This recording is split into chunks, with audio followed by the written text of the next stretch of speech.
'em fall. And if you need a little wild card, I'll be the one you call. Yeah, there's a fire lighting up the dark. We're gonna watch 'em fall. And if you need a little wild card, I'll be the one you call.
Listen to me speak, but just do what you want. What words will you keep? The ones that cause us harm. You assume the worst, but that is yet to come. Because you caused it first, and now we've come undone. Caught up and trying to find a problem. Why do we lose our minds, sending us before we try? Fed up, we're trying to fix our problems. Why do we lose our minds, sending us before we try? Why do we lose our minds, sending us before we try? Why do we lose our minds, sending us before we try? Caught up and trying to find a problem. Why do we lose our minds, sending us before we try? Fed up, we're trying to fix our problems. Why do we lose our minds, lose our minds? But between the lines, because you bent the truth. Now it's hard to find a place for me and you. I know you're paranoid, but that does not excuse the way we've paved a void and made ourselves confused.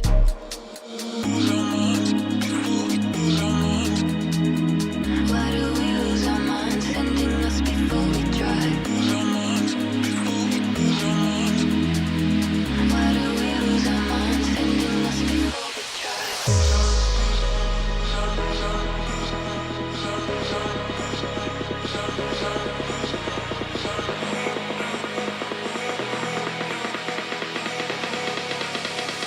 Sending us before we try. Caught up and trying to find a problem. Why do we lose our minds, sending us before we try? Fed up, we're trying to fix our problems. Why do we lose our minds, sending us before we try?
I'll be the one you call. Ooh, it's alright, it's only human when the feeling overcomes like the beating of a drum. I'll be the one you call. Ooh, it's alright, it's only human when the feeling overrides, going deep into the night. I'll be the one you call. 1800, it's only human. I'll be the one you call when watch 'em fall. 1800, it's only human. I'll be the one you call when watch 'em fall.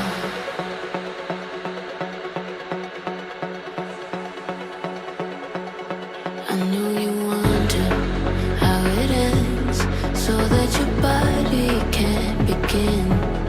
Louder and louder, let it in. Building an army, baby, the voices, they won't win. 'Cause there's a fire lighting up the dark. We're gonna watch 'em fall. And if you need a little wild card, I'll be the one you call. Yeah, there's a fire lighting up the dark. We're gonna watch 'em fall.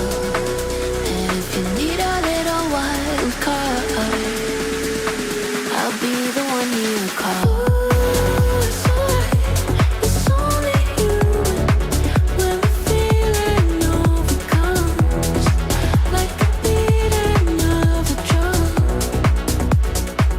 I'll be the one you call. Ooh, it's alright, it's only human when the feeling overrides, going deep into the night. I'll be the one you call. 1800, it's only human. I'll be the one you call when watch 'em fall. 1800, it's only human. I'll be the one you call when watch 'em fall.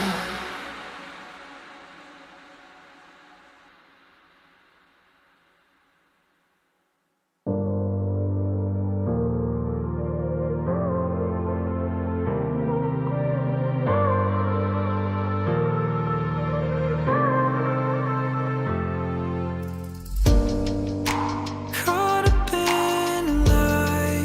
Sorry I didn't care enough to be the way I should. But can you let it go? Even though I know it's tough, we'll leave it all for good. Don't let your heart wear out. I'm not the one that hurt you. Don't let it tear you down and touch me like you used to. So come back and fight it. We'll forget what I did. Don't let your color fade. I'm not the one that hurt you.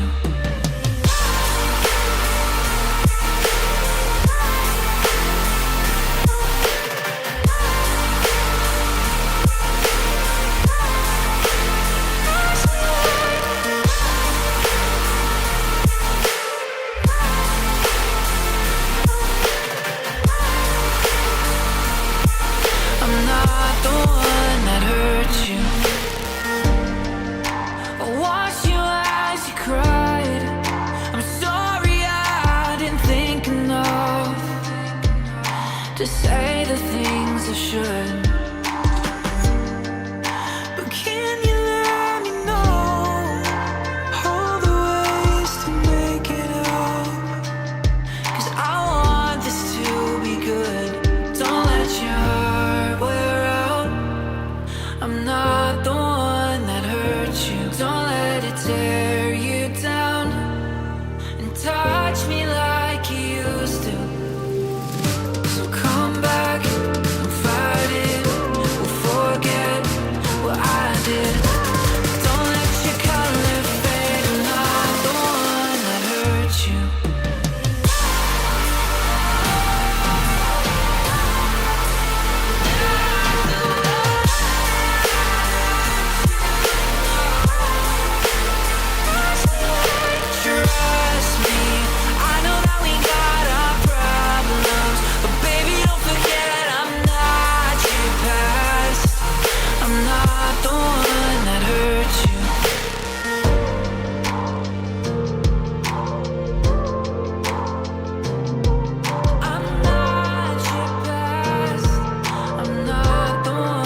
see the electric storm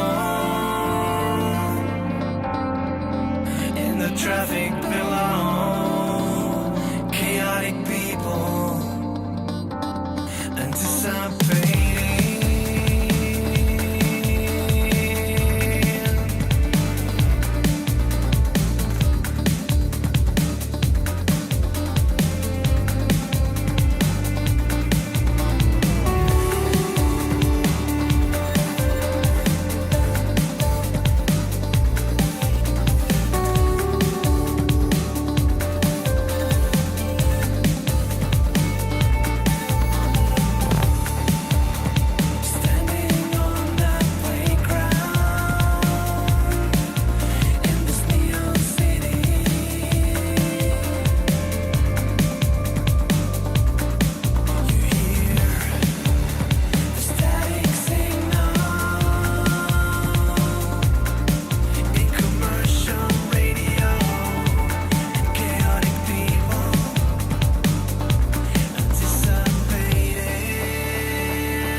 Oh, good morning. Oh, welcome to day 2. We have prepared for you a wonderful breakfast show here at UBERFEST 2025, brought to you by Critscast, Being Esports, Mannco.Store, all these wonderful things. Turbo Tabs. I'm joined in the breakfast show with Epali and Beta, and you can tell it's a breakfast show because we've got the breakfast right here. We've got your Being Esport bits and your Mannco.Store coffee. See, they also provide for breakfast as well as they're providing for the tournament. Welcome, gentlemen, welcome. This is mainly just here just to have a little fun banter about day 1. So cheers to that. Cheers. Ooh, Mannco coffee. You should try this, Beta. Oh, delicious. Yeah, it's good. That's pretty good. Yeah, that's good. Yeah, thank you. But yeah, so if you want to try any of Mannco's what Mannco.Store has to offer, make sure you do check in with their little giveaway. They've got a 3-pan golden pan giveaway, so you should tune into that little section of the site. But, however, let's talk about day 1. Day 1 was action-packed, wasn't it, Peter? We had all of the round robin and the open tournament as well, which we didn't really get to cover too much. Yeah. That's the Danish team, so obviously I was paying attention to that. Oh, hell yeah. That over the shoulders. It was a very fun game. It went to 3 maps, and the final map went into overtime. Ooh. Couldn't have been any closer, and the Demo Knight lost. So overall, perfect result for me. Whilst over in Couchland on the Spire, Epali, we were kind of mainly paying attention to the invite round robin, which is, I guess you could call forced scrims in the eyes of these players. But a lot of them kind of took a lot of pride in their games, though, didn't they? Yeah, I mean, I feel like we had a good bit of fun. You know, we got to see some highs, we got to see some lows. You know, obviously Witness or TDG or Testimonianza di Giorgio. That's probably the best you've done so far. Yeah. Actually, That's second not too best, bad. probably. Second Not too best. bad. But yeah, so they obviously did well, as everyone expected. Obviously, Pint kind of came out of, not out of nowhere, but they definitely overperformed most people's expectations.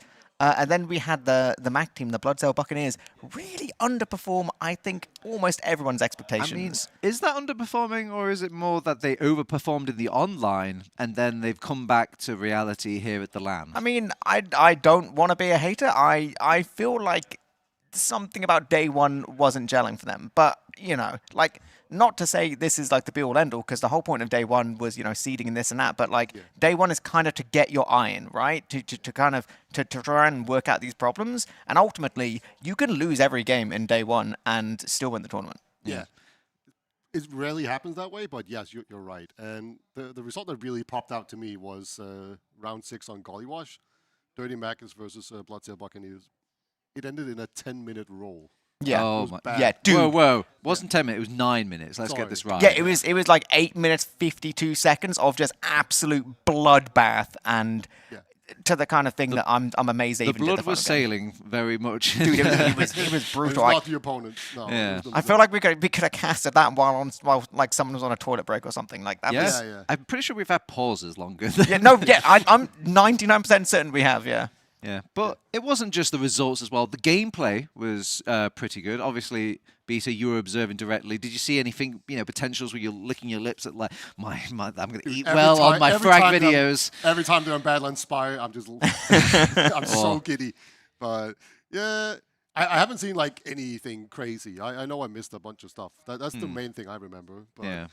I've seen little moments like it's not just from like Witness kind of coming in and just like slapping asses as well. It's I saw like moments from like Aragosta. Mackie had a nice like I think 3K on Gully Wash choke and all this, and actually Patchouli is like the real goat so far. Oh yeah, literally dodging Tomas. You could literally probably put him into like a black matrix coat and just call it out of and scene. then like doing the crater fall damage and being on like 3 HP twice in a row. Pint Gaming were like really balls to the wall with just like little hype moments like that. But yeah, it's going to be. I think we've even got like maybe even little replays or little like recollection actions as well. So if you've got a short memory like we do on the couch, then maybe we can remind you what you've missed out on day 1.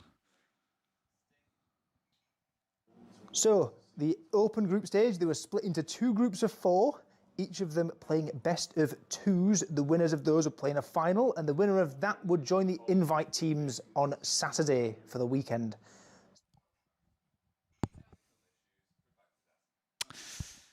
Well, you could see that there was nothing to miss out on. No, on nothing day one. happened day Yeah. one. God, dude, day one. Sorry. Excuse me. No, that was day 0. Yeah. Oh, he See, blacked out as basically, well. that was the blackout when we got blackout drunk. Yeah. Yeah. That's what I remember from the God. first day I'm as well. sorry, stream. I'm Which sorry. obviously That's didn't happen, basically Twitch. that was my POV of day 0. You know, so I can't remember any of it at all. But yeah, I mean, I guess we could roughly talk about day 0. Day 0 was just people.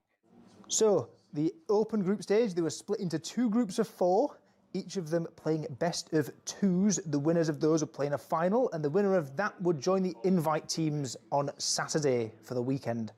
So, in Group 1, we had it with the Danger Dinosaurs, who came out on top with lots of familiar names from days gone by, from previous Lego rosters in Prem, but they're all fairly old now, but they're back and playing the game once again. They came out on top, winning out everyone in their group. Oracle came second with 2 wins to their name after a decent showing in high this season. Third place was the Labubu Hunters after a very late change to their team name, but they had Yak, who is a Prem player who sort of stepped into their roster at some point, joined it with part of an old Chunky Kong roster. Bit of a weird mixed match, but it seemed to work well for them, at least against the Mammoth team, who finished out rounding out this group on 0 points. The Mammoth, of course, a reaction to the emoji spam, shall we say, in the Discord in the prior weeks to the event. Over to Group 2, where it was Solarlight's Demo Night team, the EP Nappers, with lots of the Fruit Mixers gang on there. We've got Potato, we've got Sharon, many others from there. They won out with a clean sweep, up with 6 full map wins. Second place in this group is actually a tie between Confen and High Team. High Team were the second team pulled from Fruit Mixers. They actually share a room together. That would have been an exciting one to watch, both teams playing each other next door. Could have been some good banter between those guys. But High Team coming second tied with Confen. And fourth and final team, bit of a pickle. They didn't have too clean of a run. I'm not sure they got around, but they said they had some good fun. And Coach Nighty, well, maybe partially to blame because he had quite a few bonks the night before, and he was their coach after all. So maybe that's part of the reasons why they didn't get anything on the board. But that left EP Nappers up against the Danger Dinosaurs in the Grand Open final for that final 8th spot up into the invite bracket, where it was a best of 3. Map 1, the best demo night map in the game, Bagel, was played. It was picked by, of course, the demo night team being EP Nappers, and they won that clean 3-0. But going over to Gully Wash, a map which is less demo night favoured, and the Danes were much stronger on that one. They won that one out, sending us to a decider, and this was an absolute nail-biter on Sunshine. 2 early rounds up for the Danes, equalised back, then it goes 3-2, but with just mere moments left, the Danes equalised it 3-3 to go to Golden Cap to decide this final spot. It couldn't get any closer, but the Danes managed a bit of a counter push, wiped the enemies in their own second, rolled it all the way forward and cleanly converted. So it's Danger Dinosaurs going up into the invite bracket, starting on Saturday. All right, thank you, Ben PL. He's the godly Ben PL there, just catching us up on the open group. And yeah, obviously a lot of fun games were being had whilst we were covering the invite bracket here on the stream. But it looked like, do you ever miss the days that you were playing in these open groups? We were LAN-goers once upon a time, weren't we, Vita? Yeah. I do kind of miss playing because it's always like the vibes are great at LAN, and then you get LAN rockets. Yeah. So it's just awesome to play. Yeah, it's like forgiveness for all the bad ping rockets over the online season, isn't it, Eepily? So yeah, I mean, like, you know, I'm really enjoying the world of playing on Wi-Fi and have for quite a while at this point. You know, you just kind of get used to it, but then the idea of actually playing at LAN, it's such a different experience. It's not something which can be overstated in terms of, like, if anyone's never been to a LAN before, it's like you go to a LAN and it's literally like playing a different game. Like there's a reason why there's so many teams which have stuck around the way that they have, like playing online stuff specifically for the purpose of, like, there's going to be a LAN coming up. You know, there's just something about, like, having everyone in a room together, like being able to kind of feed off each other's energy when things go good, even when things go bad, like, you know, being able to, like, finish a game and stand up and immediately be like, look, guys, let's have a chat about things, or let's look back at some of the best moments. And there's even some of the things obviously not quite the same at this LAN because everyone's got their own rooms, but just the ability to absolutely just like rail someone. You hit like a double air shot on a guy, and then you literally stand up from your desk and you go and find them and you look them in the eyes and you say, you're bad at video games. Oh, yeah. Like you suck. You can do that still at this LAN, but you have to be pretty specific. Yeah. Like where to catch them. Yeah. You got to memorize where like all the rooms are, and then just sprint. Yeah, and then where the bathroom is, so you can like intercept them. Yeah. Catch them out. And then obviously in the bar later, there's just numerous moments of just obviously, kind of water cool fountain where you're just having a little talk about your little moments that happened and all this. And also it's nice to kind of get away from the trims and of life where obviously if you've got like all these other things and you're like, oh, that was a great final, guys. I have to go to work tomorrow on Monday morning and all this. But now you can just kind of relax. You haven't got those sort of distractions so much, and you can kind of just enjoy the game for what it is. And sometimes you kind of feel the power curve as well, and it takes the pressure off as well. Where if you're playing your ETF12 games, you're like, I probably should be winning this. But if you're playing against like Witness in your upper bracket, first round, then you're thinking, oh boy, maybe I shouldn't be winning this, but I'll just have fun. I mean, it's like, I feel like the whole thing of playing at LAN is you get that whole thing of like there's no excuses, right? Especially because like the setups here are really sick. Like you have your really fancy high refresh rate monitor. You have like a PC which will run everything really well. Our servers are running great. Like obviously everything is like LAN ping. So it's that kind of reassuring thing of like, yeah, you're right. You don't have to think about anything else. You don't have to think even necessarily about being warmed up because you're playing for like the entire day. So it kind of gets rid of all of the nonsense, which I think can feel really good. I think obviously then when you do badly, you're a little bit like, maybe I do suck at the game. But I almost feel like that's kind of reassuring as well because you get to see like an honest evaluation of how you are. And, you get to make all those little changes to try and, make the little differences. Okay, but, we've just taken our word for it. Why don't we get the word of the players? The players, I believe, actually on the ground with Oracle and see what they thought of their LAN. So, welcome back. I'm here in the Oracle's room. I'm with BV. Nice to meet you. And we're going to talk a little bit what happened yesterday in the open bracket. You guys have been participating. Please tell me how you have been doing so far. We played pretty well, I would say. We had some decent games. We won most of them. Teams are a bit unbalanced, the group stages, sadly. What happens. Such as the open bracket. Yeah, such as the open bracket. But tomorrow, I think, or today, I guess, for the B tournament, it's going to be a lot more fun for us. Good. Sadly lost against the Danes, so they get into playoffs.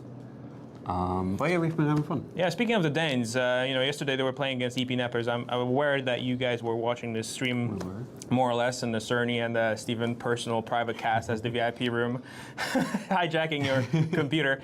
What are your feelings and thoughts about how either of those teams really played? Like you played against the Danes already, you played against EP Neppers as well. Yeah. Right? How do you think we haven't played against you haven't played on the other group. Gotcha. So you play against the Danes. How do you think they perform? They played really well. I was very happy. I was very happy with them. They really got destroyed absolutely on Bagel, sadly. I guess it was just the Demo Knight. It's just strong. Yeah, Demo Knight is strong, and also like it's a map they've never played. Yeah, it's a map they've never played. They've never seen it before in their lives. They always banned it against us immediately. First map ban. I don't know why they didn't ban it this time. Got to pay the price, but it did come around in the end. But they turned around on Gully Wash. When we played against them in Gully Wash, they absolutely destroyed us as well. So it's old school maps for old school players. Old school maps for Maybe you should ban the oldest maps there are. Yeah, next time. When it goes to Badlands. Yeah, well, they I think against the other team they like won against ProLines like 5-0, and who was it? The demo man, like Dr. Ferd, like 450 DPM. Insane. So they're kind of scary on like this land. They're kind of showing up. Okay, they could just don't play ProLines against them. That'd be fine though. So as for EP Nappers, I mean, they have the Demo Night and it's just shenanigans. What are your thoughts about like if you were to play against them? Like, what do you do? I was hoping they would win, honestly, so we don't have to play. But that's the life. I think just mostly what I saw them on Sunshine do, the Danes, they just like didn't contest mid at all. They just played in their flowers to like bait out the Demo Man. I think that's like a really good strat actually, because like you don't need to face them. I think that's what you gotta do. I think that's the plan for us, definitely. Okay, and then ultimately, how do you think you're going to place in this tournament? What are your hopes and dreams? I know I asked you this before, but still aiming for the first spot? It's It's going to be tough to get the first spot in a B tournament, but I think we can beat the Demo Knight team if we play like carefully enough. You know, we like Right. aware. I've seen all the threads now. You know, thread Yeah, yeah, yeah. You had everything Um, firsthand. Last night I stayed up late preparing. And What we're did gonna you beat do? them. What did you do? What were you preparing? I drank. Okay, yeah.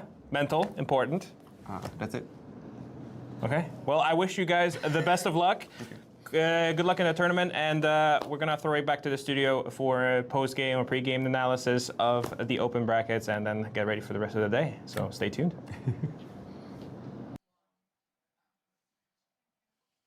Thank you very much for that, Jake. And yeah, what a lovely little interview. So it goes to show that it's not the only tournament we've got going on here. We do have a B tournament. So equally, they don't feel shafted in their ticket prices to come and play a tournament and then immediately get, knocked out by the Is it Danger Dinosaurs? Yeah, Danger Dinosaurs. Danger. I'm just making sure I'm saying that right. I got the testimony and then no. Yeah, you got that nailed down, but Yes, danger but- is So you Yeah. moved on to different things. Like I'm speaking English, German, Italian, now Danish. Just got it all. I just want to clarify, right? Like the whole Danger Dinosaurs, I feel like people are sleeping on how clever the name is because they've got like 5 Danes and 1 German, so it's like Dane and they got the Ger for Germany. The single Ger. Yeah. No, not the So Gers. Danger and the dinosaurs There's because no they're old as multiple hair. dangers. There's just Exactly. dangers. See, it's actually kind of smart, Oh dude. my god. And they're old, so it's like a dinosaur. Dude, I know, funny. bro. Funny as hell. Oh, there's like layers to it, man. Oh. Damn, that's crazy. But anyway, we've got the open tournament, B tournament. I think we might have something about the tournament, maybe a bracket or maybe like a groups or something like that. The open We might. groups. We just looked at the map pick bands for the Danger Dinosaurs against Witness Gaming. Oh, And It's gonna be sick, dude. yeah, it's such good map. It's Viaduct number 1, Hellberg Ooh. on Sniper, okay. right? And then it's going to be Badlands after that. Yeah, but that's the separate thing. But for the B tournament, though, it's going to be like of just groups again and Yeah, going into that. It's there's going to be 2 different separate. Okay, tournaments. all right. Just making sure I'm following here. Yeah, Okay. yeah. But yeah, so I think that is going to be obviously while that's going on off, we obviously have that invite bracket. We're not going to be covering that witness the previous witness game and the Danger Dinosaurs. We're going to be going into, I believe it was going to be Bloodsail Buccaneers versus Go on. Pint Gaming. Oh, dude, you're so good, man. pronunciation. Got it. But Yeah, you it can was, pronounce pint. You've learned that one. oh yeah, I've Dude, I many- thought it was Pint. Is it not Pint? I thought it was faint, but whatever. Like Dude, what year are you living in? Remember the Paint Gaming memes? I think Australians call you a point. Point. But anything gaming. before we go into all of that Sorry, I stuff, just only got that. before we go into any of that stuff, is there anything about day one we're missing? Anything that we need to cover in our breakfast show before we maybe even go off into a transition to our mainstay of day 2? Should we talk about the actual match that we're actually streaming instead of all the other stuff? I'm not sure if that's part of the breakfast show per se. Like, look, the breakfast is here. This is supposed to be about day 1, my man. Right. This is- Oh, no, okay, no, I got some you important see I'm why points. I'm happy you going, explained the you premise know- to me now. Yeah, right. At the end, I've got some important points to make, right? I want to clarify all of yesterday, right? Washout because there was no coffee available on site at all. It was done for, right? Except the the Mannco.Store coffee. Here you go. yeah. Okay, that's go. good. I'm Yeah, gonna yeah, get take it. thanks, brilliant. you go. Cheers. You can see his picture. But the important bit is, right, they just announced on the Discord a second ago that they actually are going to have coffee available now. So Oh. literally, starting right the heck now, people are going to get their coffee. And everyone knows that there's like a certain demographic of people who are not addicted. It's just if they stop, their body won't function. Yeah. But now coffee's going to be available. You know what makes that coffee taste even a little bit better? Is that all those proceeds go to being esports and kind of fund the LAN. So you really, for every sort of cup of addiction, you're helping the TF2 scene. That's true. You can justify a lot of things that way. Like a worrying amount. Yeah, But, I bought a shirt down there. It's nice. That's a nice comfortable. shirt. Yeah. Are they comfortable? Are they warm? Anyway, I am sweating. It is awful. I do want to circle back a little bit to the Open Finals that obviously we never really got a chance to. I know you watched a little bit of it, Beta. So what was the scene like? Obviously, it was talks about Solar Light's team versus the Danger Dinosaurs. Like, was it a best of 3? Was it just a best of 1? It was a best of 3, 3 maps, and it was Bagel map 1, and then Gollywash map 2, and then Sunshine. There was actually a video earlier if you had Oh, okay. Explain this, but yes, it was. Well, I'm just trying to keep it on topic here, you know. Sure. It's It like was- almost there's a little man in my head Bagel telling me was to not keep close. things on a topic. You need to get that checked out, dude. Yeah, I'll get it after the event. Don't Yeah, worry. yeah. But Bagel was not close. Gollywash was pretty close, but comfortable enough. And then, like Sunshine was basically, I was in the room with the Danes just watching. Good vibes in there. They were winning. Then I went up to the EP Nappers room. Yeah. And they immediately started winning there. So I was getting nervous. But, I think we must have swapped because I was in with the Danes for the Golden Cap itself. So I guess yeah, I think you saw me enter the room and you just immediately dipped. yeah, No. God no, yeah, no, yeah, absolutely, just not a chance. No, I feel like the Danes were like they were laser focused. It was a kind of thing where like you're all there trying to like support your boys, and then Phil turns around, and he's like, Oh. Speaking of quiet and speaking of the boys, we've got an interview with You're the boys. joking. We have. Let's see that interview. Welcome back. You're joined here by the official B stream of UBERFEST 2025. Not Stephen, joined by Cerny, my co-commentator for the Open Grand Final. Hey, Cerny, we had One map of them. one map of it, yeah. I But got the lowdown on right before jumping in, but sure, yeah. And it was actually a close one. Yeah, It's surprisingly close. So we had the EP Nappers, also known as the Demo Night team, had Solar Light on it, against the Old Men, also known as the Danes, Old men plus one woman. plus a German So, welcome back. I'm here in the... woman. Is she German? I mean, she's tagged as German, Yeah. but clearly she knows Danish. Yeah. So- Wow. Maybe she lives on the border. You never know. Likely. But basically, game's close. First map, not close. But it's bagel. It was Bagel. That is like Demo night on the Bagel is- Demo Night map, right? You kind of like... What can you do? I also heard after the game, they'd never played Bagel before. Makes sense considering the average age of the team is like 35, so it doesn't really surprise me at all.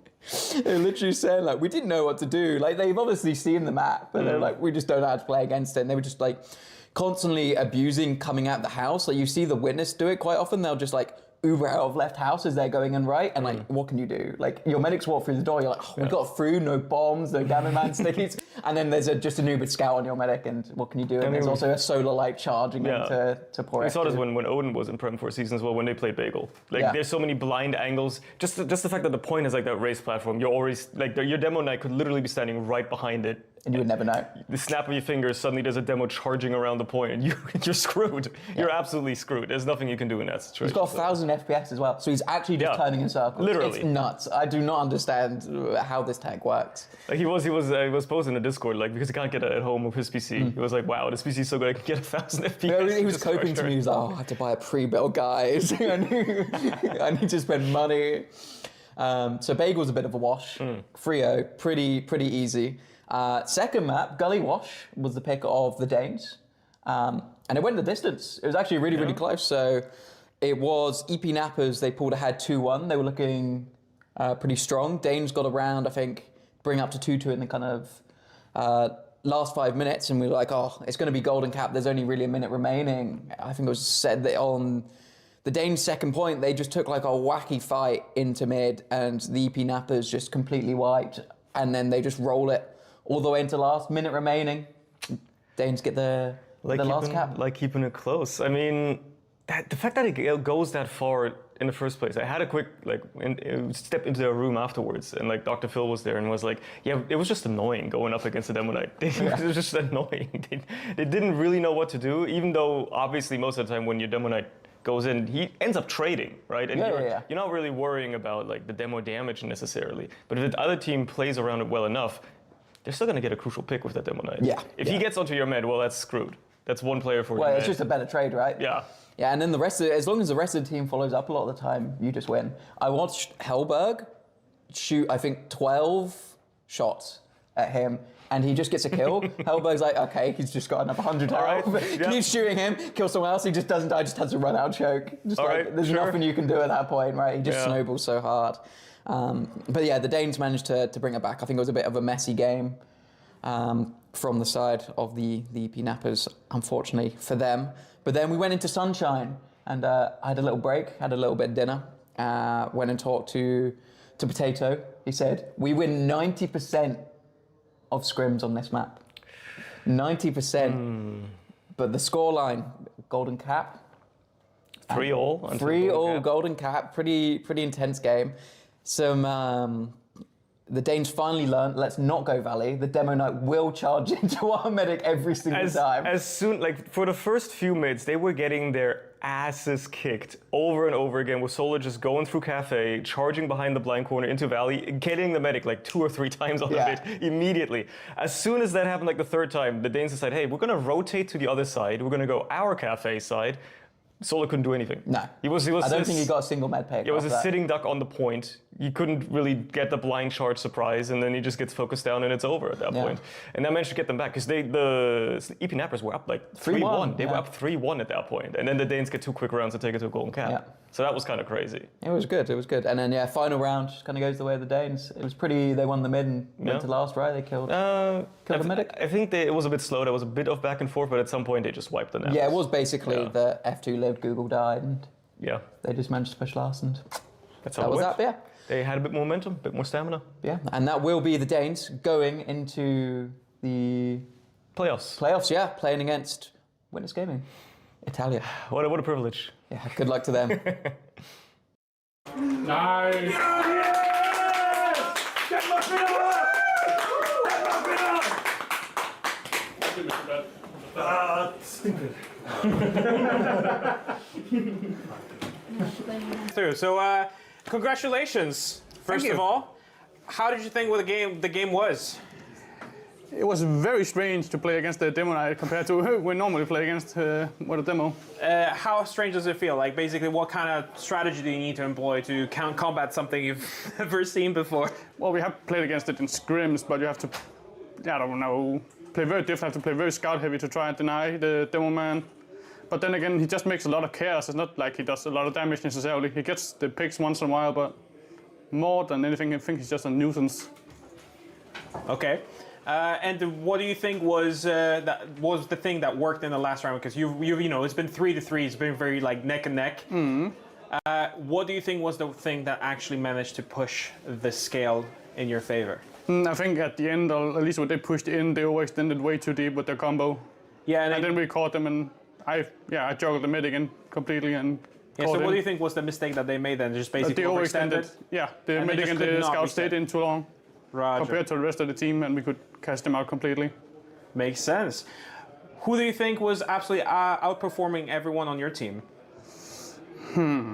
Probably Sen. He's the usual carry. Or Martin.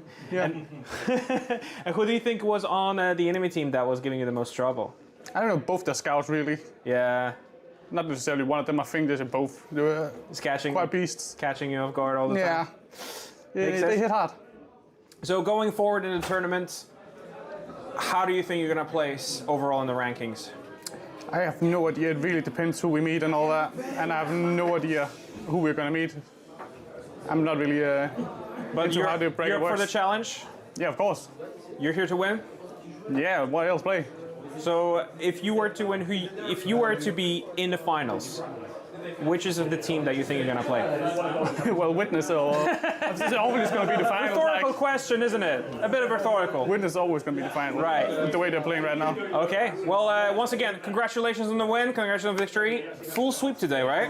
Full sweep. All victories. Yes. Let's see. And I hope that this continues tomorrow for you guys. You know, finally, maybe Denmark win a UBERFEST LAN or a LAN in general. That would be nice. Thank you so much. Congratulations once again, and thank you.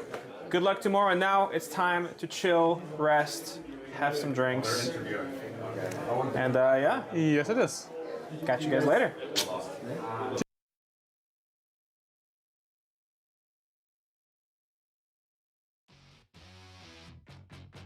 Has anybody seen the credits? No. Very last sentence?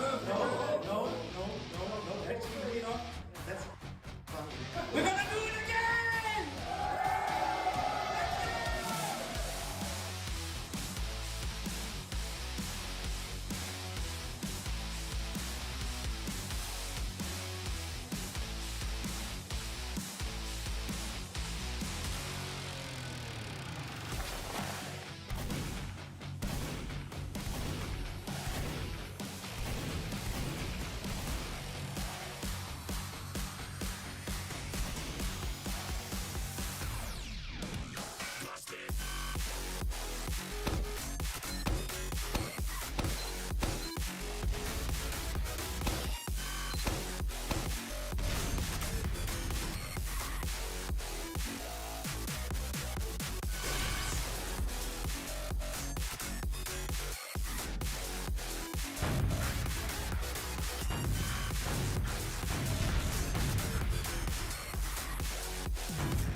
Day 2, UBERFEST 2025. I'm Turbo Tabs. Big thank you to, obviously, Kritzcast. We've got a big thank you to Mannco.Store and Being Esports. We're being efficient here over on this Day 2 because we've got a lot of things to cram in. It's our entire upper bracket, a little bit of our lower bracket as well, and we've got some other little bits and bobs to show you later on. In the spirit of efficiency, I brought Domato, I brought Dave, and gentlemen, we're going to keep this efficient train going. So Domato, we're going to start with you. Bloodsail Buccaneers, go! Mac Eon Jail. Jail? No. Jail? Jail! Oh my God, Mac's in jail! No! Juno Sail. Juno Sail, that makes more Sylphs sense. and Lev. There we go. That's perfect, by the way. Yo, look at the graphics! Mac is here, maybe to be put in jail soon enough with the wonderful He is a bucketing beer, a Bloodsail Buccaneer. Look at him playing the part. He got the hook for it as well. Yeah, Juno, obviously the most serious scout I've ever seen in my life, will not appear. This is how he looks in real life, by the way. Yeah, it's a real gun though. That is an actual pistol. Yeah, so. we didn't think he should have brought that to London, but he insisted. That's why I said jail. Yeah, he was not happy. Let's just say he was not happy with his team yesterday in their performance in that Day 1, so he's bought a pistol now. But yeah, that is the Bloodsail Buccaneers. They're going to be playing in our round 1 of this upper bracket. But who are they playing off against, Dave? Oh, Pint, I guess. Pint. Yeah, Pint Gaming. Yeah. There they are. Look at them. Well, Soki, he's playing Scout, but he's got a medic weapon. But I 100% assure you, he is playing Scout. And yeah, and Soki, Andy on Scouts, Warped Smile on the Soldier classes, and Alien on Demoman, Patchouli on the medic. The only one too cool to hold the medic items. What can you say about Pint Gaming, Dave? I mean, they looked really good yesterday, to be honest. They were very strong. They were probably the closest team to go up against Witness. They got 2 rounds on their granary, so... Which is wild. Yeah. I mean, no one else got 2 rounds. I think probably Forfeint's got 1 round, and then I don't think anyone else did. So, you know, that's kind of a testament to how strong they are. And I think what's the interesting thing about the team is... Probably, you know, people knew that they were a good team, but they hadn't scrimmed much going into the LAN. So we weren't really exactly sure how strong they were going to perform, particularly on Day 1. Thought they might be a little bit rusty. They didn't even play playoffs. So they definitely were less prepared than some of the other teams in theory. Yeah. But then in practice, they just seem to have slammed everyone, really. I think this is a Bloodsail Buccaneer roof. There we go. Yeah, so this is the Bloodsail Buccaneers. They're obviously just getting a bit warmed up. Looks like our first map is going to be Product in this best of 3, because best of 3s are back, gentlemen. No more forced maps. King of the Hill is back to stay here on the stream. And have you missed it, Domato? Have you missed Koff? It's a very productive manner as well. We see we start out on... start out on Product. Yes, it is back, and I think they are all back for it. But I gotta admit, in my humble opinion, Pint Gaming is probably favored even on Product. I mean, Bloodsail Buccaneers, they definitely also have their carry players there, especially Sail. It's a scout-centric map. Maybe Pint Gaming have the momentum. But, Dave, however, these Bloodsail Buccaneers have been kind of popping off of this Koff, at least, you know, if you trust the ETF to well at all, because Juno on that sniper, a force to be reckoned with, right? Yeah, absolutely. I mean, we saw June playoffs of ETF 12. Having that Juno perma sniper on Product was kind of what propelled Bloodsail Buccaneers to get that 3rd spot, and they looked really, really strong on the map. Even in the lower bracket final, they won Product just based off that junior sniper. No one could really deal with him. And I think a lot of the teams in this invite bracket have been thinking about exactly how to deal with it because they just play so uniquely. A few other teams have thought about like bringing Perma Sniper and stuff.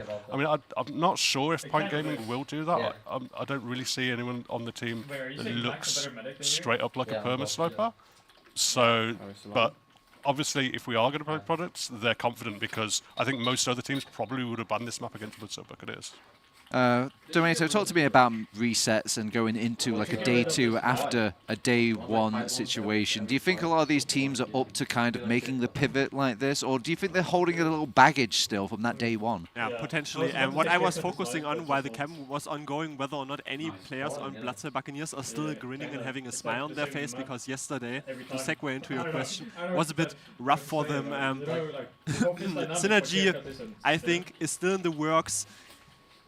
I hope they shrug that off, because if they haven't shrugged that off, I don't see them making it far into the playoff status. Yeah. That is the part of the LAN magic, though, isn't it, Dave? Is that you do see these human faces after the games, and you can kind of bury the hatchet a lot more than if you kind of turned off the computer online and went off to your own little homes and just kind of let this sort of negative feeling fester. Well, if you've been here in the Discord, you've got the other solution, which Mac has been trying to beat up anyone he can. So maybe he's been, throwing a few punches at some of his teammates, because I don't think he was happy with how yesterday went. I did speak to him earlier today. He was, jolly himself. He's always pretty relaxed. We've actually most got of the time. map picks and bans for you here, and well, obviously we see them sitting on product, and we can make educated guesses here, but this is the actual breakdown of their map picks and bans. So Pint Gaming were the first to ban out a Pro-Lands map. Because none of the players was probably around when that map was still in the competitive yeah, map so pool. safe. Then I guess it was a bagel ban? Bagel ban from Bloodstone Buccaneers. They lost it very heavily in the regular season, so I'm not surprised. I think that is definitely Pint Gaming's strongest map as well from what I've seen of them this season. So, yeah, I'm not surprised that Bloodstone Buccaneers banned that, because it is a very, very strong map, and they did get rocked earlier. But they do both settle on product. This is interesting, because obviously it's definitely for proof that Bloodstone Buccaneers have a strong product, but they feel confident over on Pint Gaming. Plus, if you take this pick away from them, it kind of feels like declawing a cat. What's it got left to defend itself with if they haven't got their precious cough? I mean, I'm always just tempted. Bagel, King of the Hill, Product, King of the Hill. Yes, different map geometry, still the same map format. Hello, Sylphs. But aside from, I'm very surprised by the Bloodstone Buccaneers picking Product, honestly. I think, honestly, my prediction, Pint Gaming is better on that map. But anyway, Metalworks comes afterward. Yeah, Metalworks, I think that's just a pretty clear sort of game plan for Pint Gaming and on Metalworks, just sending the 2 soldiers, double jumping off the sort of thing there. Plus, it's a map you can kind of play, I would say, super aggressive or super defensive. You've got that valley area to absorb. It's more like a game of like everybody knows they're playing cat and mouse, but who's like stronger at which one they want to prefer. Yeah, absolutely.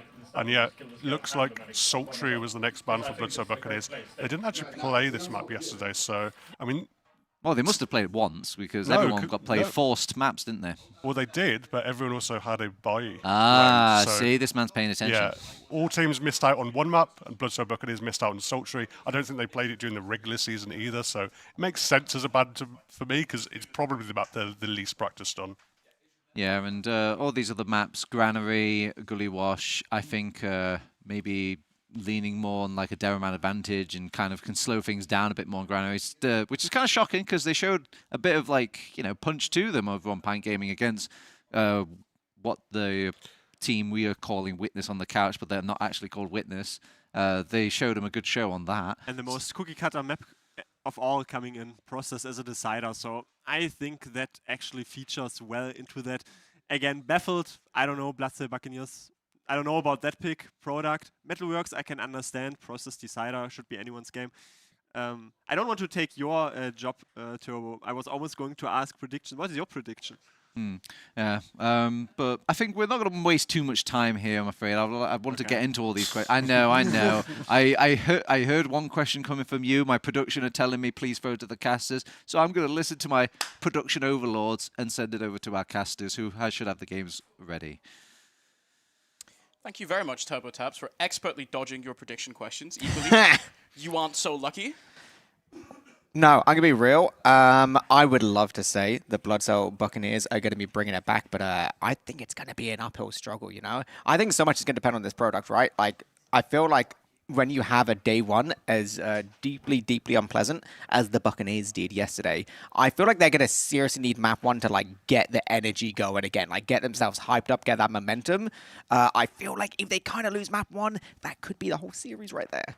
Yeah, it's a product that they really sort of came to rely on in the playoffs. It got them a map win versus both the Frenchies and the Maggots. Proved very, very strong on it. And it really, you can see Silv's already warming up on the scout. They know exactly what they're going to do. And Nah, it could be anything, bro. Sniper. Could be anything. I've been speaking to other teams about this map, right? For the Buccaneers, and it clearly is their strongest.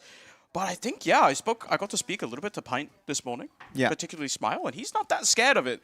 He thinks he has a bit of an Andy Dude perma sniper in his pocket as well to counter the sniper. Honestly, I feel like it's really fun to see, like, there's, on a map like Viaduct, something will always be going on. And guess what's going on right now, man? We're going in right here. Pint Gaming versus Bloodsail Buccaneers. Our first best of 3 of Day 2 of UBERFEST 2025. And as you can see, we're starting right off with double sniper. Sniper on either side, both of them electing to go from the cliff area, and so that means you see a pretty passive mid from both sides. Neither team wanting to give immediate positional advantage. So far, it's Andy peeking across and doesn't fight the first shot onto the enemy medic. So that now means that Juno peeks a bit forward. A lot of damage here taken by Smile, who's up on the scout roll instead of the soldier he normally plays. A lot of damage dealt. Neither team really finding much of any kind of position, but there we go. 2 kills now coming in for the Buccaneers means that Juno and Soki blows. 2 players down. That's Mac walking forwards onto Cliff. He's being very aggressive here. He really, really is. You do still see Andy trying to get some little sight lines, but actually, they're doing quite a good job on the side of the Buccaneers, just kind of keeping them forced all the way back. And right now, it is just going to be a minute for Pint Gaming. They're going to have to play nice and far back. Uber are in the hands of both teams, and with Bloodsail Buccaneers having control of point, it is going to be an Uber trade all the way over point. There we go. Alien does jump all the way in, does get that force, manages to jump away to some relative safety, as Silvs isn't really able to catch anything with the tail end as Uber. Now it's all going to be about this post-Uber fight. Onto point is where Pint Gaming want to go. The body shot onto June is going to open things up just a little bit. Not quite that same threat of the sniper, but the fight's going to be on point. Alien does go so weak. They're having to back up on the side of Pint Gaming. But can they possibly go for a bit of a repush? It's difficult with the sniper, surely. Yeah, Andy really needs to start hitting some headshots and is not quite finding them yet. This is now Pint Gaming losing a lot of time at this point because while they took the trade, it wasn't successful in actually forcing off the Buccaneers. The Buccaneers have racked themselves already a minute advantage onto this point. Left is pretty far back and there's a decent amount of spam, but it's Juno. Another headshot comes out onto Warped. Andy yet to replicate the impact that Juno's having immediately, but this is such a weird, scary angle. Andy barely misses that shot onto Eon. He does it again, doesn't quite find it. We cannot keep peeking the same little sideline. Uber does get used all the way in and just about manages to get off this Uber. Bloodsail Buccaneers, they will have a much better Uber, but Eon is actually really weak at the tail end of this. They're not able to secure any frags here, and the health on the side of the Buccaneers is not looking too good at the minute. They do still have control of point, though. These snipers. Oh, there we go. Andy finally locks in, and a second on the bloke as well. Finally, we've woken up a little bit. Does lose their life eventually, but finally Pint Gaming kind of get into the game. Yeah, now Juno has to find a lot of work with the sniper. He's going to sort of corral the rest of his team forwards. He's back playing very aggressively up and towards point. Stickies are coming out. Point capture is also sort of slowly being edged across. It's Sail in there on concrete, just finding a lot of damage onto the enemy scout. So that means the Pint Gaming back for now. The enemy team does get the cap. However, it's Sail taken down by Alien. I think maybe there's an angle of attack here for Pint. Juno really needs to start hitting some shots here as well. No, 100%. Andy getting a second one as well. That's pretty good on the side of Pint. I think it's so crucial getting that first kill onto Sail once they, literally like the second the point was capped, Sail then died and had like a massive like 16-second respawn or something. It's so huge. So Pint Gaming, they are trying to claw themselves back into it. Andy with this aggressive position towards point does make things very difficult, but Uber is going to get used, going to go for another classic little, I would say Viaduct trade. Actually, that's a much later use. Maybe could have used even later again, but they seem pretty content to keep control of point. They do need to secure a frag at some point, and it's actually somehow Alien going down. That's not a great trade in terms of players. The refight might be a little bit difficult.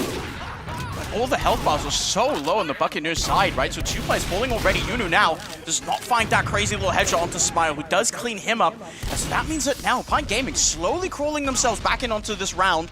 It's the fight there for the Buccaneers not entirely in their favor. They get that early kill onto Alien, and it looks really good for them. Unfortunately, the bombs come in a little bit desynced, and so now, once again, it is just Pint with control. Andy backed off for now, and Mac really needs to start laying in the damage here. Soldier Bomb coming in behind as well as left. Taking decent amount of damage. Sail edging the point. No sniper shots really being found. 50 damage onto a scout from Yuno, but that is Warped, taken down, traded with Silvs. Andy bombed and is still alive, but just barely. forced back onto the cliff, but with left cleaned up, this is suddenly a really hard fight for the Buccaneers to take. They have about 10 advantage here, but they're not really using it. No, headshot is... Oh, and Andy absolutely activates, just domes Eon.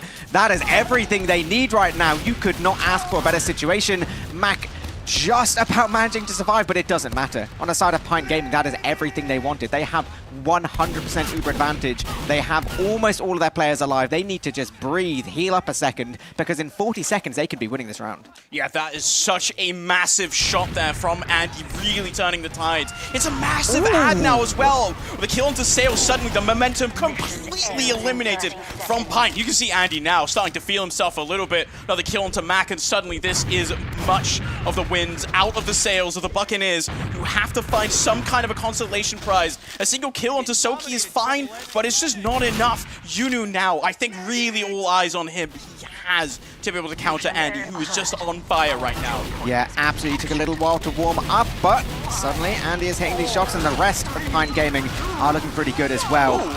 But we do see the Buccaneers. There we go, one after another. It's a little bit of a dodgy situation to begin with, but getting those early frags, oh so important. So there we go, Pint Gaming.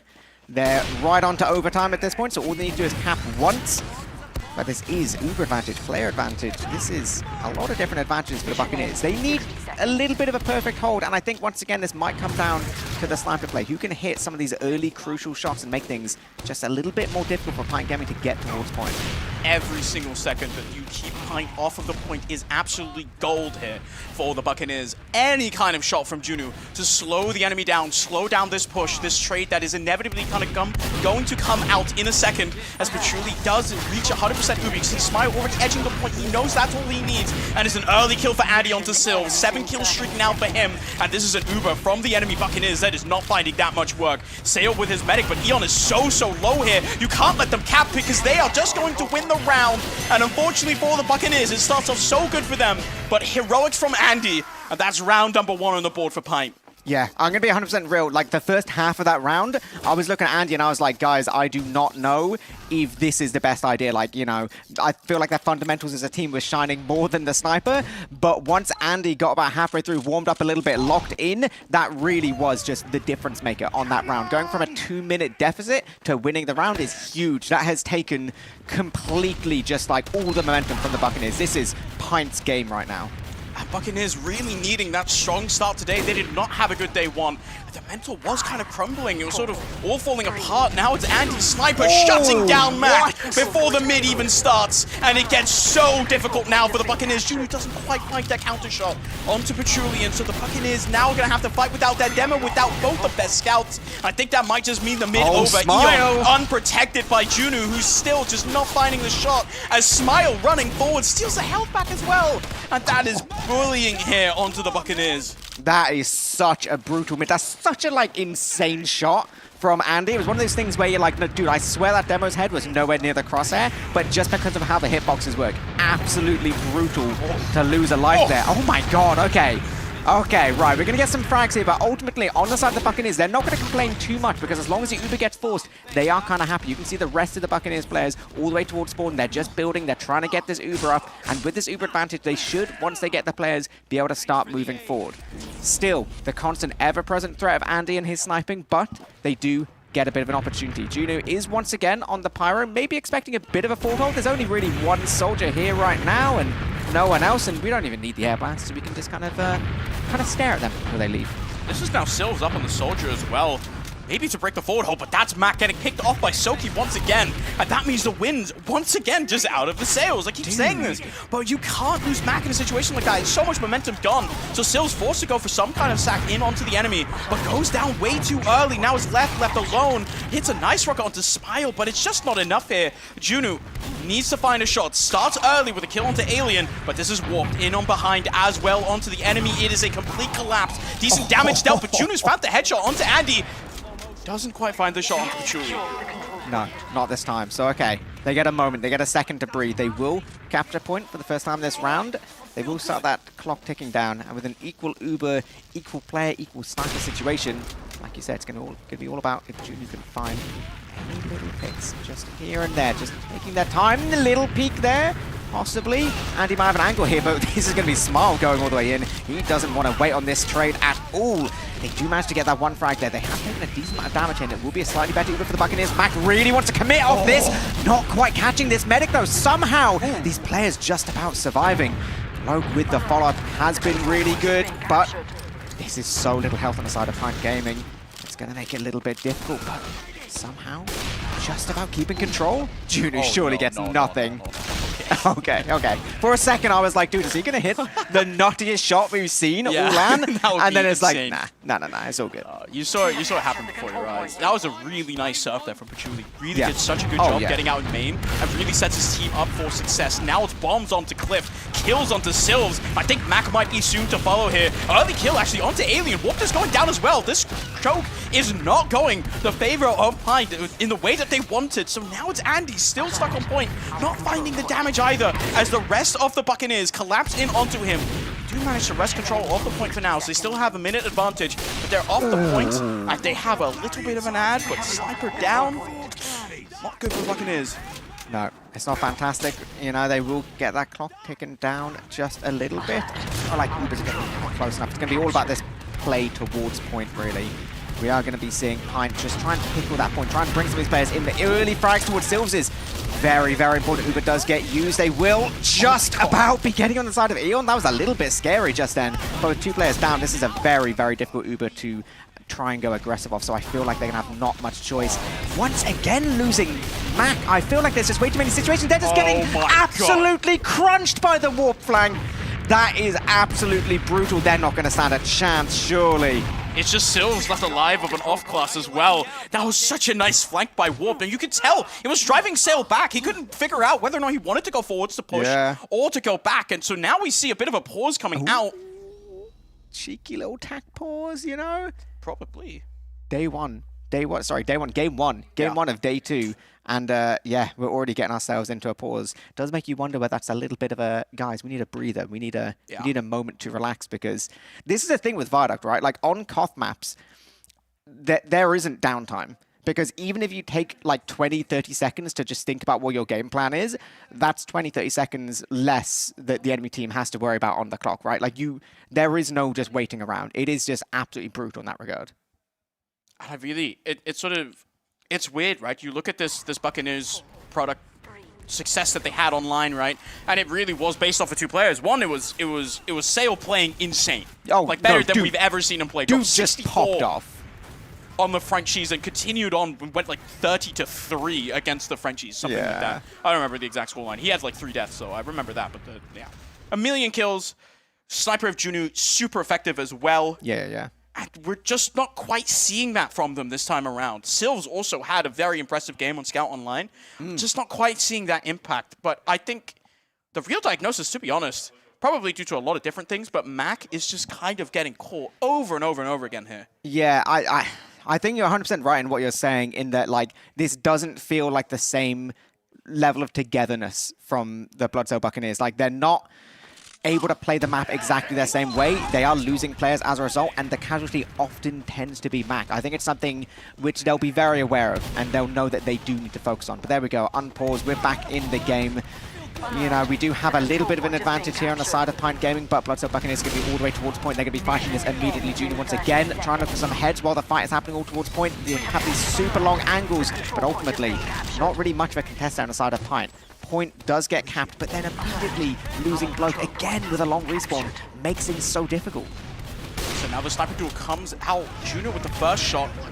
Quite hit the headshot, so that means that actually Juno just gets taken down by a very nice bomb from Warp. That allows Andy to play with so much more freedom. Immediately capitalizes, gets a headshot onto the scout, quite by the second one, but you can see the pressure is already on. Mac is low and has to walk forward to Eon, stuck behind a corner and just taken down by pipes from Alien. This is a disaster here for the Buccaneers. They do manage to get the force, but look at the timer. It is 17 seconds left and you cannot give an inch. It is left stuck so far forward here, but you just just have to bomb the point. 9 seconds, and the Buccaneers have one fight to stay in this round. Yep, this is it. It's all going to come down to these remaining 4 seconds. The frag doesn't really matter. It's going to be all about time on point. They do manage to get a little bit, so they will bring things into overtime. Good damage from Mac, but actually somehow Alien manages to get the frag before losing their own life. Scrappy fights all the way towards point. Sail is starting to hit some shots. But they just didn't stand on it. They couldn't stay on there. It was just too much to ask. Too many players, unfortunately, on the points, so that means that now Pint Gaming up 2-0 here. The Buccaneers completely feels like, yeah, I don't know. This product feels like broken. It showed up. It was very powerful in playoffs. But it feels like Pint Gaming really just have an answer. Wow, the sniper from Andy now. He's not finding every single kill ever, but he is just, you can tell like how he warps the game for the opponents, right? Yeah. They really have to respect him, and because of that respect, Pint gets so much extra space to capitalize off of it, and it's so hard for the Buccaneers to play.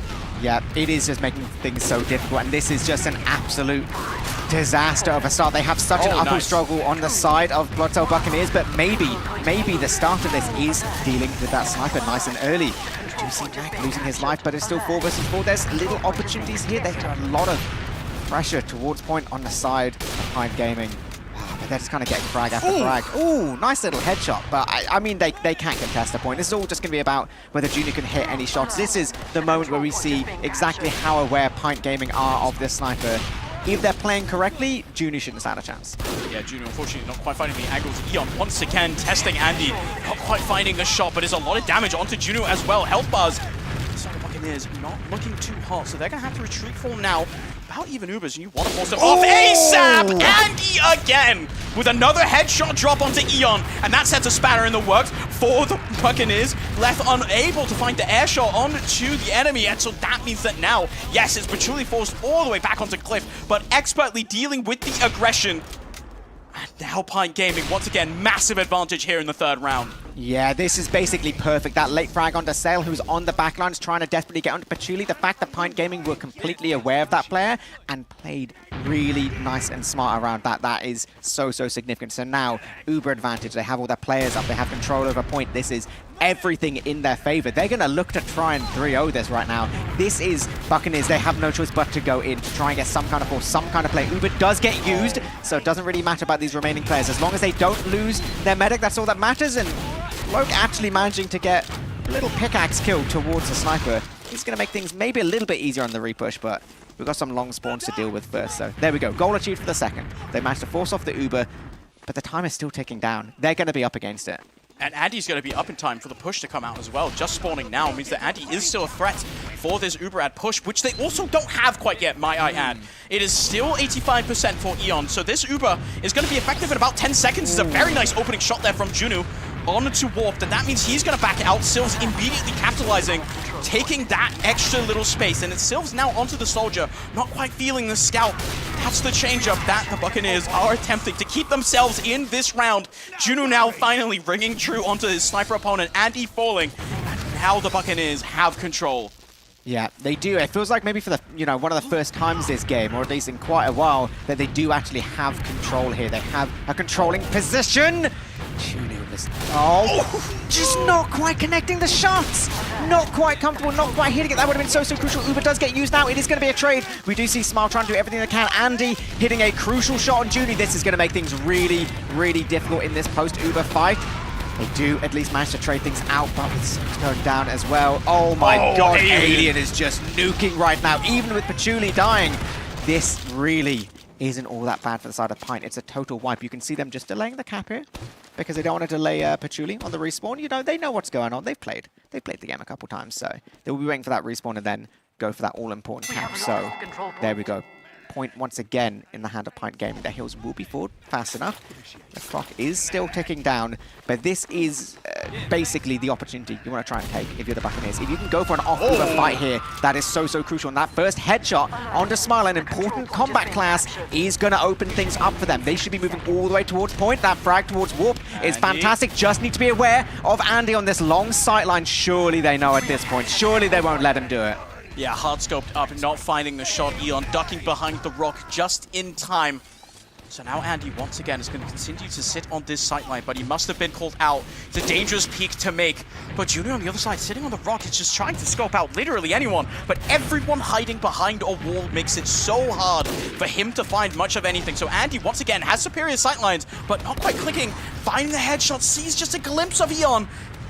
It's just too tempting to go for it. Oh my god, dude, Mac is really playing with fire right now. Smile's getting aggressive. Ubers are going to get traded once again. Smile being so happy to try and walk forward, trying to get this frag. There's 2 shot into Mac is going to be huge, and all the way towards Juno as well. The second frag is very significant. We do lose a couple players on the side of Pint Gaming as well, though, so it is a little bit of a scrappy fight here.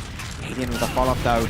This is going to be very solid for the side of Pint. Warp on a big bomb, doing huge damage, just not actually managing to secure the frag. So this is getting a little bit scrappy right now. Sylvs has an excellent bombing opportunity here. In onto Patchouli, eats a lot of damage, but just manages to stay alive. Sylvs not committing, and Eon is taking his back to the enemy sniper. It's a lot of damage there. Very lucky. That's not a headshot. But you can see the blue health bar is not that high, and so they have to back off onto Cliff. But this is now, once again, peeking into the sniper of Juno, which still does not ring true onto the enemy medic. Eon, though, just falls to the bomb of Warp, gets hit by a beautiful rocket from left. But is that enough to stave off the aggression? Patchouli, massive advantage, and Juno falling to the sniper. Oh my god, this is all about individual plays right now. The clock is still ticking down for the Buccaneers.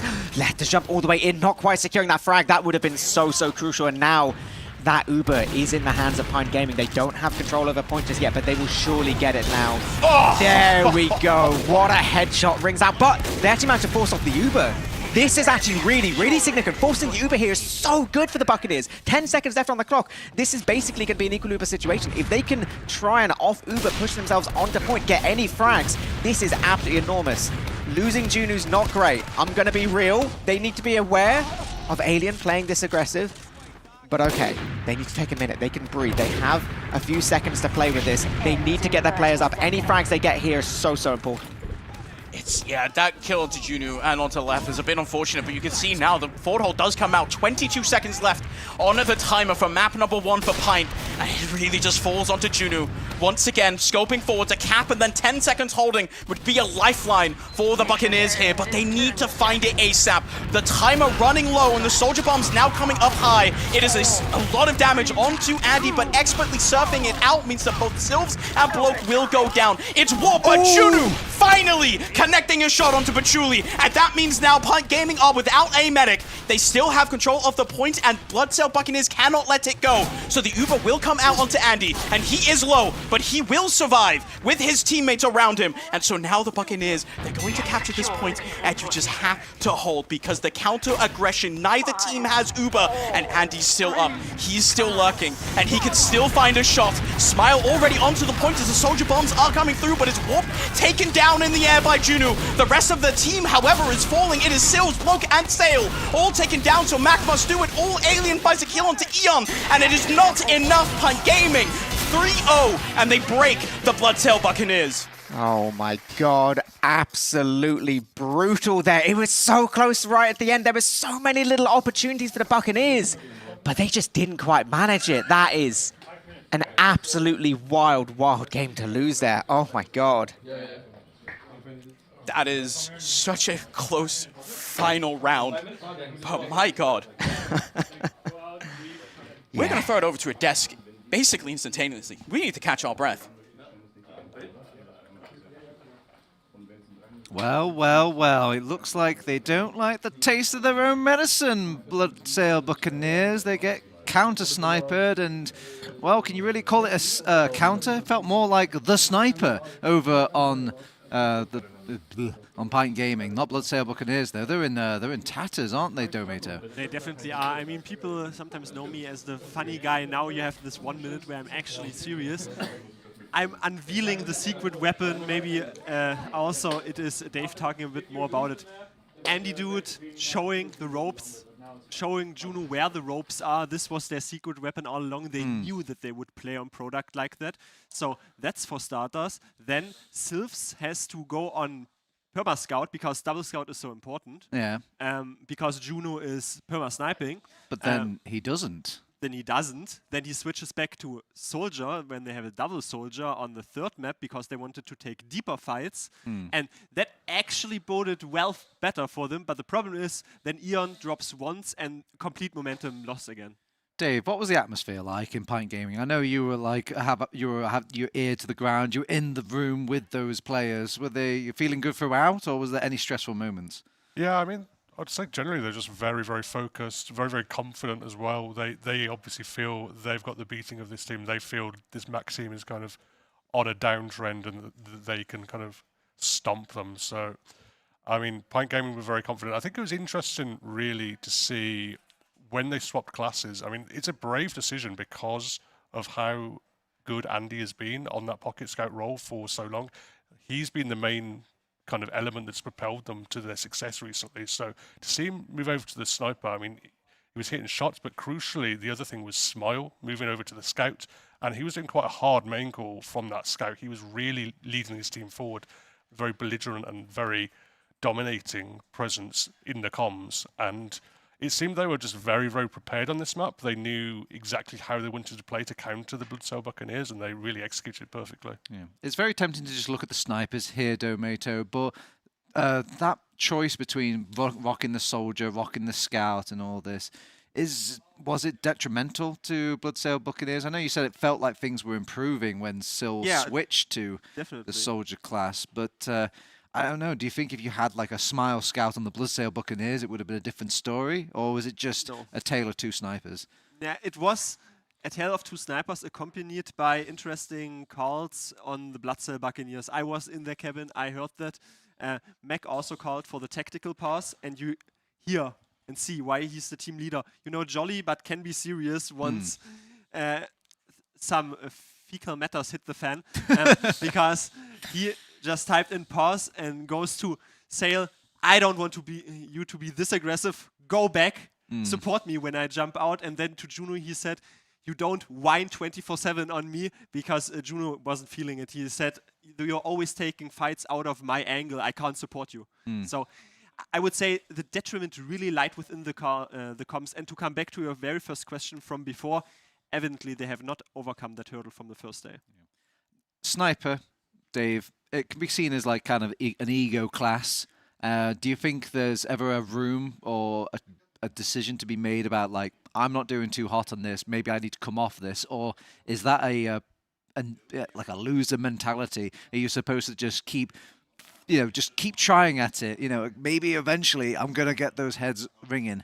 I mean, I think traditionally you probably want to use Sniper like selectively when a player's particularly feeling it, or when it kind of makes sense because it's countering what the other team is doing or what you're expecting the other team to do, or if you're just losing in a kind of straight 6v6 fight, chancing your hand with the Sniper makes sense.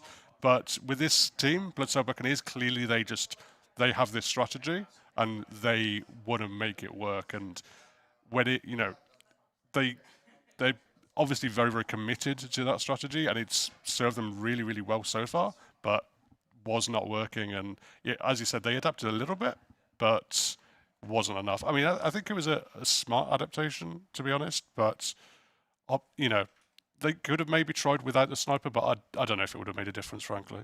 All right, one last question about that first map, and we'll go talking into our second map. Should Bloodsail Buccaneers still have this map as their trump card, Domato, or do they need to look elsewhere? The next one, you mean? The next I'm talking about, like, just in general, for the rest of the tournament, do Bloodsail Buccaneers count Product as one of their best maps?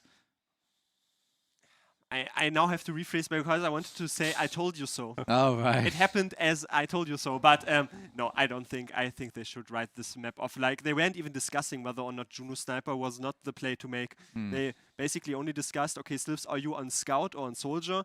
And when you went to Soldier, they wanted to take deep fights to force the Sniper out of position. Didn't work at all. All right. Well, fortunately, this is a best of 3, Dave. We are, going into a second map. I know it's a bit strange, but it's day 2, so we're going to have more than just one map here on our day 2. So it will be an opportunity, but sad to say that this is the map pick of Pint Gaming going against Bloodsail Buccaneers. What do you think the atmosphere is like after losing your map pick and going into the second map? I mean, Yeah, they're probably not looking really forward moving over to it, but losing product, losing the map that they're very, very confident on in previous, recent memory, and now they're moving over to Metalworks.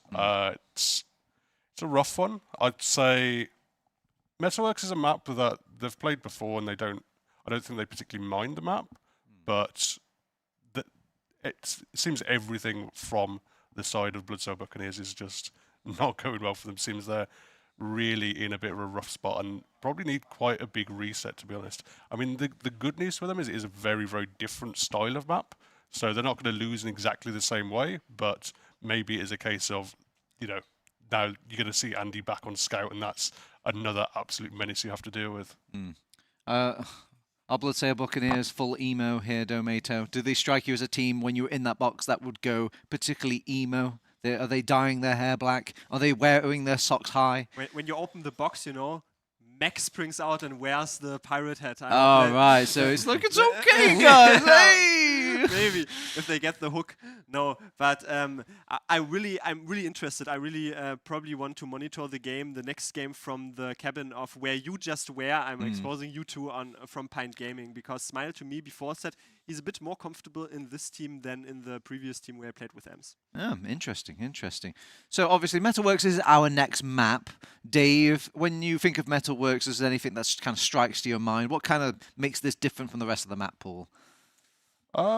I'd say the mid-fights are slightly different. Certainly, your demo being fast can be very, very important, and the soldiers as well. Yes. We've seen yesterday as well how impactful the soldiers very early on in the mids can be, and if one of the demo men is just under a lot more pressure than the other, it can really kind of shift the feel of the map. And like any map in 5CP, if you're not winning the mid-fights, it becomes a lot tougher. There is ways, it's not a super quick map, Metalworks. Generally, you don't get a lot of quick rounds unless one team is absolutely bulldozing. But, so there are ways to come back, even if you're losing mid-fights, but it's always obviously better to win them. Yeah, I do like this point that he brings up, Domate. I just want to touch on it a bit more.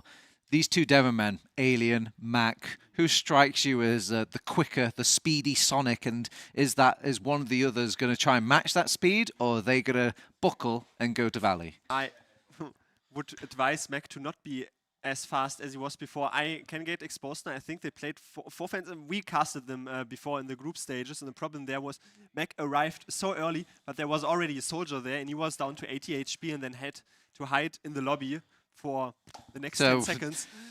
First in line to just wait back for the rest of his team, I see. No, but I mean, this is definitely an issue. I want to back this up. I think maybe he has more success against Pint Gaming because arguably they probably don't have as strong soldiers as Forfans. Okay. Do you agree with that at all, Dave? Do you think the soldiers are a factor here? As far as I know, none of them are as efficient as Brugman is, especially on those mid-fights on Metalworks. So the fact you're not having to deal with that is a little bit easier. I mean, they're still pretty good, Smile and Warped. I mean, they're both pretty good soldiers, and I know Warped does a lot of jump maps, so probably practices the fast rollout on Metalworks quite a bit as well. So I'm expecting Warped's probably the one to be really aggressive and try and shut down Mac. But we saw, honestly, the mid-fights weren't too bad for them at the end. They kind of adapted. Obviously they couldn't have Max super fast, and they couldn't have him kind of shutting down. But they kind of played more towards the Valley area. They kind of played more back, often allowing Forfence forward.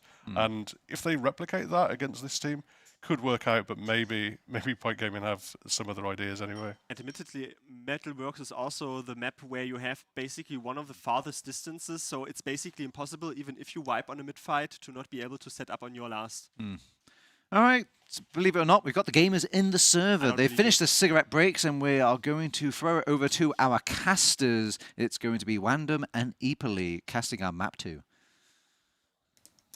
We are still casting match 2. How are you feeling, Epoli?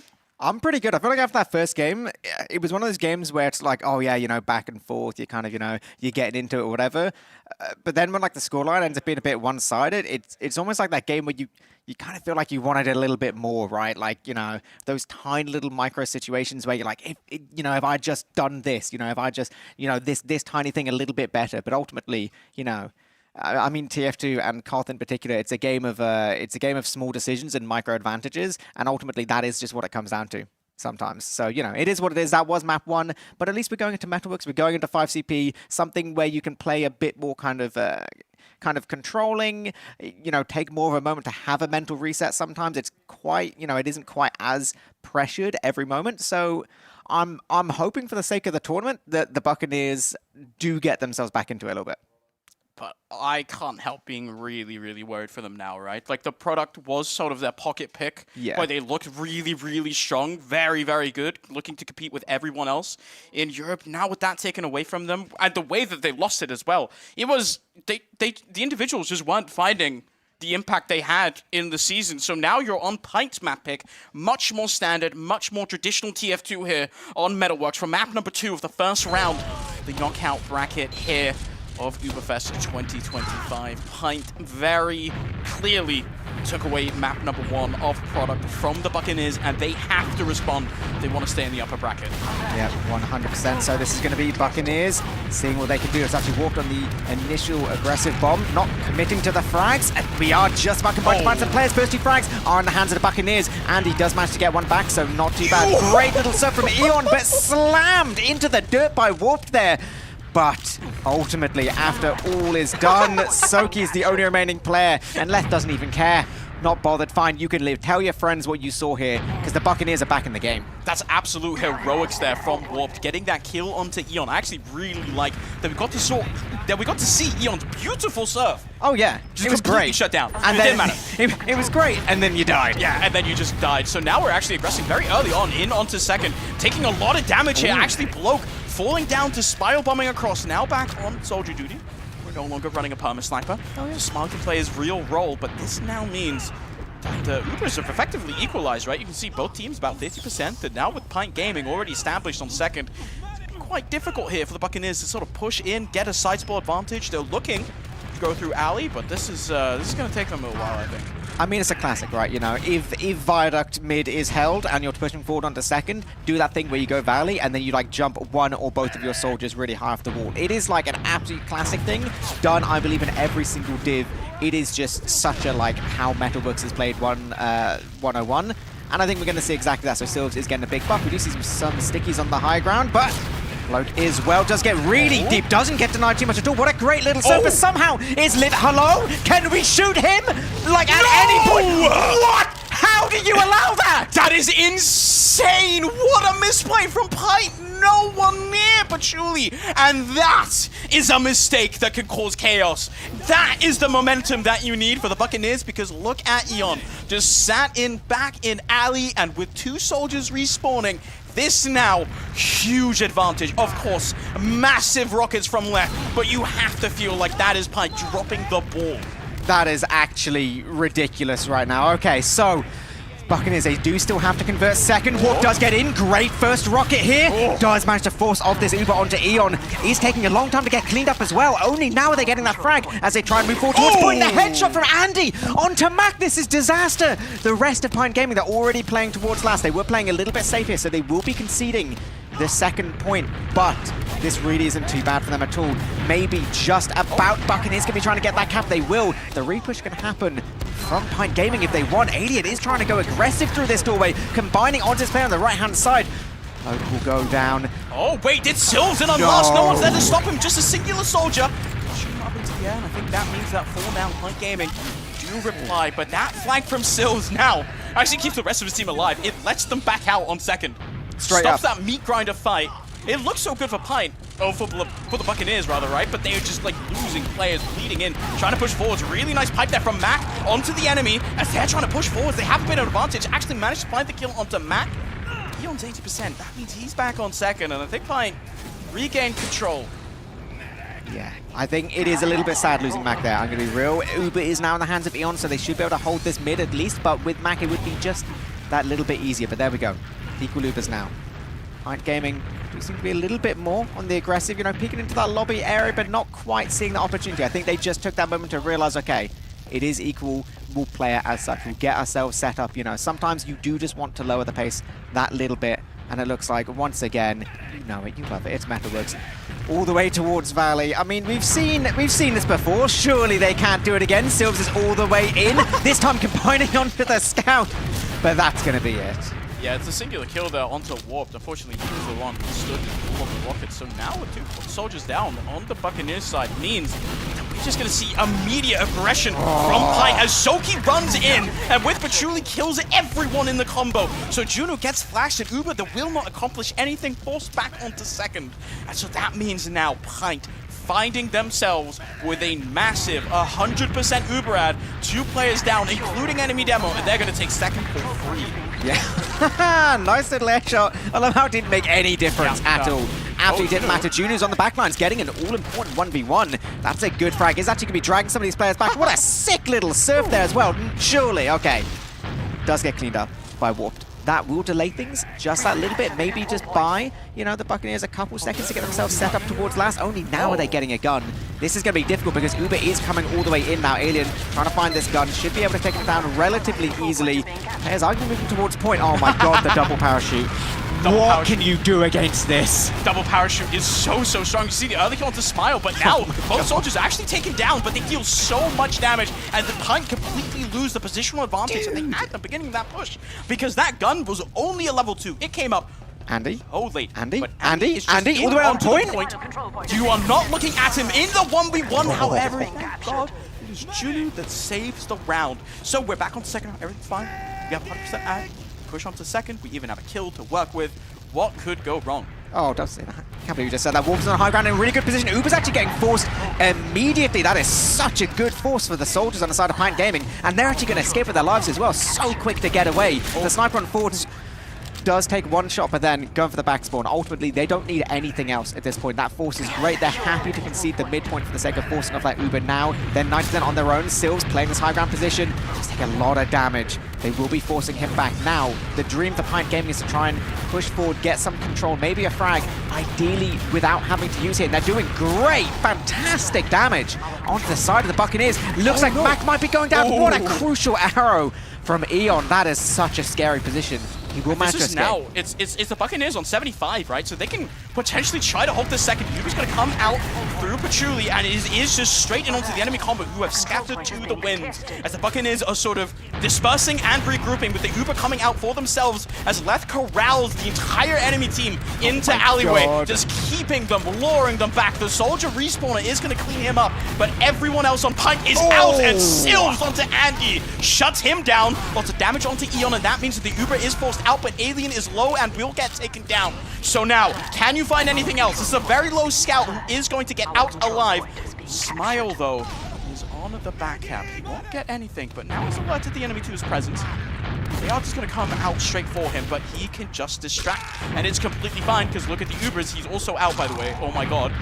Funny map, funny doorways, funny hallways, you know? There you go. Yeah, Smile managing to live. There we go, opens things up a little bit for Pint once again. It's about kind of 30-35% advantage. This is definitely enough to push off of, and it is definitely enough to posture. You know, the dream really would be just to try and walk all the way through here. It's going to be so difficult to get all the way towards this combo. My god, dude, Patchouli went so low there. The force does come out. Just about combining onto that frag. They do get positioned towards point. Ubers will be in the hands of the Buccaneers in a couple seconds. It's kind of unfortunate timing for them. Yeah. They're just that little bit slow building, so they can't get the Uber to go for that immediate repush. So they are pushing out of last, which is a little bit riskier. This is scary for the Buccaneers, to be honest. You were just walking on a tightrope. Mac already eating so much damage. If he goes down, the round could potentially be over, even if you have the Uber ad. So it is just going to come out, and you can see Pint Gaming running away immediately.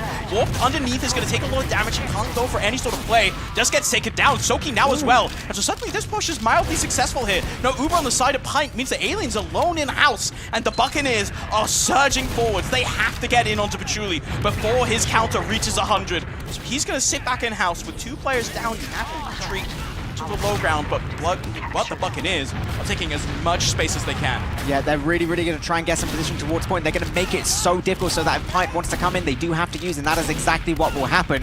We see almost this entire Uber actually kind of being used on Junu there, and that's a very reasonable trade. We'll have to get more. I feel like the Buccaneers kind of overstaying their welcome right now. This seems... my God, they were in very aggressive positioning, just that dude, Andy doesn't want to stop. Unaware! We don't turn around. Unaware! Okay, we got 7 it. HP. It's all good. We are down 2 now. No soldiers are up, which means that you can't just go in straight away. Eon does not have. So if you push this ASAP, he won't have an Uber. So Sail up on the sniper is going to have to find a headshot onto Alien and instantly taken down. That is a medic peeking a corner that you cannot take. Because a soldier now warped is going to come in, try to kill the enemy medic, but Junu is on the shotgun Putus. Dude, I love that. I love that so much. The funny thing is that is the objective correct weapon. Yes. Like to be on for heavy just there because the minigun spin up time. That's actually just correct. I love that. I love me some Fan Scout coming forwards. Now it's a bit of a big advantage for the Ubers. I cannot believe that the Buccaneers are actually trying to play this. The trade is going to come out. A lot of damage onto Julie. Actually, this post-Uber looks a bit scary here. 4-Pint Gaming is all of their health bars are low, but Sylvs is equal to 0. So Vito's going to flash his name on the screen. Hello, Vito. Hey. But the trade comes out, no frags really being found, and so instead now it's Mac up on 25%, and that is just a warped on point, uncontested. Bloke is taken down with Eon falling to the pipes of Alien. This is now the Buccaneers struggling to hold on because Soki is dealing a lot of damage, and the enemy team can regroup around the medic and heals, but it looks like they are just going to choose to stay back, keep the advantage, and push for the killing blow. I'm actually going to kind of massively shout out Warp there. Like, it seemed like such a funny just I'm a jump on point play, but it actually dragged so many people. It focused so much attention towards point and actually got so much time that they had no choice but to play on point there, which obviously allowed such a distraction. So yeah, no, Uber's going to be in the hands of Pine Gaming. This really should be their round to lose at this point, you know? We do still have the funny parachute, so Wan, how do you play against it? The Ubers are going to come in. This is a level 2 gun being built right now, and Andy's just instantly onto the point, gets spammed, but just not fast enough. Sticky's not dead, and that means that Andy can run onto the point completely for free and take round number 1. This is Pint Gaming up once again. Eon had an amazing serve, but taken down by Walker there, so that means Buccaneers, I feel like they had opportunities there to push with advantage and win a round. Unfortunately, not quite finding it. It's really nice mechanical plays coming through for both teams. Oh, absolutely, yeah. No, I feel like that was such a hard-fought round. That was one where like both teams really got like pushed to the limits. But ultimately, it's going to go Pint Gaming's way. So they're going to be that little bit more confident going into mid-2 right now. We are seeing pressured. I love how Andy just doesn't care, just literally fears not a single player on any server, I think, at this point. First frag is going to go their way. Does look like it's going to be Bloke going down as well. Dude, Warped actually having quite a low-key big mid there. Just getting those 2 important frags, and that's actually all they need to win the mid. Yeah, it's really nice from Warped finding both of the kills, and as you say now, the 2-player disadvantage here for the Buccaneers. They are sitting on second. They will have at least Sail up for the fight, but you can see the aggression coming in. Sylvs! What? That is a disgusting shot onto Vachuli, completely eliminating the advantage, and Pike immediately press their W keys as they try and get the serve, the force, successfully onto Eon. But where are his players? Everyone else is dead and low, as that is Warped on the high ground, hitting rockets and shutting down the Buccaneers. Heroics from Sylvs and a disgusting shot onto Patchouli, but it's just barely enough to keep a team in the round as everything is still crumbling. That is absolutely wild. I love how I feel like both teams right now, like there's so many ways where they're playing great, and there's so many ways where they're just kind of getting picked apart. They're that perfect combo of like, what the hell is going on? That is, yeah, no, dude, that was kind of huge from Warped in a lot of those situations there. I have no idea how he lived. I don't think he knows how he lived. I don't know. It's about 30% advantage here for the Buccaneers. 20%, I can count. Ooh, numbers. Which means that we're fully in stalemate position here, as 20% spinning is not enough. No. On Metalworks, especially pushing out of Lust, something you preferably do after you wipe the enemy team. And anything but that is a bit of a risk that you are committing. So the Buccaneers are going to sit back on Last. Juno up on the sniper, hoping to be more successful than he was on map number 1. Early damage onto the soldier, at least so far, is decent, but Demo is going to start peeking. very weird angle here for Junu. He's watching far away. Oh. Yeah, I mean, I feel like this is one of those positions where, you know, Pint Gaming being on the more aggressive side, looking towards the Buccaneer last, they can kind of do a little bit whatever they want. Yep, Soldier is going to be jumping on in. Dude, I love how the response to seeing enemies... Oh, great work by Stills, picking up Alien. Yep. Actually, this is does pushable. Stills want to go for it? Has Stills been not... Okay, just about been spotted, okay. Scout class has seen us, that's fine. We can go for the aggressive sniper peeking. But no, I do think it's genuinely funny how like the immediate response when you see an enemy player towards your last is, I'm a soldier, I'm just going to go sit in the skybox with my funny parachute and just try and make things as annoying as possible. It's actually the kind of thing where like, when you think about it, is just ridiculously annoying. This is now both teams spy checking at the same time. I love that. So I wonder if Sylves actually does see properly that Soki is electing to go for the spy play here. Takes a little while to set up, and there's 3 minutes left on the round timer before we just reset, go back to middle. But it should be enough to set up the spy play, but... Okay, no, okay, they are aware because Junu's going for like the wall hack play. Imagine. Dude. Okay, I'm waiting for it. Yep. Dude, we are so aware. We are so aware. You can even see Warp goes for the sack play at the same time while the spy is creating the distraction, but Bloke is just hovering across. It looks so funny. I know so players dumb, hate dude. playing against it, but from a viewer perspective, I love the parachute. I forgot the weapon existed. Literally, from a viewer POV, I can guarantee there's like an entire demographic of people being like, dude, it's such a dumb weapon, like they move so slowly, how do you not hit them? But that's how you can't hit them, because they move so slowly. Yeah. It like ruins your brain like falls out your butt. Yeah, and also like you expect them to go down, but you can like parachute up, parachute down, and then you can like stagger your fall. Okay, Judo gets a bit aggressive there with a peek.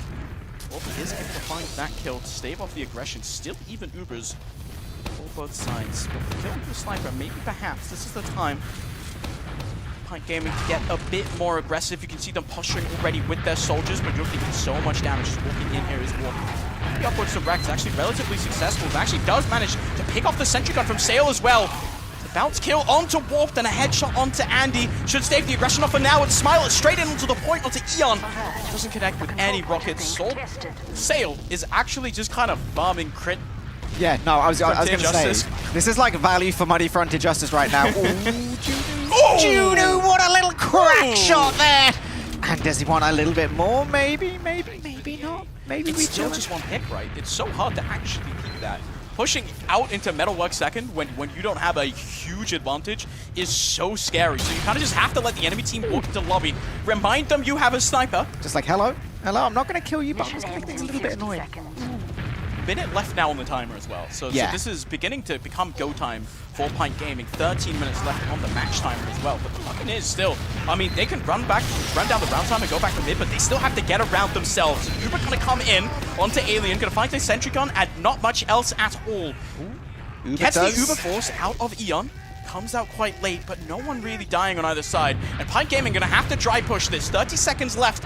We're gonna set up this push. Warped with a very nice early rocket on to the enemy of left. As now it's actually Mac taken down super low, but does manage to find the kill of Smile. Does not get bowed out though. And so now without a demo, it is Warped onto the point, and you have to play this with your life because the Stickies are not doing anything. The Fat Scout cannot find the frags. Instead, it's Andy and Soki against the world, and maybe they like those odds. But Sale with the 3K has to stop Andy with his own, and he does manage to find all four. It's 7 seconds left, and Smile is nowhere near. So we're gonna go straight back to middle, because Smile's gonna jump in. There's a little bit of cap time, so we do actually let Sale get a 5K. Just, you know, just for the vibes, okay. I like that. We're being nice to Smile. Or to Sale, right? We're not being nice to we're being incredibly mean to Smile. Yeah, Dude's got fragged like 7 times. He's Danish. Crazy, bro. Crazy. Yeah, dude, imagine. Ostracized. That's such a beautiful, disgusting shot for himself. We didn't quite see what happened to get him in that position, but I imagine it's something of like bombing into yard, or into alley rather, and shooting up the medic, and then getting shot up with him, and hitting the rocket as you're kind of flowing. It's like the alley-oop into a Dragon Ball Z. That is like... It's like a self-alley-oop. Yeah, a self-alley... Dude, that's what I'm saying. All right, this is third min, right? There we go. Another little opportunity here for the side of the Buccaneers. You know, maybe things are starting to work, maybe not. We're not really sure. First frag to the good, but to Pint Gaming, they have this position on point. Yeah, dude, the Buccaneers are just nowhere. Like, it's one of those mids where you're just like, oh, we stand a chance, and then you lose a couple, you're like, So now you're down 2 players here. You can see the timers are 10 seconds as well. So Pine Gaming actually can't just push him through alley here. This is a bit scary, as Sylvs is going to go for the counter bomb, is going to get called out, so immediately has to call it off, but is going to eat so much damage, and will just get taken down by Andy. So now you're down another player, and Pine can just continue pelting you and force you all the way back onto last even Ubers. But I think the result really is just going to go straight away. Trade going to come out, and that is Patchouli excellently surfing away from Sale, who doesn't even manage to get the force. And suddenly, this was an even Uber situation. It was completely fine. We tried to take that trade, and this is now disaster for the Buccaneers. We're all lost. Enemy team has Uber. That's not good. I'm gonna be real, that was kind of a dog Uber. Like that was really one of those where you're like, oh yeah, we're going for the trade, and then it just kind of sucks. Uber does come in now. Mac is just living his best life. He has sticky bombs on the point, I suppose. The enemy team doesn't really seem that bothered about him. I think he has been spotted just about. I believe he's gonna watch all his friends die from such a fantastic POV. Max in! And it's not enough. Yeah. Okay. How'd you say this nicely? Go on, say it. say it not nicely, it's fine. What are the Buccaneers doing? Yeah, I'm gonna be real. That whole like kind of, oh yeah, we're gonna trade Uber in a second, but you're gonna walk through like 3 doorways to get there. And then you, like, I don't know, like it just seems so optimistic going for that. Like you're just not set up for it at all. It's just such a throwaway Uber situation.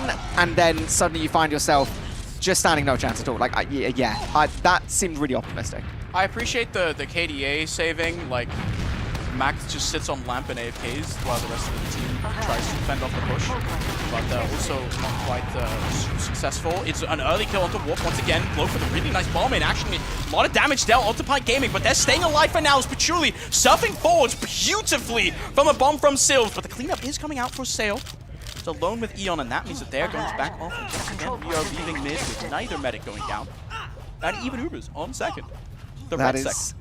The red second, that is true. I mean, this is almost feeling like the start of a little bit of invention for the side of Pine, because, you know, I mean, they're 2 rounds up. There's a lot of game left in the game. That is true. One of the undeniable truths of life. But also, with Pine already having a 2-round buffer, you know, the more that timer ticks down, the more they're going to be happy to, you know, play a little bit more conservative, a little bit more safe. You know, they're still going to be, you know, want to get some more rounds in, you know, assert some dominance, all that kind of stuff. But really, the ball will be perpetually in the court of the Bloodsail Buccaneers, and they need to actually kind of make something work. And having something consistently work without then making a mistake, it's just not been happening for them. Like, they've been losing players in really dodgy situations. They've been making some slightly questionable team decisions. Yeah, they need to find some way of just, I don't know, shaking things up and just kind of changing the entire narrative. Yeah, they need to find some kind of rejuvenation, and they kind of need to find it now if they want to stay in the upper bracket. Hourly Bomb's going to come in from Smile. Not going to find any picks. It's a lot of damage to himself. We try to take a lot of space here, do Pine Gaming, but they survive. It's actually not the end of the road. Time to get cleared up. Yeah. It's giving the Buccaneers nothing to really re-aggress on. You can still see how Pine respecting the opponent, backing off, making sure they're full HP before they try peeking again. But they have time to kill, as you say, right? 8 minutes left on the clock. You're up 2 rounds. Ball entirely in the Buccaneers' court. Well, this is the thing on the side of Pine Gaming, right? Like, so they're the ones with rounds up. They're also the ones aggressing, and they're going to be the ones aggressing again, right? It's the kind of thing where, for as long as you're the ones aggressing, really, eventually, something will work, right? Like, if you just slam it enough things against a brick wall, eventually the brick wall is going to, like, falter, and it's going to be all about Buccaneers finding some way of actually capitalizing off that. They do manage to get 1 frag this time towards Warp. That's pretty good. We do see Flo going aggressive towards the flank. He's been spotted out, though. It's going to make things incredibly difficult. The rest of the combo on the side of Buccaneers, I mean, I guess they're trying to go through Valley. Are they going to try and send a sack of their own? That's probably the best opportunity that they can kind of take. They really need to combine on some frags, but the spawners are going to be up. They're going from a low ground position. It is just so difficult. Mac is really pelting the opponent with damage here as well. Really nice position in Valley, but unfortunately, there's just not really much to follow up on it, right? They have no positioning on mid. No. So like, yeah. Back off. Well, that's it. It's like, you know, if you get a bit of damage there, other than Mac hitting like 2 pipes, like, how do you follow up on it? I guess maybe if you hit a pipe on a medic, you can deep bomb a soldier, but that's about it. So, you know, they've got to go for it, but also it is just a difficult spot. It's one of those kind of just, you know, difficult aspects of this map. That angle is just very, very difficult, but here we go. Smart does jump in once again, not looking for that full commit. Is going to be ducking away a little bit to try and just draw some eyes, draw a little bit of attention. Alien hitting just a little bit of damage. And here we go, frags once again. First one, going to get the Buccaneers. Uber has got forced out, though. Even getting 2 frags off that is not that good on the side of the Buccaneers. Sale really trying to get aggressive, trying to walk forward. I don't see really the rest of the team with them. Only now are they combining. Uber has been used by Patchouli now, right now, and he's going to be trying to chase all the way. There's like 5 players in that one room, and I think maybe Wisely just backs up at this point. That frag's insignificant. The damage is actually really, really significant on the Buccaneers. They're managing to keep them just about out of these doorways. Sale does get cleaned up right at the end. It's turning into a very scrappy little fight here, and you can see the Buccaneers getting caught all the way towards these hallways, and Eon desperately tries to survive. Not quite connecting. It's a singular kill that onto Warp, but it is such a poor consolation prize. It starts out so nicely and finishes pretty decently with a kill to Patchouli as well, but they sacrifice so much for it. And so now the Buccaneers are all the way on their last. Once again, Pint are going to get Patchouli up as well. They're going to have a slight ad.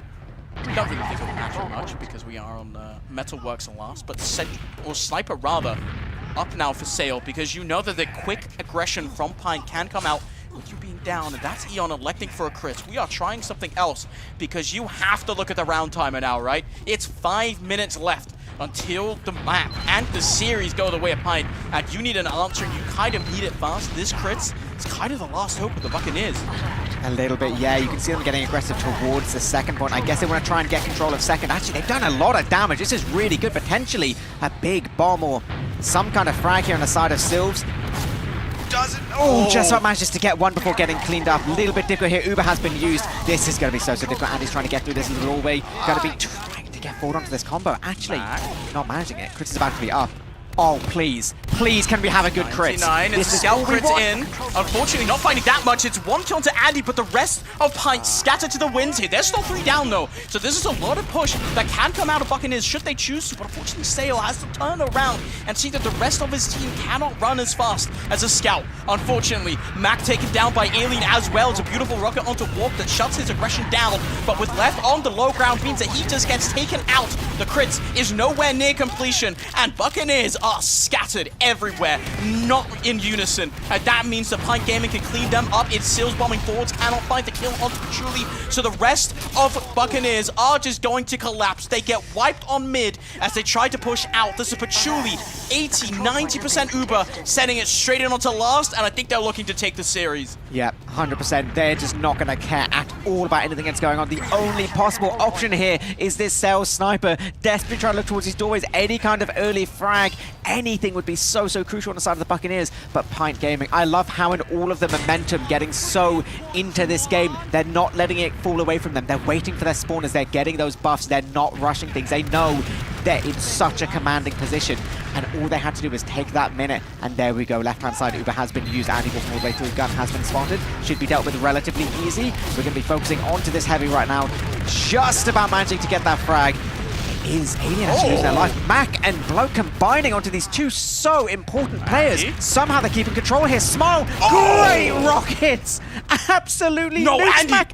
He's uncontested. He's going to run in. There's 3 players looking at him, but the cap time is so huge. Andy does not quite find the shot onto the enemy Sale. Takes him down, but just barely. And that really slows down momentum. Buccaneers, they have 1 breeze of momentum. You have to just ride it. You have to push the ball now. You don't have time to wait. And so that means that the Pint is going to re-aggress. And if they get any sort of hope at stopping this ball rolling, it is so good for them. Early damage, though, onto Soak does fall quite low. Buccaneers have to keep pressing. They just have to keep going. If they lose, they lose. Sylvs going down early. Uber comes out. A lot of damage onto the enemy demo man. Alien is falling, but that is Scouts shifting everywhere around them. It's Andy running in onto the point uncontested. The enemy demo man is not healthy enough, but the taunt gets him picked off by Junu. And so the Buccaneers are holding on, but look at the aftermath. Oh my god, no. What the hell is going on? Junu gets the second hello? And we're gonna not lose to Mac. Lose to Soki, but Mac dies also to Sticky. Hello? Wan, help. I'm trying to like do the maths in my head of like, are we dead time?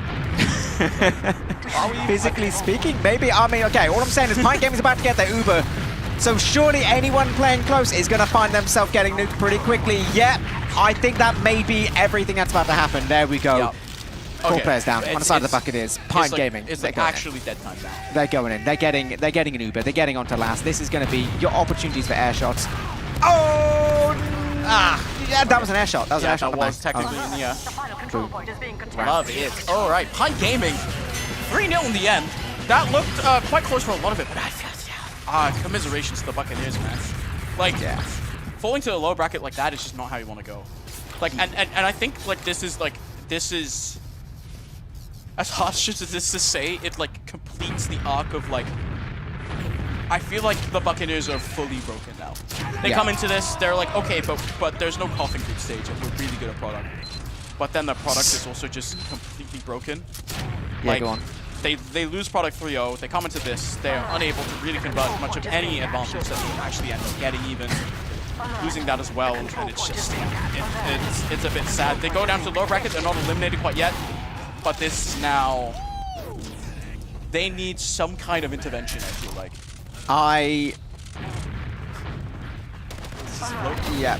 In the nicest possible way, they now cannot afford to make any mistakes as the team that has historically this LAN made a lot of mistakes. Yeah, and it feels like one, yes, it's the team macro plays are not quite going their way, but equally just individually, like, they're just not where they were.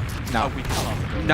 It's if you were to show, like, if you were to take all the name tags off and to show like team and like team then and then team now, it just looks like completely different creatures, like a completely different thing. You see the instant disconnects as well. Actually, they are. That is I've deleted everything. I have unplugged all of my peripherals. I'm gonna see you guys in a minute. But yeah, congratulations, Pint Gaming, of course, taking the win, taking revenge. I think they all fancied themselves a 4th place at least at ETF 12, and they're sort of making that work so far, stamping their name as sort of the outside contender maybe a little bit. We saw them play for the first 20 minutes of their granary game against Witness. They played Witness closer than any of the other teams in the tournament. They were actually hot. Like that first like minute and 5-second round was actually hot for the side of Pint Gaming. They did things no one else has done this event so far. Like I feel like theirs is the kind of, you know, a hell of a story for the LAN. To help us tell the rest of the story, the rest of the LAN, go on. We have a little desk lined up. Double taps.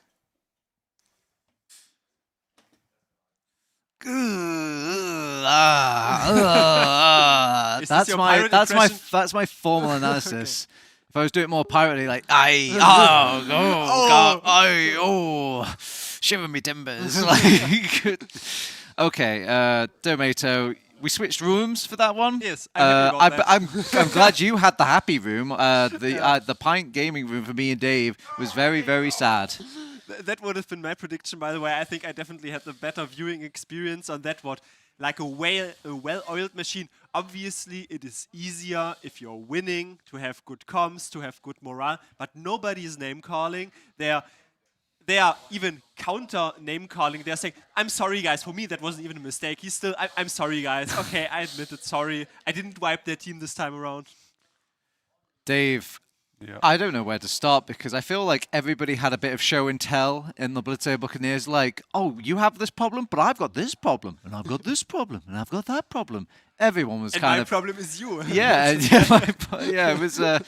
It's where do you begin? Yeah, I mean they started off okay. I have to say they didn't seem completely dejected. They didn't seem like they felt they were completely. They out won of mid. it. They won the first mid. Yeah, but kind of as it went on, every time. I mean, they were okay in the holds as well, but every time they had an opportunity, had a little bit of advantage to go for a push, they seemed really unsure of themselves. They seemed really on different wavelengths. Mac was calling things people were not really following. Even when it worked out, I think one of the drops was Mac called "Don't Bob," Sylv's "Don't Bob," and then Sylv's bobbed and he got a drop. So that was kind of indicative of the fact everyone was kind of second-guessing each other, second-guessing themselves. And they really didn't get any kind of forward momentum going because of it. Yeah, this is great for Analysis Couch because we've got a lot of problems to dig into and all this. That's one of them, counter calling. It's a tail order's time. Do you do A, you do B, then you end up doing a weird C and all this. Was that like the problem factor you saw in the game, Domato? No. Okay, let's go on to the next problem then. So, not for my team. The next problem was maybe like teething issues with, I would say, like Sale. Couple of times that boy is running away a bit too much. Would you agree, Dave? Did it feel like a couple of times Sale was detaching a bit from the combo, or? Yeah, a little bit. I think overall, like Mac and Sale were not playing close together for long periods of time. And generally, if your demo and your scout are splitting, particularly on a map like Metalworks, where often you're having to enter through different doors, and you can avoid kind of spam via that, but it meant that Ian was kind of dragged every which way. He either had to commit to following Sale or had to commit to following Mac, and it meant whichever one, not only would they get very, very well punished by Pint, but it also meant that they then yelled at the other. Yeah. Oh, well, let's put that through the Domato machine. Domato, was that the problem? Not on Pine Gaming. Okay. No, but can I please don't anybody look at that? I think we also have some players joining in, by the way. Yeah, we're getting them mic'd up, but in the meantime... I just want to have a quick, before they can tell me that they have a completely different feeling about it.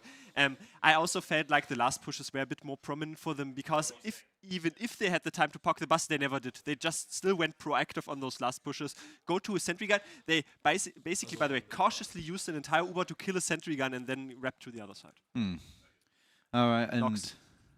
Oh, okay, but yeah, so while we're still getting them mic'd up, we have the logs here. In seamless transition, we'll have two players that just magically pop onto the couch during this.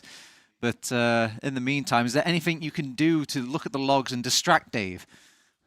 I mean, we expect Andy to have a good game, right? But yeah. Oh, look at this. Once again, he managed it. Never seems to be able to be stopped at the moment. Yeah, what a tactically timed glazing you have, Andy, huh? well, who would have guessed it? Stereotypes.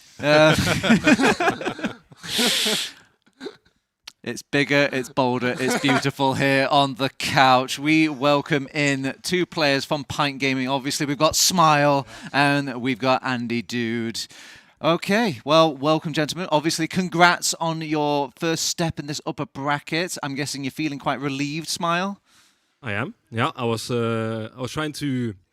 Well, we really didn't want 60 kills from Sale on product, so yeah. So I'm quite glad that didn't happen.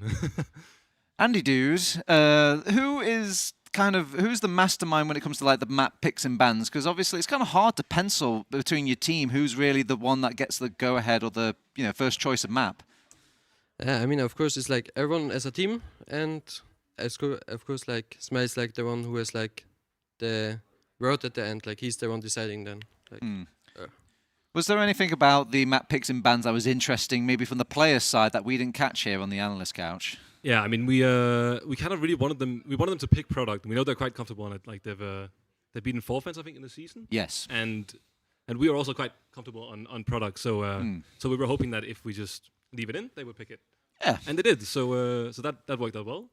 And then for what was the second map? Oh, Metalworks. Right. we just played it, but yeah, as a Metalworks, we were just I don't know. We were between metal and process, I think it was. But yeah, in the end, we thought that they were probably worse on metal than they were on process. So so that's why we picked it. Andy Dude, at this point, are you still is there any sort of training mode of things? Do you feel we should be picking these maps or we should be trying these things out? Is there, or is this completely now guys, we're not going to save anything. We're not going to think about working on our weaknesses. We're just going to play to our strengths. What's the objective for the team right now in this part of the tournament? Yeah, I mean, our goal right now is to win the tournament, to beat Witness. This is our goal. Okay. I think we can beat ForFans and the Jolly team. I think we're pretty confident in that.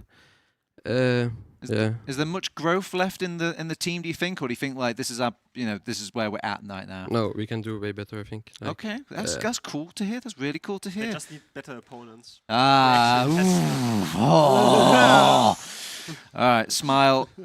Talk to me about these maps in particular. Product. You've decided to run Andy Dude full time on Sniper. Was this what was the plan if that actually flipped on its head? What if Junu was just completely popping off and Andy Dude was struggling? What was plan B if it did come to that? Yeah, I think before the LAN we had a scrim on Monday, and I wasn't there for it. I couldn't play, but I think Alien was running a sticky jumper, so we might have pulled that out in the case that Andy was getting diffed by Juni. But that's also a very unrealistic scenario, really, because Andy is just a better sniper. So. Andy, assess the sniper situation here. Do you feel there was something that Junu was doing wrong against the sniper? Is it just basically who's feeling it that day? Or do you think there's just, I don't know, there's an extra layer of sniper that this you have over him? I mean, his aim, of course, is like really great. I think depends on the day it is. I think he can be very good or very bad. Like today, I don't think it was his day. Honestly, like usually he's very good. I think, but in the end, I do think I'm better than him on any class. I want to put this into a macro perspective on product. Juno was complaining about the fact that his team was taking fights outside of his own angle. Did you sort of try to give Andy the helping hand there? I mean, obviously your sniper should follow a bit more individually by himself and not the entire team playing around the sniper. Yeah. I mean, honestly, I don't really tell my sniper. I didn't tell Andy much of what to do. There's sometimes like we're taking into consideration that if say they had 2 soldiers at the end of the game, right? Yep. And we knew they would start like bombing a lot because Yep. they were getting diffed in the sniper v sniper. Yep. So I would tell him to go hide, and I would tell Soki to play next to him. Okay. So we could try and just clean up the soldiers when they did bomb. And but outside of that, I'm not really like considering much of the angles. I know he's playing somewhere behind me. I'm just like focusing on telling my medic like how to avoid their sniper sidelines, and then obviously finding the points so they don't get capped for free when we have the point. All right, well, that's enough map 1. I want to quickly talk about map 2. It looked quite pretty much overall clean, locked for your team. Andy, dude, we were theorizing what was the problem or, all the many problems, but if you looking from the other side, what do you think was going wrong for Bloodsail Buccaneers? What was like the mistake he really kept punishing? I think, honestly, the mids. I think on every mid, Mac was locked out on mid. Like, we had so much space on mid. Like, I think we had Smell going fast, locking Mac out. He had, like, no chance to play mid. We had, like, insane space. There was nothing for them to do, and we just kept rolling them. We pressured second. Everything worked out, I think, for us. And Smile, for your team, was there anything that you were like, okay, yeah, we won that Metalworks, but, you Prem play as a perfectionist. Was there anything that you still weren't entirely happy with and you hope to fix going on into the tournament? I would like to ban the base jumper.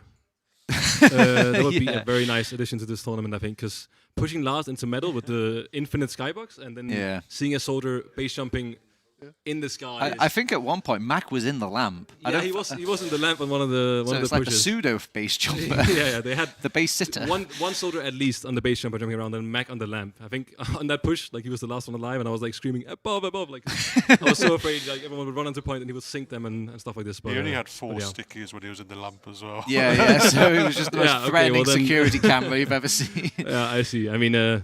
Yeah, I don't know if Mac has that in him to get a 5K there in that moment or whatever it was. Yeah. Now, you guys have seen the upper bracket. You probably theorize who your next opponents are going to be.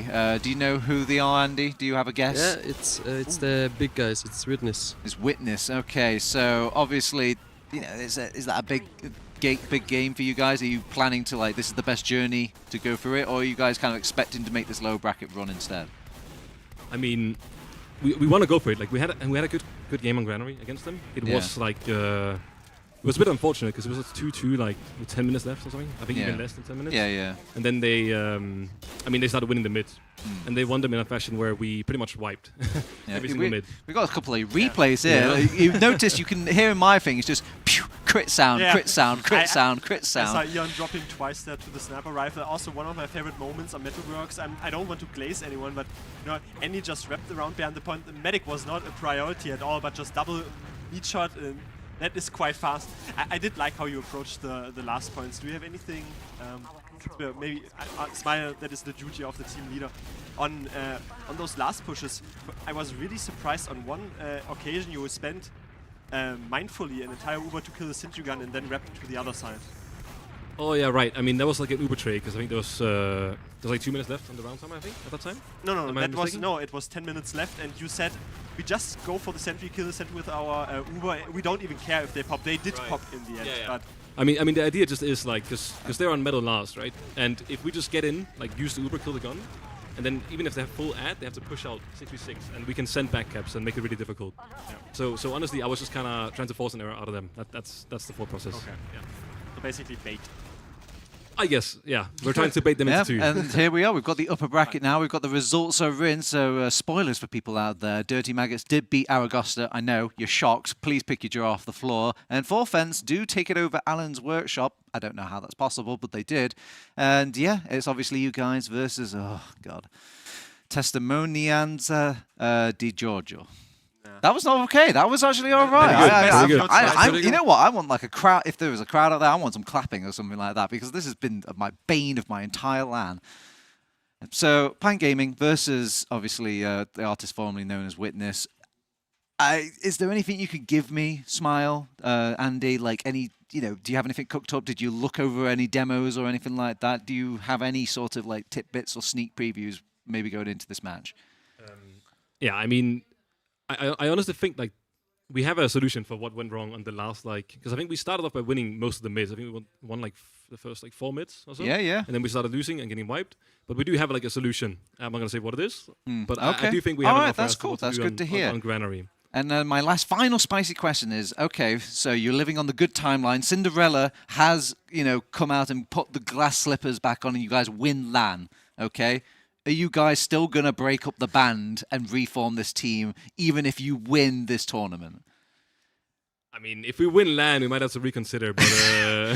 So that's the motivate, that's the carrot you're holding in front of Warped and company, just like... I mean, yeah, I think...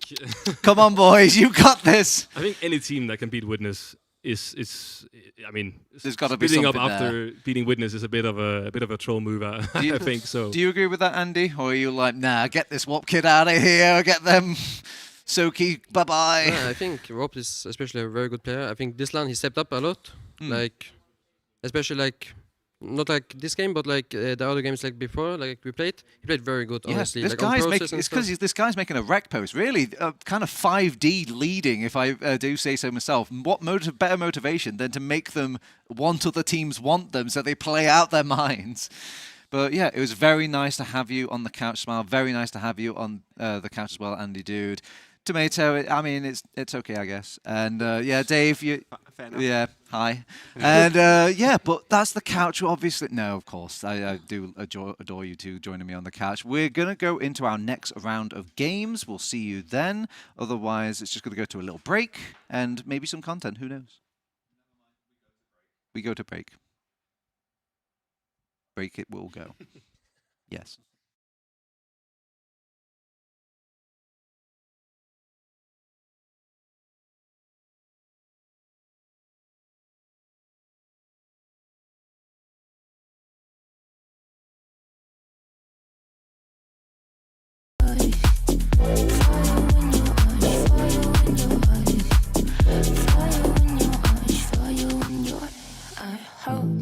You will get at me, but you indifferently. You talk so impassioned around here.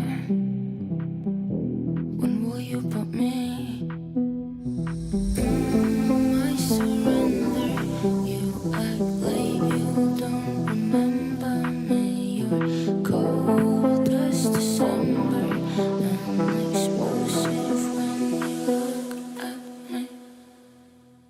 I'm sick with excitement. You can seem so violent. Fire in your eyes. I feel like you ain't right here. Nothing that you like here. I know you were keen to cut the ties. There's fire in your eyes. Fire in your eyes. Fire in your eyes. Fire in your eyes. Fire in your eyes. Fire in your eyes. Fire in your eyes. Fire in your eyes. Fire in your eyes.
listen to me speak, but just say what you want. What words will you keep? The ones that cause us harm. You assume the worst, but that is yet to come. Because you caused it first, and now we've come undone. Caught up in trying to find a problem. Why do we lose our minds, sending us before we try?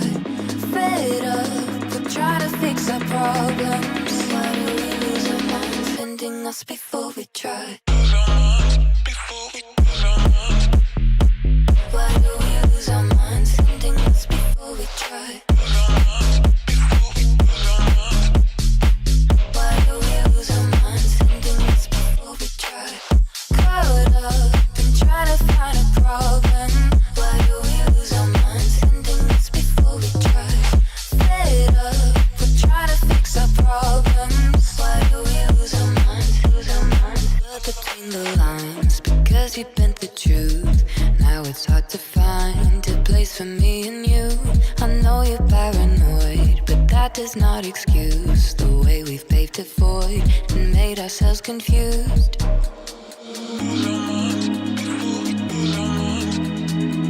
Why do we lose our minds, sending us before we try? Why do we lose our minds, sending us before we try?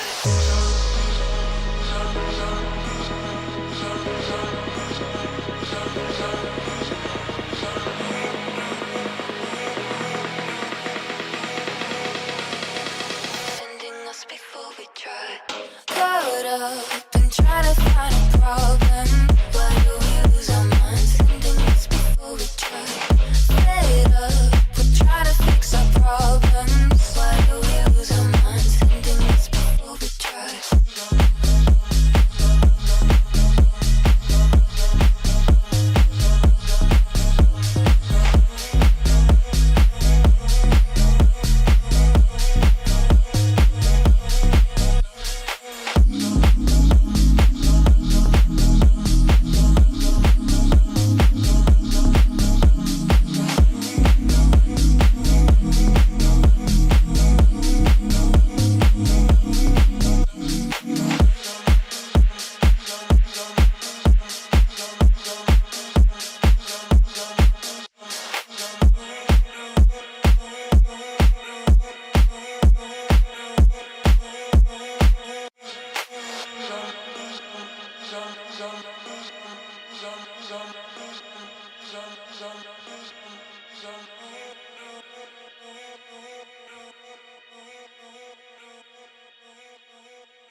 It's alright, I know it slips so easily. Fighters and lovers in your eyes, running around your head. There's 1,000 enemies, and there's a fire lighting up the dark. We're gonna watch them fall, 'cause if you need a little wild card, I'll be the one you call. It's alright, it's only human when the feeling overcomes, like a beating of a drum. I'll be the one you call.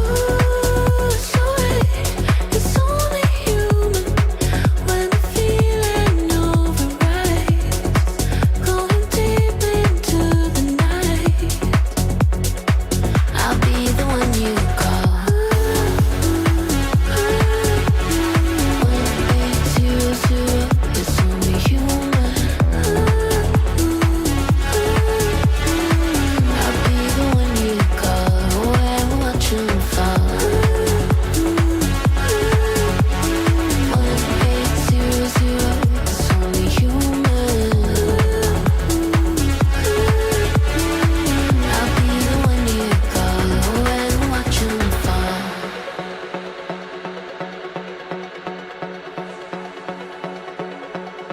I know you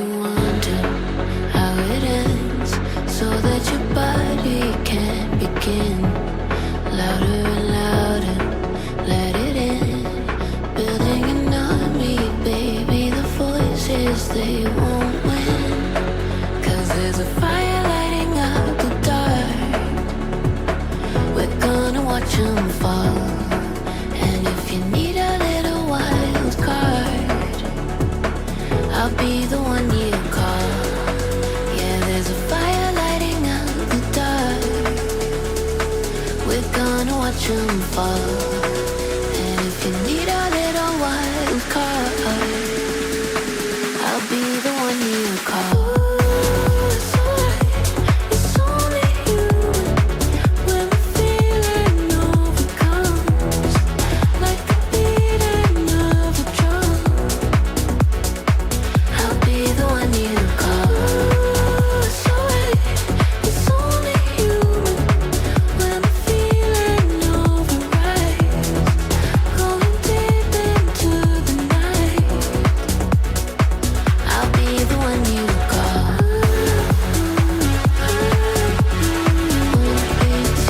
1800, it's only human. I'll be the one you call when we watch them fall.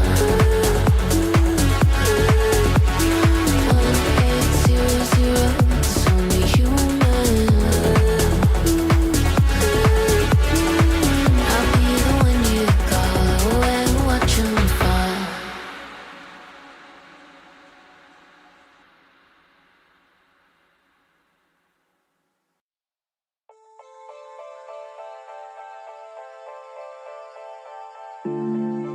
I just wanna sleep forever.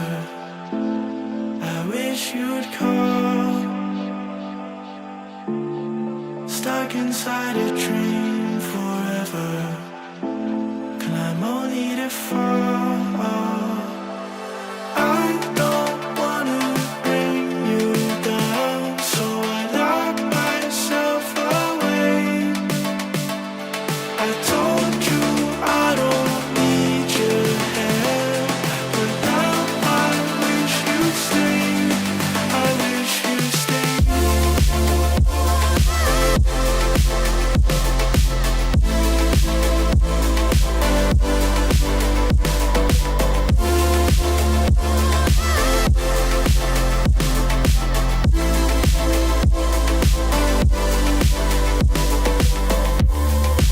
When the voices get too loud,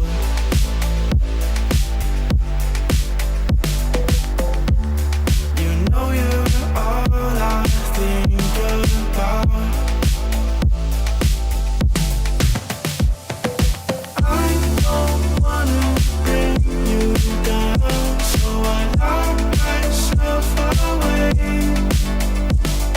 I told you I don't need your help, but now I wish you'd stay.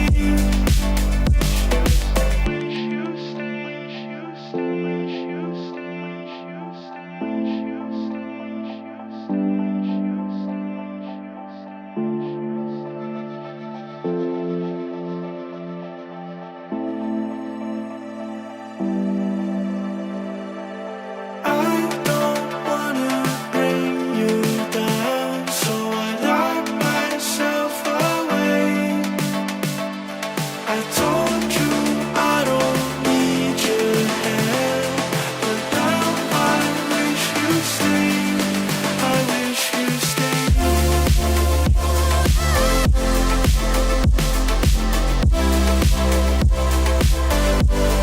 I wish you'd stay.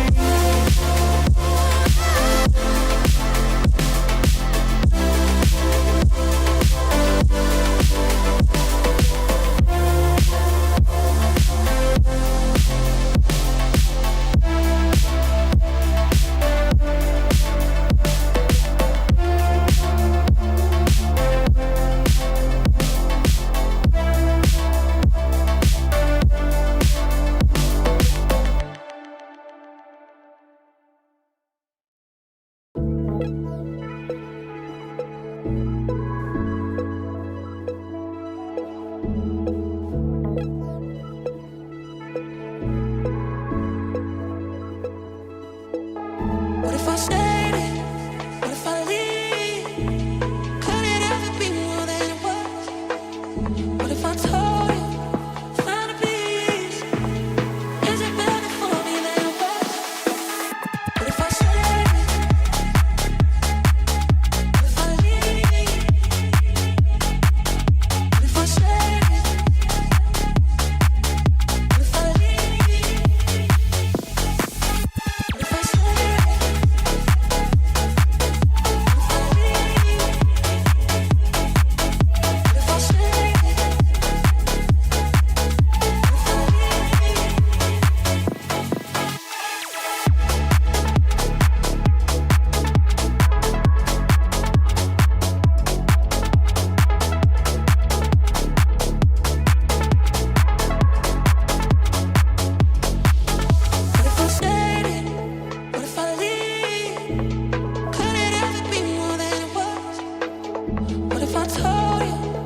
Has anybody seen the credits? Very loud set. No. Actually, that's. We're gonna do it again!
Welcome everybody. My name is Jake. I'm sitting on the couch with none other than Mac, representing bloodstained Buccaneers. Bloodstained?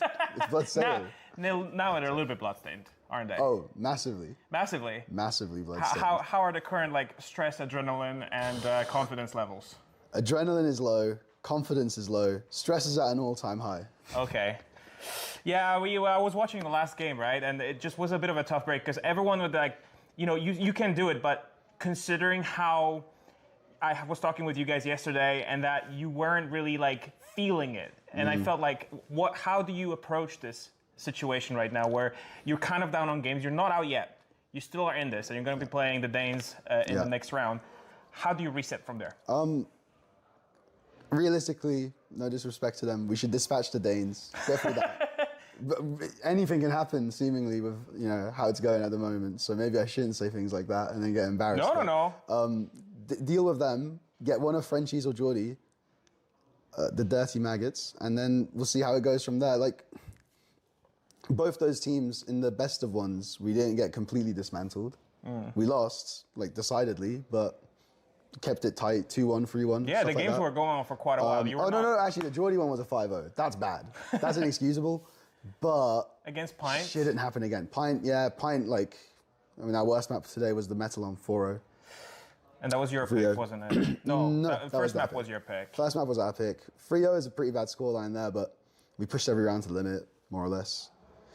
I don't know. Deal with the Danishes, get a little confidence back. We're gonna try some dynamic shifts. I'm gonna try mellowing out, seeing how that helps. I've already been pretty zen, but more mellowing out in the sense of taking the back seat. Let Sale do his thing. Okay. We'll see what happens. Yeah, and we were watching you having the sniper duels and on basically the first mountain product. How do you feel you can kind of encourage and capitalize on the fact that Yunus is just absolute phenomenal sniper? Play more product. So pretty much the only answer. Play more product. You said that was your pick, right? If people let us pick it, we're going to try it. Those guys were good at it. And online, we'd never seen them snipe. We'd only ever seen them run cookie cutter into us on sniper. Right. So that was I don't know if it's hidden strat or them coming up with something last second, but we weren't prepared for something like that. Okay, so from now on, what do you think is the next step for your team to prepare for the rest? It's the Danish first, then we'll see who is next in the next stage. Yeah. How do you want to approach this in terms of play style, team comp, strategy? Just keep it simple. Keep it simple. It's LAN. Comms, clean. Right. It's been hard to do it. We've been trying. I've been trying my hardest, but with even more of a focus on it, you can't stop focusing on it, I guess. Right. So continue on that way. What was I gonna say? It's not coming back to me. You can keep it moving. If it comes back, I'll bring it up. So if you were to just basically delete one map from the pool, just straight up delete it right now. Easily bagel for us. You think so? Yeah. Is it? I don't want that going out to the other teams though. But it's our permaban anyway, so. Right. Okay. Yeah. Is it just because you didn't play that much on the map? We're not great at CoF so we only really discovered we were okay at product because we started one-tricking sniper. We're not actually good at CoF. Okay. We're good at playing with a sniper. Yeah. and seeing where you the got to chips capitalize fall. on Uno essentially. Exactly. Just, like, being a phenomenal sniper. So you can't do that on Bagel. We're not actually that good at CoF. We get massively exposed. Right. Yeah. I'm going to ask you more of a personal question because, I remember having interviews with you last LAN. Yeah. And it was just an absolute riot. Yeah. But you were playing Medic and now I'm watching you play Demo. Yeah. And I was just kind of wondering what made you play Demo. I was always a demo player. So you just played for a season? Medic was I took almost a year, 10 months sort of gap to play a bit of Medic. I mean, the demo is Lucas, can't really say no to that. Yeah. You know, it's not doesn't feel too bad to end up on Med for Lucas. But any other demo, I'd be like, nah. But now you got to play against them, right? Yeah, that's not fun. So what do you have to say? Final words to Lucas then, as your former teammate from last LAN, now your opponents. Let me back into your heart as Medic. Aww. All right, man. Mac, thank you so much for the interview. I wish you all the best of luck. Our heart bleeds for Buccaneers. But I love the hat, I love the drip, and I love the energy, man. Good luck for the rest of the tournament. Good luck against the Danes, and give us an absolute show, man. Thank you so much. I'll try. Throw it back to the studio. Thank you so much, Captain Mac and Jake, there for that nice little interview. We heard a good bit of insight there, partially about the map pool stuff and other things to do with that previous game, but always good to hear from them. But we're back now on Metalworks Mid with not Stephen, and we've got our special guest Sodium here. How are you two guys finding LAN so far? I'm having a fantastic time so far. Same here. Yeah. Can't complain. Games have been good. I don't know. Beer's been flowing. Oh, beer's definitely been flowing. Yeah. Red bonks, blue bonks. Oh, are you red bonk Yeah, or we blue need a bonker? team. Blue bonk. Team blue bonk. My man. Yeah, we had a split desk last time, didn't we? We had you a team blue, and I think Piggles was red, was he? Piggles was red. Yeah, no, very disappointing. Yeah, it's really contentious here about which flavour of our drinks is picked.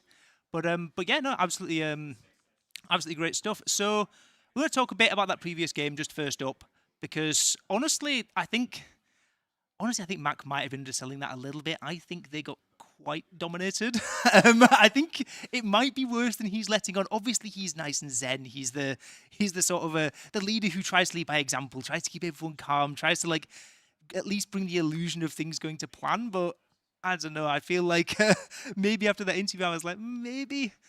I think he's maybe oversimplifying things. Or maybe it's just the arc for Pine, potentially. They've just looked really good this LAN. I don't think anyone was quite expecting what they did in regular season. They got some points, but they were pretty firmly 5th place during the season, right? But this LAN, they've looked like another beast. Andy is just indeed. Come out of nowhere, right? Insane. I mean, he diffed Juno on product, on sniper. So what more do you need to say? Yeah, I do actually want to call that back on one thing. I swear we saw Andy Sniper on product in the ETF2L season in a game that was casted. And he hasn't seen it. And apparently they've never played with Sniper before, and Andy. But no, it worked fantastically well. But even on Metalworks, I thought that was like a map where I was thinking, I didn't think Buccaneers would really struggle in the way that they did, but that's how it went. But I guess we can look forward now. We've got 2 new teams. They've obviously we've seen Buccaneers drop down into the lower bracket. Pint are going to be facing up against the Italian Witness, Testimonianza di Gioco, up in the upper bracket semi-final. But we're moving down now into the lower bracket for a rematch of one of the most exciting games yesterday, if not the most exciting game. On this config, it is the closest you can go to have a decisive result. 5 rounds to 4 on win limit 5, and the 5th round coming in, I think it was around 20 seconds left, maybe 15, 20 seconds. These are 2 crazy, crazy teams.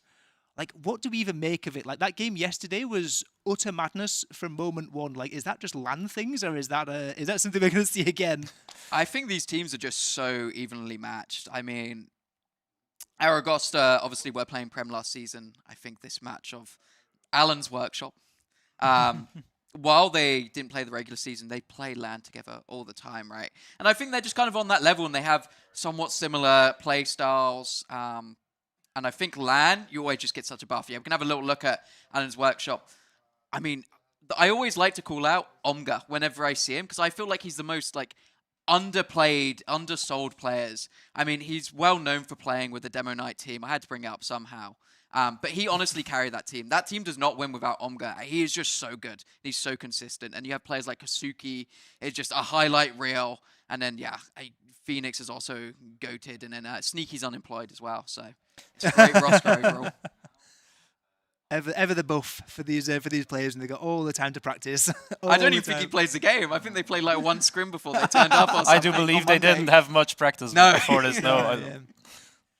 But over on the side, we've got Aragosta, who have kind of had a similar sort of trajectory in terms of where they've ended up in this tournament, but via different means. They did play the season. Yep. They played a lot of games, but it didn't quite go to plan for Davey and the I think they might have imagined a bit more from the regular season, indeed, coming into this. And I think they're still a very solid team, and they have that practice from the season under their belt. And maybe that can get them across the line here in this game against Ellens. Yeah, absolutely. We've got the roster up. We've got some pictures as well of some of these players with various props as well. We've got the crossbows out.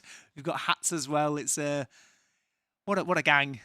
We have some very long hair, apparently. Oh, we do. Yeah, there's a few. Davey of them over there. Yeah. Yeah, I think Vanu is such a good pickup for this team. I think he actually works so well with these guys. I think you have to kind of enable him a little bit. I think we saw it being a little bit rough in other parts of the season, but I think on LAN so far, it's actually looked really, really nice with him, allowing him to do some shenanigans here. Yeah. And I think if they can really enable Vanu to do some silly stuff, it might throw Alien Workshop off here. Because, like, how do you play against an engineer who just brings a sentry gun onto second? Now, what do you do? I think that's where Vanu thrives, is when he gets to do silly things. Yeah. Yeah, well, I have to speed us up a minute because the game will be going live in a moment. So very, very quickly, not Steven, who do you think is going to win? Ooh, I got to give it to the Alien Workshop boys. I think when they're at LAN, they just play better. We got to look at the time guesser. Where are we saying? This is Spain? Oh, there is a famous airport where they land. Yeah, there we go. Yeah. Oh. What year did he say? We'll have to find out. We've lost it. Anyway, yeah, I'm going to give it to Alien's Workshop, but I mean, we're going product. It's close. This is a good map for the scouts, but and the classic sniper. I'll give it a 4-2. What about you, Sodium? I'm going Aragosta for the series. Aragosta for the series? But a 2-1. We're receiving map 3 here. You think we are? Right, well, we'll find out soon because we apparently have our casters up and ready. Take us away, our casters, Demeto and Dave. Welcome back, guys. I'm Dave, joined by Demeto, and these two teams, Aragosta and Alan's Workshop, they obviously had so much fun yesterday. They faced off against each other. A really close game, really exciting game, went down to the wire, and it seems like they're happy to just play again. They're looking forward to this game, starting off on process. So a little bit different flavour of things compared to Gullywash yesterday, Demeto, but I mean, I'm expecting it to be a tight game once more. Still a 5-4 in the potential works here, but you know, you shouldn't be opinionated as a as a caster or someone like that. It's very difficult to hide my sympathies for Alan's Workshop. While Piggy, for example, is featuring a Portugal flag, and then Sneaky has his Welsh pride, but they've also had their name known in German pickups, so I know those two players. I've also stuck along with those players, so I'm a bit tending more toward that prediction, but I know you, Dave, you have some of your friends and players in Aragosta.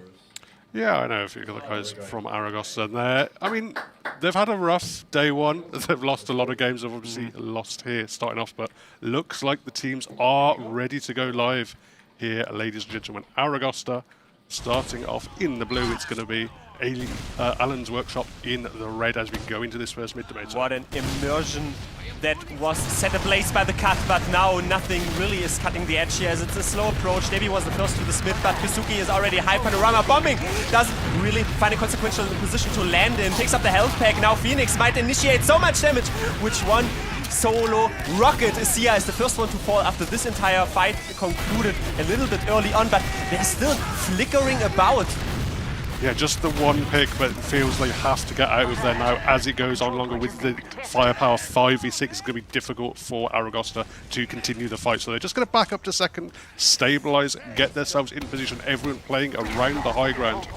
Oh, I say that actually. Vanu's just sitting under, watching that lower area. He spotted Phoenix there. So they know where that flank is likely to be pushing in from, but at the moment the combo is in sewer. They're conglomerating up upon Al-Qaeda. Now it's a high panorama bump once more from Kazuki. He's bombing in so much damage into the face and into the backs of those players. Maurice lives on around 40 HP. Very fearful already. We're in the lower bracket. You have no second chances. It's all to play for. Yeah, Maurice just holding on to that nicely, informed by the rest of his team that no one else was committing there. I think if another player had committed, it would have been quite an easy force. Maurice definitely would have had to pop there, but just the solo bomb doesn't quite work out because you got pretty close there, but wasn't quite enough. And at the moment, I mean, we've seen basically nothing here from Aragosta. They haven't really chanced their hand whatsoever. They're happy to sit back, absorb the aggression, and it's probably going to be back up for Alan's Workshop to break this open. Suki on the Sniper class, he just tried his hands on the bombing class, but now has the upper hand. A greeting from Counter-Strike, traveling, trundling, traversing to Sewer and maybe even to Al-Qaeda, which is a little bit of the left launch pad. Now waiting for players to open up the shutter. 150 damage. It's a fully charged body shot. Snipers tend to say they took headshot. Vanu, however, is falling to Jumpo's stickies. Yeah, with Vanu going down now, the flank is potentially a little bit vulnerable, a little bit open, and you can see it's actually Omga thinking about running in, but Maki is more than a match for him. It's allowed some space. Oh, he had the full sideline there on Maurice, and Maurice saw the sniper. He was on full health, but if a headshot rings out there, that is a completely different story. It forces the Uber. Yeah, beautiful force. Just the combination of Phoenix taking the space, Kazuki on the sniper. You can't dodge away from that soldier and avoid those sightlines. So Maurice smartly has to pop in that situation.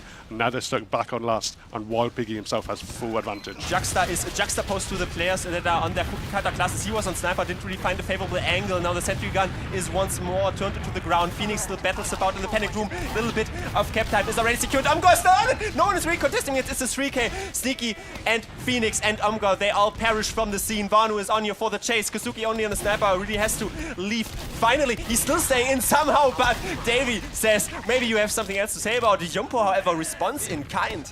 Yeah, I mean, he's going down there, but the good news, at least for Alan's Workshop, is they did get Wild Pig out of there. It's still going to be considerable Uber advantage for Maurice, but good defense there on the last point. And now Maurice thinking about moving in through this midpoint. He's been able to negotiate it pretty neatly there. Quite, I'd say a comfortable negotiation. But actually the bomb comes in from Phoenix, gets damage down to Maurice, but there is a health pack waiting for him. And once more, the solo sack is not enough. Phoenix has spread his wings so often there, but ultimately did not find it. However, you know how the story goes. He does get reincarnated and maybe even gathers additional strength.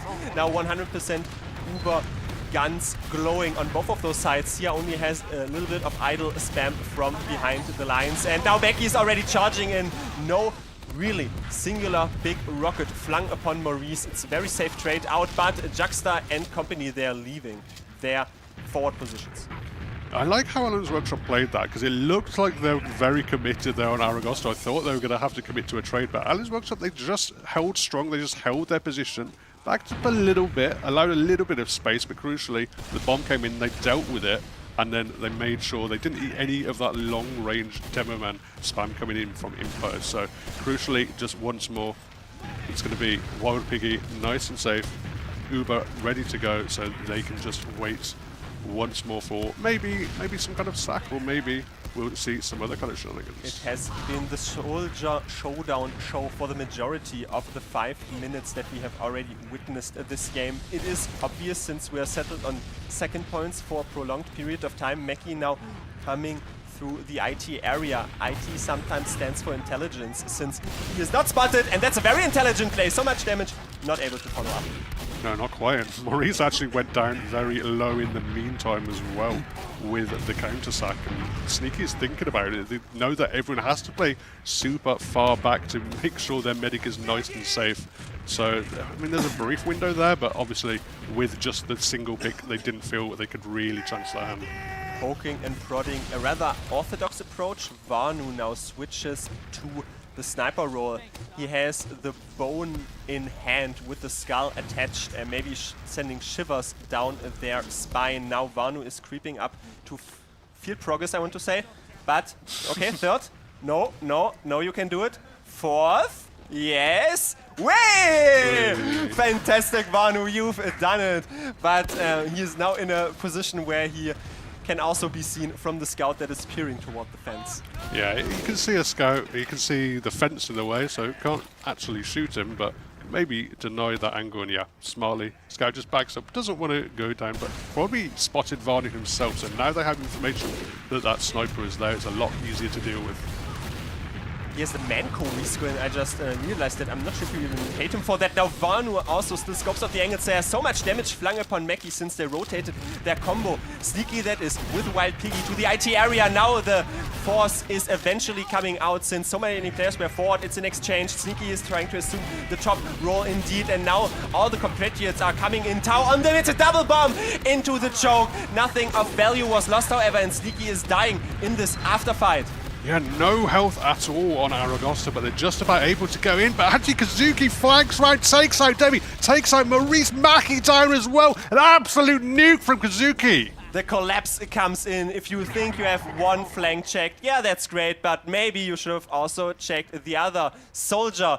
Now, though, as Maurice is spawning, that's a 50% Uber advantage. Vanu still walking around on 18 to 43 health. Doesn't really find any consequential damage shot, no angle either. And it is now Alan's Workshop posturing up on the second. And do you think they will push with that?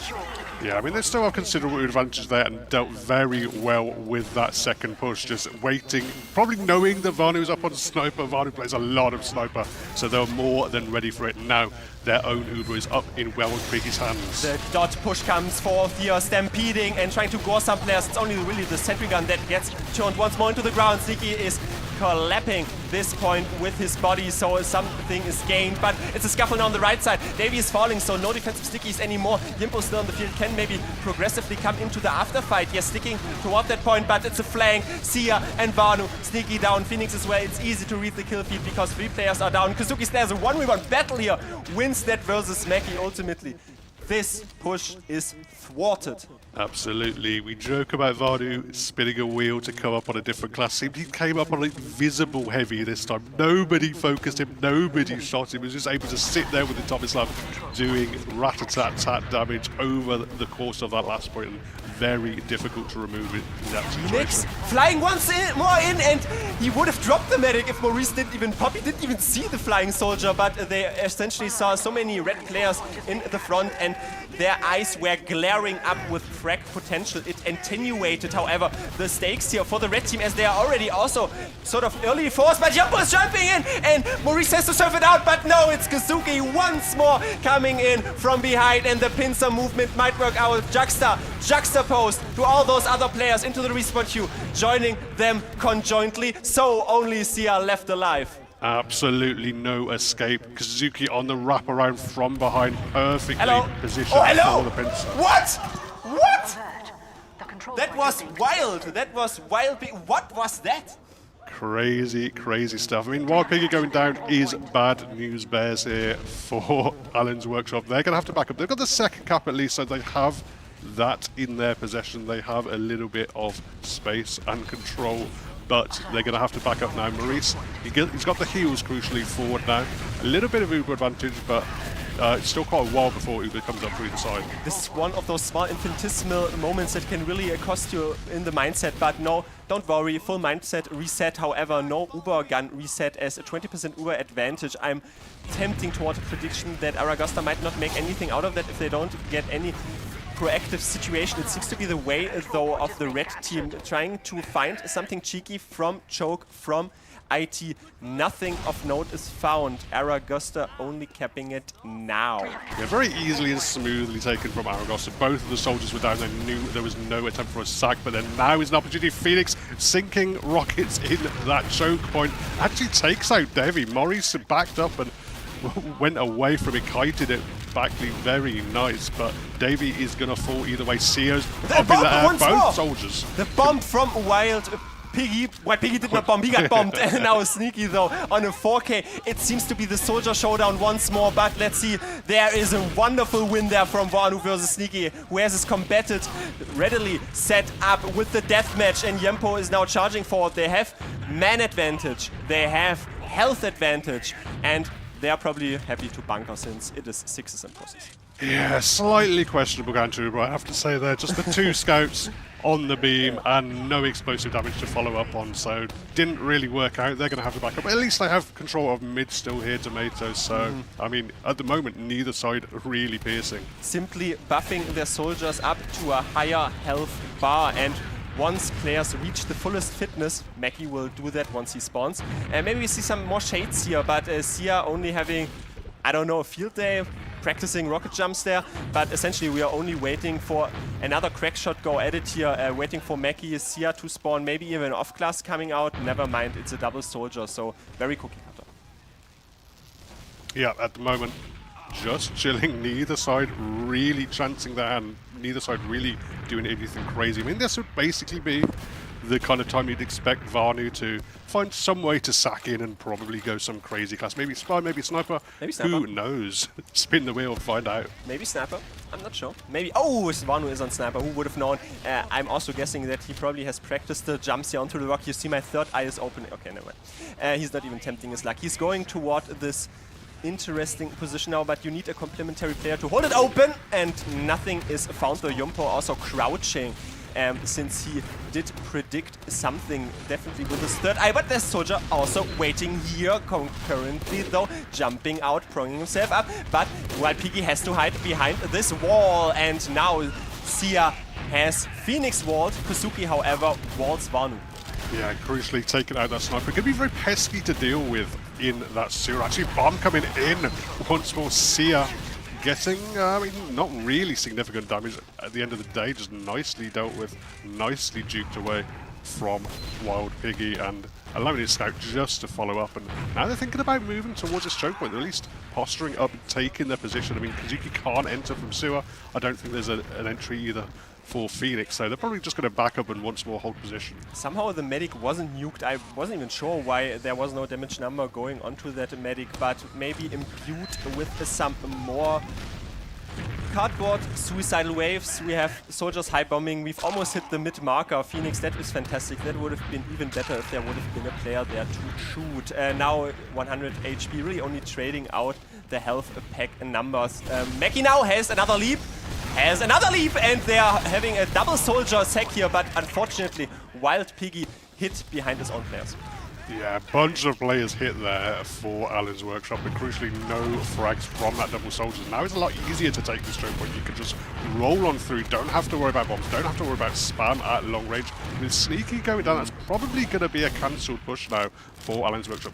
Back to this second point and a full reset. Seems we've been on this for a while now, Tomato. That must have been faulty intelligence. They're very weird that Sneaky, who is the spearhead of this entire push, just falls down there while they are in the transitional phase of taking space. But Yompo is so weak on HP. Ultimately not Kratos, but the secondary soldier is flying in. Sia at 2k. Sneaky cleans him off. No Uber use from the blue squadron. So far, Juxta, though, firmly set in the respawn queue. Sneaky forces his ultimately.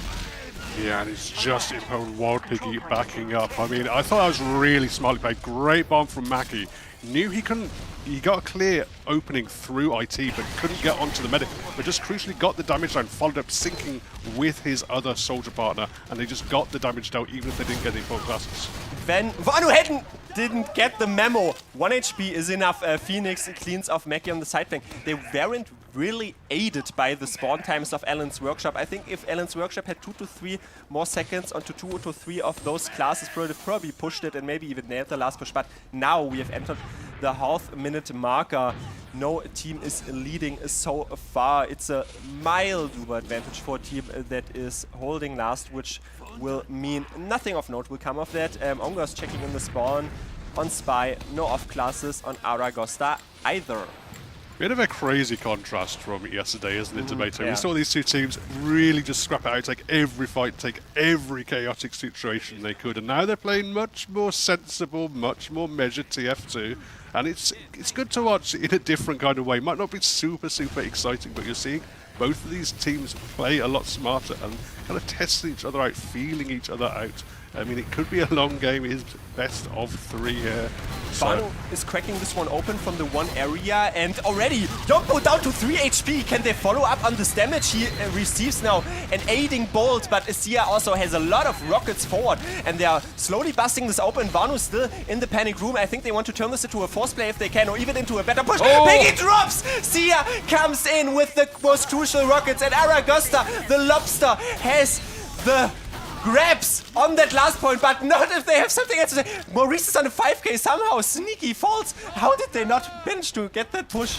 Oh my god, they committed to the push when they didn't have the players. It was just Medic and Demo. He had the Uber. That was exactly what he wanted. Could have just backed out of there, but they committed to try and take the fight. And Demo is never going to kill 2 scouts in that situation. Just really bad decision macro-wise after what was really, really nice play. I mean, it was a bit of a mistake as well from Alan's Workshop. I think they swapped off the engineer at a really bad time. It really exposed Wild Piggy, and once they took him down, it should have just been plain sailing to back out and utilize your Uber advantage, but they just overcommit to the push and really pay for it. I mean, at least they're still on second here, Aragosta, so it's not the end of the world. They have a tiny bit of advantage, probably nothing to push through. But can be the same bane as yesterday, Dave, when you don't solve your conversion rates, maybe the enemy team will do on the flip side. Vanu, I think, wants to lead this push a bit more prominently. Hello, there's a soldier. He is ultimately flopped out and swapped out. One is still occupied and officiated by Davey, who's still up to 260 HP. Maybe it's a force play this time around, and if you force the enemy medic, you don't push as in the prior engagement that we saw. Nothing really is happening though. A lot of damage numbers being flung up, but nothing of relevancy is found. Yeah, Sia peeked through 3 and looked for some kind of opportunity to bomb, but kind of saw that level 2 sentry gun and thought better of it. Just trying to focus down the spam. At the moment, the sentry is holding strong, up to level 3 now, up around the point. They're actually going to build a dispenser, so we're going to do full engineer defensive hold here on Process. And when it's you've got this medic hiding in this dispenser like that, usually sniper is what you turn to. What are these reskins, by the way, on the side of Aragosta? It looks like Cosmic Horror on those explosive weapons on the primaries. Sneaky only scoping out the angle. Hello, Kazuki finds someone there. Maggie in the rollout side, and it's essentially a 1v1 trade. 150 HP. We only see the kill streak flaring up in the top right corner, and it is a trade until Sneaky decides, hey, I get one more, I get shot by a scout, and he even claims me after all. I was already getting ready for the close range headshot. Yeah, seems less a trade and more a really good deal here for Alan's Workshop, but I mean, with only a minute left before a round reset, they're not going to push out. They're not going to risk it. It doesn't really make sense. Even with 3 picks, it is way too risky. And force play! Oh, it is the dispenser armor blowing up, and ultimately Wild Piggy has to use. We saw the level 3 dispenser pre-damaged by the winger, and then also the sentry gun rockets flying in. If a medic hides his own sort of ragdoll inside the dispenser, you can't take this, but they now have a full 100%, only 30 seconds to go though. Yeah, they've got to push on the dot here. Trying to go in through 4. It's going to be onto a demo. It's going to be Mackie jumping forward as well. They've still got Bootis up in the heaven. He's taking a lot of damage, but Sneaky's just going to shoot down. Let's cap time coming in now, surely. It is going to be enough to see out. Devi walking towards the point, bombing from Mackie once more, but it seems that Alan's Workshop game is a second stroke, just Devi to deal with. 1, and it's all glowing red here finally. The only casualty there was Sneaky going down, and they might even be able to catch out Maurice and then lay a claim on that second point, because overtime only resets the entire round if you don't have the grabs on one of the points, and they exactly did that. Now Feature is 60%, Uber at advantage. It was interesting. I mean, Sneaky just soaked it up all on the last sort of hold there. Was the only one going down. Yompo now trails, traverses and trundles through his own IT area. There are high bombs. They are safely securing it. 30% Uber advantage. Yeah, it is a decision as well. They could have opted not to cap that out, but feel that the advantage is enough for them to work with. And now they're going to have to try and transfer the hand. At least they got cap on mid now. Moving in through Alcohol. Now just going to pop straight in Impo. And Kazuki bombing Super Simply Phoenix, actually. He's going to be gunned down. He's going to be taken out. They've taken out Devi for the meantime, but Juxer is ready to go with the Uber himself. Sia just missing a close air shot onto Sneaky, who swivels in the air out of that incoming rocket. And with once more an Uber more or less wasted here for the side of Aragosta. Actually going to try and push dry. Still 0-0. Anyway, we have really just been flip-flopping to one last point, to one last point, to the second point, to the second point, always ring around the rose ring and eventually piggybacking off their own advantages. Phoenix now assumes his own role there on the little roof above. Sua, Kosuke, however, tries to put some more players into the abattoir. Nothing is found. It's a very methodical game. I will repeat myself until the semantic satiation sets in, Dave, because this is the last chance to stay in this tournament. It's a lower bracket. Once you lose here, you're out. Absolutely, and they are playing a little bit more cautiously. I mean, I like the idea there from Aragosta. They were definitely trying a little bit more with only 4 players up, just peeking in, knowing it was off, but knowing it was dry. But this time it's actually going to be Alan's Workshop, and they do get the foresight quite early there with the Seer Bomb. While Piggy is trusting in his mechanics, but ultimately only does so much. 8 HP on Yampo as well. They are cutting their losses, barreling out of there, hurrying, scurrying at least their entire squadron out alive. It's a daunting prospect, a barrel of 80% Uber advantage there, still eyeing up toward as Maurice is beaming his own players in the choke. There's a high bomb from Phoenix, still on 200 HP there, ultimately! And Kizuki snaps him with a Thanos finger. The potatoes we have at home are great. He is definitely showing the Irish pride right there. Yeah, a little bit greedy there from Maurice. Kizuki landing it on top of him, didn't really hit a nice enough surf, and he pays for it with the drop. Now Wild Piggy, he himself has 80%. Second is already done and dusted. This is a chance for an Uber advantage push. This is a chance for a round now for Alan's Workshop after what has been an enormously long first round. Don't worry, Alan's Workshop, we have a carry player at home. Kosuke. He's been doing so well this entire game, honestly, and this was just a cherry on top. They are opting now for the 5 area. Sentry on only level 1. It is a very easy spam, and now Idle Prattle might come in for the enemy team. So much cap time already gained, and now the reflash comes in to then safeguard the own capturers, and so much damage still. Sneaky though falling. Omga not on the field. The heavy weapons guy might come into a more active situation right now. It's prevalent here that Kizuki, Yampo, and Will Piggy still live, but they hold on with a hair. Really, really nice hold by Aragosta. See, just putting his body on that point, putting his life on the line. Kazuki's in with a bomb now, but he's just gonna puff. Oh, knock Davey back, and Maurice himself eats long range spam. But he looks just about safe for now, and they have Uber ready to go. Ready to go, ready to rumble mayhaps through this choke point area. Phoenix once more high bombs, but I have another soldier. Let's meet in the next 10 seconds again. 10 out of 10 stars, a high five in mid-air. Unfortunately, Phoenix is the recipient of that play. It narrowed down the Uber deficiencies here, 10% only, capping the midpoint. 6 minutes still to go. I'm just repeating what you see on the top of your screen, but it is so incrementally of importance since 0-0. I can't repeat myself more often. Yeah, absolutely. I mean, it hasn't been slow, it hasn't been stalemate. No. It's been back and forth. They've been scrapping with each other, but it seems these two teams are so neatly matched. Cannot put a piece of paper between them. And at the moment, I mean, we're going to have to play at least another 5 minutes here. Potentially golden cap as well. And actually, yeah. Vanu is on the Assassin's Creed spy class. I thought he was only checking, but maybe he's also checking whether or not Wild Piggy is turning around. No! Oh, what was that? Not a backstab! Is he going to butter knife him? Almost there. Yampo, bit confused, most probably. A Frenchman at that. That just adds injury. No, that's not the case. But Kosuke is down. What else? Yeah, immediately they put themselves in that choke there, Alan's Workshop, and look for the counter. Saxia, though, is bombing in, but doesn't really get the high base. Just the Bay and Mackie. He gets the force. He is claiming the force, the counter force once more, and now Maurice has a 100% Uber advantage. It has leapfrogged once more.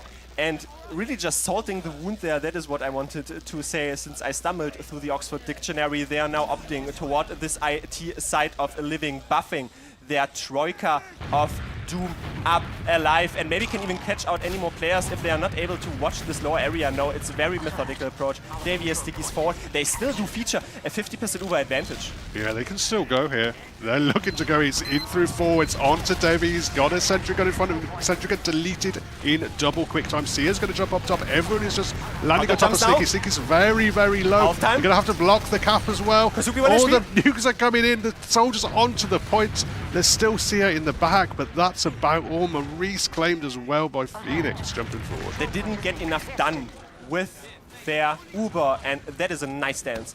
But they didn't get enough done with their Uber early enough. Kited it very easily from Aragosta through Panic Room, then back into spawn, and then the soldiers could re-bomb, essentially cover so much space. Phoenix is a bit shot there in mid-air. Kratos ultimately. Vanu takes that frag any day of the week. Yeah, very, very nice. Not clean by any means, but it's effective regardless.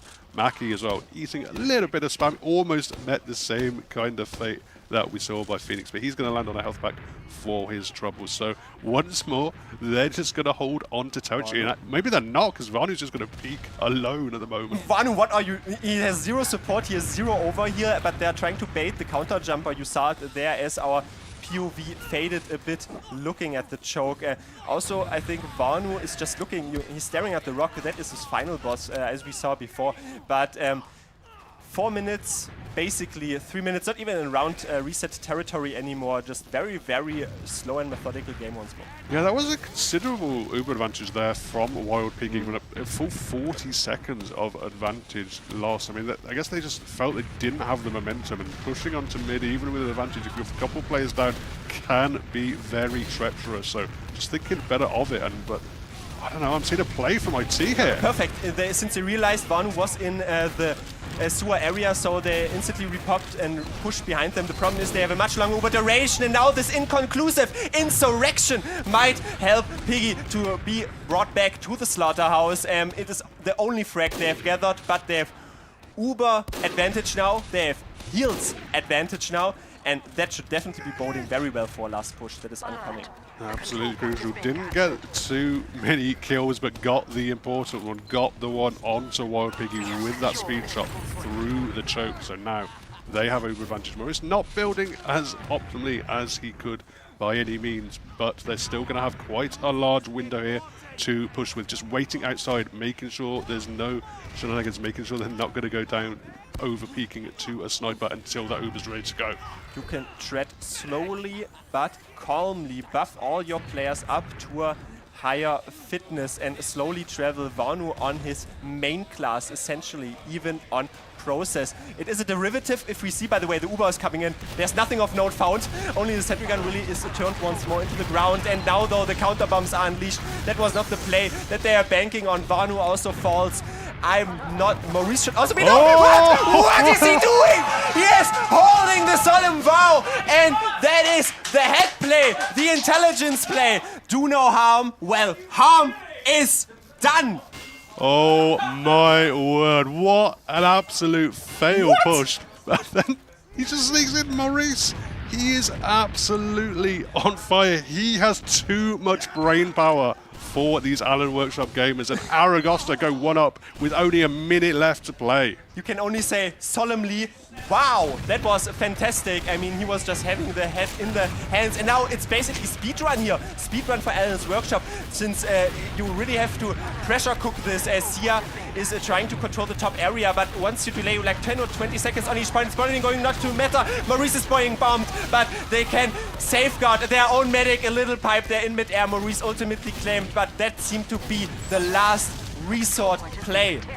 Yeah, Davey doing his best, hitting every of those close range pipes to defend his team, and defended most of his team, but crucially didn't defend the medic enough. Sia's absolutely deleted as well from Impo, just absolutely stomped. Nowhere near enough time to work with though, and it looks like that's already settled.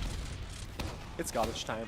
Now it's going to tick down only 10 seconds. I'm a bit phantasmagorically put out of proportion here, as at least the midpoint for Alan's workshop is there. Phoenix bombing in. Come on, Maurice. You ruined the game for us. At least you can die. He doesn't even die. So it's Aragosta taking their revenge. Yesterday, they lost that in a nail biter.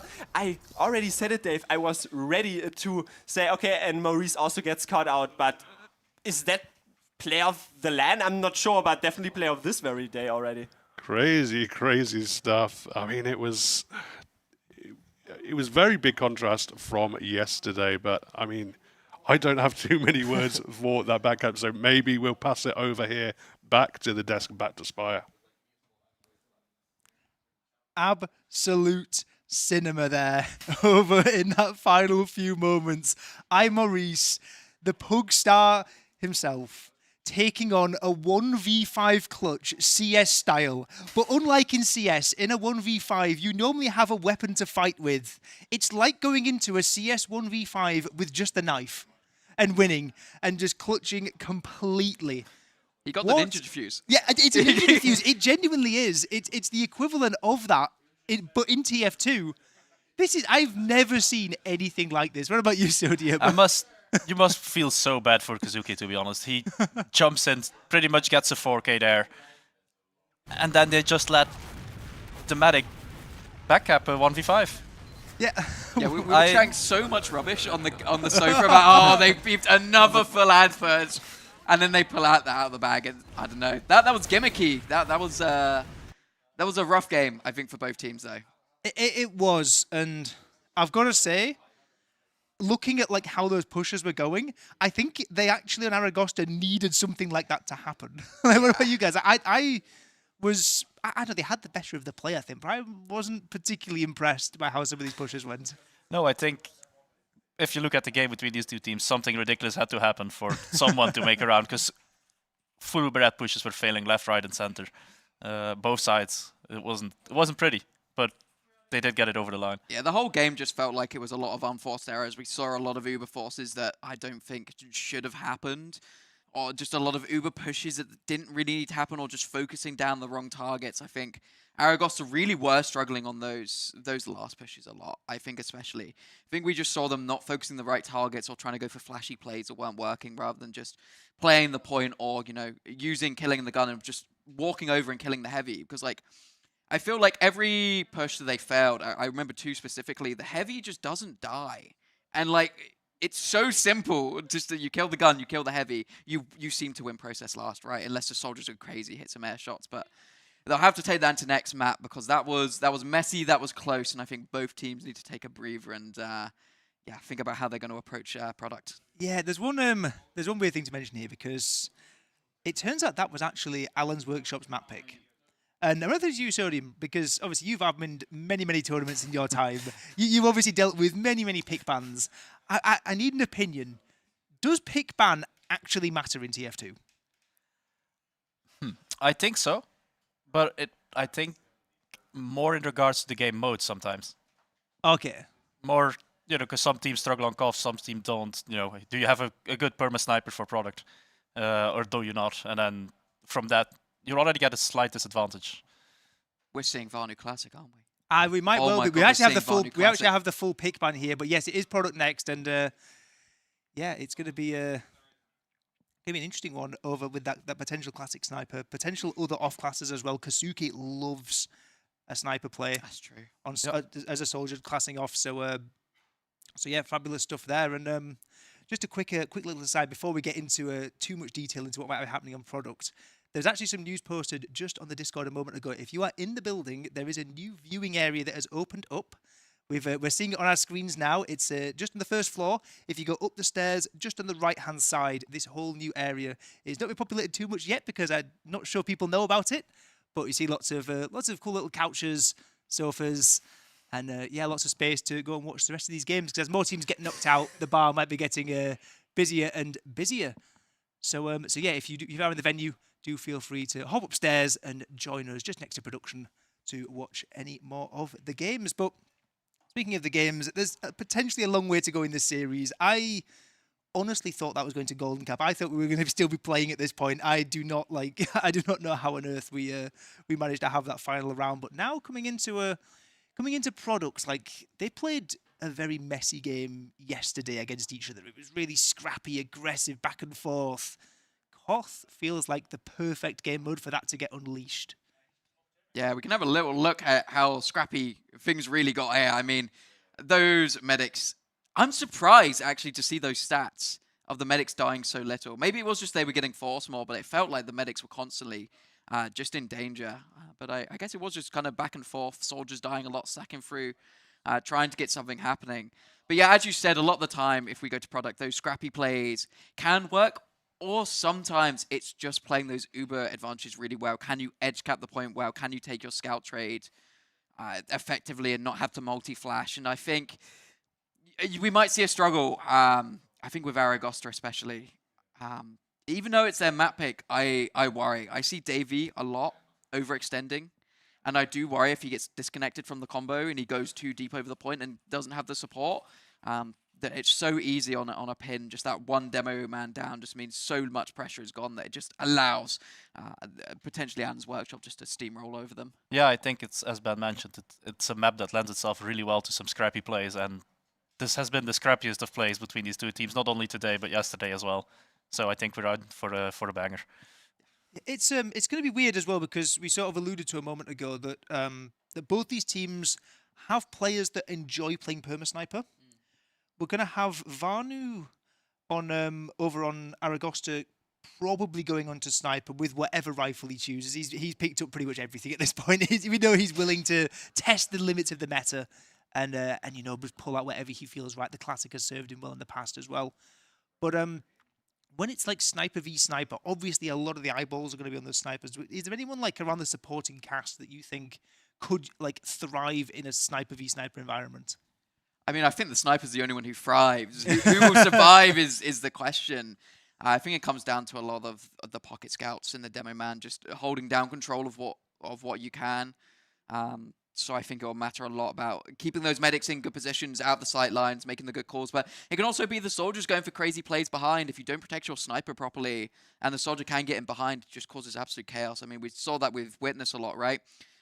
In the olden days, especially when the previous one, when Sil was on the team, Sil would just do so much and just go behind. And I feel like that there is a little bit of that in Seer, actually. I saw Seer going for some behind plays, potentially Mackie as well here. So I think their soldiers might do a lot, but I mean, we never know, right? I haven't seen too much of either of these teams on product. I think we also got to look out for, you know, Varnu switching off to that sniper, but then do you bring in your second scout? Do you ask one of your soldiers to switch over to that scout position? Because if Kazuki starts to snipe, you have to have two scouts still.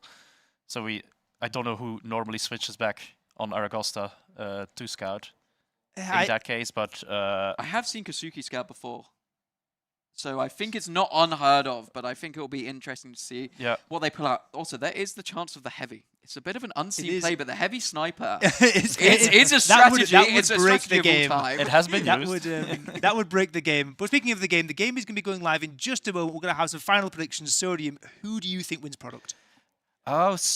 To keep my 2-1 prediction from earlier in life, I do have to have Alan win this one, so I'm going to go with that.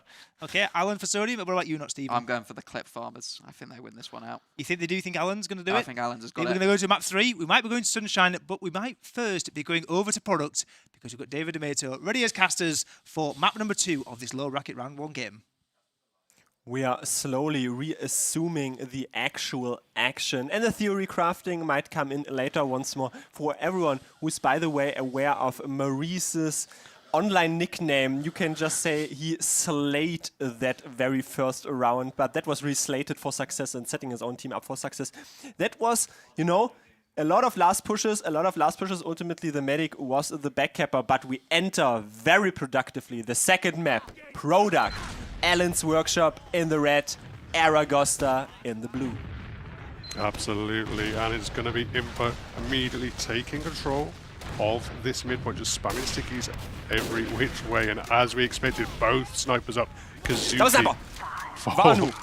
Sometimes, as a medic, you have to cross through the sideline, but for Wild Piggy that is also very hazardous, but the jeopardy here is unleashed by Phoenix instead, hit in plain sight. Davey falls to the fully charged body, shot almost. Omga on a 2K as well, finishes off Sia firmly. Alan's Workshop won that very first mid-fight. They still have to keep the eyes out on Vanu.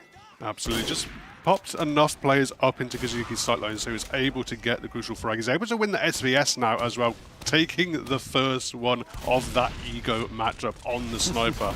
And that is going to be really, really nice for Alan's Workshop. 2 players down, 2 picks for them to work with. Down to 10 HP, and that forces the Uber to be popped responsively rather, even though they wanted to end up in a proactive situation. But ascertaining the positioning here is Alan's Workshop instead, as on the confluence of those players meeting within the pocket area. Davey falls once more, Iceborne back into the respawn queue, a greeting from Kazuki up to 4K. Kazuki just finding the frags he needed. Vanu once more taking out another shot onto Juxta. He hasn't got the crucial one that he wants onto Maurice just yet, but it seems the team doesn't need it. Already minute wiped off the clock now for Alan's Workshop, and so far Aragosta really haven't got going. And you can rub your hands, forward hold coming out, Vanu on the pyro though, and there's another crack shot go here. Davey is plucking Wild Piggy apart. There was also Mackie flying in, I think, and still keeps alive, but that was a sizzling cacophony. Phoenix tries to respond in kind, but no, Maurice keeps alive. Forward hold halted. Always a little bit tumultuous to try and Kazuki? utilize this forward hold with that sniper. Doesn't quite work out this time. They pay for it. They were aware of it on Aragosta and just went for this. Got Wild Piggy out of there, and now Maurice has full Uber Kazuki? ready to go, but no Demo Man. Did not die. I feel like I probably say Kazuki 20 to 30 times this match, but still on 6 here hasn't died. Maurice also forced Usart there with the silhouettes as there was accompanying just fire unleashed. Maurice not able to back out, however, as the glimpse of immortality fades and some more players are fading here. Fading memories only in the respawn queue. The death rattles that signal Alan's Workshop to cap it once more. Really a nice collapse there from the Alan's Workshop boys. Looked like they were caught out. That Uber went super, super deep onto that side. Really deep onto that cliff, but crucially, the players that were alive, they just circled around, they emerged, and they struck, taking out Maurice and then cleaning up the frags they needed at the tail end of there, and they continued with a big time advantage. Aragosta do not feature a sniper this time around since they felt they were hamstrung by it, but the headshot in midair! Kazuki died within before, but do you care at all? Even it takes down Sia. Finally, the Dangerman is down. Dave, you said before, he doesn't have a medic frag after all. This is one for the highlight reel. Yeah, this is the one he wanted. Devi is lurking. He's looking about thinking of going in for some kind of play. They want to make a play onto Piggy because they really do not have much time to work with. Just over 30 seconds left. Piggy has Uber ready to go, and they're just going to pop it straight in. Quite deep in from Ipo. He's gone all the way up to try and find that sniper man, but it's actually going to be only Juxta, the casualty, and everyone else from Aragosta seems to have got out of Vanu that. still has a very potent position here. Wild Piggy is scarpering out alive.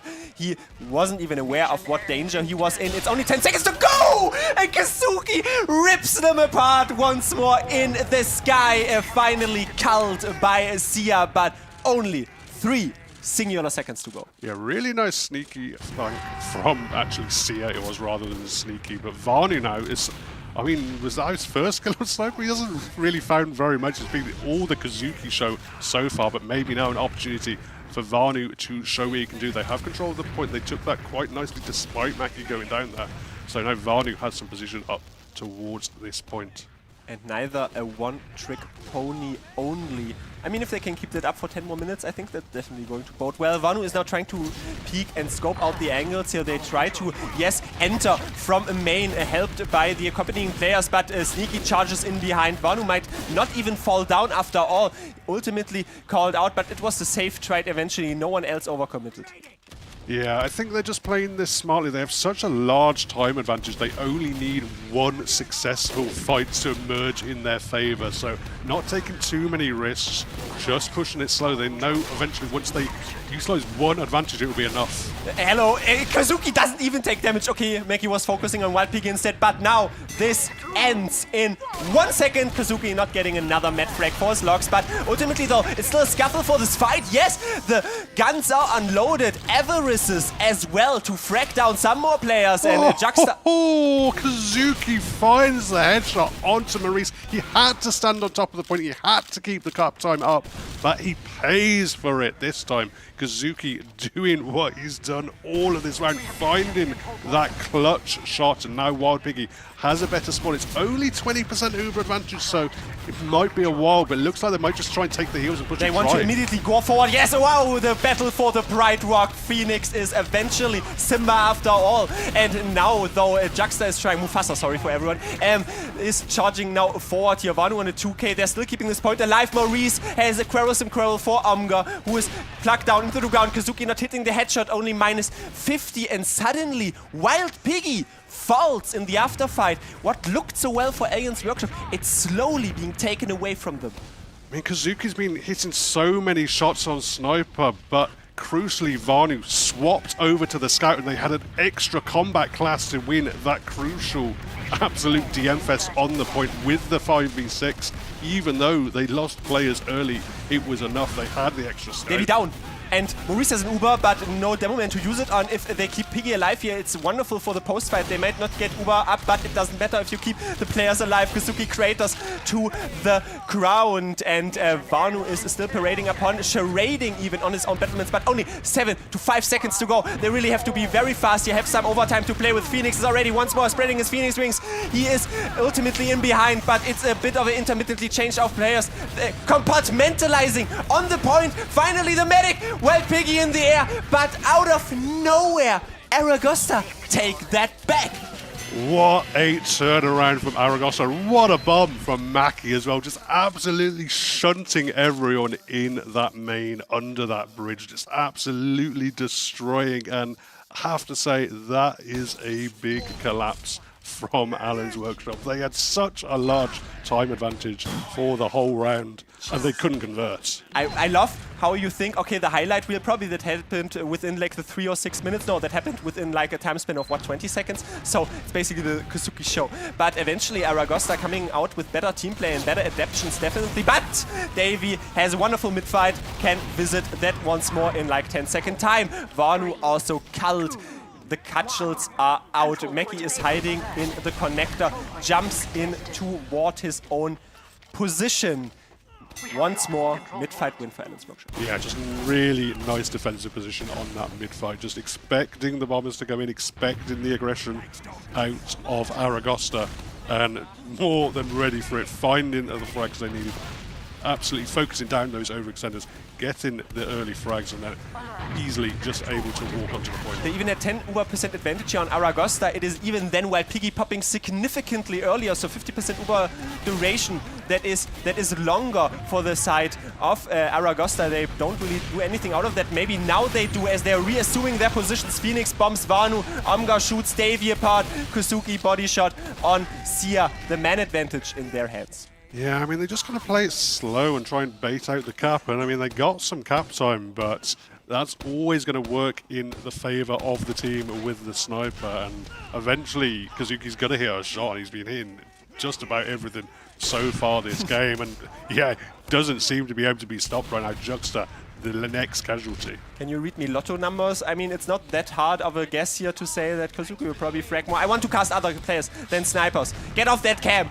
No, but we are eyeing up toward even 20% Uber advantage here toward Aragosta. Maybe they are, yes, slowly taking space through the connector with their flank. Now, I think they want to turn this into a pincer play. Kazuki also into some sort of uncomfortable scenarios. There was Wild Piggy in the front line as well. They're sort of ripping them apart slowly without even having to use this Uber. Oh, Mackie was behind for quite a while, but nicely shut down by Phoenix at the crucial moment. And Wild Piggy had players surfing all around his face, and he was just swiveling away every opportunity. He's gone in for the Uber trade now. I mean, he doesn't seem to have gone too well at all. He's backing up, and he doesn't have too much support at the moment. Players are flooding in now to help. That seems to be illegal. That's a war crime. Vanu now tries to battle Sneaky, but the trajectory beam is calling him back to the mothership. Vanu now still shoots with his scattergun. Very lethal, we've seen that, but Phoenix already taking up to the air, making landfall on the entrance door of his own connector. They're only really controlling their own concrete area. Maybe Kazuki can once more open this all up, though edging the point. Yep, and taking out Vanu as well. That's going to make these soldiers just sack in, but once more, Wild Piggy is a man that they can't seem to touch, can't seem to find the rockets that they need, and he's going to survive, he's going to thrive, and he's going to go forward on the forward hold. We talked about it in the previous map. Wild Piggy went down 3 times. I'm not even surprised by that. The mechanics are insane, the gameplays as well, but do they count for Vanu with a stab? And that holds this forward hold. That is not what hold says in this terminology, but I guess this is how you could open it up. Yeah, hasn't been doing too much on Sniper, but switches straight over to the Spy, and on really good timing as well. He knew that forward hold was coming. He pre-saged it. He goes up, and obviously they're not checking for the Spy. They're not turning around. It's land. It's a little bit harder. It's a little bit messy. It's a little bit chaotic, and the Spy play comes through. This is so dangerous looking from Maurice's point of view, but he was holding on steadfast there. But Sia is the one who falls. Kazuki up to a 3k, racking up already on it, and only 90 seconds to go here for Alan's workshop. Ultimately, they lose the snap in the main area. Should not really be of any sort of importance for this follow-up fight, since Yompo might be down. It's a forward hold, I'm guessing, that they now have to crack down, since 100% Uber in Maurice Bank, but they don't really feel comfortable holding forward. Yeah, it's kind of like a semi-forward hold, as you say. They're just backing up. They're not super comfortable. That does allow space for Kazuki. Kazuki is trying to make the most of it. Fires off a couple of shots, doesn't find quite what he wants, but Mac is just going to play up top.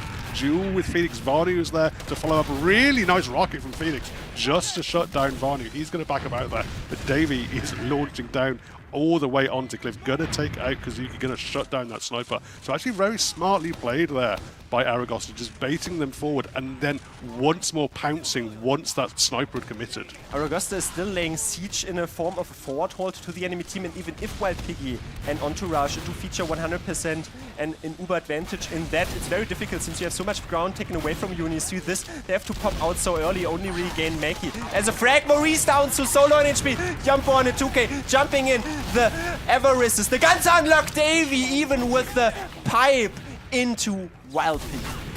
Yeah, it might not be enough though for Aragosta. Alan's Workshop taking so many crucial frags, winning the fight overall. Just the cleanup coming through from Sneaky. He's gonna start the cap, at least wait for a couple of spawns, making sure he's not delaying, then getting back of it. Absolutely heads up play. Gonna be 15 seconds left. And it's all up to Aragosta. They have to win this next fight right. Both teams are cutting it very close. We saw that in the prior round, but Kazuki, if he hits one or more 2 shots, that might definitely change the flow and the dynamic of this game. They have to step on the point though. No one is doing it from Aragosta. Only one cap time coming in right now, and so many players are still conglomerating upon it. Wild Piggy stays alive. Maurice does not. Oh my word, less than 200 health between those 4 players there on Aragosta, but it is enough, and I think Sia is down to 1, but survives throughout all of it, and they did exactly what they needed to do. They won the crucial fight, but the bad news for them is Wild Piggy has Uber ready to go, ready to cap this out. Sia Kratos ultimately on his own rocket. Sorry, mind you, they get 2 frags here, but I think once they are not in decent positions in the afterfight, they could even lose this theoretically. Never mind though, Maki is down, so it's a 5 versus 2 situation. You know how this is going to ring out as Alan's Workshop.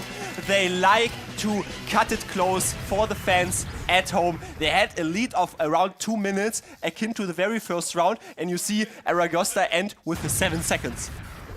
Yeah, really smartly played, just sticking to their guns, sticking to their strategy, not being unsettled in any way from that little bit of a fumble on that first round, and coming through strong. Kazuki's still hitting enough, still getting enough frags, and they're still playing around him to a decent degree. And that is able to net them around. Pressuring aptly. Davey not going down in the very first 5 seconds. I wanted to say no, Kazuki opts for Maki instead. So if you always lose one player, it's a 5 versus 4 scenario here. And when you count out the snipers, the soldier and the scout is charging in the air, tries to hop out like a little bunny rabbit. Phoenix, by the way, in all of this, killed Maurice. Yeah, so many players committing to go down onto Vanu, but the big committal that they had was that medic frag. So once more, Wild Piggy has a big advantage, ready to go. They're just going to buff Kazuki up on this rock area. He's going to back up just now that the cap has come in. They're expecting expecting some bombers to come their way, playing with this Uber advantage, playing back, playing around the sniper. I feel the vibes reverberating through the venue from Allen's Workshop, probably settling into a more comfortable lead, but now the suicidal waves come in. Wild Piggy pops on 20 HP. Vanu headshots Yampo. Davey finishes himself off, but the Force comes out. Force comes out, they don't find what they want. I mean, Vanu is fragged, Sia just about sneaks out of there as well, but Maurice was the target they really wanted. He just about played safe enough on that cliff area, backed up just enough. He's going to preserve himself throughout all and crucially preserve this chunky Uber advantage as well. Always very difficult for medics since they have to cross through the sideline eventually. You can't commit so many players forward. Kazuki still though finds Davey. Yompo is body shot down as a counter frag to fall in their disfavor. Maurice hasn't used yet. They still haven't capped yet either though. Kazuki headshots Jaxa. Vanu headshots Kazuki. But both snipers off the field and Aragasta still haven't capped. Yeah, it's just going to be Allen's Workshop resetting, resembling, and standing tall on top of this point. Going nicely, they don't have to really worry about anything. Brief window now, Kazuki only just spawning, and once more he's going to pick up the sniper rifle. I don't know if we'll ever see him swap off. Probably not, but we see another Uber engagement here. It's basically equal in terms of the duration, in terms of the flashes. Juxta has a mildly longer Uber duration, but there's another soldier setting into the sky and making landfall. Maurice is once more visiting the respawn queue, and the soldiers really set the enemy team ablaze. Allen's Workshop this time, once more, massive lead. I don't want to jinx it. I don't want them for Aragosta now to tick down 2 minutes and 53 seconds. Yeah, only the one soldier on Allen's Workshop, but he is making the most of it. Phoenix with a really nice bomb just landing on that bridge, finding, not only cutting off that medic, but also landing the damage down on him as well. Nice, actually, trap catches out Sia and the headshot onto Juxta. He's having a rough time with things. Varnish absolutely deleted. Maurice is going to have to back up there, back up all the way to spawners, all the blue players fall in the meantime. Munch and YPiggy cannot even be a card out, hops out once more out of the abattoir, out of the slaughterhouse. Kusuki has another go at it here with enough bullets for everyone who dares visit his sideline. Only 20 seconds to go. Basically, Uber's set in a parity stake. The same paradigm that they worked off before has bared fruits once more. Kazuki is still looking very much to rattle some more corpses or soon to be corpses, but it's a better and longer Uber duration here for Aragosta. They have to step on the point though. Yeah, but Omga and Sneaky just cleaning everyone up in the meantime. They're trying to go forward here, but there's just no players. There's just nothing doing at all. And finally, Juxta is taken out. That's finally going to be a frag that wasn't to a Kazuki headshot. And it is just an absolute no round there for Aragosta. 2-1 Allen's Workshop. This round they cannot hold a candle to Allen's Workshop. We have a special guest, however, from our online tournaments. The special guest is named Pause. Pause, my prediction from me, a tactical one for Aragosta. They could have been... By the way, I just hear the cheering in the background. I have to cast this highlight. It's insane what Kazuki just cooks up in the matter of the 2 rounds that we already see. But, I mean, Aragosta, it could have definitely looked 1-1, maybe even closer than that for them. But eventually, it's a 2-1 lead. Yeah, absolutely. And I think it's smart to take this pause because they just got absolutely rocked that round. Just nothing happened for them. I mean, Maki was jumping in constantly, trying to find something to happen, but they were just shutting it down so consistently, so easily over on Allen's Workshop.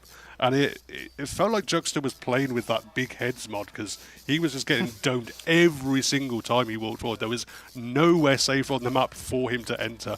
Kazuki just had his number every time.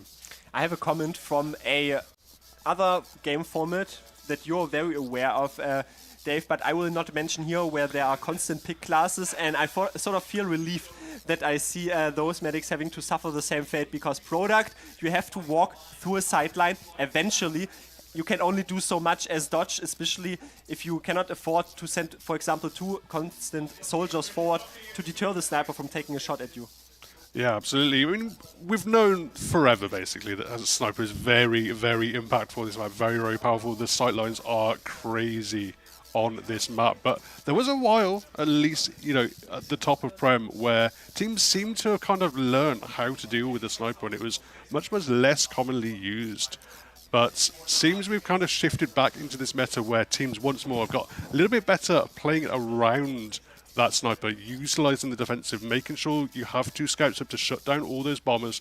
And if you can't commit super deep, you can't get those bombs onto the sniper, he's very difficult to deal with, and eventually he's just going to find something, even if it's just a body shot. I also want to turn the few, or not even that few, we saw many Uber engagements, the Uber engagements from the side light into the limelight, I suppose, or put the raking light and turn that into a highlight on those Uber exchanges.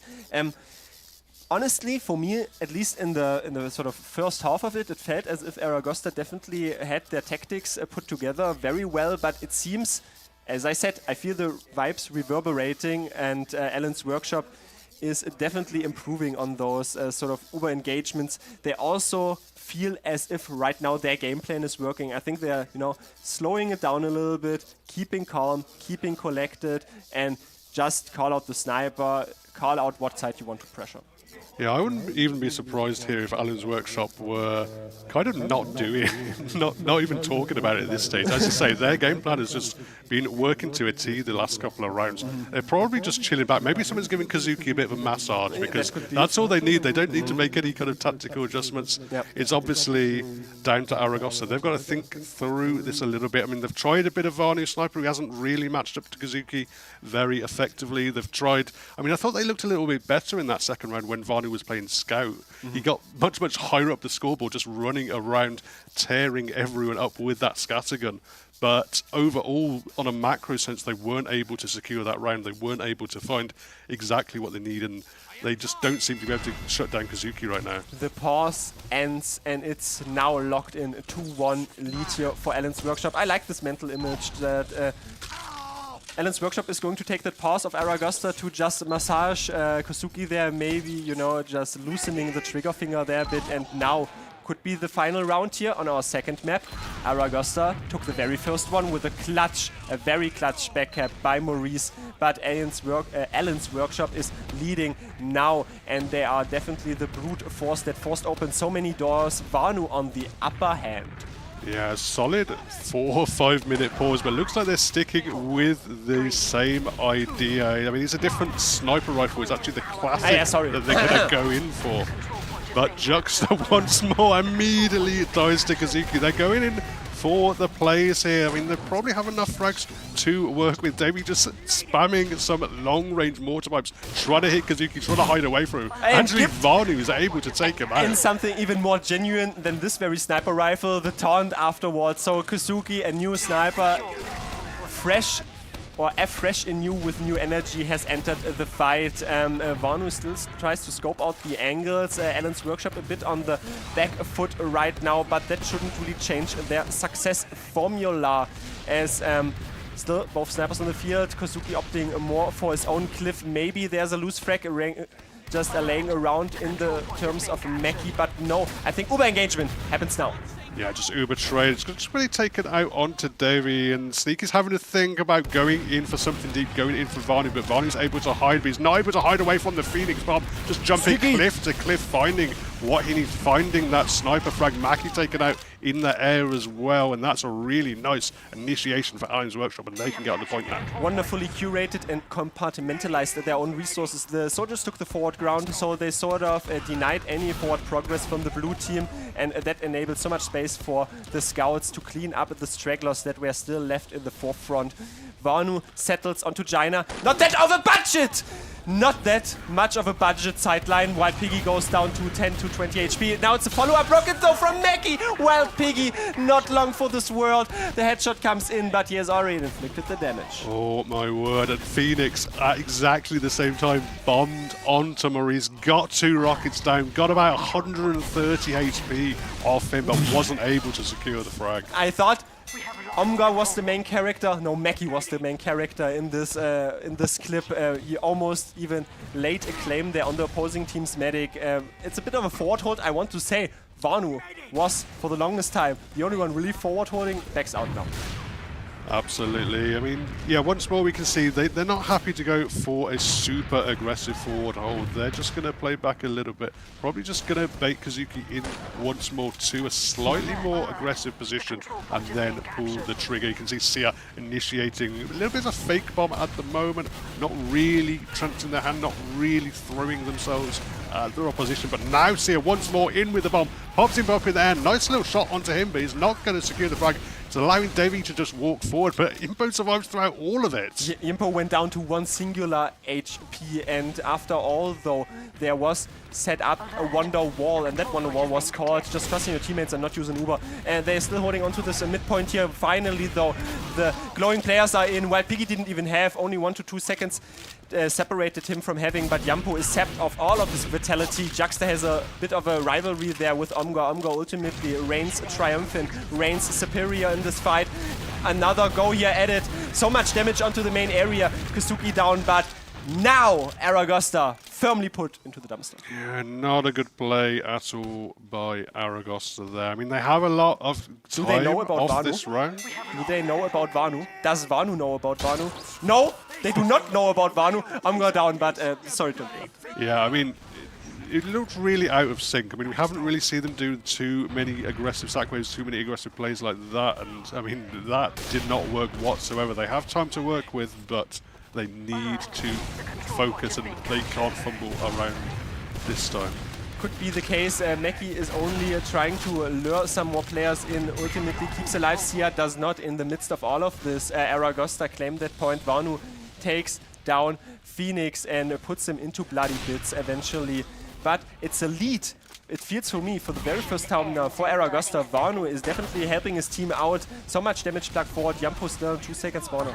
Yeah, all he needed was to swap over to the inferior sniper rifle and he makes the most of it. But I mean, just Ubering in quite deep here, but only really finding that one frag on to Devi. It's a nice frag. It's always a big frag to get onto the demo man, and also when you win the SBS at the same time. Sets up nicely here for Alan's Workshop, but not too much room to maneuver. We jinxed it. Can Aragosta though make anything out of it? The medic was not shot there. Retain, sustain your Uber advantage. Ultimately though, getting ready to attain as the jolt force of those players is trying to send shock waves through the enemy team.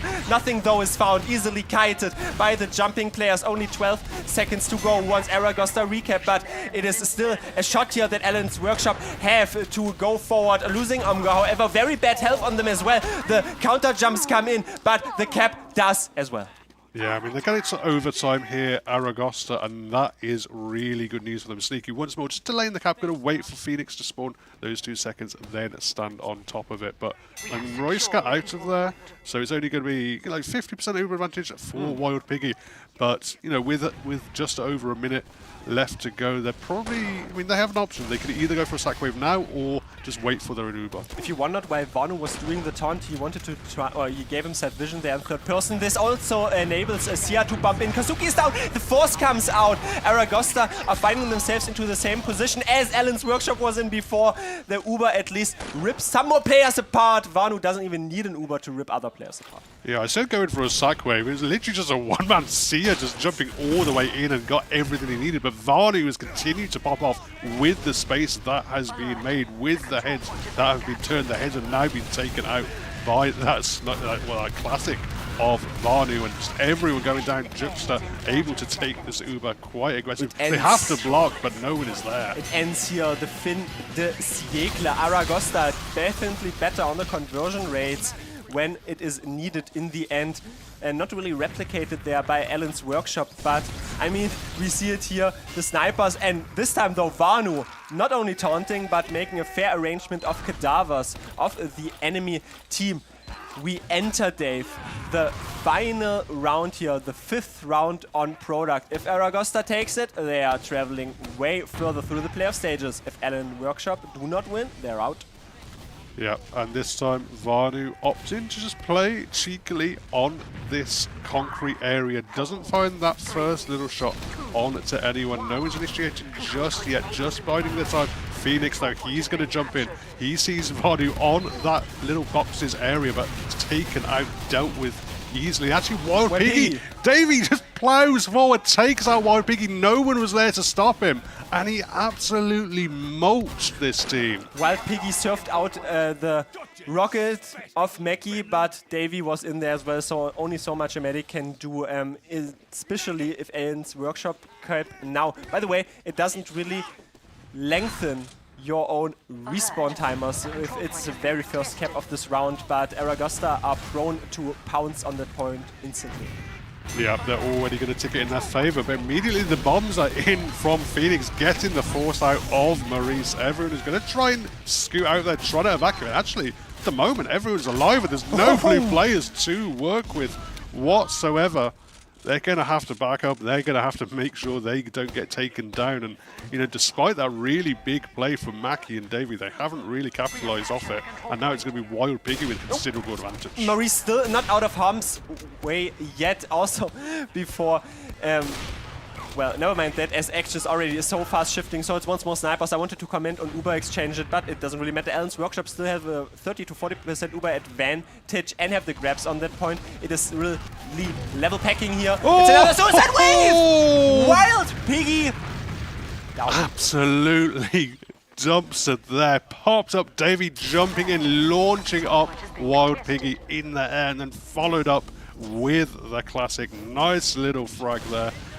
Nice little, oh my god, just crazy, crazy stuff. So much great synchronization there, and really utilizing this classic in the most imaginable way. Punch after punch thrown. It is now the turn for Alan's workshop to throw another punch at the enemy team, since the suicide wave is probably what we are strapping in for. The flank is a little bit busted open here. Phoenix doesn't have enough sobriety to keep alive. Wild Piggy might also be caught out. Juxta is chasing. Juxta is chasing. Juxta is chasing. And Wild Piggy is not on the server anymore. He also has 5 complementary players to follow them there. Full wipe Aragosta on a roll. Wow, he was really on the chase there, Juxta. He went deep, and they go for the full team wipe. They smelt blood, and they absolutely bared their fangs, taking out the Alan's Workshop gamers. Now they're going to have to deal with the 4-0. They're going to try the Pyro. You have to do that, and like, I'm going to miss 3 exact reflects. Honestly, they are still trying to bust this one up. Maurice is down, though! That is the most clinical player that you want to eradicate. Phoenix is the salvaging factor. Yeah, Wild Piggy just playing nice and safe all the way back in spawn. He wasn't building because he didn't have any teammates around him, so it's only going to be about 60% Uber advantage now by the time Maurice spawns. But crucially, they've broken the forward hold, they've got rid of the medic. They haven't dealt with Vardy yet, though. He's up to a 4 kill streak now, finding that frag onto Sneaky, finding the headshot that he required to continue this absolute reign of terror. I would say in this scenario it is almost as valuable as a medic kill there, since Sneaky is the team leader. He's also having the main comms in that compartment. Also the Uber is first concurrently. Wild Piggy now has a 60% Uber advantage. They're probably aware of that, but assuming a forward wall here onto the enemy team's cliff, Phoenix doesn't find anything. Can he flank from behind? Does anyone see him? No! 1 rocket, 2 rockets, 3 rockets! And Maurice is going down. Phoenix is doing it all. Yeah, Phoenix doing his absolute best. I mean, they don't have too many other players to work with now, and Davey knows it. He's chasing forward. Sia jumping as well. They're going to have to fight quite a lot. Actually, Wild Piggy eats some spam walking in, so he's probably going to have to back up all the way to spawn. And throughout all of this, despite that medic frag, despite everything going in their favor on a kind of total strategical level, they've lost so much time that they're now at almost a minute disadvantage. The medic pick only turns into relevancy right now, I want to say, but Vanu in a 6k, he's doing a Kosufi impression instead. Vanu is even shooting Phoenix in the air. Kratos, that's a 7k. They have an Uber advantage, but no real players to use it on. Also haven't even kept the point. They are rattled so much by Aragosta. Wild Piggy has an Uber advantage, but only 15 seconds to go.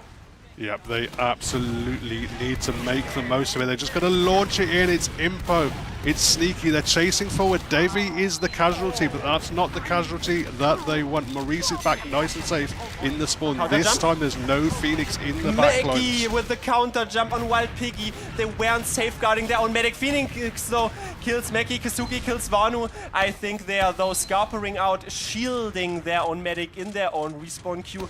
And if they win this off now, I think it's all on Phoenix. Maybe someone gets the early force, gets the drop. Those are the only two options I can see that this is still for Alan's Workshop in the ballpark here.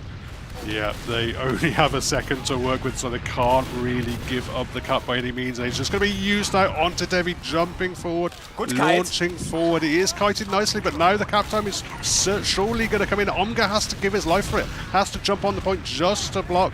They've lost a few players here, actually, have Aragosta, so Juxta is there looking to continue the charge, looking to continue the cap time down, but it hasn't been sealed just yet. But Aragosta is helped massively by the faster respawn, so Kazuki spawning in 5 seconds, Omga only spawning now, so they're taking this, and already Macking is making landfall here on Wild Piggy. No heals in the fight anymore. You have to have so much deathmatch still to make out the deficiencies that you don't have a medic alive. Davy is falling, but they're banking around the medic Uber situation, the medic advantage situation. Maurice on 70%. This might be the most clinical 10 seconds here for both of those teams. They're already charging 4th in some aggressive manner, have some overtime to still play for Aragosta. The next 1 or 2 frags that fall down into their DOS favor might sample them, but no, Juxta rips them apart. 7k, Omga down, Sneaky down, Aragosta say, we want revenge, we take revenge, and they take revenge. Aragosta coming through clutch. Beautiful stuff from them. And just about sealing it. They had a big tactical pause. They thought about it for quite a while. And it seemed the solution they came through with was Vanu on the Classic. But it wasn't only the fact he was running the Classic. They were also adjusted by utilizing those bombs a lot more aggressively. So great stuff from Aragosta there. Commiserations to Alan's Workshop. Definitely giving a big show of themselves. They're now out of the LAN and they can now get some drinks. Can definitely get some drinks, but probably a bit distraught. I can tell you one crowd and one desk that is definitely not distraught after this masterpiece of a game. What do you say, the desk? And the point was yours, and you just won a map.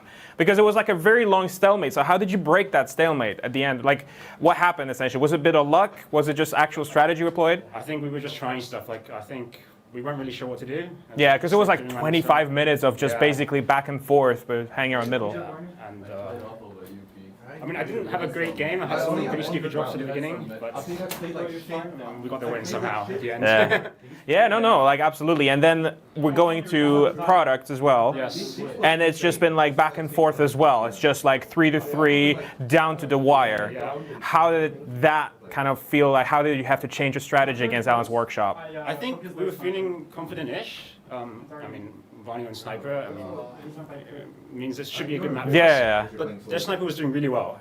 Kosuke? Yeah, he was going absolutely crazy. We had some of the shots mid-air. I think it was on you as well. You got juggled and it just sniped straight in the dome. I think that's what made it challenging. Right, yeah, Kosuke just having him. Yeah, if he didn't have a great game, I think we would have smashed him. Right. So what do you think was like the biggest thing about Alan's Workshop that you struggled with? I'm not sure actually. Would you say just Kosuke by himself? Yeah. Sniper.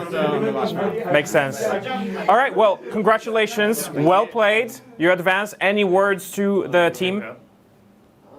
Our team or their team? Just pretend it doesn't exist, the winners game, for now.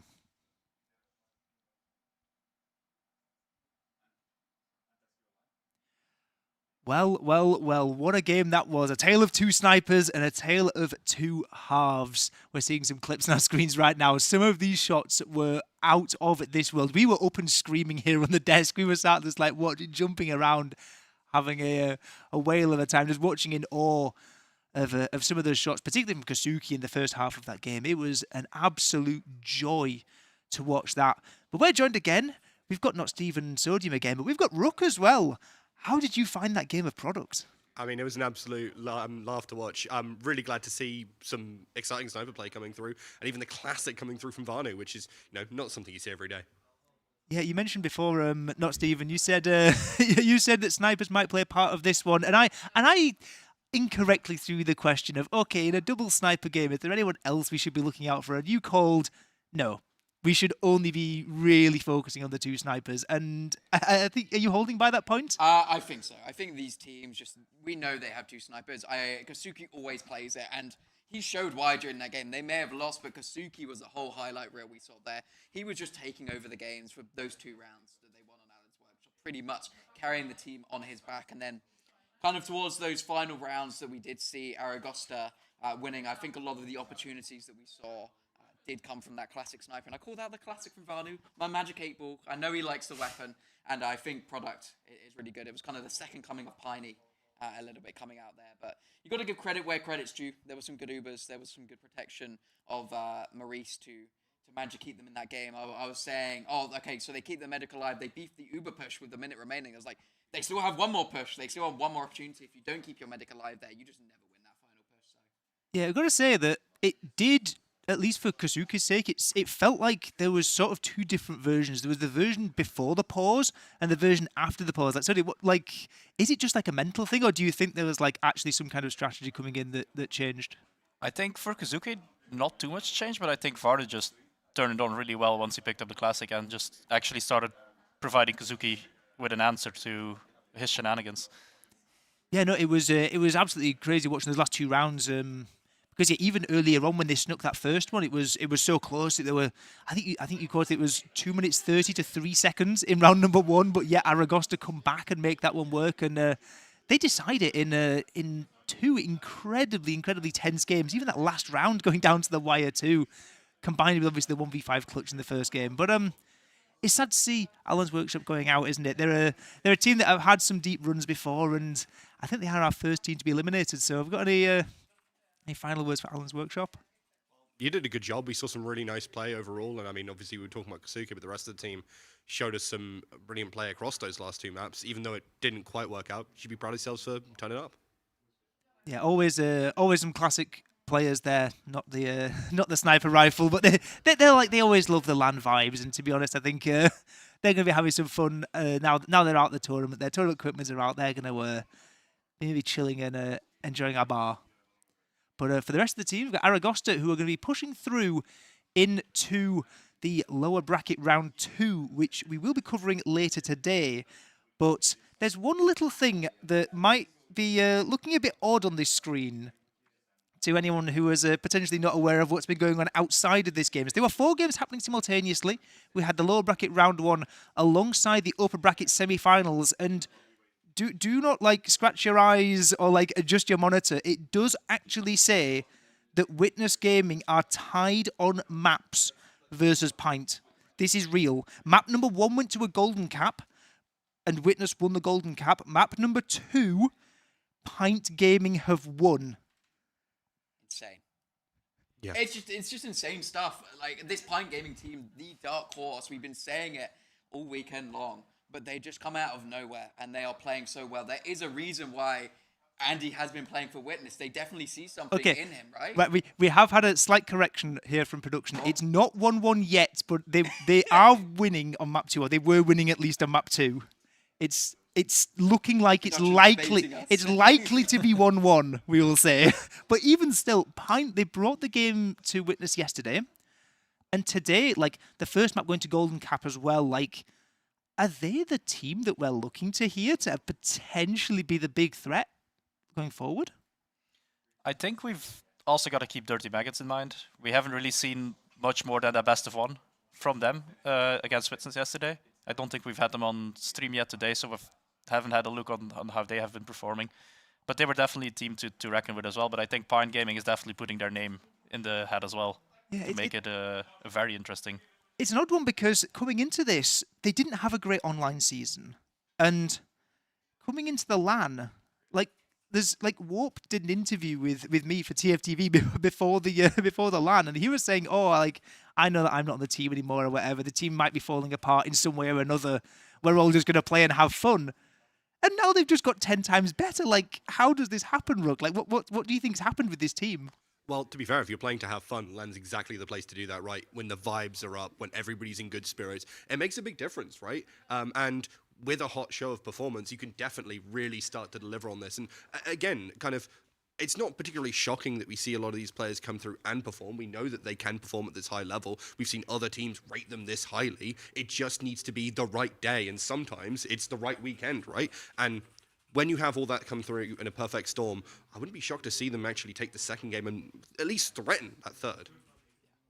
Yeah, I think absolutely right. I think momentum plays way bigger of a part than a lot of people give it. And when you have those good rounds, when you have the good vibes, we saw them on the couch earlier, Smile was saying, we can take Witness. He was full of confidence. He was really feeling himself. And they've taken it the closest that we've seen on stream, at least, to Witness. And even on the online season, I think they took it somewhat close at least. So I think they might be the ones to watch if they keep this hot streak up. But, you know, Witness is another beast. And Witness after a demo review is even more of a beast. That's true. They don't want to be beating them necessarily too early in the tournament, right? It's the grand final that would matter the most of all. We've seen many times teams winning the odd best of one, the odd map, and then they come back the next time around and it's 5-0 in 2 minutes, right? Just think of, you know, Mandem back in season 45. I want to say they win that week 1 game and then it's 5-0 in playoffs. You know, they are the best team in the world at adapting, but adapting in a LAN environment, there's not a great deal of time. And especially if a team gets knocked down into the lower bracket, they don't have the time between these games. It's bang, bang, bang, straight through these fixtures as they just get themselves in a... We actually have picture-in-picture here currently. Pint Gaming 3-2 up on their own last against Witness. This is absolute scenes, to be quite honest. I heard they were 2-0 up earlier. That was before we went on to this death segment. But it's looking kind of okay, especially with Soki. How on earth is he just... All right, that's interesting. Right, we're getting the call. We have license to cast this. We can cast this. Come on, let's go. 4 quad cast here of these last 4 minutes of Pint Gaming versus Testimonianza di Gioco. 3-2 the score. Just mere minutes left. We saw just before Auto getting caught out by a Soki flank, and now that means it's big Uber advantage up for Patchouli as they try and work their way into mid, but Alien getting caught out. This might be enough, I think, to pressure Pint out. They know they don't have to risk. They don't have to push if they don't want to. And with Uber charge up, they might just decide to back it out. Good pressure coming in here. Andy being pushed away here. The med does drop back and Andy gets caught. But importantly, this is still a little bit of keep for Pint Gaming. Does mean they can keep themselves in position on last and push back out now. They do have that Uber they're going to use on in. They get forced out and they're trying to catch as much as they can, but it just can't quite find more than Tomas. And this is great for Witness. Yeah, that's exactly what you don't want to see. They've got an Ixie in behind here sneaking around. He might even get on something. He looks a little unspotty. He's going to cause quite a bit of chaos as the Uber is coming up here for the side of Auto. Ixie does get taken down on that last, so that's 1 fly swatted. But still with 3 minutes remaining, full Uber advantage for Witness. They have a great opportunity, and this is where they thrive in these high-pressure situations. They just want to refire. They want to try to get this force in early. Smile taking it in through choke. Alien following up. Good damage onto Lucas, but he won't fall. Uber comes out into Valley here. They might be caught They're forced! Out here. They're absolutely like just caught completely here on Witness. This Uber charge does get Alien, does get Soki. Can they maybe get in? Yes, they've caught the kill onto Smile. Is this going to be enough though? The spawners, look, there's time. There's 5 seconds on Alien, another 10 on Smile. Maybe there's a chance to bin this in, but with Sil going down, it's going to be rough. 2 minutes left, there's time. But Uber charge is almost ready for Patchouli. Yeah, they just want to get this force off a patch, if anything, and that's exactly what happens. Pappy is still caught in on last, but will manage to escape here. They need to try to get as many picks as possible here on Pint Gaming. They look like they love pushing out here, but Pappy, he's close to the point here, should be dealt with, but taking a lot of pressure, a lot of eyes is going to slow down the rest of Pint Gaming, who look like they're already on second. This is incredibly tense. This is the tensest 1 minute 30 I've seen. It's 95% on the Uber charge up for Auto. But look at Andy walking in so aggressive here through the valley. They're walking forward straight into the Uber charge. Tomas going to be able to walk forward now and start munching all these players. Lucas, Ixie lighting up the kill feed. The back cap coming through as well though. ×2 on mid for a moment, but it might not be looking too great. Lucas falls. Patchouli is down, but 1 minute left. Can they block second? No, they can't. Soki cannot get up there in time. Is there a threat of a back cap happening? Yeah, spawners are coming up. There's no one to get behind. It's just Thomas, and basically somehow, by some miracle, they've managed to stay in this fight from Pint Gaming. It looked so bad when they ran headfirst into the Uber, but somehow they've cleaned it up on Pint. 50 seconds remaining. They just have to park the bus. Auto's dead. Auto's dead. There's nothing they can do here for the side of Witness Gaming if they play this correctly. There's 40 seconds. There's no time for an Uber charge. How on earth would the Witness Gaming even dream of getting back into this map? Like, what? They have to win this fight, and they have to win it now. Yeah, you can see the Witness Gaming side here is trying their best to get this mid. Yeah, they're trying really, really hard, and they have actually got a load of frags, but there's 20 seconds left. I don't think there's time here.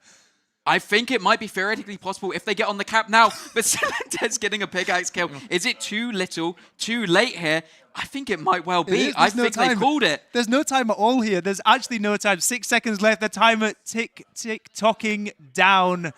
Pint Gaming not going to make it. Sad.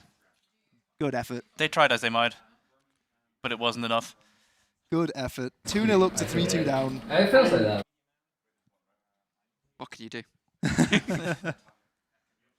I mean, we talk about the fact that Witness Gaming, they're great after a demo view, but they're pretty darn adaptable in-game as well. And, I mean, that's part of the problem, right? You can get 2-0 up, but certainly don't count them out. I mean, they've shown, when they played over in Denver, that they can definitely play long games as well. Yeah, absolutely. What a showing. But for Pint, they're getting closer and closer, aren't they? They had a close, 10-15 minutes or so before. This time they actually went up 2-0. So it's if they can sort of keep building and building and building, maybe this could be the roster that we see tomorrow evening having a run in. But they're actually going to have to go down into the low bracket. They're going to have to go against the gauntlet, up against. It's going to be one of either Aragosta or the Bloodsail. Oh, Bloodsail Buccaneers. Did they win the other? They won against the Danes, yeah. Against the Danes, okay. So yes, yep. Buccaneers and Aragosta. So one of those will pair up against Pint, where honestly, given the performances we've seen so far, I think Pint. Yeah, I think they'd definitely be the favourites in the current form they are. If you can take games that close, I think you're feeling pretty good. The Buccaneers look scary. They have a lot of really talented and really good players, but they've just been a little stinky this LAN. I hate to say it, but yeah, they just haven't looked on form. And Pint Gaming, I think they'll feel confident after the game. I don't think they're going to be beating themselves up too hard. You do hate to see them kind of get reverse swept a little bit by Witness, but maybe it's a little expected. Yeah, at the end of the day, it's one of those inevitabilities. But yeah, we're gonna be wrapping up this one. That's been an intense one. A little impromptu 4-man desk cast happening. But no, we're gonna move on to the moment. But just final shout outs from Rook if you have any. Shout out to the 640 Scouts guys. Then thank you all for having me on desk. Any final shout outs to Sodium as well? Same here, yeah. Just thanks for having me and keep going what you're doing. Yeah, it's been lovely having you both there, and not Stephen. We'll be seeing you later. I'll be here, don't you worry. Regardless. But no, thank you so much, and we're going to throw to a little bit of a break from the games. But in that time, do check out Mannco.Store with exclamation mark Mannco.Store on the Twitch chat, and there's a giveaway happening there, and support them because they support us. So we'll see you all very shortly. While you're here, come check out Mannco.Store. It's a digital marketplace where you can buy and sell skins for TF2, Counter-Strike, and more. With so many male gamers, it is really no surprise that a triumvirate is sometimes what might happen in those Uber pushes, Tres Vires, 3 men, for example, the first or the second triumvirate. You already know Caesar, Magne Pompous, and Crassus, or Lepidus, Mark Anthony, and Augustus, but maybe another combo with a double scout, a medic, and a flying soldier can definitely change the pace of this fight. While you're here, come check out Mannco.Store. It's a digital marketplace where you can buy and sell skins for TF2, Counter-Strike, and more.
welcome back to the studio, this time with the man who is usually behind the scenes. He's seen everywhere, just not on camera as much. Gideon from Being Esports. Thank you so much for coming on. Thank you so much for joining us here. Thank you so much for everything you're doing behind the scenes, because literally you might be the only person without whom this whole thing would have never even gotten off the ground. You are way too kind, but thank you for having me. No, absolutely not. This is like, I'm underselling what your contributions to this, but we were just chatting right before we went on about the game we just watched. Please tell me what you think. I don't want to think too much, because as soon as I say things, I tend to jinx them. So I'm not going to make any clear assumptions.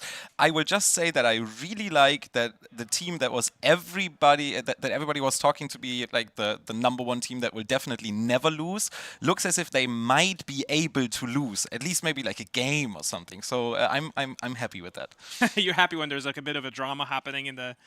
Yeah. I just said this in the break before. We've had 2 tournaments in a row in a different game that we're doing, Warcraft 3, and both of the finals went 4-0 and 4-0. Like, one year was 4-0, next year was 4-0, and the person winning the respective tournaments had not dropped a single map in the entire tournament before that. So they were like 17-0 and 15-0 because the formats were a bit different, and that was a little bit boring. So I like this a lot more. Yeah, there's a little bit of like zest happening right now, because you know, Testimonianza di Gioco, Yeah. very easy name to pronounce. Thank you, guys. They're definitely the favorites. I mean, they're winning in the online league and ETF too well. They came to LAN basically when. But LAN is different. Unchanged squad, right? So Yeah. it's basically like they are at peak right now, and seeing teams starting to take chunks out of them is just great cinema. LAN is always different, I would say. Right. So it's always that little bit of a difference. It's always that one team that ends up being 100% better than they were before. So we might see that here. Let's see. But the game is not the only thing I want to talk with you about today. I also just want to ask you about, you know, Being Esports as an organization. This is basically the organization that's helping us to do a lot of things. We have a lot of people here running around, helping with production, helping with setup, helping with the venue. Please tell me exactly, like, how have you been involved in making UBERFEST 2025 this time around? Because, you know, last year was last year. Yeah. This year is this year. Things have changed. How do you find it so far? Well, that was a lot. What do I start with? Do I start with Being Esports and what it is? Go for or do it. I start? All right, okay. So I will try to keep this as short as possible, while it really isn't easy.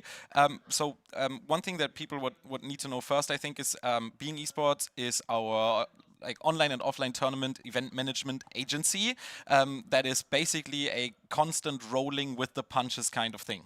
So basically, whenever we feel like we can take on a new challenge, we just take on a new challenge. And that has been our journey since 2019-20, when we slowly but surely evolved into a company out of necessity, I would say. So what people need to know is 2019, we set out to do esports events for an entirely different company, entirely different game, PUBG, which is the first game that we set our hearts to. And our aim back in the day was to basically provide the perfect centerpiece between passion in esports and professionalism in esports. We took a look at the scene. I was a player in PUBG esports at the time. We took a look at the scene and we noticed, all right, in the whole world of esports, there seemed to be those very professional people, because esports had been a business for a couple of years, who were there to kind of make money, who had a professional structure, who knew how to run events, but who kind of forgot what made esports great in the first place. And then there also were these people who were super duper passionate, running events out of their basements, basically, with the minimum of technology. But they were lacking structure, they were lacking logistics, they were lacking all of these other things that are also very important, so that players can actually show their best and viewers can see the best. And we're trying to be the perfect centerpiece. Have started out with PUBG, then added Dota, then added Warcraft 3, and then 2023 we thought about, all right, what other games can we do? And we noticed a couple of things. I will be done in a second, I promise. No. We noticed a couple of things. We noticed, all right, apparently we love niche games. Apparently we love older games. Apparently we love games where the publisher is not putting all that much of like support into the games. Probably, now that I'm thinking about it, because these communities tend to be the ones that are the hungriest to actually produce these kinds of events. Yeah, of course, yeah. These events are the ones that we love doing the most. So TF2 actually made tons of sense. I'm from Hamburg, where the Arcadia event took place in 2022, I think, or 3. I'm not entirely sure. Yeah, that was a whole inception of like having those European lands set in Germany. The Exactly. protoplast for UBERFEST. So to finalize the story, we then got in touch with a couple of people behind the event in the Arcadia. They got us in touch with Kritzcast, and now we're here. And now we're here, and we are here in Weiblingen. Yes. I really like the name of the town, by the way, because it rolls out of the tongue really easily. And we have changed the venue since last year. This venue is a little bit different. You know, there's multiple floors, so the logistics are a bit different as well. And Yes. how do you find the logistics, the setup, the fact that we have, you know, a bar downstairs? Yeah. How do you find managing all of that around in this venue? Let me quickly think about that. So, number one, I've been hearing a lot of positive things. So the teams on site, they all say having our own room is awesome. They have so much more space for like the gaming itself compared to last year's edition, where the rooms were a lot smaller and we had a big LAN area with I think 8 or 9 teams in it. So the teams seem to be very happy, which makes me very happy. The people seem to like the bar, which we're running for the first time ourselves. We've never done that. We always had people who had experience running a bar. We're doing it ourselves for the first time. That is very difficult actually, but people seem to like that as well, and we're learning more every single day. I would say I love everything about the challenge. I love everything about the logistics. I miss the stage. I The just miss stage, right? Yeah, because we don't have a stage this time around. We have the bar area where this viewing area is, and we have this nice little camera shot that shows the action happening, but we don't have a dedicated stage where we can put the players up there and have like all the teams and viewers just come together, right? And it's a bit of a bummer this time around, but it's just the limitations of the building we're currently in. Outside of that, I personally would say it's just been absolutely outstanding. Yeah, and the people of the venue, the 1337 camp, people also have been so amazing. Also in the preparation. You can see it in basically the reduced amount of technical challenges that we have been facing in terms of outages. 3 players with a couple of issues, like a headset not working here or there. But if you compare this to last year's edition, I would say we have 10% of the technical difficulties on player side. Production is always a challenge, and I don't want to talk about production too much because I wouldn't know what they all made possible.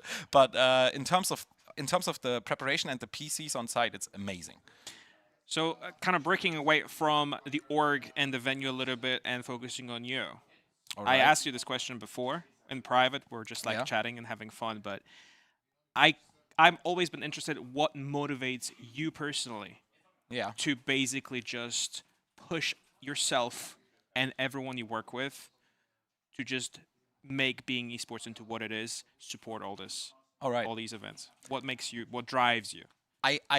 I'm not gonna lie, I really liked the answer I gave you the first time, and now I'm really tired. So it has been a lot of days with very little sleep, so I'm gonna try to give you a similar answer that is hopefully at least 50% as good as I managed to produce last time. So, number one, what you need to know before understanding what I will say in a moment is we do these events for 2 reasons. Number one, because we actually love them.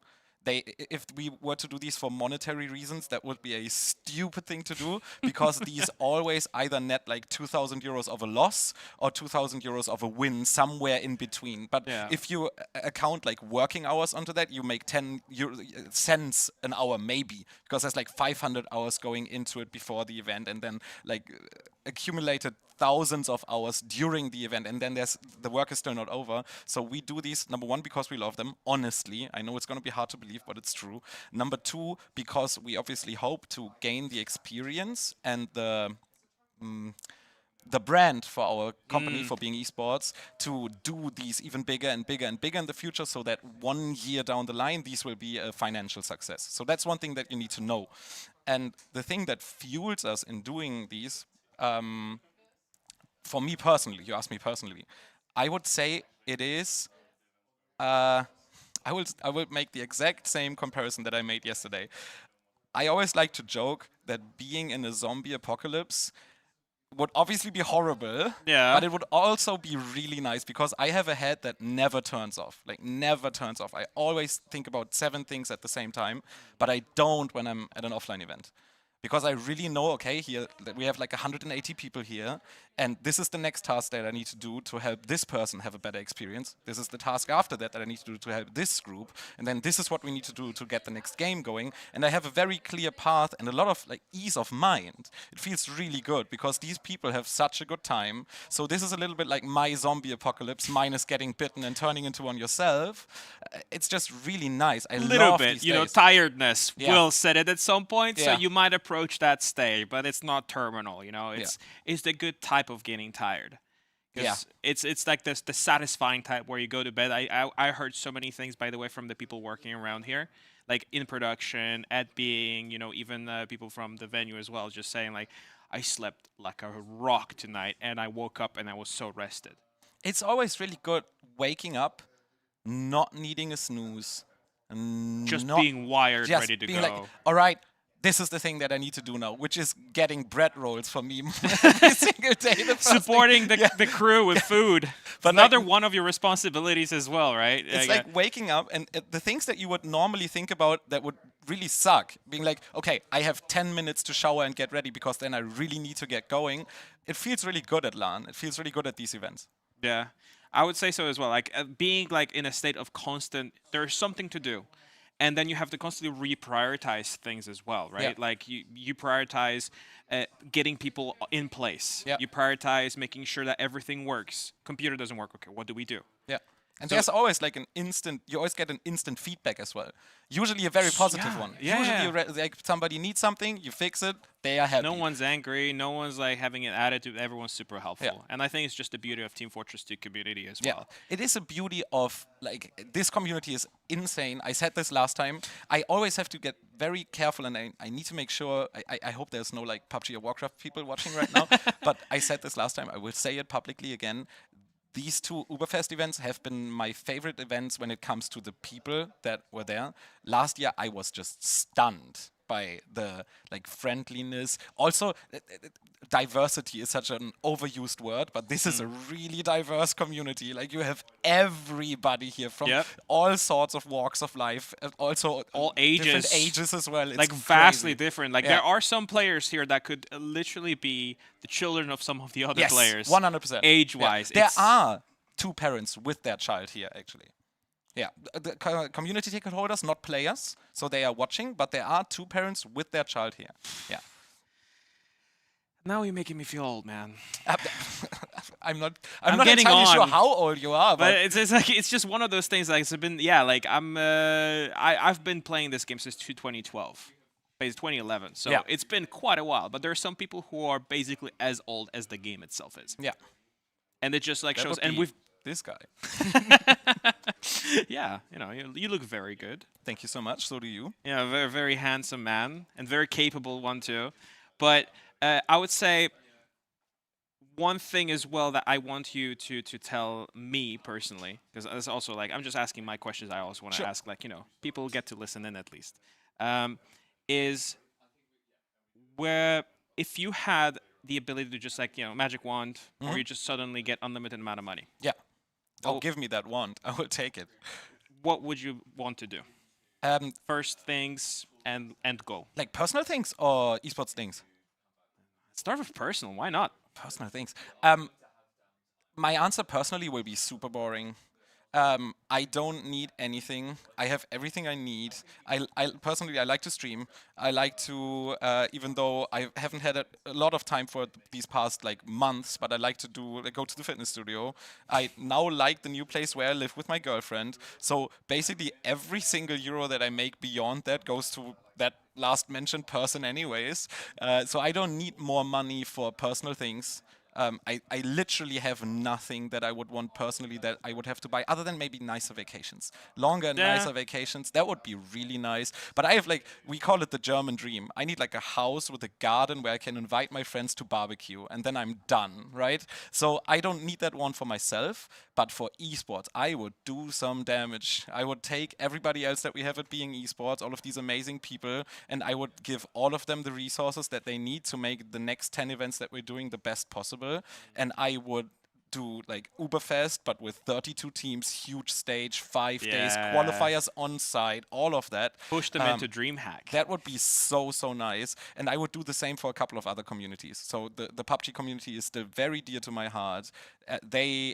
On an international basis, the publisher is doing amazing things. On a national basis, I think they could be doing so much more, and I would just put in the money and do a German LAN and a French LAN and all of that stuff where I know people that would really love these tournaments. And I would keep on doing that, I think, for all of the other games that we love. Yeah. That's it. No, I really like the answer because, I would say this is also our perspective, and I'm going to kind of reverse it a little bit. So our perspective of making these LANs has always been how much can we do with very little? Yeah. It's always been very scrappy from our end. And I would say during the UBERFEST, we were given so much, despite, you're saying, it's just enough, right? There's a venue, there's some machines. We have Wheathoof helping out with some equipment from PXB up in Sweden. So it's we just have always been doing it very scrappily. And it feels like these past two UBERFEST, especially to me, just feel like we just kind of had everything we need. And yeah, sure, there is a little bit of scrappiness here or there, but it wouldn't be a Team Fortress 2 event without a little bit of scuff. Yeah, exactly. I think that just gives it the magic of just us having good time. I think, honestly, one of the reasons I spoke about this last time, I'm not sure if many people that listened to this last time will remember, but the last time that I was here, I didn't have my two main Being Esports mates with me. I have these two other people that are also full-time employees of the company. One is Benny. He's the guy who I founded this whole company with. Shout out to and Benny. He's right there. And the other one is Paul, who is our main producer and our the first person that we full-time employed. Shout because out to he's so Paul. amazing. He's also right there. Exactly. And we didn't have neither of them last time for the full duration. Paul was there, but he wasn't there for the full preparation. And this time they've been involved from the beginning. And that also makes my life so much easier because I don't have to be involved with production at all. I can just focus on all the other things. So I think that is maybe one of the reasons why it feels even more complete this time. But to your actual topic, I just would love to do so much more. I told you my brain is always Thinking about UBERFEST 2026 already. Exactly. I've been thinking about UBERFEST 2026 2 days before this one started. we arrived on Wednesday and was okay, this is something that we can't do here this time, so let's do it next time if we ever come back here. So that's why I always repeat with yeah, but what if we did that? And what if we did that? And is this really enough? It's not meant negatively. I love this event. I just think it could be even better. More. And I think that's kind of what makes you the right person in the right place, is because you never really think, oh, this is good enough, or we've done as much as we could have. You always think towards the next step, push it further, even though it's already good.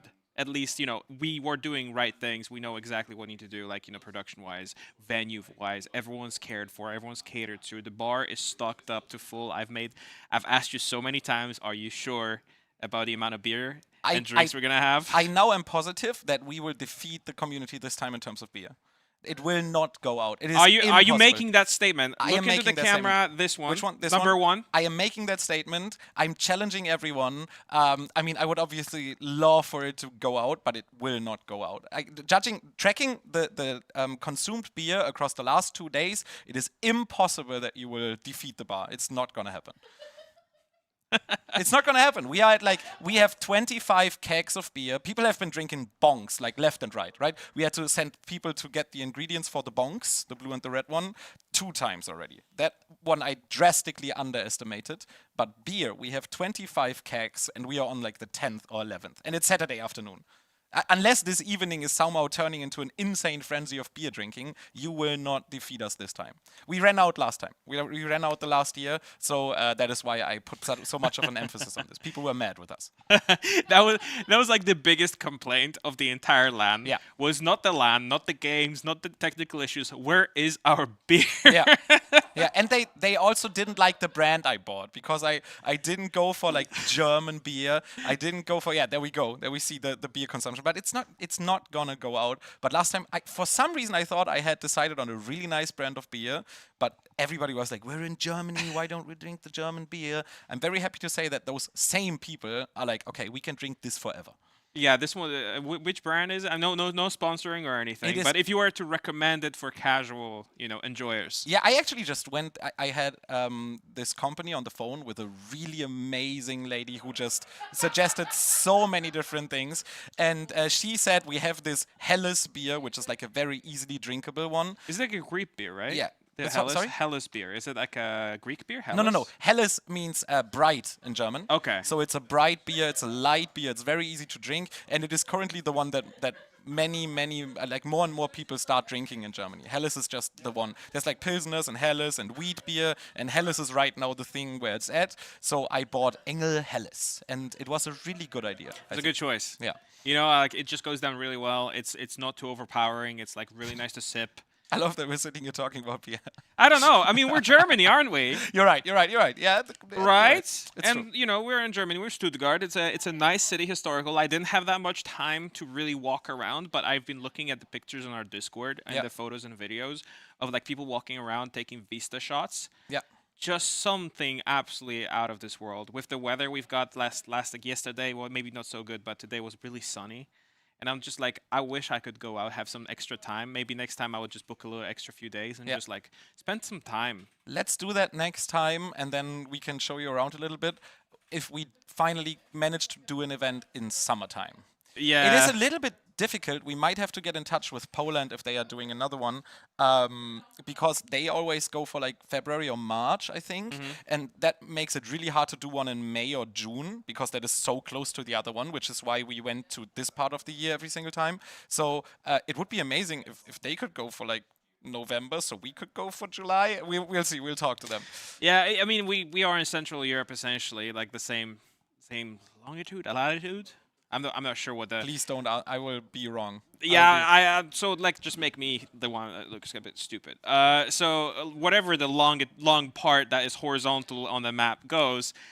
So the weather is about the same, right? Yeah. And November is maybe not the best time to really just enjoy the outside, but it's also probably the best time to just stay indoors and play a lot of games. That is true, but you've seen the outside of this venue. Yeah. They have 2 huge barbecue machines. They have this huge outside area, like which a we balcony. simply cannot use because it's way too cold.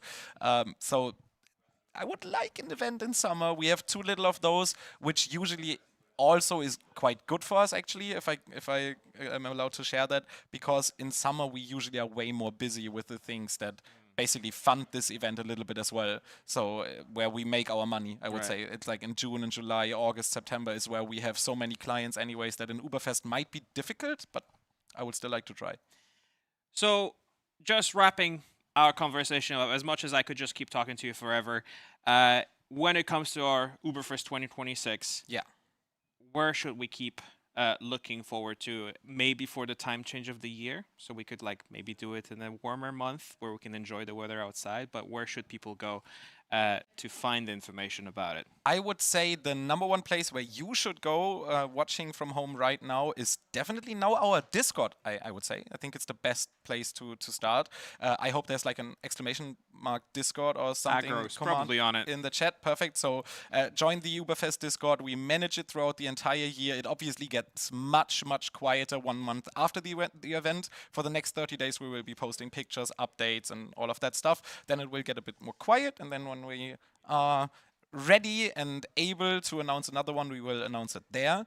And then also basically on every single social media platform that you might want to check out. We are on Instagram and on Twitter and on YouTube and a couple of other ones. You just search for Being Esports, B-E-I-N-G, and then Esports, and you will find something that looks a little bit like this logo, and then you're at the right place, and we will announce it there 100% as well. You can right now go to Twitter or Instagram to our account, and you will see behind the scenes posts and a couple of amazing videos. For example, the nice chess content piece that we've just seen before this interview. Awesome. Thank you so much, Gideon, for joining me on the couch. We'll see each other at this event like very, very soon, and basically after we leave the door, but we're going to throw it over to a little bit of a break before we go on further with the games. But yeah, thank you so much, and see you guys in a bit.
If you feel the way I do, gonna make you move, 'cause I need you and me for the night. So feel the way I do, gonna make you move, 'cause I need you.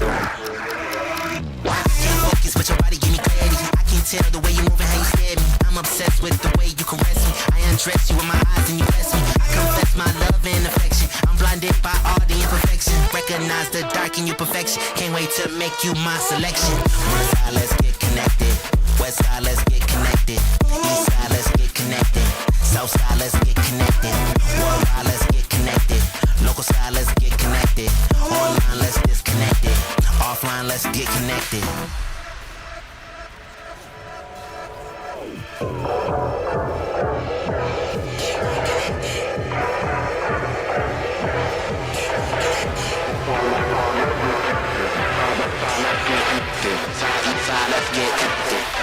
Let's get connected.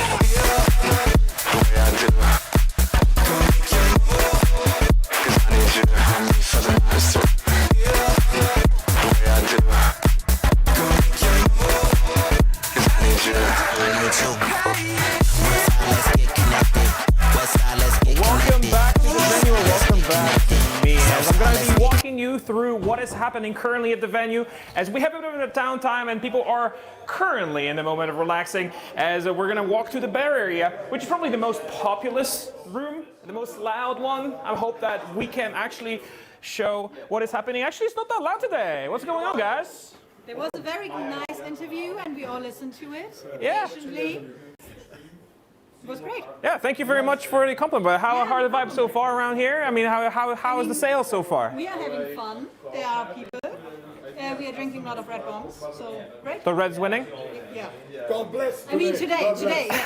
Today's winning. So people are getting a bit more inclined to drink the red bong rather than the blue one, because blue one was winning so far. I'm trying to. Yeah. Also, You're helping personally. I'm helping. the red one is better. The red, It honestly. just tastes better. Yeah, I don't know why. It's just sweeter. I personally like the red one more. Yeah, me too. So. All right, cool. So let's keep it up. Keep up the good work. Keep slinging those red bongs, because I do like the color red, so please do make them win. I don't want blues to win again. I don't remember who won the last time, but no, blue is not better, Stu. Stu, and first of all, you do not eat with your mouth full.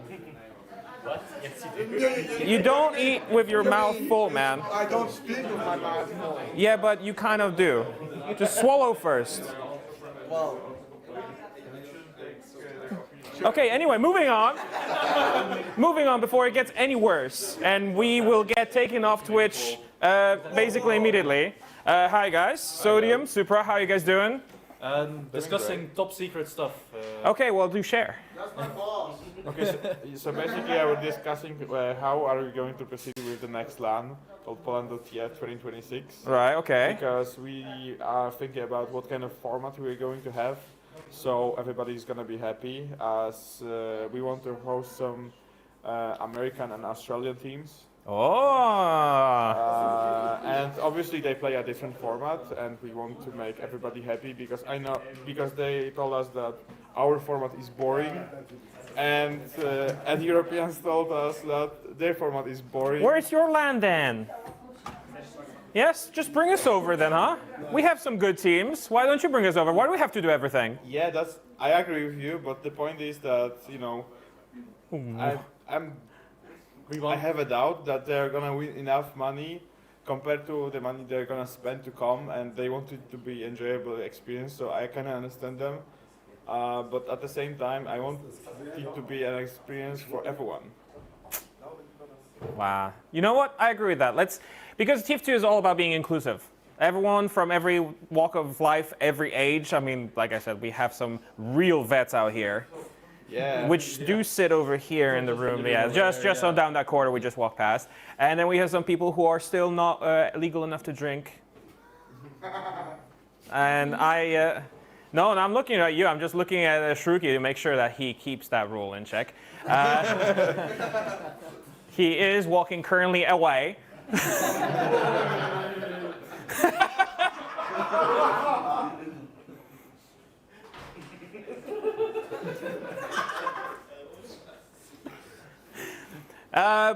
Yeah, I hope that we can actually get this happen again, because last time we had like foreign teams was basically insomnia, I think. Yeah, I hope you're also going to be there. On our side of the pond.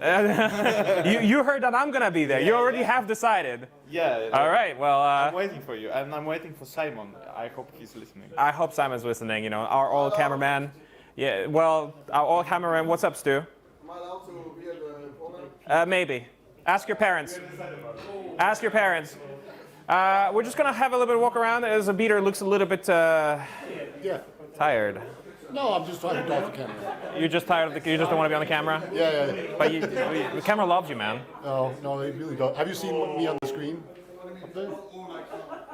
We're both the same, dude. Yeah. It's just like we're getting a tan from the LED lights. Yeah. We're gonna be like super tan as soon as we come out of this. Yeah, maybe next summer. Next summer we are just working on our tans already. But how you feeling so far, man? Like how you rate this UBERFEST versus UBERFEST 2024? I feel like they're about equal. It's a really well run event, and like it's been really smooth running. Especially today, I feel like it's been really smooth. I agree. Yesterday I drank too much and had a really bad time, but today I'm doing great. So maybe that's just how you just gotta reset. You gotta reset a little bit. Yeah. It's you learn sometimes maybe. You gotta sometimes let loose and just get a reset button. But yeah, we'll catch you later on the couch probably, or on the cast, or behind the camera. You're just everywhere, man. Like whatever needs to be done, Beater is always there. But we are going to maybe swing by one of the rooms and see what's happening there. How about that, Paul? Does that sound good? You gotta be careful of the bench over there. Oh, the door is a little bit sticky. How are you guys doing? Nevo, you want to be on the camera once more? Sure. How are you guys' confidence levels? Can you update me how you guys been doing? We're upset about we were upset about the loss, obviously. We were leading on process, and you know, we failed 2 less pushes when we were up in scores, so we could have closed them up because it was 3-4 at the end. And then Networks, I mean, like, it's horrible game, to be honest. Probably horrible. I mean, it wasn't streamed, so you guys didn't get to see this. It was just 5 minute stalemates on last the entire time, 1-0 game. Nobody has about 200 DPM, and they got like one single round, and you know, we failed 1 last push. They didn't. I think they failed their own last push also. And yeah, they got a round off like a trade that went wrong on last. So yeah, it was like a bit, it's a bit sad because it was kind of annoying and we'd have liked to stay in the upper bracket, but you know, now we're playing back. We beat them in the group stage. So you're feeling pretty confident about it? Yeah, I mean, we're definitely feeling that like we need to come back and play them again.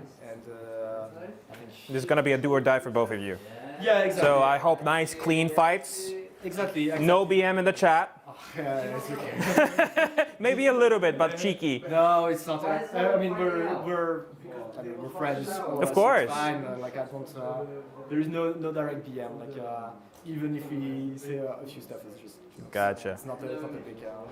Well, I'm looking forward to seeing you guys play because I think it's going to be a hell of a game. You know, both of you being kind of on the back foot, but that kind of like gives you the motivation to like really just try something crazy. Yeah. I think I don't know if it's going to be try something crazy or rather to do what works. What you're confident at. Yeah. But at this point, you know, see what maybe you develop a new meta. Maybe. I always hope for it because you know, TF2 sometimes can get a little bit like you know what, I'm just the gonna. ace in the ball, but I don't know. We'll see. I'll be super excited to see it. I don't know what we will be like. I think the game's been playing like an hour and a half, so we're just gonna take a break, like kind of reset a bit after this because it was a very, you know, like kind of upsetting loss because it's a very tense game. Nothing much happens. You try to look for solutions, but you don't really find them. And so yeah, we're gonna relax a bit, you know, and just get ready for the next game. Good. Well, I wish you guys all the best of luck. Thank you. And be looking forward to the game itself. All right. See you later. As we're gonna keep moving, hello guys, good luck in your next game against Buccaneers. As we're gonna move a little bit towards one of the other open teams, there's probably a bit more of a looser kind of situation here because, you know, people are having fun, chilling a little bit more. Let's see if we can grab someone here. We're gonna have an honor. What is happening over here? Gambling. What do you mean? Second round. Second round of gambling? Yeah. Yes. So yesterday we had a little bit of a moment in terms of like the amount of money spent. What happened? We entered. Well, I personally entered with like 350 euros. We made a profit. Well, in total, I made like 600 euros back. Okay. It was really nice. Theory, if you were to sell the shit. I'm gonna sell them. So done with gambling. I'll try my luck again because why not? It's, you know, it's fun. It's fucking. But yeah, no, it's great. Show them what you got. I mean, do you want to see a show this for? If it's unusuals we're talking about. Unusuals, yeah, sure, right. We did get some nice We started stuff. small. We got like the mob patch twice in a row. The first time was like nuts and bolts. Was, you know, it's alright, you know, it's like 6 keys maybe. Then we got the second time in a row, you know, Vivid Plasmas was alright. Then we got the Sky High Fly guy, Burning Flames. Oh. That's not even the best one. We got like 5 unusual fires for some reason, like this one. Exactly, yeah. And then the best one, which is like alone. Minimum buy order, like around 200 keys, but we could definitely double that. It's like Vivid Plasmas, Aroma, Red Item. Really nice. How much? What's the worth that one? Give or take. I would say around 400 keys. Nice. That's like really nice. I don't know much about like euros, but. Well, I'm going to just say it like officially, we do not support gambling. No, we do not. No. As UBERFEST 2025 being Do not. esports and Critzcast, we do not support. This is not a good sport. I do not encourage this. But good luck, man. Appreciate it. Good job. Good job. Appreciate it, yeah. Good job. As we're gonna have a bit of a loop around here and see what we can do, see what we can find else. As like I said, the vibes are sort of starting to get a little bit more chill. We have someone just drinking bonks right here, who I have a pleasure speaking with. Yaka. Yaka. Hello. How you doing? Which team are you playing for? I'm not playing for anything. Oh, you're just a viewer? Yeah. Yeah, so how are the vibes? Yeah, exactly, perfect. How do you feel being a viewer at UBERFEST? We mostly speak to players and staff, so... It's really fun hearing the players pop off. Yeah, like looking behind the shoulder and seeing what they do. Yeah. And how is the staff at the event? You feel like you're... Any questions, any problems? No, I feel like the surf is great. Nice, and how are the drinks? Okay. Just okay? Okay, which one's your favorite? I've only had beer on this one, so probably this one. Okay, which is Red Bonk? Yeah. Okay, hell yeah, brother. Red Bonk is for the win, but thank you so much, Jaka. As we're gonna move on. Oh my god. Uh-oh. Time to embarrass yourselves. How are you guys? Embarrass yourself. You alright? I'm Yak. Just put it down. It's yeah. I can pick you up. Yeah, you sure? What do you want? Just tell me how are you, man? How is your team doing? We won the B tournament. Fuck you. Yeah, we beat this guy. Okay. Now we're doing a special map. All right. So you have to have 3 beers or 2 bonks. Okay. And you play a map with unlimited win limit. And every drink that you don't drink, you lose a round. Okay. And then the winner is the one with the highest score. Yeah. And is it like a team game? You play a 6v6? Yeah, 6v6. Our team versus their team. Winner takes all. No time limit. No, 30-minute time limit. 30 minute. But no round limit. No round limit. Yeah. Okay, and that's something you're gonna play. We're playing it in like 5-2 minutes. Yeah. Okay, cool. Yeah, Please check in with me. I want to see the result. Come watch. The score and the result. The 3 beers or 2 bonks are split across the team.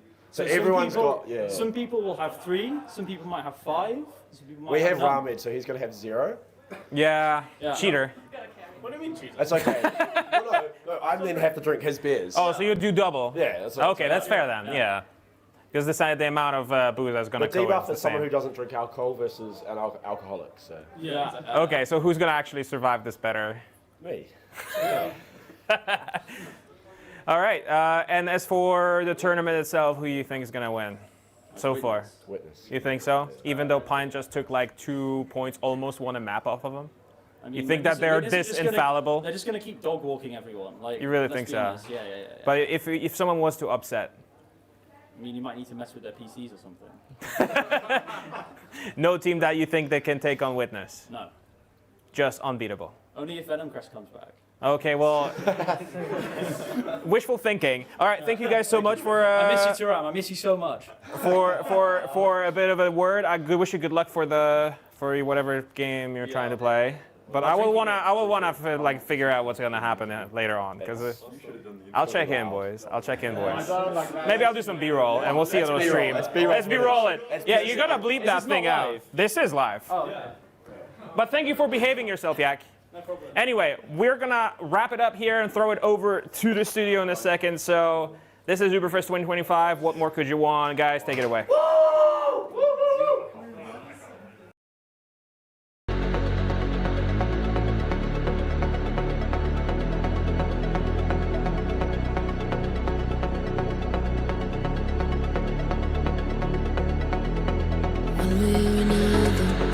It's alright, I know it slips so easily.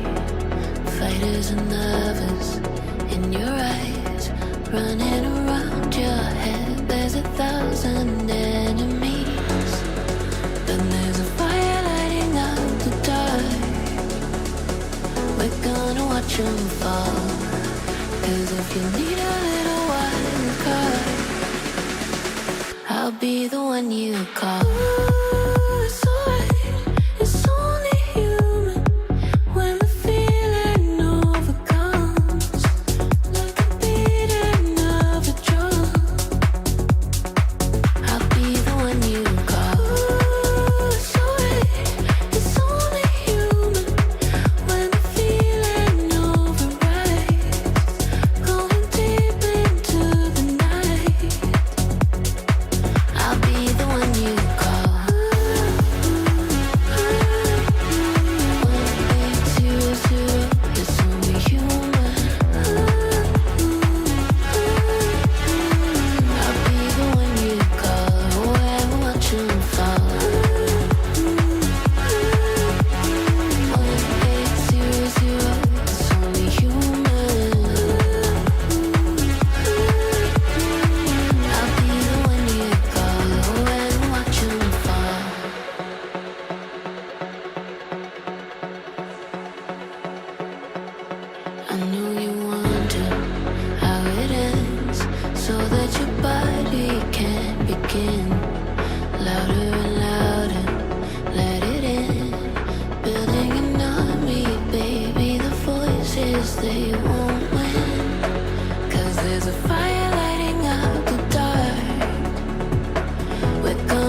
watch 'em fall.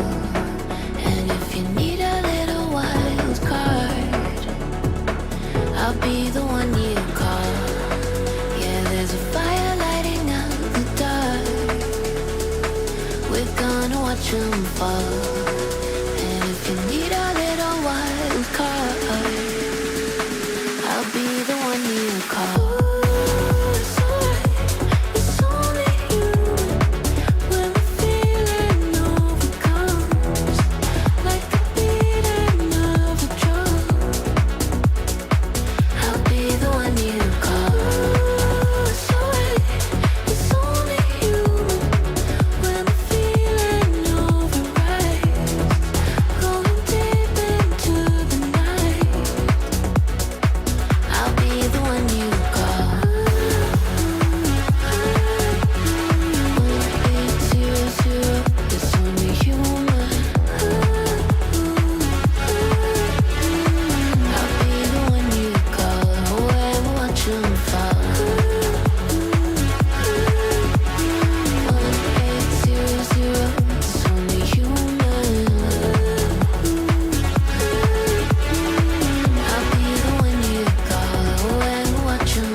Waiting on the rooftops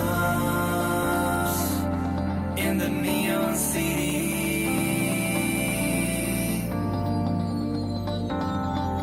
You see the electric storm in the traffic below. Chaotic people anticipating.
Hey,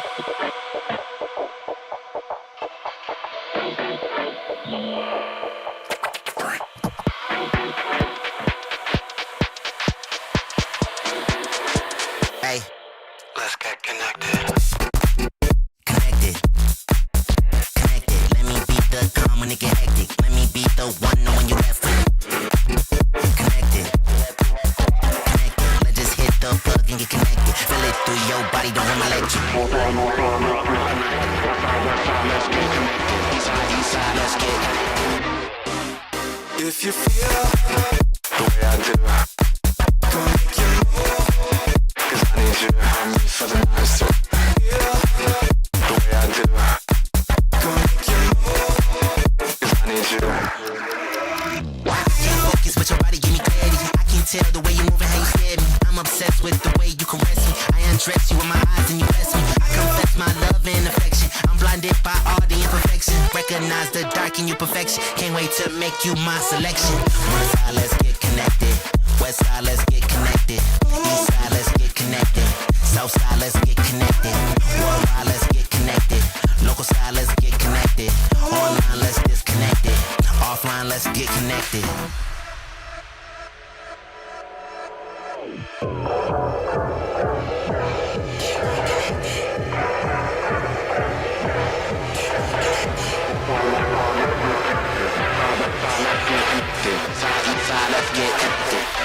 Let's get connected.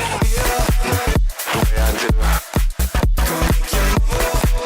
Cause I need you to help me for the night. So the way I do, gonna make you move. Cause I need you. I need you. One side, let's get connected. West side, let's get connected. East side, let's get connected. South side, let's get connected. Worldwide, let's get connected. Local side, let's get connected. Online, let's disconnect it. Offline, let's get connected.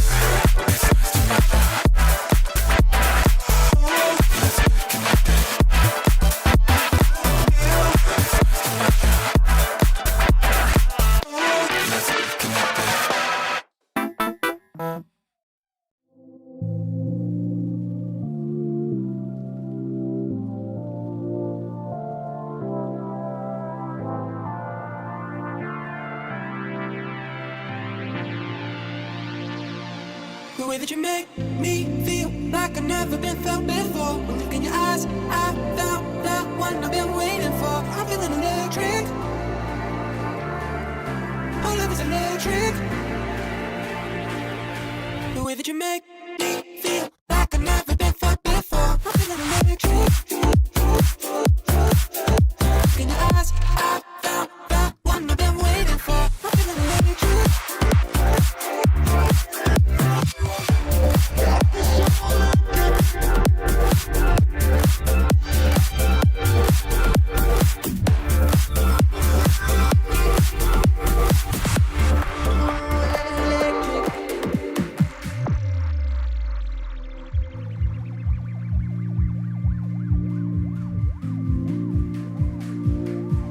The way that you make me feel like I've never been felt before. Look in your eyes, I found the one I've been waiting for. I'm feeling electric. Our love is electric. The way that you make me feel like I've never been felt before. I'm feeling electric. Look in your eyes, I found the one I've been waiting for. It's like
still think of you.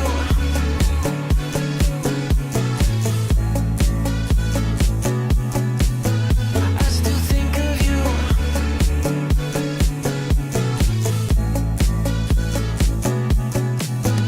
Looking back, I see young, dumb, and naive. But those feels we had, they were ours, some didn't come free. I've been calling these skies a rock shaped by the rain.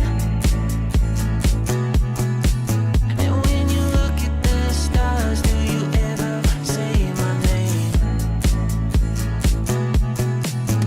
I still think of you, stuck on me like an old tattoo. I still think of you. Those days are gone. I wonder if you still think of me too. I still think of you.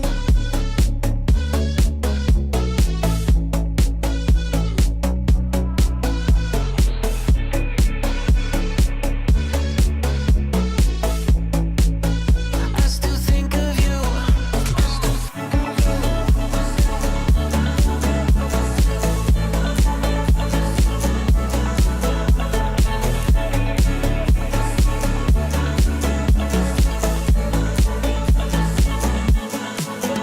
Roller coaster feeling, seasons change, let it go. I forget the reason, baby, did we ever know? I've been calling these skies a rock shaped by the rain. And when you look at the stars, do you ever say my name? I still think of you, stuck on me like an old tattoo. I still think of you. Those days are gone. I wonder if you still think of me too. I still think of you.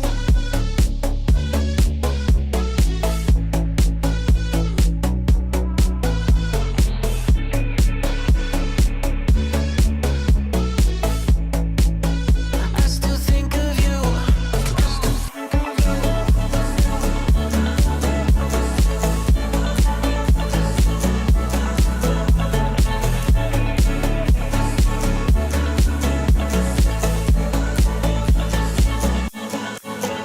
I still think of you, stuck on me like an old tattoo.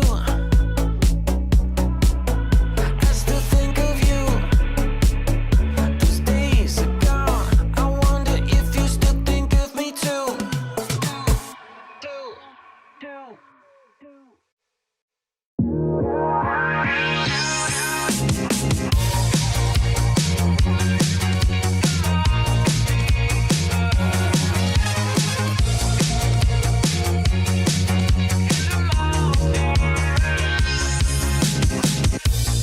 I'm on my way, coming back.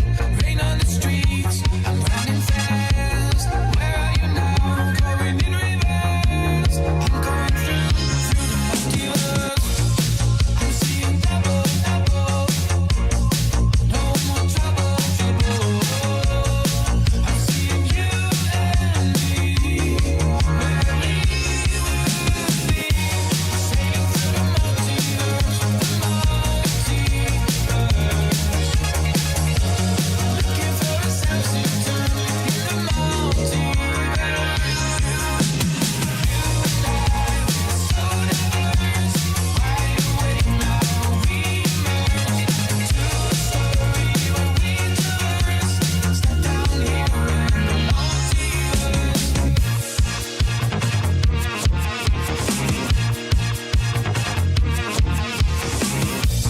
Lost here again. I'm trying to find a helping hand. A master.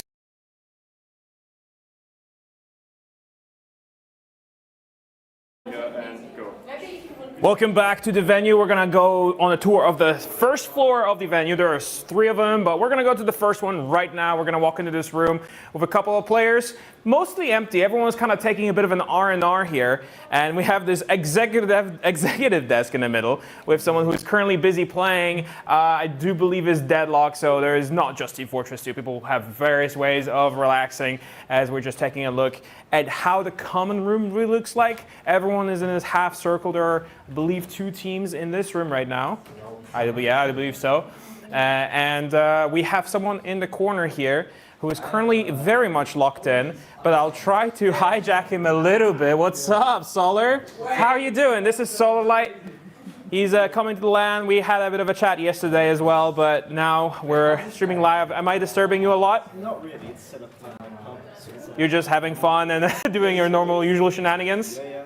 Awesome. So Solar Light, to the people who are maybe not so aware, little known guy, known for some very wacky strategies as the Demo Knight, permanently running at this LAN.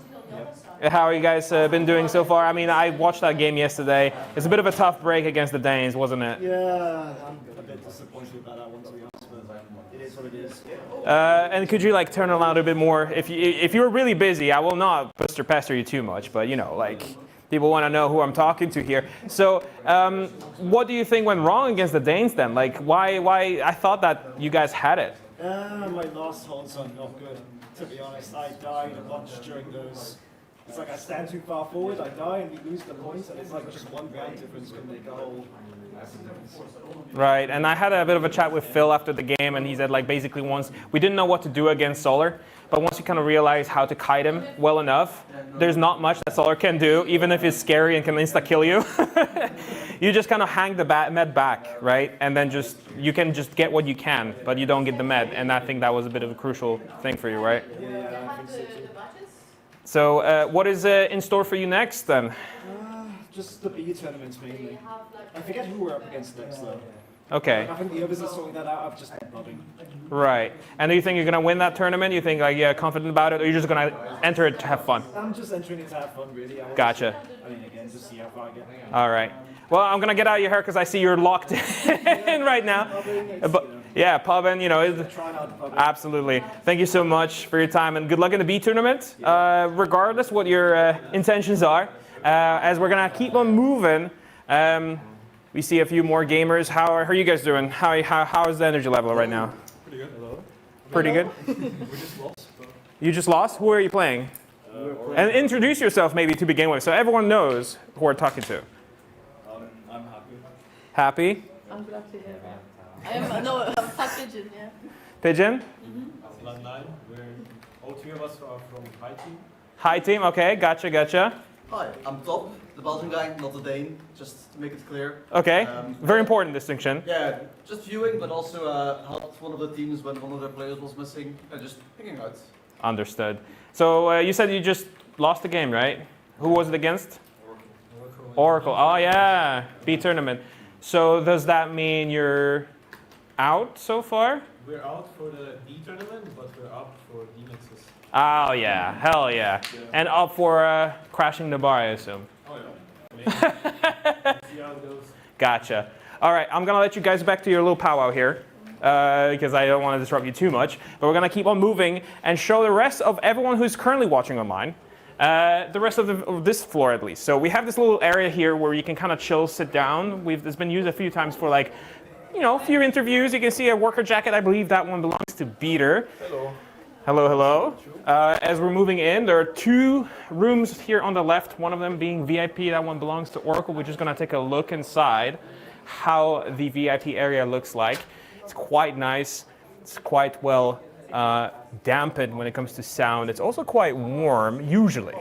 Usually it's quite warm in here. Now it's a bit more breathable, isn't it? Yeah, good thing that you did open the windows, because it was really warm in there. And then we have Witness here, SSC the Joko, so no one forgets what their actual name is, as we're going to take a peek inside. Okay, maybe we won't. There are some secret strategies there. They don't want to have them seen. But there's one more room here. It's really dark in here. Please do not think that there's anyone lurking behind with an axe or worse. This is Aragosta. Hello. No one's here. No one's here. But you are here. I'm going to absolutely hijack you. What the hell, man? Sorry. You're the only one I can actually focus on. So for the stream, please introduce yourself. What the? I'm Varnu from Aragosta. Yeah. I'm one of the players of all time. One of the players of all time. That's a very good introduction. Humble, yet still confident. And how are the confidence levels? It's gonna be fine, man. We're just playing. You're just playing. What's the current situation with Aragosta? I watched the game like the one before the last one, and that was really good to watch. We got a bit lucky. Uh-huh. I was supposed to look in the. Yeah. Hold up. Yeah, we got a bit lucky. Destroyed some noobs anyway. But I don't know, man.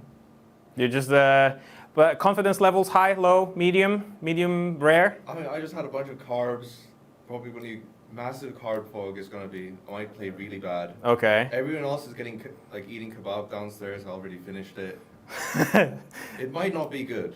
It might not be good, but is it gonna be one of the games of all time? I really hope it is. I really hope it goes 60 minutes minimum. That's gonna be our goal. Absolutely.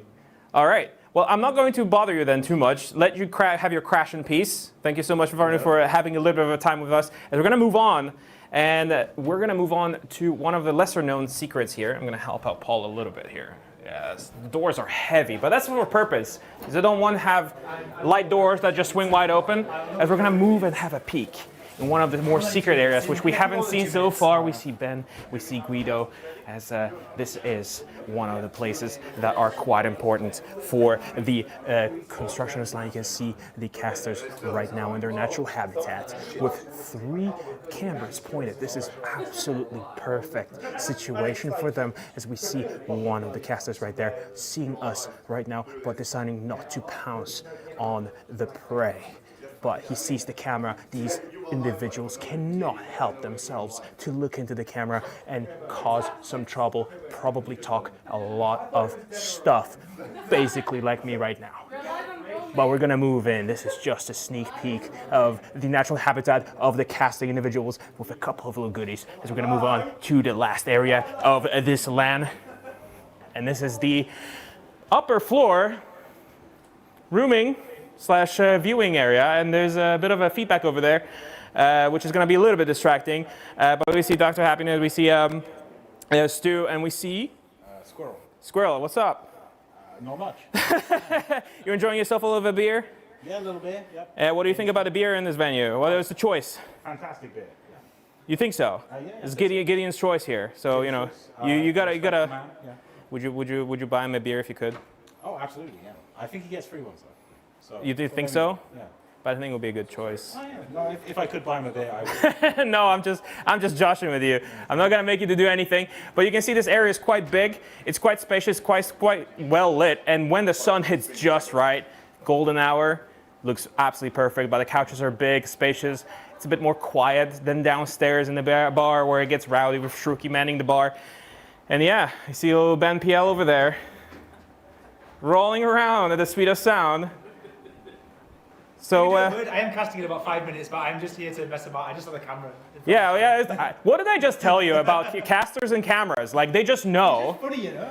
They just know when there's a camera rolling, and they're just like zone in. I mean, I'm one of the breed, so we gotta do this. But what's up? Was that Paul? We're good. Can we go to the couch, please? Okay, absolutely. So we're gonna be wrapping up this tour. There's going to be more content, but we're going to throw it to the couch right now. Stay tuned. 1 and go.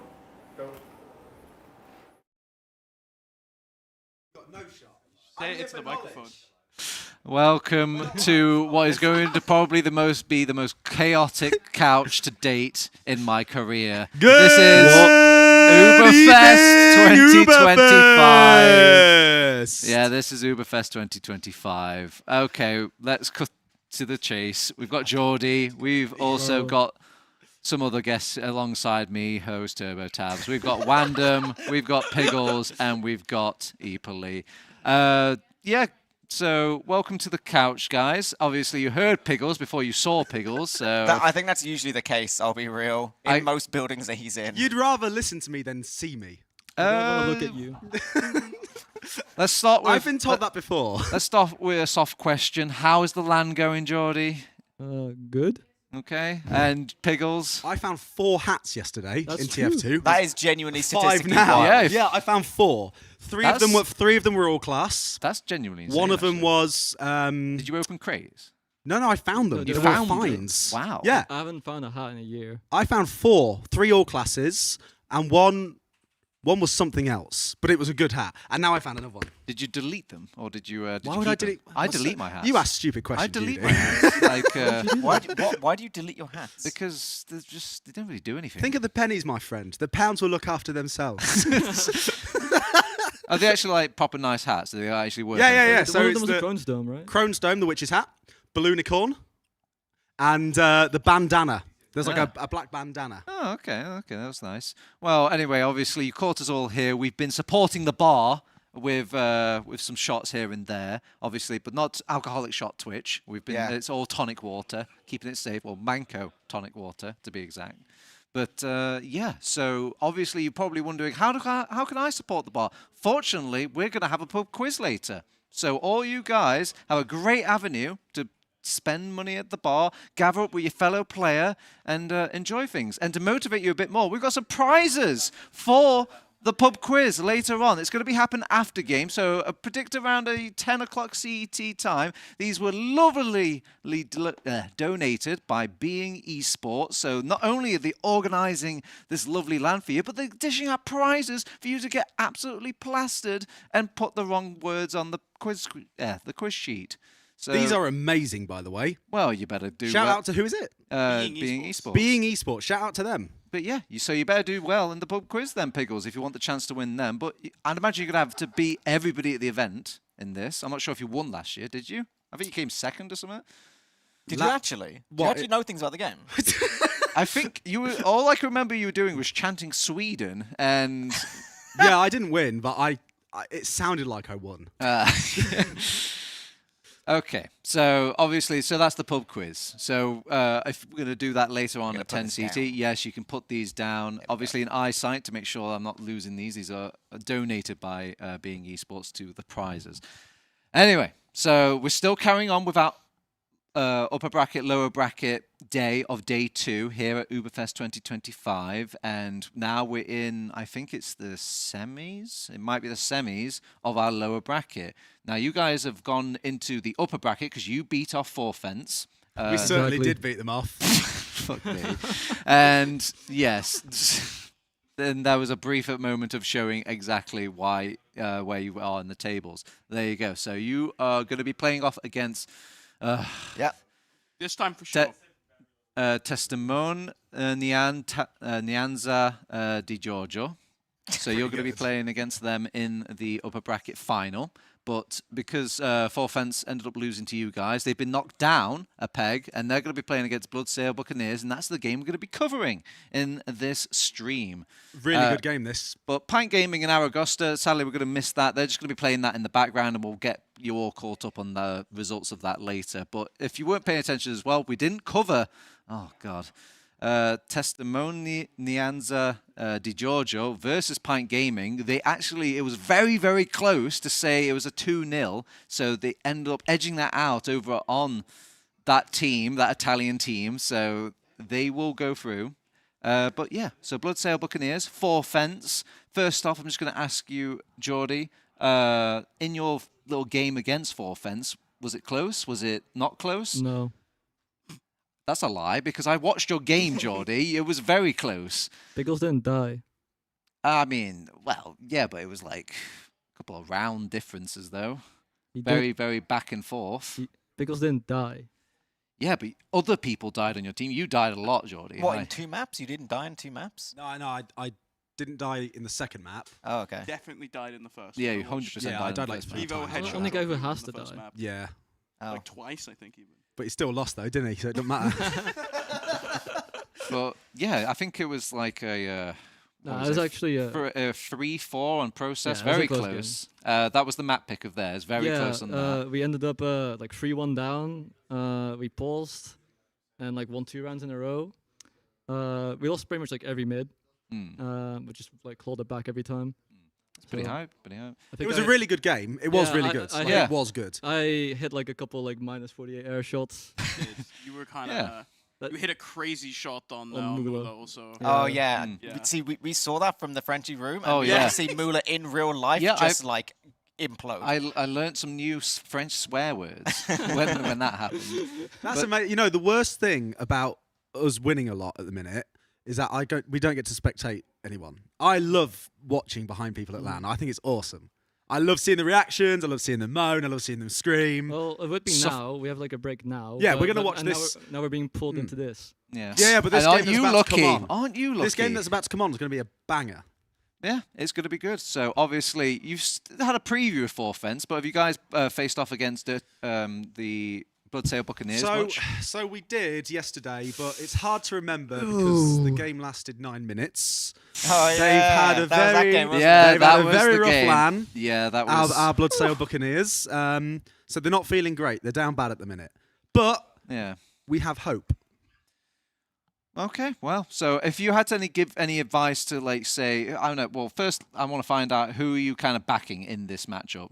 Is it going to be Bloodsail Buccaneers, Forfence? Of course, I'm backing Mac. You're backing Mac, okay, and I'm guessing it's the same for you, Piggles? Only purely because it'll be funny if they win.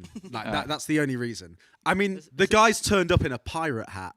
And if you had to give them a little heads up, a little like kind of like, we actually got the line. And you know what's really weird about this team, right? I do need to add this.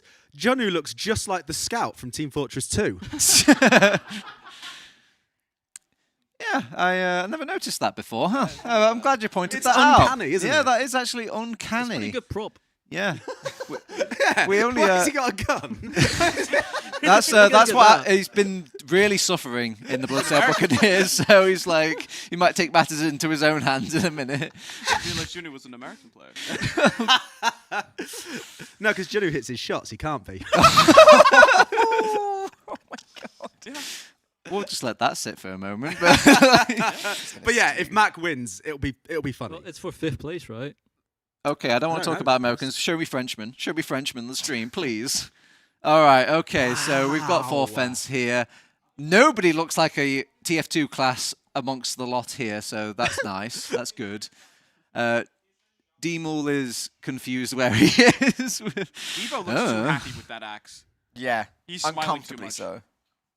So, how good have these guys been playing overall? I have not. Oh, the match history's there. Okay, right. So Yeah, look at that, dude. Stats.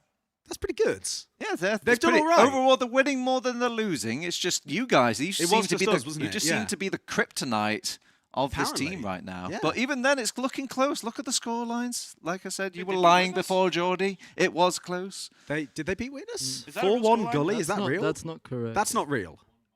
Maybe Copian scrims. I don't know. That's actually insane, really, thinking about Yeah, it. that can't be real. That we can pretend. I don't think that's Maybe correct. Let's just make it up. Yeah, they beat Dreamland. Witness.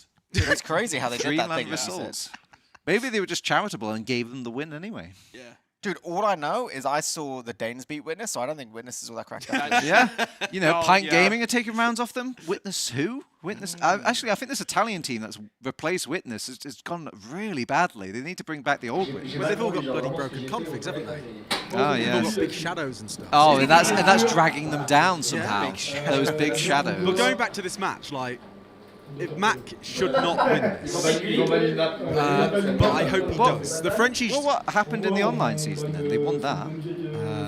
Yeah, they beat. They did, didn't they? But it's classed as an upset, though. Not gonna lie, I thought it'd be the other way around. I thought Mac would win at LAN and then Yeah. maybe get 5th. Well, we've got the map picks and bans happening for you here. So we're starting out with a ban of Bagel for Bloodsail Buccaneers, and then a ban of Prolans from Forfence. That seems very logical. I think Forfence thought really early on in the ETF2 all season, oh yeah, we're good at Prolans, and then they got a swift reminder from everybody like, no, we're not. We're not good at Prolans. Who beat them? I think it was actually Max team. Was it? Right. Yeah. So. In the playoffs, yes, but during the regular season they played it very close. Are you sure it's that team? I think you're mixing up teams. I think actually. Yeah. Because Forfence were the ones Yeah, that. 'cause I'm look- thinking about you guys. Oh wait, no. I think Forfence played Witness actually. You guys played on very, very Prolans. close. That was the mess up. And then Mac decided to ruin the golden cow by double sticking into your belly. Just blowing himself up. fun. He was supposed to spawn the base jumper and spawn on Yeah, he just bootlegger. didn't do that. Well, we do have Spawned it and died. we do have our first map pick, and it actually is processed. They picked this against you guys, and you did beat them, but they're still picking it again. Is that wise, or do you think like? They have very strong mids. Il nous reste Sunshine, Sultry, Ral et Product. Pour moi, on bat le Product déjà. They also have good last pushes. They'll just. Did it feel claustrophobic on process Piggles when you were playing against them in that previous match? No, not for me. No. Okay, you're just a perfect video game player, are you? Apparently, yeah. I see. Okay, well. What's the main thing for this is that the MAC team's down bad. The French have just come off a loss. So they need to recoup, you know. Who's got the biggest emo right now? Well, I think the Frenchies might be like more down bad at the very minute because it's MAC team went from lower bracket, right? So they must have won the game already. They've been winning, yeah. And they must have had like a game. What do you think? Mac's team have gotten used to losing? Like, it's fine. Once you hit rock bottom, it's all up, baby. Yeah. Well, first of all, yes. Second of all, they have won their last game. Yeah, touche. You're right. They have to be in that. So it's mentally taxing for the French players. So there's a pick of Gully Wash from Bloodsail Buccaneers. Good map choice, do you think? I don't know why they've picked what's that. Gully Wash? That's Gully Wash for Bloodsail Buccaneers. I think that's one of the worst picks they could have made against Forfence. Okay, so Forfence is really strong on Gully. That was our ban from what I remember.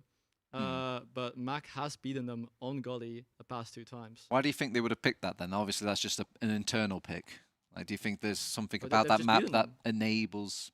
Yeah, I don't know what it is. What does Mac have that he beats the Frenchies on Gully? Like, does Mac like playing demo on Gully Wash? Is that what it is, do you reckon? Yeah. It is just Mac like in Gully. Yeah. Okay, fair so enough. it's not that deep. Yeah. It's just Mac. I just like the map. He's just like. It just doesn't even converse with his team. Do teams even do that?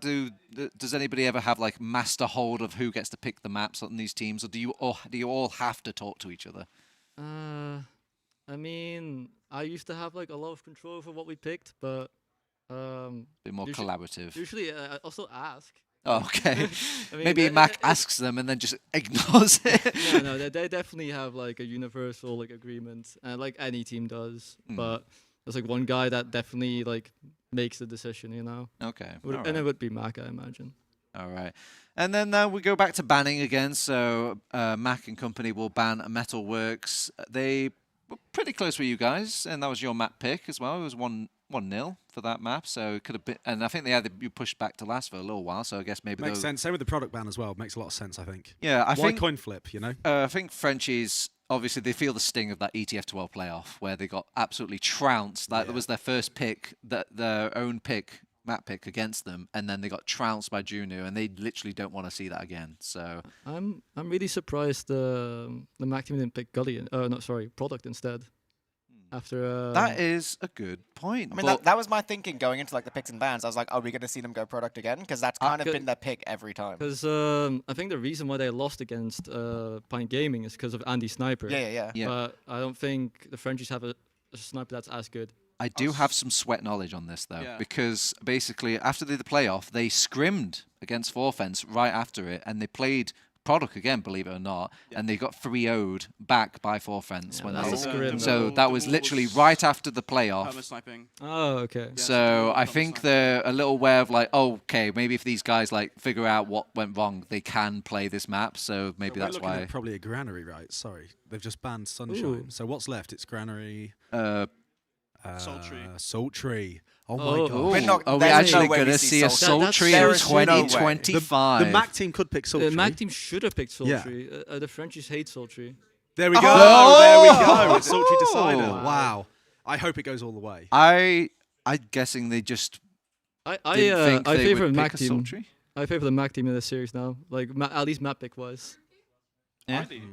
I'm going to go down across the board then. I don't like the Gully. I like the Gully. I think they'll get owned on process, but.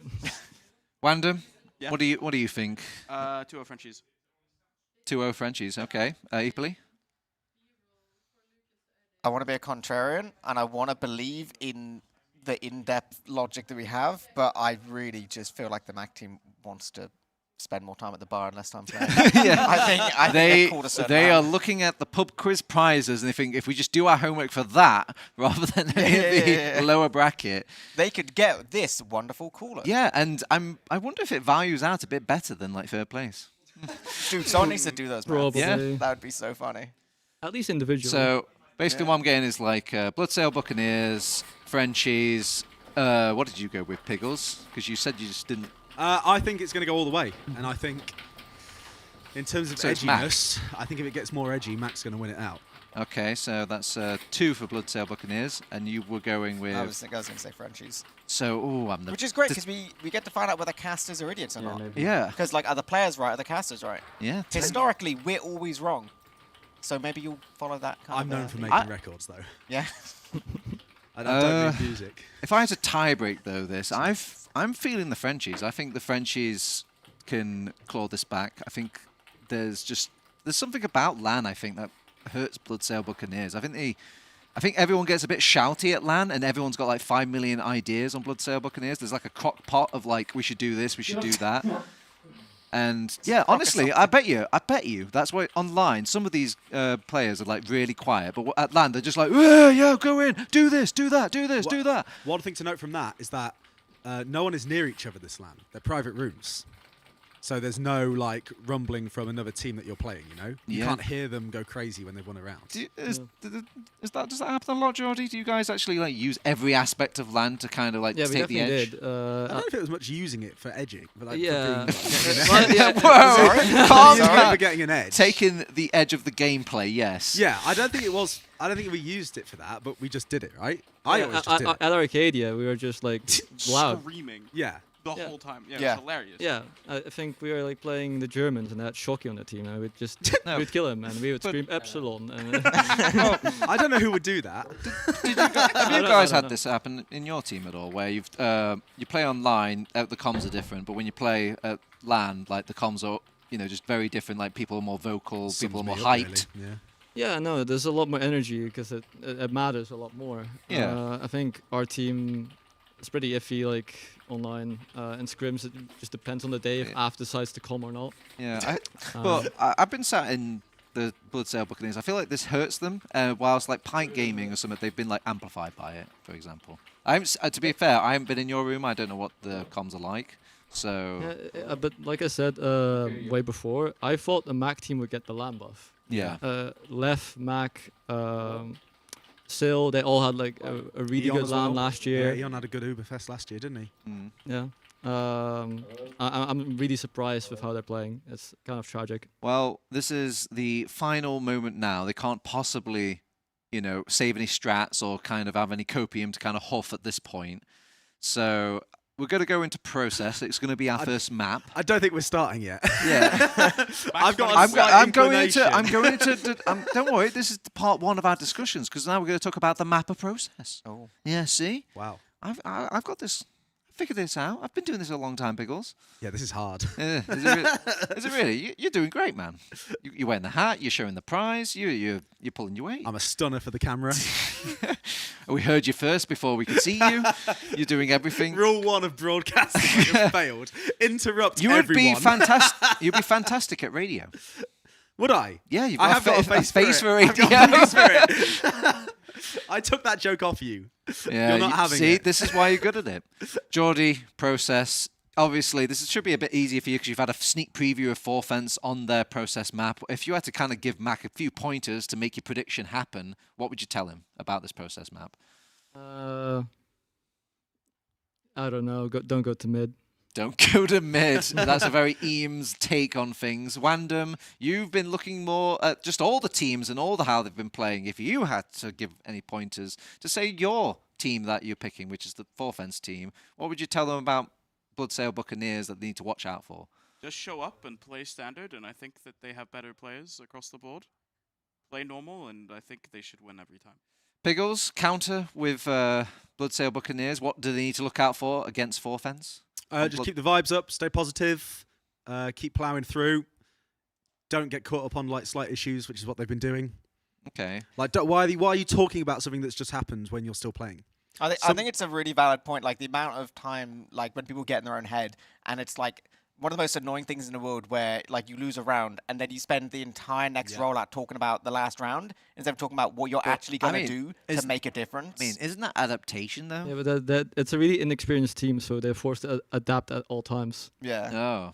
You've got Sil, who is now playing Pocket Scout, who is not that has just played his first season of Prem, and before that has only played like 3 seasons. So you put like your most important guy on a class where he has to call, and he doesn't know how to play like most situations. I see. Okay, so basically, take baby steps with this, but otherwise, if you voting on 4 fence, play your regular game. I get you. Yeah. I think that's some solid advice. I think we could throw it over to some casters. I'm sorry. No more advice now. Only a little bit of help, as we're going to throw it over to Ben PL and not Stephen for our lower bracket game. Who is it? Hello again, ladies and gentlemen. Welcome back to your lower bracket round 2 game. You are joined here by me, not Stephen, and Ben praises League Camp for their fine establishment that they are hosting us in this weekend. Ben, how are we feeling about this game? This is a bit of a grudge match after that mishap in playoffs, but we might not have much time to talk about it because the players I can see already rolling out as we get in here. For this low bracket round 2 game, 4 fence as usual in their traditional blue colours up against the Bloodsil Buccaneers here in the red on this first mid fight.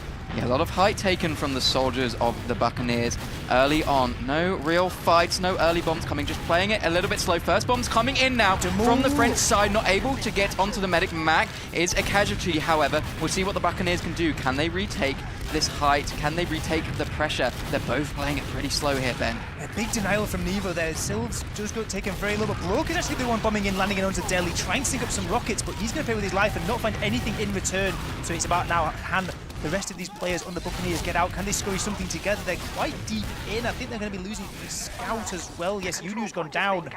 And just 3 surviving here for the Buccaneers. They're out of mid, and they might well have to be out of second as well. Yeah, 4 fence charging straight into second here.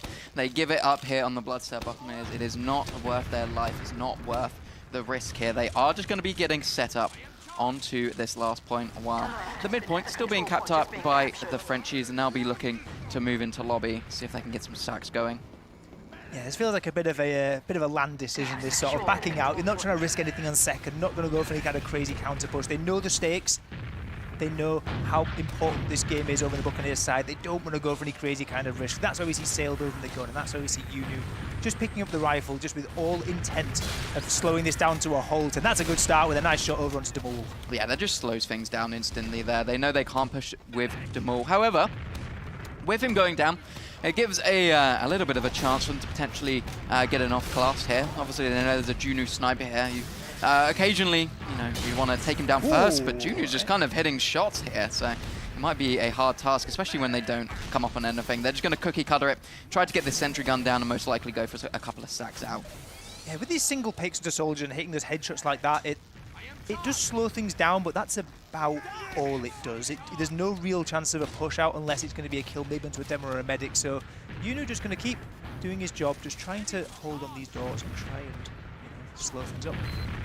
They are busting through jumps, coming in from Brugesman, not able to get onto the medic, instantly taken down. So 2 soldiers down from 4 fence. Do the Buccaneers try to push out on that? Looks like they might do a little bit of prodding and poking. Stills looking at 2 here.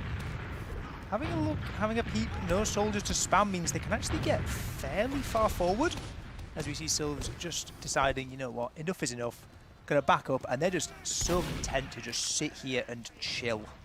Yeah, staying up on this double soldier of the French team. We see a lot of teams, they'll just switch instantly to the sniper if it's not working, but they want to make the sack happen. I think I might have seen some booties on one of these soldiers. I think that is going to be the man treads up on at least one of them here. So going to have less knockback here from the sentry gun. Gives a bit of a better opportunity if you think you just can't get onto them. Yeah, it looks like it's at least one. Demul goes in for the fast bomb. He's up high. He's not denied. Nice little deny by one of the soldiers. Eon lives on 24 HP. Nearly hits a second rocket as Brugesman. And now we can see a bit of a scurry forward. A lot of crits actually racked up there from Sale, which might come into an important situation later on. But they're going to have to wait for these soldiers, and they're just going to have to wait one more, unless Yunu gets a peek. Yeah, I thought a lot more time had gone down, but it's only been 2 minutes. This French side has been pretty proactive at just getting these stacks in fast as possible here. Still staying on the double soldier once again. So, to be honest, that stack was quite close. 24 HP of Eon. I think if you just get lucky and that first soldier doesn't get in the way, I think you have a good opportunity. It's a pretty nice stack from the Frenchies. They're sending it in again here. First one in onto the engineer, onto the medic. Eon 30 HP, and he's okay. He's holding on. Just about holding on. Sniper. Oh, nice little shot there over onto QB, but again, like, it's soldiers down. They're just looking to poke. They're just trying to get whatever damage they can over onto these players. Maybe turn this into a push out, but you can see they're so reluctant to go aggressive. Once again, French side making their way into lobby. Can Lightning finally strike for this French side? Can they make something happen? Looks like they want to maybe change it up a tiny bit. Going to be sending a couple players towards lobby C. If they can find a different angle, because surely they're expecting it on the Buccaneers here. Not finding anything thus far. It's a headshot out from Junu, denying anything, but it's just Nevo running in. He gets Matt. Can he find Junu? 1 HP and a dream. Somehow Junu will live. Nevo still in deep here, still causing chaos, but I can't see him being long for this one. But it doesn't matter because Demul is in, unspotted. He's doing everything. It's 3 players down. Now the French side, they Uber on in. Eon went down during all this chaos, and this is a surefire cap. Nevo uncontested on the point. And the thing is, it was Nevo who started all of that off, bullying the kill onto Mac, and then that just opens up all the doorways. The bomb lands in from Demul, strips the Uber charge straight out of Eon's Medigun, and this is what can happen if you sit on last. Eventually, you may well crumble, and that's what's happened to the Buccaneers here. They have just been completely blitzed. Fantastic last pushes from the French team. Even the ones that didn't work looks really well put together. Looked like they had some really set plays. But we'll see what the set plays are now as Deli. Okay. Big pipe on the denial. That's got to feel good for the French demo man now, as look at the space they can take forward. Instant denial on that first bomb. And there we go, they're settled out, and look, Butzel Buccaneers on the back foot once more. They haven't been able to do anything this game, and we're 6 minutes in. They've sat on their last, lost a round, and now they're just going to be sat on their second.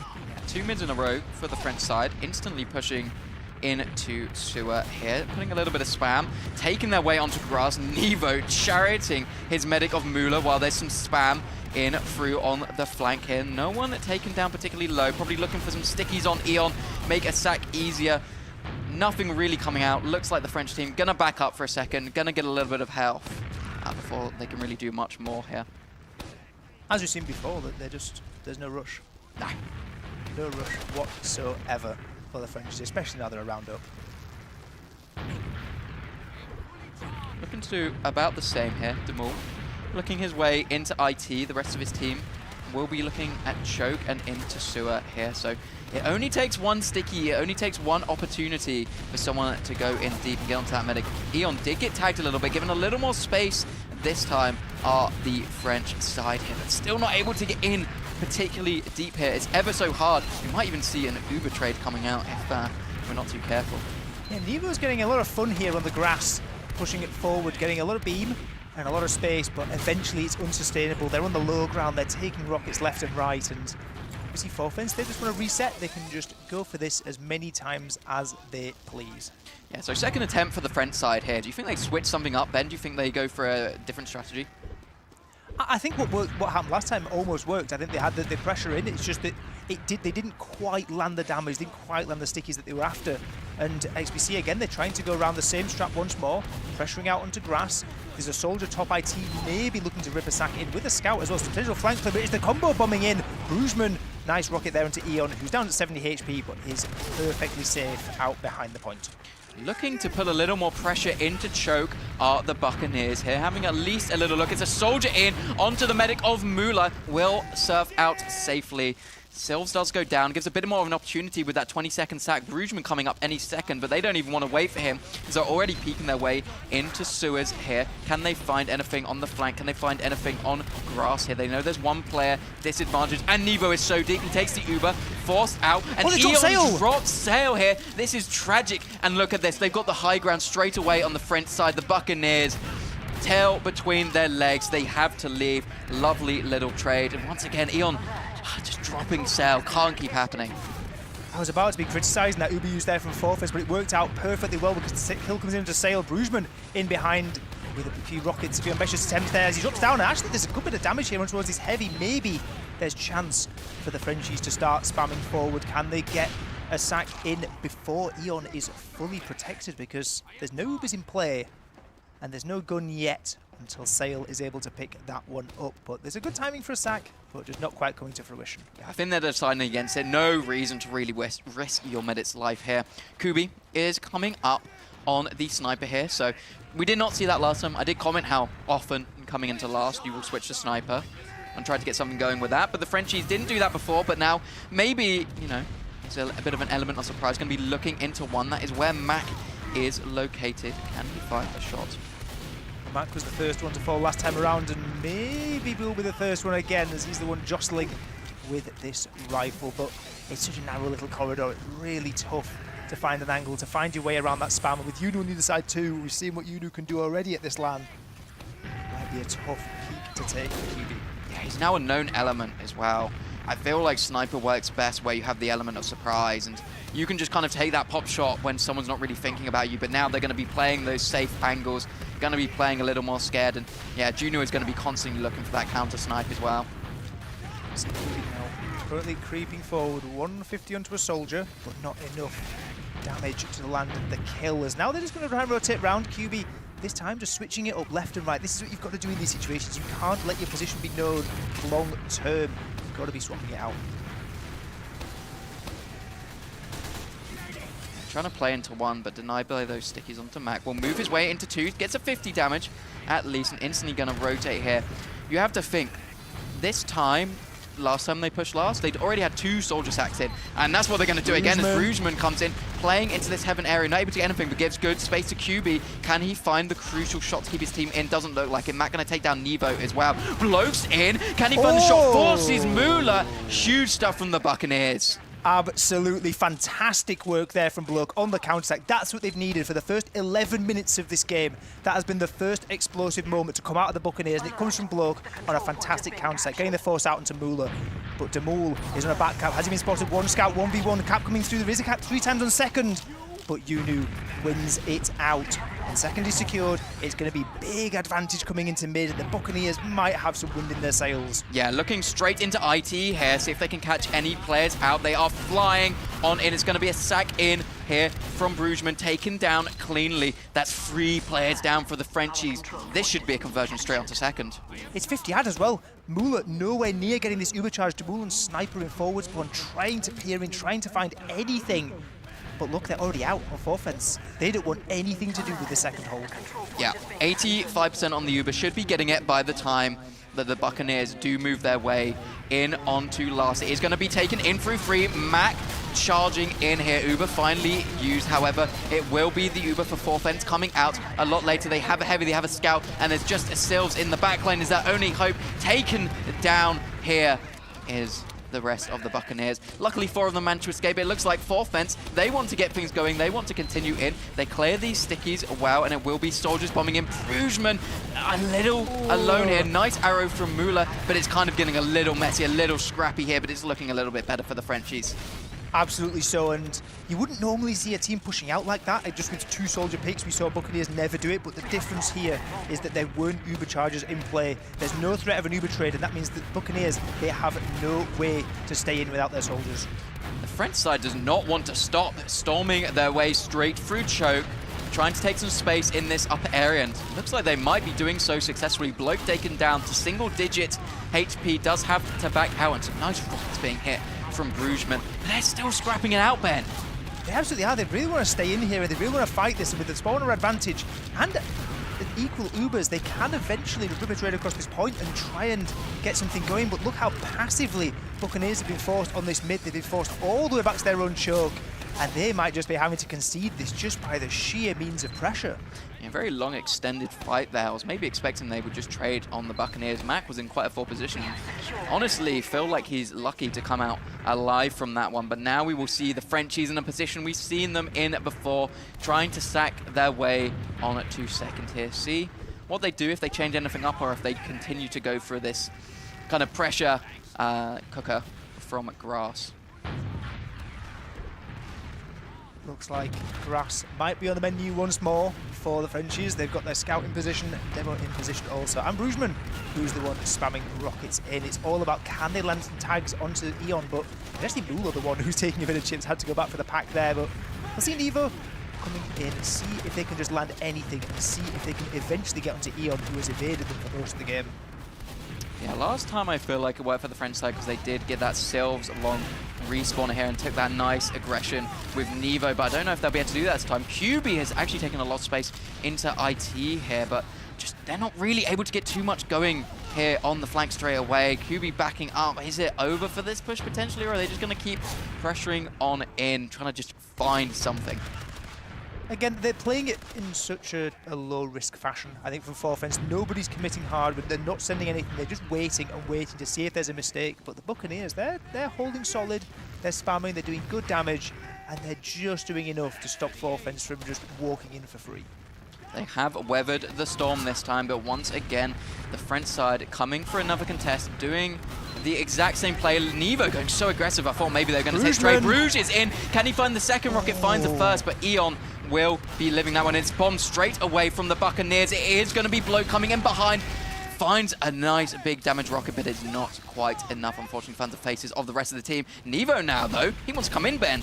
They absolutely do, and I completely respect this decision because Bloke's an incredibly long respawner, and also this extra soldier will help the attacking side more than the defending side because there's rear doorway not watched. Look at flank getting busted into already. All 5 of the Buccaneers stuck on this point as the Uber trade comes in, and Nevo runs in trying to get as much space as possible. Yeah, any kills are good here. He's kind of caught them solo into all by himself. Brugman comes, follows up, helps finish off Sills here. Bloke will be at least helping out, getting that kill. Going to be in behind, but I don't know if he'll be long for this world. Oh, nice Nearly win. Gets QB though, doesn't he? Yeah, really nice win from QB, and that might be a big deal, actually. Losing both soldiers. There's no spam on these doors. They can start walking forward, trying to get damage with this heavy. They've got a scout on the flank already. Look at the space being taken by these players in on the last point by Forfence. They're bombing forward, trying to get in. Heavy falls, damage into Sail 2, and actually, it's not even the damage that wins it. They just cap up the point just by sheer force of will. Taking down that heavy early was super crucial there. Brugman in such a good position, actually communicated with his team, crazy. They came in flooding through one as Brugman bombed over, took down that heavy. He's basically the only one who can deny them from that point at that moment. So super, super solid push from the French, playing very well on this first map of Process thus far. We'll see if they can continue things on or if the Bloodsail Buccaneers will fight back, scabbard in hand. Well, this time they decided to go a bit slower on mid. Bloke not going to go for the very, very fast one over on to Delhi after receiving the pipe last time. And it's Brugman, the first one to jump and cycle around here. As they're just trying to rotate around, both teams going in the clockwise directions for now, but it's a bit of a slow rotation from Forfence. They're taking quite a lot of damage, and they're having to just stop and bow up for a moment. That's going to give some opportunity, I think, for the Buccaneers, and maybe looking to get to height. Yeah, Brugman's gone behind here, but Müller taken down low earlier. Unable to pick him up straight away, but Delhi going down is a tough start to this. Brugman behind, not able to do anything at the moment either, just kind of caught in enemy sewers here. He's so known about, surely he gets nothing. Oh, they refight though from the French side. The damage onto Eon! The spam rockets from Brugman did so much damage to Eon. He's so weak. Has to go and get the pack, has to step off the point, and has to regroup with the team as they try and get this last bit of Ruby Charge. They do get the Ruby Charge up, but it is stripped away as fast as it came as Eon drops again.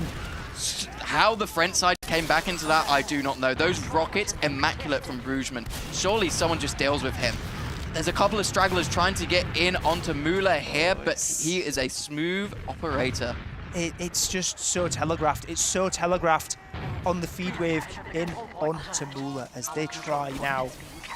2 rounds up already. They could make it 3. They have full Uber ad. They're not even going to wait for the setup, I don't think. there's a crits coming up. But this is going to be all hands on deck for the Buccaneers. Can they defend this? It's going to be a tough one here. They will at least have the sentry gun. They will have the heavy coming up top. And they have everything they can to potentially do this, but the French team, they've looked clinical thus far. Are they clinical again here? Max caught! No, he's not. He managed to get the respawn by, but a lot of cap time coming out from QB. Laser beams! Laser beams! Oh, beautiful stuff from Yunu, flicking left and right. Someone's clearly been on that Kovacs aim training grind there with the heavy, as only 2 survive. Brugman and Müller running out, escaping, and Bloodsail Buccaneers, that's what they need to stay in this game. goes 3-0 down, it's almost zero chance of them getting back in. Now there's still a hope. They have a bit of advantage, but they have a QB sniper to deal with. Do they try and walk through regardless? And maybe not, because QB completely smites any chance of a push. Yeah, finding that shot here. They're going to send in Bloke to try to deal with him. Not able to smite him down. So this gives the Frenchies a great opportunity. Should be making their way straight into second. And probably looking to go to last with this full Uber advantage. That's the thing, the sniper, it was just completely unexpected. You can see from the movement on Eon, he just was not thinking of the possibility of a sniper being there to stop that. And now it's the second time they've had this Uber advantage in just a matter of a minute. But this time around, there's going to be no crits. There's no even dream of an Eon Uber charge coming the other way as Deli uses it through one. Yeah, fast Uber in through one hit, not able to get in on anything. Deli not able to jump either, apparently. Please get it back on the jump maps, Deli. Doesn't take down the sentry gun early. They do have all the high ground, but making it a little difficult. QB ringing out the first kill of the fight here, but they're kind of trading straight back, and they're in an awkward situation here, but they're somehow making the best of it. Deli 6-9, destroying. Mac somehow will manage to get into the respawn queue, but they're all just in the respawn cabinet this whole time. Finally, will push their way out, will clean up the French side, and Müller looks like he's in a bit of danger. Getting chased down by Yunu, and it's going to be an attempt at a push out here. QB still on the sniper, going to be a bit of a nuisance potentially, or maybe not, as he just gets spammed down. As now the tables turn once more. Eon full advantage as they look to push in, and we see now from what Brugman and Müller are going, they do not want anything to do with this middle point. They just want to get on second, and they want to get their own Uber back, because that's only coming up in a matter of seconds. The Buccaneers, they might be in for the long haul into second. Yeah, they're peeking into second here. What can they find? Matt going very aggressive, left a little alone here. They have finally capped up this midpoint. They should know Ubers are even. Mac taken down to a sliver of HP here. I think they're going to slow things down now. Just a little bit on the Bloodsail Buccaneers. Get a little healthy and look for how they will sack in. We haven't seen them sack in onto second yet. Sail and Mac taking themselves into sewers, very similarly to what we saw the French side doing, so should be seeing a little bit of grass pressure, potentially. We'll see a fair few things, but the Buccaneers, they need something, and that has to be a round. Well, two of them to be specific, because they have only 9 minutes left to get in this game, so it's all well and good being in a stalemate where they're on the front foot, but they don't want to be hanging around here for too long as that timer starts to tick down. We see Mac landing good damage over towards the soldiers, but not quite anything onto Müller, who is just tucked away so safely in the back of this point, just hasn't even seen anyone. Uber comes out, actually. Not too sure what they really forced to, but Eon just taken down low. Yeah, the spam was so good from Forfence during that entire fight, and that's basically as bad as it can go. Losing a player as well just gives Forfence such a good opportunity to get here onto mid, looking to take their way in through choke. Setting up some sticky traps as Deli. Soldier jumping in. It's almost like you can see the future. And now Forfence just allowed to blast their way in onto mid. Deli taking the height straight away, and it is the side of the Bloodsail Buccaneers backing up into their second. Only on 50% as well here, so surely the French side keeps this one going, Ben. They absolutely can, and look at them, they're taking space into sewer already, they're trying to walk forward, and this Eon Uber charge is nowhere near in sight. As they look, they're walking in, Soldier bombing in behind, maybe a mini air shot attempt there from Sills, doesn't actually get it, and doesn't even get the kill at all. So one Soldier down, yes, it's going to be even Ubers, but there is chance here for the Frenchies to get in and potentially put Eon's life in peril with this one Soldier down. They can sack fast, they can sack early. Eon already taking some stickies from Deli, could be in trouble. We see Soldier jumping forward too, but is it going to work? The force comes out, it does. Yeah, have to save your Soldier there. The Soldier just getting up into this high ground, making a nuisance of themselves and managing to go into heavy, and yeah, Eon decides to save him. Demul hiding up in Panic Room here. Does anyone know about him? Oh my god. Oh, all the gang know. They are all so aware, especially Yunu there, with a nice little taunt on the kill. Up on the shotgun. Heavy. But it's all well and good. Yunu's having some fun with some taunts. But I think Yunu might be having less fun in a few moments' time when a potential Uber charge is going to be walking into the Buccaneers last. As look, they're grouping up. They want to take it lobby, but they have to be fast. Eon's crept up to 80% Uber. Is there time? Yeah, they've been building really well here. They do use him, but 90% Uber onto Eon. Do take down the sentry gun, but surely he's going to get it during this fight, playing safely. They do get some early cap time. Need to be a little bit careful about that. Do take down QB, take down Deli as well. Does have to be said, the push has not gone super well for them. That Heavy just doing so much. I think maybe just miscalculated how much Uber they would be having on the French side. Now the battle onto second is coming out. And it is actually Bloke in on behind onto Müller. Gets 142, and it is finished up by Sylvs, who is going to manage to escape.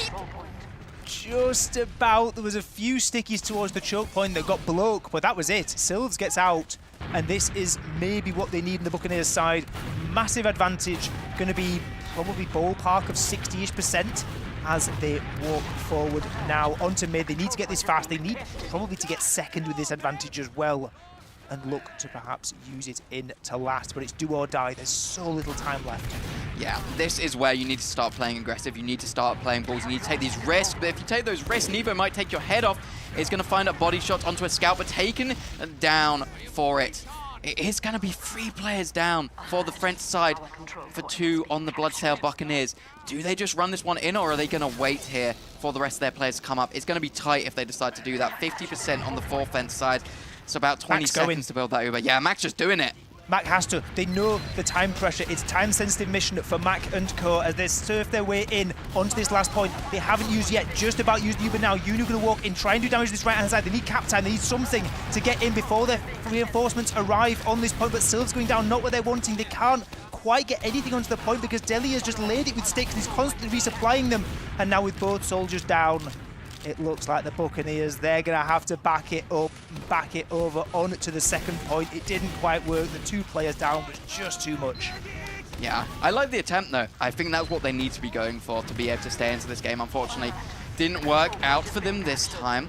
It is going to be Junu. Just gets the force onto Müller, pretty unspotted. He is going to be going onto last here. The second point's not capped up. Instead of capping it, he's just going to take all these eyes, take all these players out of the fight for just a minute here. Does go down for his troubles. His team not able to capitalize on the flank this time. Well, they're kind of capitalizing in a way because look at the advantage. It's 80 advantage. Yes, they're waiting for spawners, and never mind, it's not 80 advantage anymore because they've decided to capitalize on it straight away with an Uber charge forward. And they've got second for it, but are they going to get anything else? They're waiting on spawners. They can't really do too much towards mid. Brugman, in the meantime, having a little MGE session here over on mid. But all eyes on this last point. Can they get in? Can they get something cooked up with 4 minutes left? Yeah, with Brugman down, they're essentially 2 players down. QB will be that respawner coming up, not able to get anything because of that. Brugman in behind is just going to get onto Eon. Was no one looking for him? You can't let that happen. They must have just forgot. They must have just forgot. A guy behind probably despawned, left the server, you know. Something, Mac old Alzheimer's.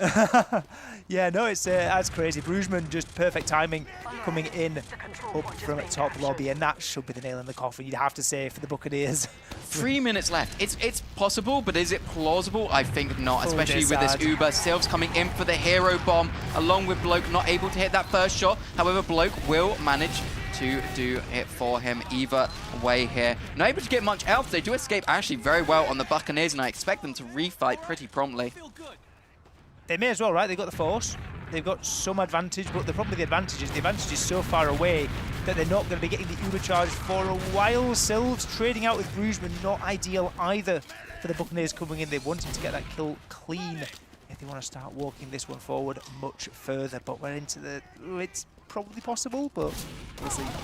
Yeah, 80% on the Uber charge. You don't want to use it onto second here if you are the Buccaneers, but I think 4Fangs know that exactly, and they're putting up a stark defense here, making it as hard as possible. Ticking down that timer, 2 minutes, 20 seconds remaining here. 80% on the 4Fence Uber. They need to get in now on the side of the Buccaneers, and they need to find something as Uber has come up for Müller, making things much more difficult.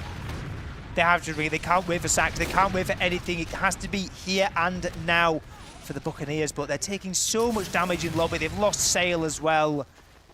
And this looks like a team resigning in defeat to me. They've backed up onto second. They're re-entering lobby. Mac trying to rally the Pirates forward, trying to get them into last, but the sticky gets blasted away on the Uber, and they can't manage to get the ground they were after. Müller uses regardless from the heavy, and there is no way this shiny Russian wall is going to be able to be moved from this point. as the heavy weapons guy just tanks up all the damage. Yeah, but they go for the refight play here. Do get 2 early picks, Nevo and Demul down. There's still hope. There's still copium for the side of the Buccaneers. Juno in behind, being a menace as well. Can the rest of his team follow up? It's Mac over point here, doing some good damage. Deli, the only real contestant left, but arrows coming out from Mula, making it so hard. Every second matters here. They get the point, but is it too little, too late? It's going to be a minute remaining for the Buccaneers. It's possible. You can do this, but they need to absolutely nuke the side of Forfence this mid. It has to be pain trains all around for the Pirates if they're going to get the cap time for this, because there is... Okay, the round came in at about 110. There's going to be about 50 seconds. It is just about possible. But Forfence, they know that this is the situation. They're not going to let themselves get themselves completely wiped, but Buccaneers, they have to just run, they have to start getting cap time, and they're just going to play it as fast as possible. And that's exactly what's happening. Pain Train coming out, as you did say, onto the Soldier Hitch, trying to keep him alive. Bombs coming in from the French side, however, straight onto Eon. They are swatted, but their scouts following up, doing absolute work here. No one on this cap time is making it now impossible with only 20 seconds remaining. Cell and Juno coming out valiantly at the end, picking up some crucial kills, but it was too little, too late for the side of the Buccaneers, and it will be Forfence taking it 2-1 in our first map here.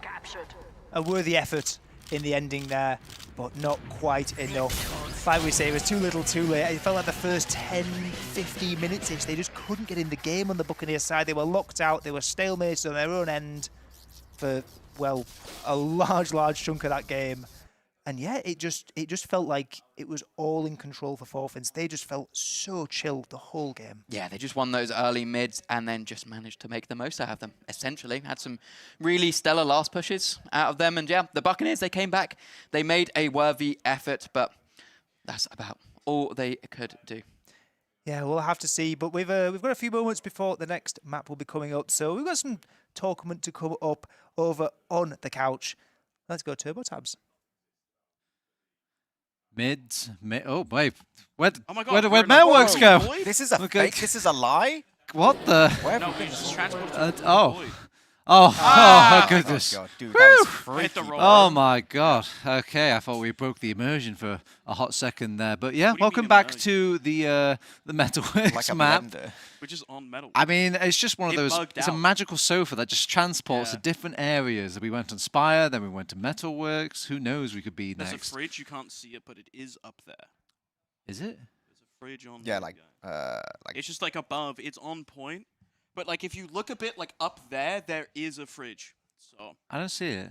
Okay, well, anyway, gentlemen, mids maketh the man. It seems in this game one, or map one, I should say, for Forfence. Forfence looking pretty strong there, Wandom. You predicted it right. yeah, I think Forfence came into it. They played a very slow, methodical process game, and yeah, I think player for player and as a whole team, I think Forfence are the stronger team. So when you come into a very traditional TF2 map like process, then come out on top. The better team wins. I think the Buccaneers won in their ETF2 playoff game versus the Frenchies off of some really peaking individual performances. Those aren't there. I also think process is a map that kind of you have to be playing really well if you want to really stand out like that.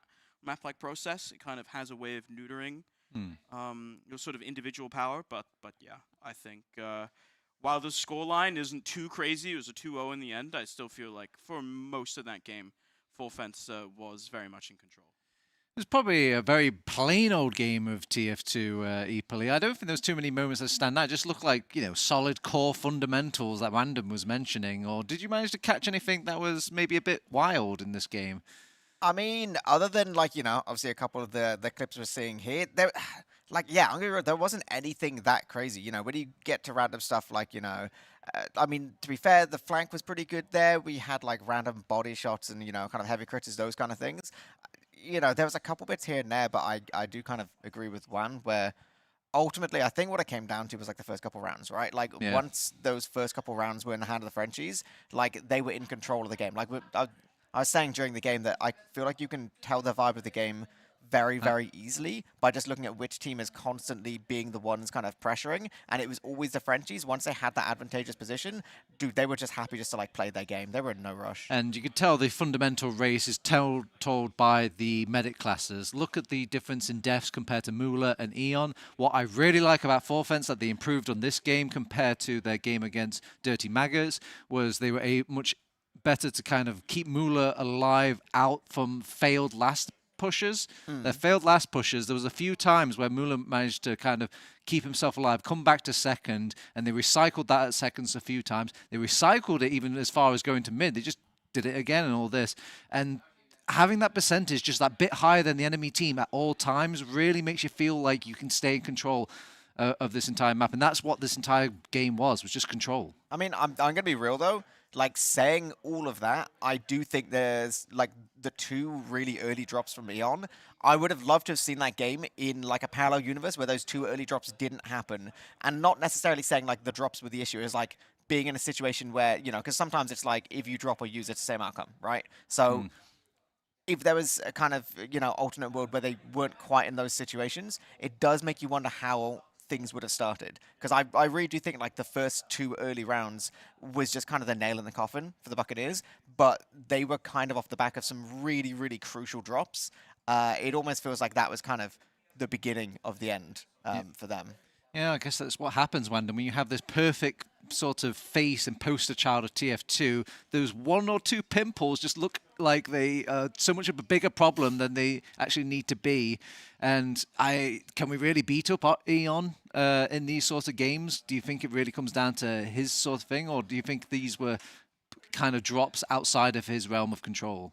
I think one of the beautiful things about TF2 is there's usually always an outplay. There's probably always something you could have done. Whether or not that's realistic is an entirely different question, and I think a couple of these kind of aren't necessarily Eon's fault. But what I do think is that the result of them, I really agreed, like that sets the tone for the rest of the map, especially when they happen so early on. And when you are a team where the Buccaneers, they need the good vibes. They need good things to happen to them. And every single time they go for the opportunity for something fortunate, something good to happen, it just ends up blowing up in their face. And yeah, it sucks, you know, but that's the way of the road. Yeah, I think what makes this extra painful, equally, is like they had opportunities, didn't they? There was many times they were kicked to last over on Forfence, and even Forfence kicking them to last. But it seems like Forfence had more of a chip plan when it came to like getting these Ubers out of the Bloodsail Buccaneers, and compared to Forfence, do you think that was more damning to them than any of these drops could be? Was it just more these like philosophies on last holds? I think it's I kind of think it's what comes down to like the kind of nature of the game is a bit like a 2-parter, because you had some earlier fairly fast rounds. When you lose a couple rounds really quick, and then you have those longer rounds where you're kind of bouncing back and forth between different points, and you know you're last and they're last. I think there's a special kind of frustration that comes from that, because you gain a huge disadvantage in terms of rounds very, very quickly. And then everything after that, you spend like the next 15 minutes fighting really hard, being like, yeah, we're going to go to second. Yes, we finally have an advantage towards last. We can finally do things. And then, we lose one guy on entry. Yeah. And then, you know, we trade things back and forth and you don't quite do it. And then, you know, actually you get pushed back a little bit more. And then, like, I feel like when things go into that really back and forth part of the game, there's a special level of frustration that comes from, you just say, like, dude, like, we need to get something on the board. We need to get we need something to just happening prove to ourselves that we can do this once. Well, yeah, exactly. Like, you know, if you can get even 1 round on the board, like if there's 10 they more minutes in did. the game, They did get 1 round on the board. They did, it's true. But like, let's be real. When you get a round in the last like 3 minutes of a game, which is 2-0, like, I'm not gonna say it doesn't count, but it kind of just doesn't count, right? Yeah. Because if you are the team like defending, when it gets like 3 minutes left to go and you're 2 rounds up, you're literally not going to be playing the same way as if you're like 1 round up, right? Like you're literally going to be there in a situation where it's like, you know, it's like whatever, right? It does make you wonder, if there's a theoretical 10 more minutes in that game, could the Buccaneers have done something? Maybe. But I think, there's almost like a certain kind of like inertia you have to break through.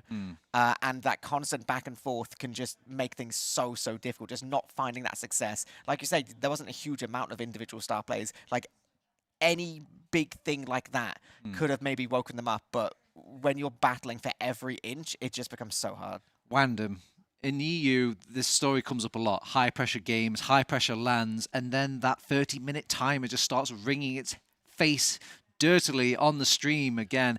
Is this all about the clock? Are we seeing that El Clasico EU squeeze of time? Would this be maybe a different sort of game for the Bloodsail Buccaneers if they had that old NA rule set? I think that playing for the timer a lot of the time is the simplest and the easier play to make. So for example, I think if you look at Europe and you look at the best team in Europe, Witness are never playing for the timer. Even in games where they're playing close, you watch them play against Pint. The timer is never the first choice for them because they're good enough to not have to. Right? Because they're good enough to be able to take fights that might be a little bit more And that's quite complicated. poetic because they once were a very timer-based team. They were, and they improved a lot. Yeah, and they don't need to. I think you can no longer just look at Europe and say, oh, they play slow. Because I would like to remind the world again of the 2-hour Metalworks game that we saw at the RGL LAN. All right. At the case in point. Well, obviously, there was a very interesting game just to talk about in general. We didn't really get to go too much into Gully Wash, but Gully Wash is going to be our second map. I just literally want 2 words out of you each, scores for this Gully Wash, and then we'll throw it to casters. Wandom, score for the Gully Wash game. Rajman Demul, very good. That's more than 2 words, my man, but okay, fine, 3-0. And scoreline from you. I was going to say 3-0 again. Okay, 3-0. No, I was actually thinking that. It's been and then, so we'll throw it to casters who are doing our Gully Wash map 2 right now. Yes, welcome back, welcome back. You're joined once again by me, not Stephen, and Ben PL. We are onto our second map of Gully Wash. This is going to be the pick of the Pirates, so we'll see if they can be more successful at this time. Already rolling out, already onto the cam of Deli69. Ben, take us away. Yeah, no messing about starting this one. It needs to be no messing about now for Bloodsail Buccaneers. There are no chances left for them. A loss here will take them out of UBERFEST 2025 as this first mid is underway. A bit of spam landing across from Mac, but high bomb from Bruisman could do a lot of damage. Mac taken low, and actually a lot of players in this Bloodsail Buccaneers side taken low, as Bloke is the first casualty with Bruisman doing bits in behind. Yeah, the French team able to come in and collapse after that initial fight. Their soldiers did bomb in, did manage to get some damage and then back out. Not able to say the same for the Pirates, and they will pay the price for their plunder. They do lose Eon, allowing Forfence to take second and giving them a golden opportunity at stealing their treasure of a round on the last point. Absolutely, we've seen them look so good on process, but Gully Wash, very different last to push into, but it's not going to be long until we find out how the Forfence full Uber ad pushes into last again, because Nevo is looking very intent on using through this shutter. He's looking a little menacing, does pop through straight away, getting onto the sentry gun, will be taken down first. Everyone else playing around these spawn doors, allowing themselves a little bit of time to get set up. Early cap time coming out for the French side. It is the commits of the soldiers coming on through. Even picks thus far, but you hope that this heavy can just hold things out for as long as possible. 15 HP. He's so low, it's just a medic and a soldier on a sliver of HP. QB fighting this one out will win successfully. And that's an easy first round for Forfence. That's what happens on Gully Wash. It's the worst map for it. If your mids are bad, if you're getting wiped on mid, these mid to lasts can be brutal. But for Forfence, what a mid fight it was. And again, we heard it on the desk. Demul and Bruisman, fabulous, fabulous soldier duo. And the way they pincered everyone in choke. There was nobody getting out alive from the Buccaneers as Mac has smashed his head on the rollout. That's a classic Mac. I think he's taking a little bit out of the Muma book here. Early bombs coming in from the Buccaneers. Unsuccessful at getting anything, get some good damage. But the same can be said. No, it cannot for the side of Forfence, as they're going to find Eon once again. Mula is kind of chilling at the moment. Cell maybe their last resort here. In behind, trying to get something, trying to turn some heads, trying to get some damage, gets 1 kill onto Nevo. But that's not the 1 kill he was after. And once again, Mula, full Uber advantage. And it just felt like they weren't really ready to have to do that right side mid after the rollout hit. And they just hurled in. Eon taken down. As actually, to be fair, Buccaneers, they are putting up a bit of resistance here on second. They're trying to slow down enough for this crit to come up on last, because that's at 50% currently for Eon. And we saw last map, the laser beams can be strong. Yeah, they will come out heavy on that right-hand side as well on this map normally, so could be strong here.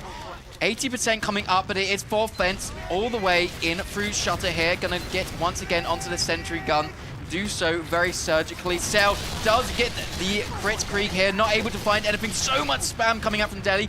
Will take him down on that head glitch. However, the rest of the team has to back out a little bit. There's some funny fights coming out through under, but actually, I thought 4Fence were looking so good, but it's looking a little tragic as Nevo finally falls. Sill's playing around spawn, and that will be a failed Uber push from the side of 4Fence. Are they able to really get out on this, though?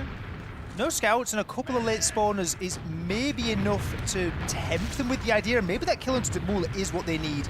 Look at how far forward they've got the CO3 in front, and they know now it is secure and it is safe to walk into mid. But one thing we've got to point out here, Eon used the crits on last for laser beams, had the option of almost equal Ubers with regular Medigun, but has stayed on the crits at 80%. It's do or die for this push, and it might be die for Mac because he gets caught before the crits can even be used. Yeah, QB just hiding there in the banana area. Yeah, Mula dies. This is so good actually for the Buccaneers. It might be going their way. It's just Nevo left alive. Surely he cannot 1v4. That would be something for the Beta Legacy. Not able to do that today. Eon 100% on the crits. Doesn't opt to pick up the Medigun. I'm a little surprised.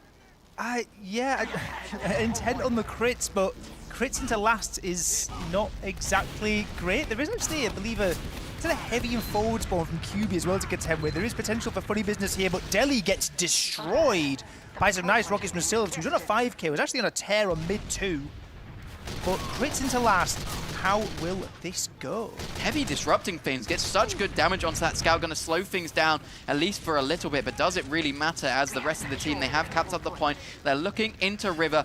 This crits surely is going to be onto Mac. Do they know they're still on it? Can Mac still hit his shots? Is he washed? We will find out. It's a crit straight in. It's a pyro reflecting absolutely everything. It's Cell going down early. It's a tragedy. It's not pretty, is it? It's not great at all. In fact, it's quite disgusting. 0 damage. No, he hit the pyro. Yeah, credit where credit's due. A little bit. The pyro is still alive though. Oh well, has been class switched off, but now they're just stuck on crits long term. Yeah, that's not where you want to be if you're the side of the Buccaneers here. As 4Fence do take this opportunity to try to make their way in onto second. They're putting up a lot of pressure here on the Buccaneers. They don't want to give it free. Bloke's just in behind, drops Mula. This is a tragedy for the French side. That wasn't a drop. Mula used Uber and switched off and then died. Mula. You can't be doing this. You can't farm so much aura yesterday and then do this. Yeah, that's still it's still crits. This time Mac will do it. I'm a believer. The pyro, he'll forget how to right click. It will go terribly. It'll be great. Don't you worry, Ben. I can see the future. The magic 8 ball is coming out. Mac, what can you do? He's going to take down the sentry gun first. That's maybe a good idea. Gun taken down. Pyro close. Just take it on the scout. So they actually could, but Sale's been caught out already. They just can't get through these doors without the invulnerability that Uber will provide. But Mac critsing in. Misses the first sticky onto the ground. Misses the second sticky. Third sticky. Wasn't a crit. They died. It's gone a bit to pot again, but Eon lives, so they stay with the crits Krieg. This is so anticlimactic every time. I'm expecting so much. I'm like, we're so back. You've got to big it up, though. You've got to big it up, right? You've got to believe that one day it will work. Unfortunately, today is not that day as the French team does make their way in onto second here, jumping these soldiers in deep. Jamul takes down Eon, though. That's such a crucial pick here. That's so bad for the Buccaneers. Junu looking for a potential backhand, decides against it, maybe thinks he's spotted out here. Now the 4Fence side going to be making their way in onto mid, taking it through this lower area. Can they find any picks onto these scouts? Doesn't look like Brugeman will be successful this time. They will successfully get this middle point. 100% Uber advantage. You'd think they get second as well. Unless Sale has something to say about it. Yeah, Sale and the sniper could be rough to peek into. And look, they're trying to peek choke as well. Not when you want to be peeking into a sniper like this. As a headshot rings out onto Delhi. But the backspawn comes in. They know the timing so well over on Sale. They know how long they can peek that for. They know now it's time to get back to last. And it's time to just set up the defenses. With 60% Uber, there is a dream of getting a post-fight Uber, but not if Nevo is going to use it this early and this aggressively across the point. Yeah, wants to get straight onto this demo man of Mac, does not do so successfully, so that's going to be a bit of a struggle at the start. However, the French soldiers coming in clutch, finding those picks, and that is all she wrote on this round as 4Fence make their way up 2-0. the casters, the couch's predictions looking pretty short fire at this point. It's just fantastic use of space on that Uber charge. Yes, it doesn't get the kill, but it forces Mac below the point. It creates so much ground, all the low ground completely controlled by Nevo and the Uber charge. It just allows these soldiers to get in and do what they do best and just clean up everything 2-0. And it's been 2 disaster mids from the Buccaneers. Can they get back in this game? It's exactly why you have to worry about these French soldiers, and we'll see if they can keep the carnage going on this mid. No one committing super deep. A couple players trying to get some funny flanks going. It is going to be Sills and Blow coming together to absolutely decimate the French side. That's what they need. That's how they need to get back in this game. And at 2-0, they have to be looking to convert this now. Buccaneers, look how far forward they've gone. They're looking out last already. Mid isn't even capped. Yeah, they're just binning straight away, disrespecting the French side, seeing if they can find any early picks onto someone just peeking the door just a little too much here. They're very aware on the French side here, but they're just so deep in. Brugman getting in behind could be something. 98% on this Uber. Eon needs to get it. Dies! No! Eon dies at 99%, doesn't quite get it, and that's the risk you pay when you're walking so deep in. They had to wait for the caps, they had to wait for the Uber charge, but they don't. And now Eon in the respawn queue, and that was a golden ticket back into this game that has just been thrown away. It's one of those unlosable situations where you think, surely they cannot lose this, surely something cannot go wrong. And then Eon just dies with 99%. He was placed in such an aggressive position by his combo, not much he really could have done about that. They're trying to make hero plays happen. Junu and Bloke both in behind. They know it's over. They know the hope of that last point is no longer there. The thing is, worst case, if you're Buccaneers, you just wait for the points to cap and take the full Uber ad. They go for this pressure play where they don't have an Uber charge to use as a bailout, just by trying to lock the doors, and they're paying for it in big way, because now Mula, Uber charge just about ready. They can look to use this in the second should they wish to, or they can try and take it for free, which seems like what they've managed to do completely, because Eon does not yet have the Uber charge. He will be getting it for this last though, surely. 90%, he's in a very safe position with his pyro, so it's going to look like more of a sack play going to come out of the French team, I would expect. Going to be looking for an opportunity, some weakness. The gun only level 1 might potentially be that, or you can send a little cheeky scout into water, put a little pressure. Do always have Bloke playing up on this rim here. Does make things a lot more difficult for that scout to try to get in. Just going to basically take damage as soon as he peeks his little head through. But it's all about the pressure play, right? It's all about having a distraction, taking some eyes, making things difficult. Going to send a soldier partner in as well here. And now all eyes on this point, all eyes on this ring, all eyes on that cap time as well. But Brugman the one being blasted away, and that's going to put things to a halt for a moment. One less player who can join in the squeeze. One less hand that can be wrapped around the neck of the Pirates, as they're currently sitting steady, but 4 minutes left in the round timer. Like, Forfens, they're in no rush at all. They can just wait this timer out should they wish. Maybe Dest mentioned it before, but this is what you can do. Yeah, I'm going to knock Bloke off the high ground, but Mac has stickies there. He does have a pipe as well, so going to take down the move, slow things down for the Frenchie for just a minute. QB still in this position, wants to try to go for something. Thought maybe he could get onto Mac, gets a good 100 damage, but it's not quite enough here. Frenchies are going to stay cookie cutter. No funny sniper business coming out. QB's still fighting in this lower area. May as well. I guess it's so long as you're confident you're not going to die, you may as well just keep eyes down there, because eyes down there means it's not eyes in the combo. And no eyes in the combo means you can spam. And that's what the rest of this Forfens team are looking to do. They're looking to get themselves in and ready, potentially getting onto that gun, but with a pyro reflecting, it's going to be not particularly nice. We can see a soldier joining QB underneath this time around, as Deli gets a couple of peeks in, a couple of pipes over towards the sentry gun, but Brugman just being completely denied. Sail on pyro doing a good job so far, just reflecting, well, everything. Yeah, he's been playing his pyro dodgeball, hasn't he? He's doing a really good job. There's a lot of pressure onto that sentry gun, and he is doing a valiant effort at keeping it up. You have to think the French side might have to try something different here. 2 minutes down on the clock, 3 remaining. Do they change strategy, or do they keep this pressure up? We saw them sending a lot of sacks in onto Process last, but looks like they just want to do the hard pressure play on Gully Bush last, once again playing from under, trying to get the sentry gun. Plays very differently, doesn't it, over on Gully Wash. You have the option to go in underneath and play like point pressure, which is not an option many maps offer, as you can, you want to distract someone, you want to find a kill, and you can really play the squeeze. Sacking in is maybe not as effective, but now it might be effective, because with one soldier down on Sylves, something isn't being watched, and Forfens have to work out what. And Bruisman has noticed there's still a soldier on the ring, so the water entrance is locked off. So they gambled wrong on Forfens, and now I'm gonna have to reset and wait for the Nevo sniper. What can he do here? Creeping forward, trying to find the angle over onto Mac, but does not find anything. No, Sills is going to have his number. He's going to knock him down a peg here. And actually, Sills in a good position to try to stay that last scout. Doesn't find that first rocket, and now going to find a deli as well. It's a bit of a risky position for Mr. Sills to be in here, but the French side constantly pressuring, constantly having someone under. QB will die. Gonna put a bit of a fawn in their side here, as that is a long respawner for QB to come up. I feel like it's just gonna be trade time next. I feel like this is the only thing the French side can really do, but it's so difficult with that sentry gun and that pyro playing close to shutters.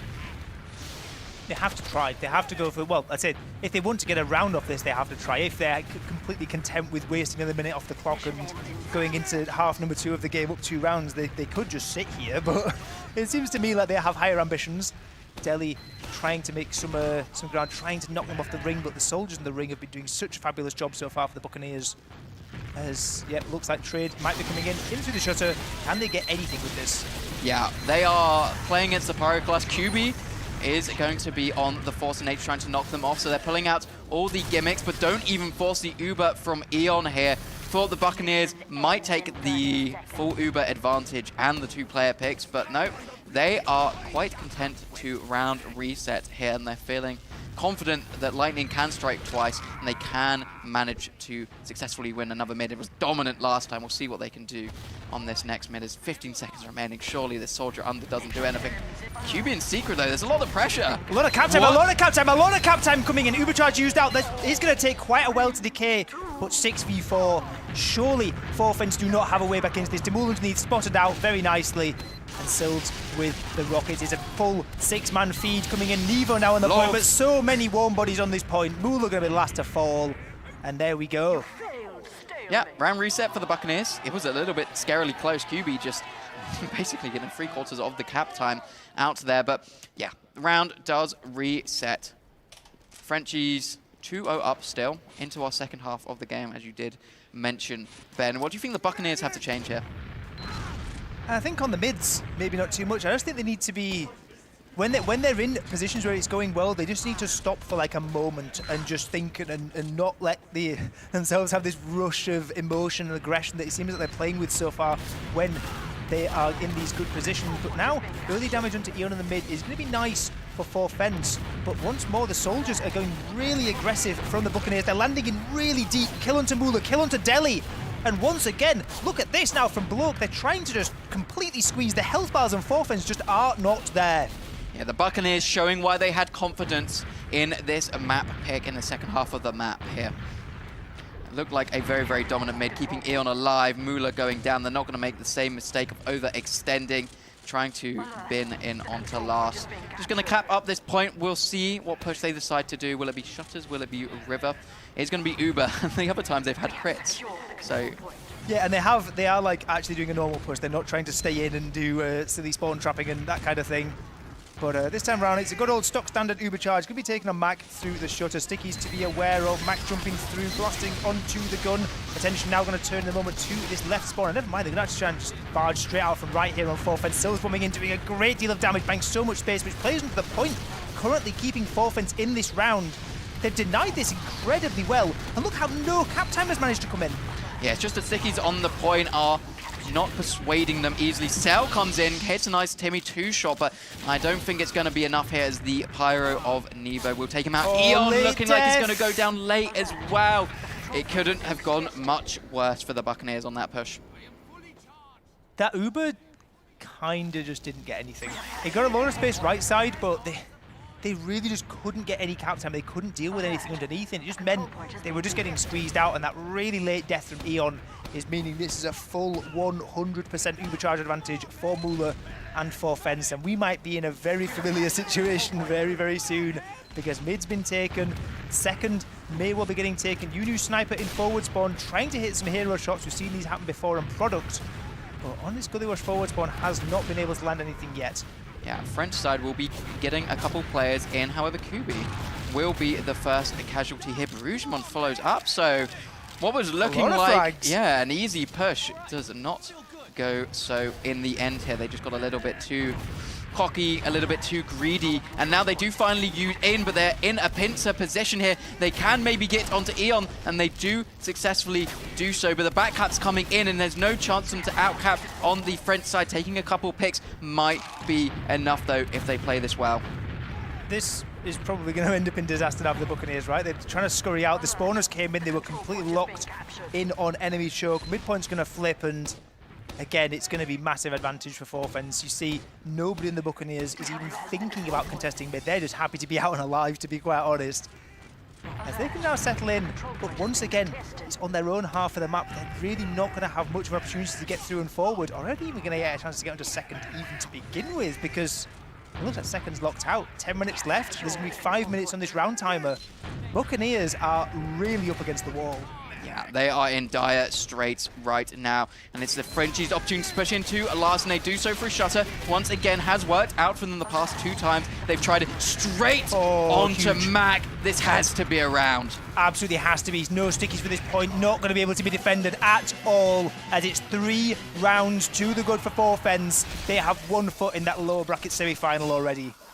This is looking tough for the Buccaneers. They've had a tough LAN, had some high hopes for them, but when it matters most, they just look like they're faltering. This Forfens side just looking dominant throughout this whole game, honestly.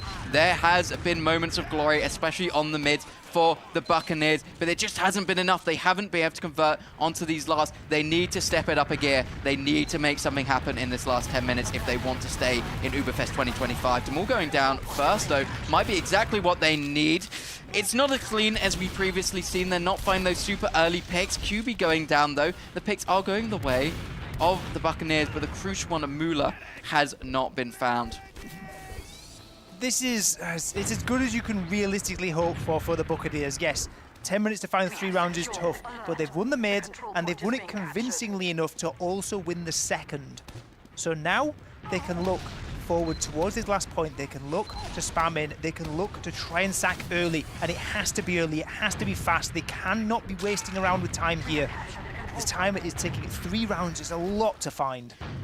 Yeah, Heavy Pyro is definitely weaker than having a Sentry Gun here.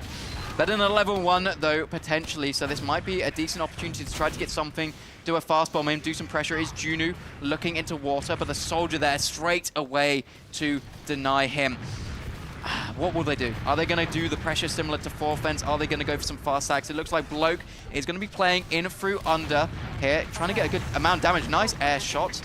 Not enough to finish him off, however. Junu trying to follow up, but has a bit of backup in the side of Demul here. Yeah, it's sad when you hit a nice little shot like that. If you don't get the kill, it doesn't go in the frag video. Simple as.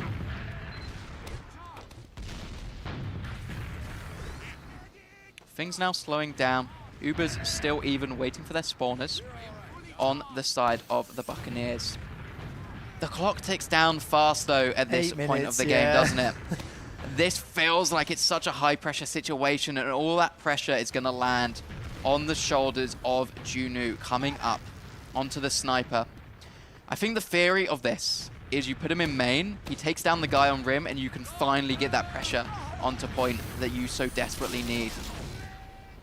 It seems currently Uno's taking a bit of a round the houses trip up into top river. Doesn't want to get spotted out in lobby, and is intent on perhaps going for the iconic hero peek. Are we going to see it peeking in, swinging forward, sees Mula through the scope, sees him twice, does not land the shot. Here, Mac fall. Gonna lose a third here in Bloke as well are the Buccaneers, and now this might give an opportunity, and it does look like they're going to take it on the side of Forfens to try to push out onto second here. They don't have to play it particularly aggressively. They should just win this spam. We'll take down Stills here is what they're going to do. Oh, Eon, that was so close. And now the Forfens side making their way in. It's going to be an Uber trade here.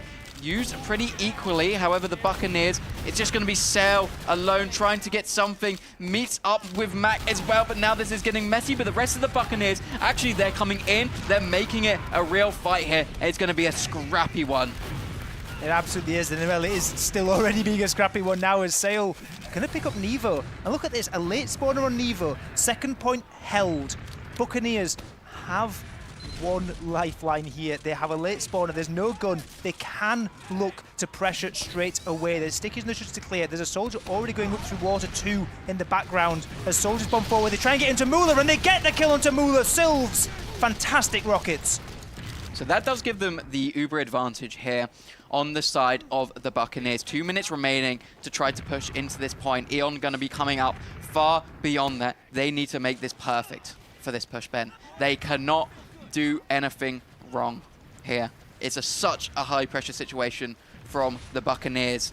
They need to do it now, right? 6 minutes remaining, 2 minutes per round. That's tough. That's really, really hard. Mac is going to be the one coming in first, getting onto the sentry gun, get some good damage here. Will be them just taking the right-hand side. Not much more they can really do. Not able to get onto the demo man of Delhi, either as the 4th fence side were able to. And now it's looking difficult. Now it's not looking hopeful for the side of the Buccaneers. Sealed a bit of a last resort here. Won't be able to succeed as he is taken down. And now it's looking like it's all crumbling for the Buccaneers. 1 minute remaining. The French side looking to push out onto second here. You have to think maybe the hopes and dreams are crumbling down before them. There's an unfortunate reality about TF2 on the control points game mode, and that's that if you want to win rounds, you have to be able to push last. And Buccaneers, it's not like they haven't had the chances. They've had many chances. They've had many ones where they were pushing in, they were pressuring, they were dancing around, and now they're getting a new chance actually, because Yunu has come in with a great force there onto Mulu, who was incredibly weak. But this now is going to have to, Bloodstone Buccaneers, they've had their chances with these normal Luga pushes. They have to just try and randomize, they have to go scrappy. And as time dwindles down, they're getting into the realms where it might well be over already. Yeah, Uber has come up. They can start to go aggressive here on the Buccaneers. It is onto the scout of Sale to take down Nevo early. Delhi taken down as well. A little bit pant down from the French side, but a couple of players scurrying in behind. Just waste time on the clock slowly but surely here. You have to worry about them. You have to know they're behind all this time, and Mac is so paranoid. He's trying to get these people off the point, but he's going to be met by a soldier in his face as well. The cap is coming down onto mid. Should win it out on the side of the Buccaneers.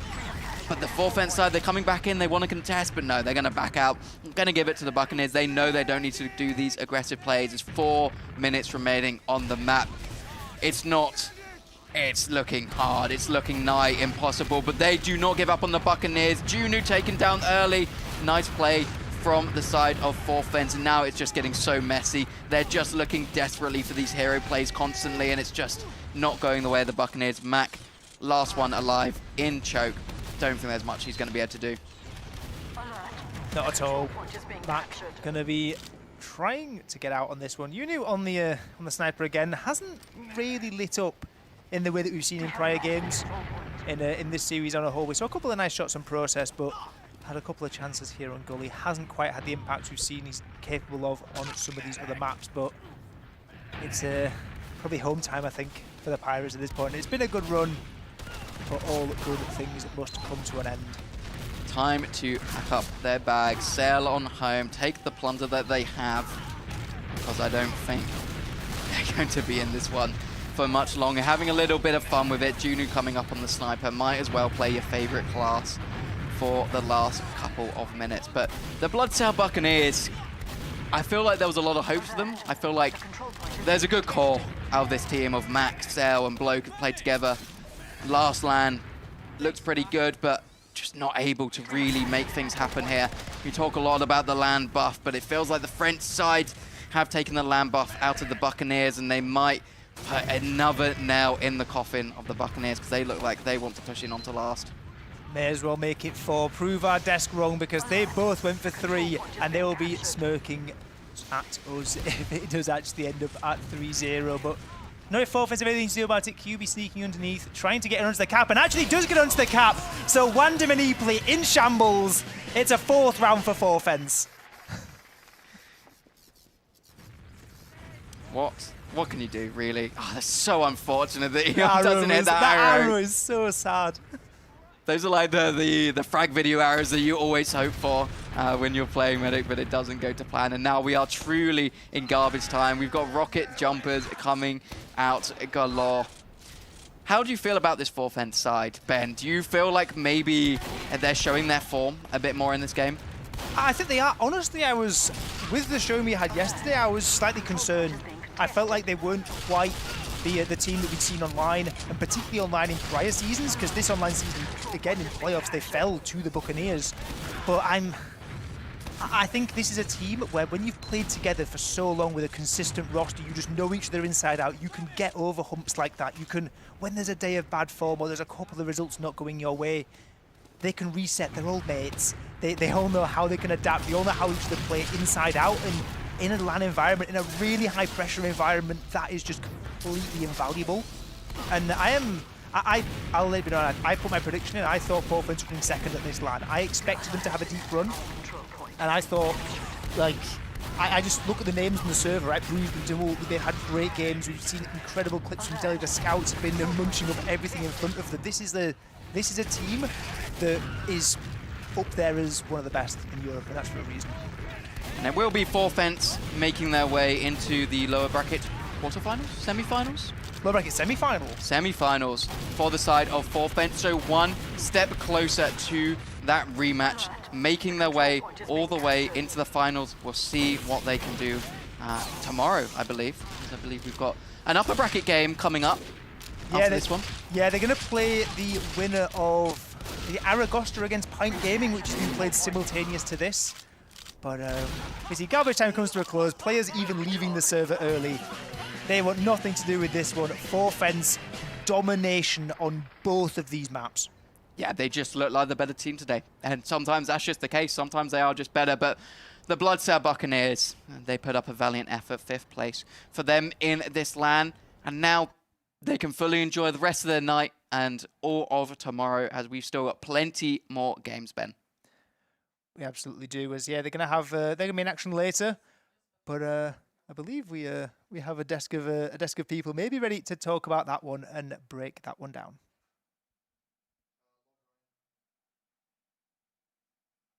Do we? Yes, you do. Yes, you do. It's in green, and now it's in Metalworks. He's here. He's ready to break down that ironclad Gully Wash game. Gentlemen, Wandom, Eepoli, TurboTabs.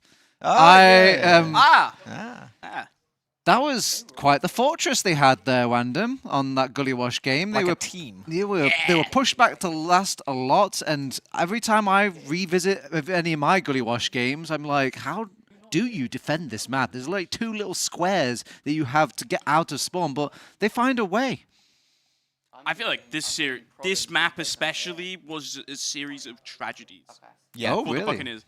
Like they had such winning positions, and it felt like every time the singular play that cannot happen to ruin their chances happened every time. Yeah, no, it really felt like that situation, like similar to Process, but like amped up to 11, where it was like you start losing those rounds and you're like, oh man, that kind of sucks, right? And then you're like, dude, we need something like crazy to respond. We need to like get in, right? They have like the crunchiest mid, right? Like full on like Muller crunch corner, absolute like decimation kind of mid. All right, all good, sick. What do? What if we just completely mess up and like die at 99 and then no, actually we can't do anything now at all, and now they're going to be pushing out, and then it's like, oh no, it's fine because we're going to spend like 10 minutes going back and forth on last and never actually be able to like make a last push work. And it's just that insane feeling of like it's exactly what Wan said. It's just the mental devastation that is every time you have some success, you find some way to mess it up. Or something happens. Something conspires to straight in there. Oh my God, here we go. No hidden magic, just straight onto the couch. Don't stand on the prizes. I'm going to take a wild guess which team this is. I think it's 4th. I think. Anyway, welcome to the couch, gentlemen. Obviously, we've got the lovely Moolah and we've got QB here as well. First off, congratulations, guys. You've one step in this huge LAN run. How are you feeling? Yeah, feeling pretty good. Finally won against Mac after being the F word in online, but yeah, it's we are good, feeling good. Yeah, but it's all about LAN, though, isn't it, QB? Did it hurt that online playoff? Did you guys even care when you lost that game in the online ETF to well against Mac? Yeah, we cared a lot. We shouldn't lose that that official online, but I mean we cannot better now online, so we fixing problems and stuff. So I think we're just better now. That's than good. during the season. That's good. So obviously this has been a long LAN for you. Not only these little playoff games, but these long games as well. Do you feel like you've learned a lot at this LAN, Moolah? Have you guys been fixing a lot, or do you feel like you're just clicking into place more like? I mean, yeah, we're the kind of team that always struggles, and we're fixing our problems like step by step. Oh, good. And yeah, like we can't wait to play tomorrow. We're happy we played tomorrow because I would have been very sad if we ended up not playing on Sunday, which wouldn't make sense for us. But yeah, we're very happy. All right. QB, talk to me a little bit about these map picks and bans. Obviously, this is the bracket game, so we're going into map picks and bans and all this. You picked Process again, because obviously you're feeling confident on this map. You're pretty close with Dirty Maggots. And then they picked Gully Wash. Were you guys shocked as much as any of the analysts were? We weren't shocked that they picked Gully Wash, but we were shocked that they let Sultry as a decider, because we know that they don't play at all of Sultry. Oh. And we kind of wanted to take the bet that they will ban Sultry, but in the end we just won both first maps, so we didn't see Sultry. But yeah, we weren't that confident on Sultry, and we wanted to take the bet that they will ban it. But Were you guys shocked that they picked Gully Wash, really? I think I was. it's just because product was open, right? Like, and so we were Product looking was at open. them, and they had a ton of success, We banned obviously, product. versus you guys. No, you online. banned product after. The first pick they could have picked product. Yeah, they could have, and then they picked Gully Wash, and then you guys banned product. Yeah, but like speaking with Mac, they said they don't like product, and they were very surprised to win it against us during the season. So yeah, for us, they were gonna pick Gully Wash, to be honest. yeah, and also when we lost the product during the official online, then we screamed them again on product, and we won. I said, didn't I? I said my nerdy knowledge was it's, like it's a scream, but like yeah, we you fixed the 3-0'd them. problems. Yeah, basically, and I knew it. Look at me, the nerd, Dude, paying brain. off. This Brain, man. big, beautiful, bold brain. Ooh, I love that. Yeah. Those boldies, we're going to stick together, you know, we're just I'm less buff than you, but it's okay. Genius plays. All right. So talk to me a little bit about this Process game. Looking very clean overall, and was it just like a lot from the get-go? Did you feel like you were confident in your process, or did you think like there was still like kind of woes a little bit from that previous match against Dirty Maggots, or did you think you've snubbed out all the mistakes now? I mean, I feel like on both maps against the Georgie's team, we were very dominant overall, even though we lost Process, but we were still like very confident, even though, 4-3 on against Voxy after like winning 3-1, but still very confident on our Process. It's an open map, and yeah, we have a way better map pool than the Mac team, I think, overall. So yeah, just made sense for us to pick it. And QB, that Gully Wash game. Now, actually, I want to ask. So you've picked these maps. Do you feel like now going in later into the further tournaments, you're not able to really pick these maps again because other teams are watching you guys play? Do you feel that pressure of like, oh, Dirty Maggots and Pint Gaming are looking at these maps we've literally just played? We can't pick them again because they'll know what we're gonna do. Or do you not think about that? I think we could pick Process again against Dirty Maggots if we end up playing them again. I think we could still pick Process. Like we were winning at the first. But do the mind gains of like knowing that these guys have a break, they're coming into your room and they're like having a little nosy at your gameplay. They were watching us. Yeah. They don't speak French. It's fine. Also, and they can't see 6 PCs at the same time. That's actually genius. They can see only one POV at the same time.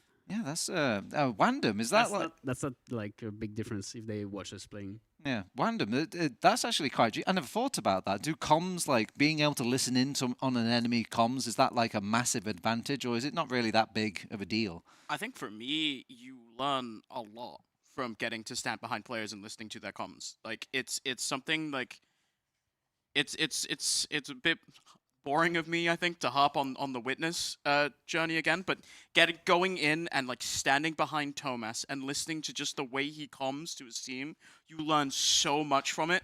And I think it's one of those things where like probably like I am assuming you guys are able to speak more freely. Like if you know that the maggots are in there, you guys are able to speak a little bit more freely about strats and stuff. I feel like even if we were speaking in English, we wouldn't really care about people watching us.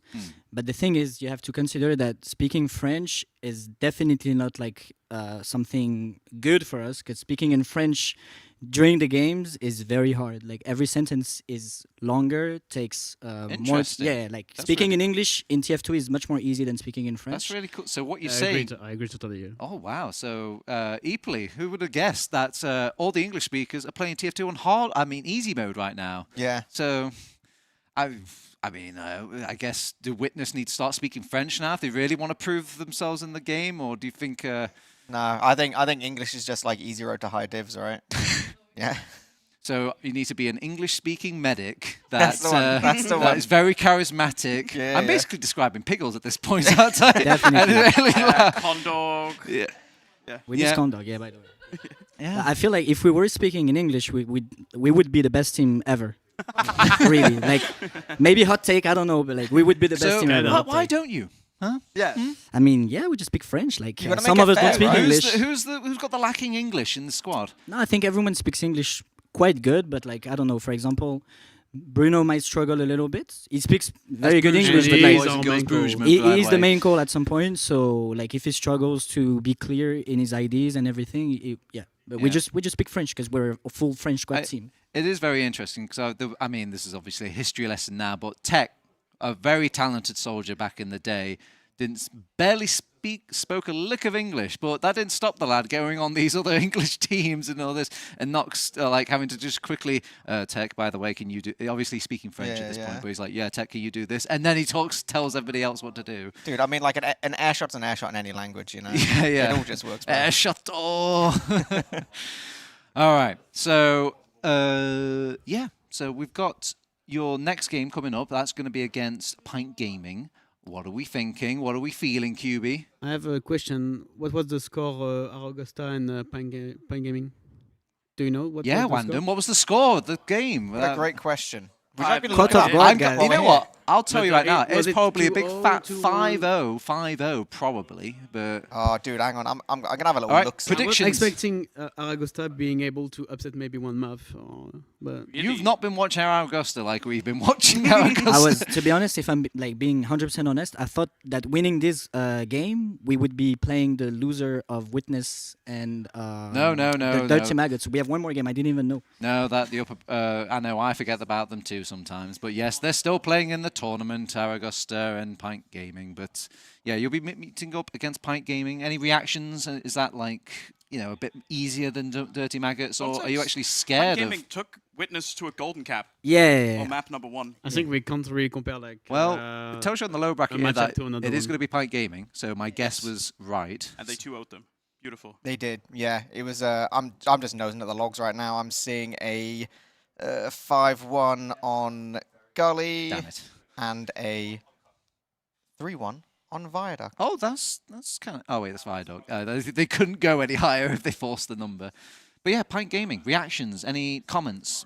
I don't know. I think it's still a team that, on paper, we're way better. It's kind of a new team in a sense. That's interesting because they're looking hot right now. They're actually beating Witness a little bit sometimes. We're always hotter than people. So, no, I would say that we're the better team. We have to play with confidence, and yeah, it's going to be all good. Wait, you want to play with... We took your predictions at the start of this tournament, and you know what you guys put down? You know what? Production, pop up that thing. Yeah, look at that. On it. What's going on there, Bula? What is that? That's your predictions for the tournament, and you think like... I mean, yourself second.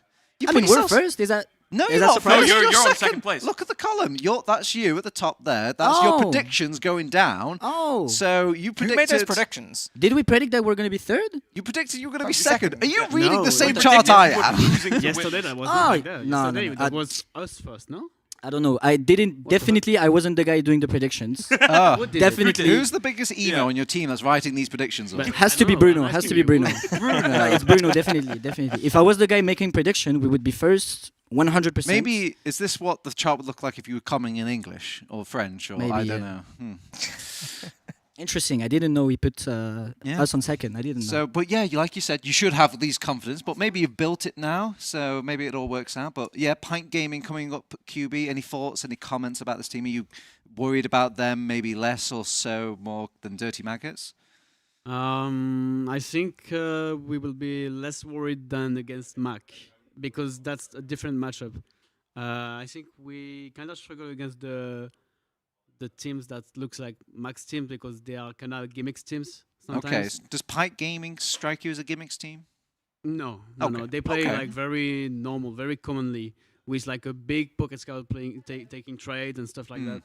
And this is like the type of teams that we struggle less against. Interesting. Well, let's see if you eat your words in the next game coming up for you guys, anyways. But it's actually going to be we're going to be following upper bracket a bit more. It's going to be Dirty Maggots versus crap.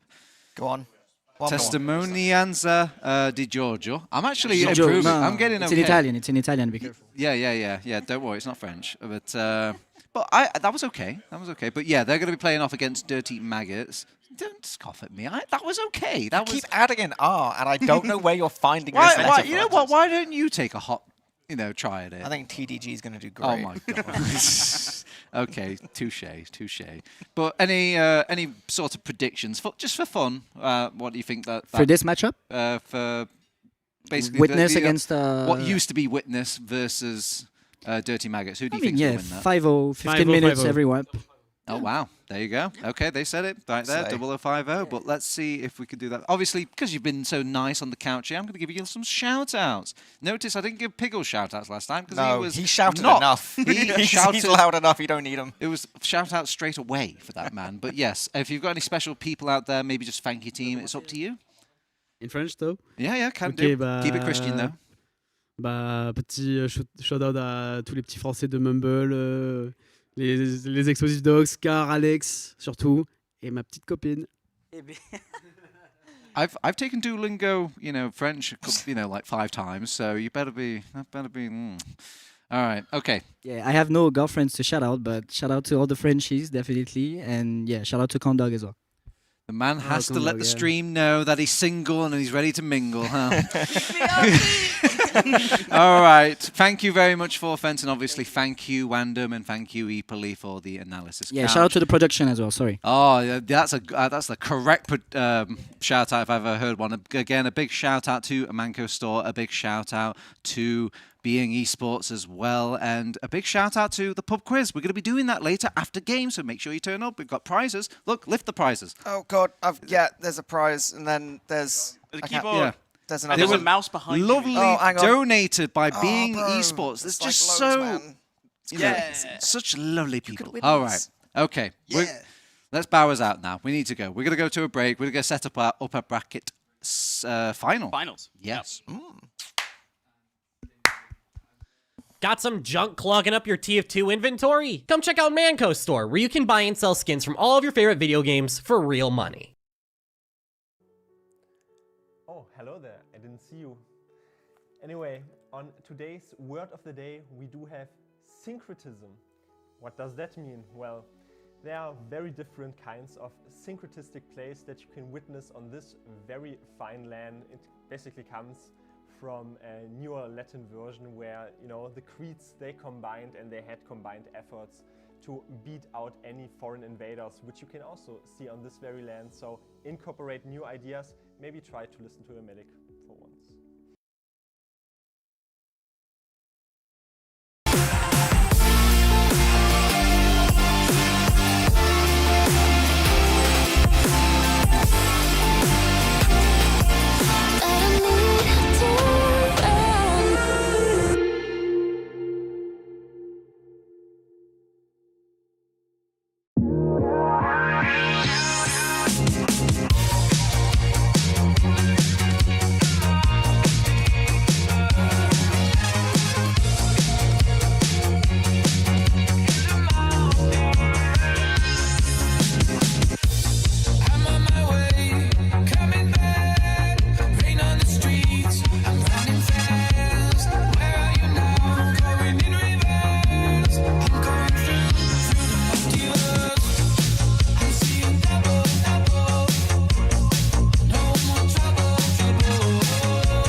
Welcome back to the analysis green screen, the analysis metalworks. It is I, Turbo Tabs. I'm now joined with Domato and Dave on mid. Guys, welcome to Metalworks, right? Right? I just saw you speedrun eating a pizza, and I'm not sure. Do you think it takes longer for Witness Gaming to cap the very first round on Metalworks? I can tell you. I think you took 60 seconds. I mean, that was like. That was intense. That was like half a game that Dirty Maggots played against, I think it was Bloodsail Buccaneers. So, you know, it's works out. But yeah, oh, definitely. I mean, I'm always, for it. I also think this is a perfect way to introduce my quote from yesterday. I asked Zems what his biggest achievement so far on this LAN is, and he told me getting Witness Gaming players drunk. So he just got Thomas drunk last night. Oh, wow. That is impressive, and actually. he's thinking ahead, because they're playing them right. Yeah. I mean, I'm going to give Thomas credit. I mean, obviously, this is not the thing to talk about right now. We've got in this upper bracket game, but I'm still going to mention it. Give Thomas and the boys credit. They do kind of come down and actually chill and hang out and mingle with the rest. It's very easy to ostracize with the yourself. populace. You know what I mean? It's very easy to ostracize yourself and kind of just go completely soaked into the TF2. But they're still one of us, aren't they, Dave? Yeah, I think so. They're mostly chill guys, mostly nice guys. I enjoy their presence. They offer quite a lot to the scene as well in general. And they have some fun hats. Now, speaking of bigger personalities in the game, we have Dirty Maggots. What can you say about this team? Propeller Beanie. Propeller Beanie. That is 4 Propeller Beanies. I have a question. Will you be able to sleep if you look at the far right corner, Piggles? How come he gets like a shoulder-up view and everybody else has been downgraded to a full body shot? This is not fair. I don't know if this is going to haunt my dreams, but there we have Witness Gaming. And we did our due diligence, by the way. How many maps have they lost to Dirty Maggots, Dave?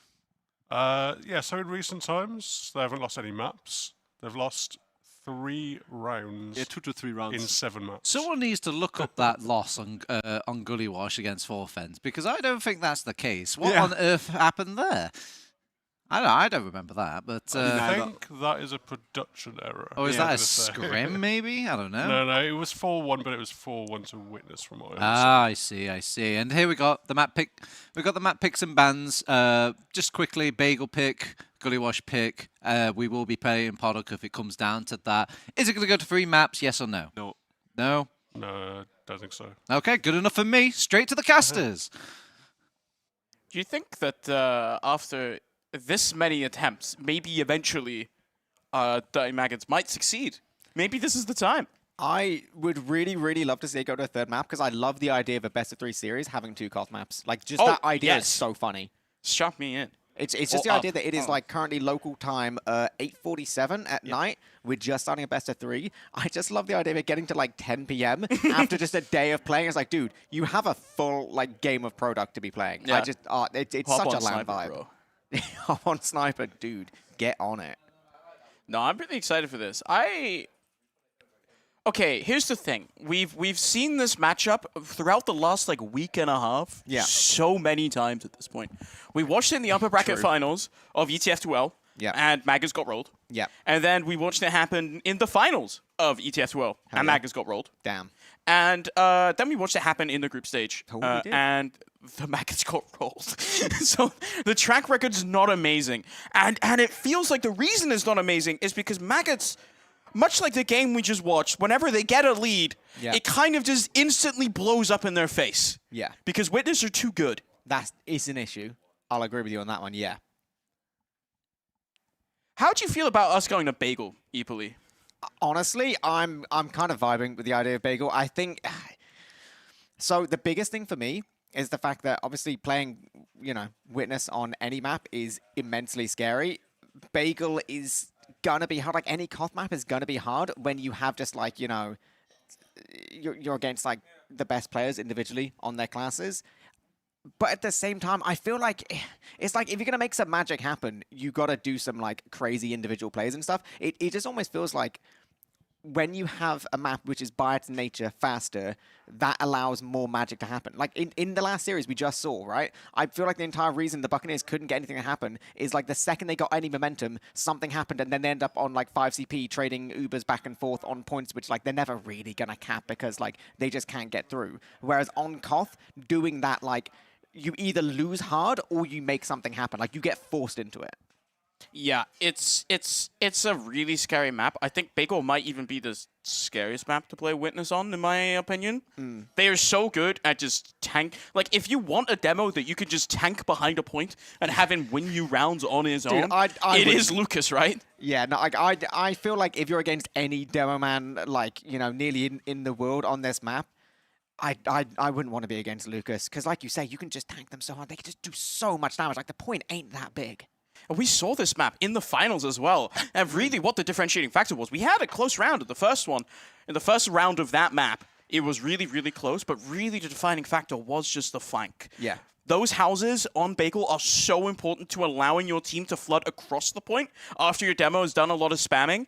And unfortunately, it just felt like Voxy and at that time Gigi, who was subbing in for KN, was in the naughty corner for a little while, is now back playing out LAN. They just kind of got like outmatched. And I say like, I mean completely outmatched by Ixie and, or not even Ixie, sorry, Andy Dude at the time also. That was true. And Tomas also shuffling in a couple times. Sil also had an excellent game. And it's so difficult, right? Like normally when we do this analysis, we've said this before already when we're talking about Witness, it's like you look and you go like, okay, they have the best X player, but at least like on X other role, they might have a disadvantage. But I just don't think like looking across on Witness that there is a disadvantageous like where they don't have the superior player strength. No, I think it's actually a really good point where you said about how like, oh yeah, now we saw stuff in the finals, yeah. And then it's like, oh no, they did actually have like Andy. They did actually have like a Merkin, you know, Andy's absolutely sick, but like there's a reason people play with the six that they play with. Like that is your teammate. They know everything. They know what was going on. And even watching that grand final game, as great as Andy did, I feel like it was pretty clear that, you know, they were like slightly the odd one out. They were doing well, but it didn't feel like they were as synchronized a part of the team as an Ixie would be. But yeah, I think we're going to be going live here, Wan. I feel like Witness, they're going to be feeling it. They're going to be firing on all cylinders. And what are the Maggots going to be able to do? We'd have to find out here on mid as Lucas rolls out already. Just sending stickies across the point. So far, KN is going to be reloading, and this is a very, very passive Dirty Maggots game so far. As they're just sitting so far back, actually. Zams, Loki the furthest one forwards. The stickies can rain across here. No further damage really dealt. So instead, is Pappy going in straight away, in through house. A lot of damage onto Geordie, who is going to fall. So Ixie now taken down as well. Soldiers are down on the red team as they have just let Witness walk forwards and take control of the point. Piggles, lovely surf to get out, but drops all the way down to very low HP, leaves Zams for dead. And Witness kind of walk into mid, and Maggots just kind of stare at them. Yeah, I'll be honest, there is like, you know, the one saving grace of managing to get Piggles out alive does manage to have an Uber, but when you've got another Uber you're facing against as well, this is going to be the situation you were saying about, right? Like this idea of, you know, tanking Lucas towards the point, trying to see how much damage they can get. Uber does get used early. Oh. That is such a crucial pick. Dude, Tomas can go for more as well. Okay, the flash comes off just in time. That is actually so huge for the Maggots. Maybe they can find a little avenue. You can see the health isn't looking too fantastic on the side of Witness, and with the player down, maybe this is some kind of moment to do something. But even still, they're having so much difficulty trying to move towards the point. It is very, very slow going. The first frag's even going the way of Ixie, and still doing so much damage as well. Like, it feels like the Maggots, it was exactly what he said. Like, they were trying to push through, trying to get position on this flank, but they just couldn't. Yeah, Geordie eats so much spam there, cleaned up by Ixie in the follow-up. That just nets them a kill on the side of Witness. No Geordie, no real aggression could come out, so Witness just keep control of this point. Already run down for over a minute. Nearing about halfway there. So Geordie's going to bomb in through house, and this time hit a very nice rocket, but unfortunately, no teammates there to support him, and that nets Ixie a free flank in, and he just goes for it. A complete destruction from Witness as everyone combines to kill and destroy the Maggots. Piggles is left alive, and he does have Uber, but the rest of his team is eliminated. Yeah, no, dude, that was some meat. That was some absolute meat there from Ixie. That was really, really big, even not taking down Piggles. It's that kind of thing where, like, the Maggots fought so hard and they got 8 seconds off the cap time. Like, that was it. Now, we do have Witness with Uber again. They're playing a kind of semi-forward hold, at least trying to make it difficult. Are getting some good damage, and now they're backing up again. Perfectly happy. They know they can trade whenever to Zams. He's eating so much damage. This is so difficult, them trying to get literally anywhere. We do see a lot of cap time coming in, which is quite nice on the side of Maggots. Actually, Uber did get used there on both sides. In this position, not too bad. The repush does look to be a little bit on the side of Witness, but actually a moment where Dirty Maggots can be pretty happy with themselves. They seem pretty content with this hold. Yeah, now they can sit back and wait for Witness to make a play, which they are just doing. It's still straight in onto the enemy as they do find a kill onto Lucas in return. But Pappy sacking forwards does not find any frags, so Ixie stuck in enemy houses. Still desperately goes for a play onto Pickles.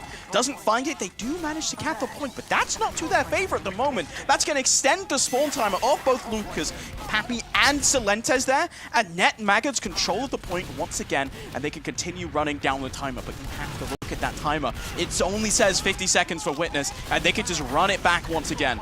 Yeah, no, this is going to be Witness once again, moving towards this point. It's so important because this point actually caps quite a lot quicker than Viaduct. It feels like you can kind of sneak cap so easily, really, on this map. And just even trading time at this point is a massive win on the side of Witness. Uber does get used on the side of the Maggots, and it's far better. Eventually, they do get a trade.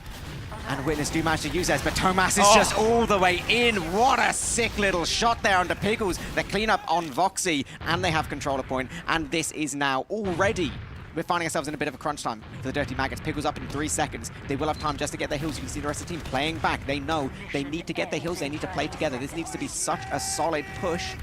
Get controller point and, importantly, get frags. It's not enough just to get time off the clock.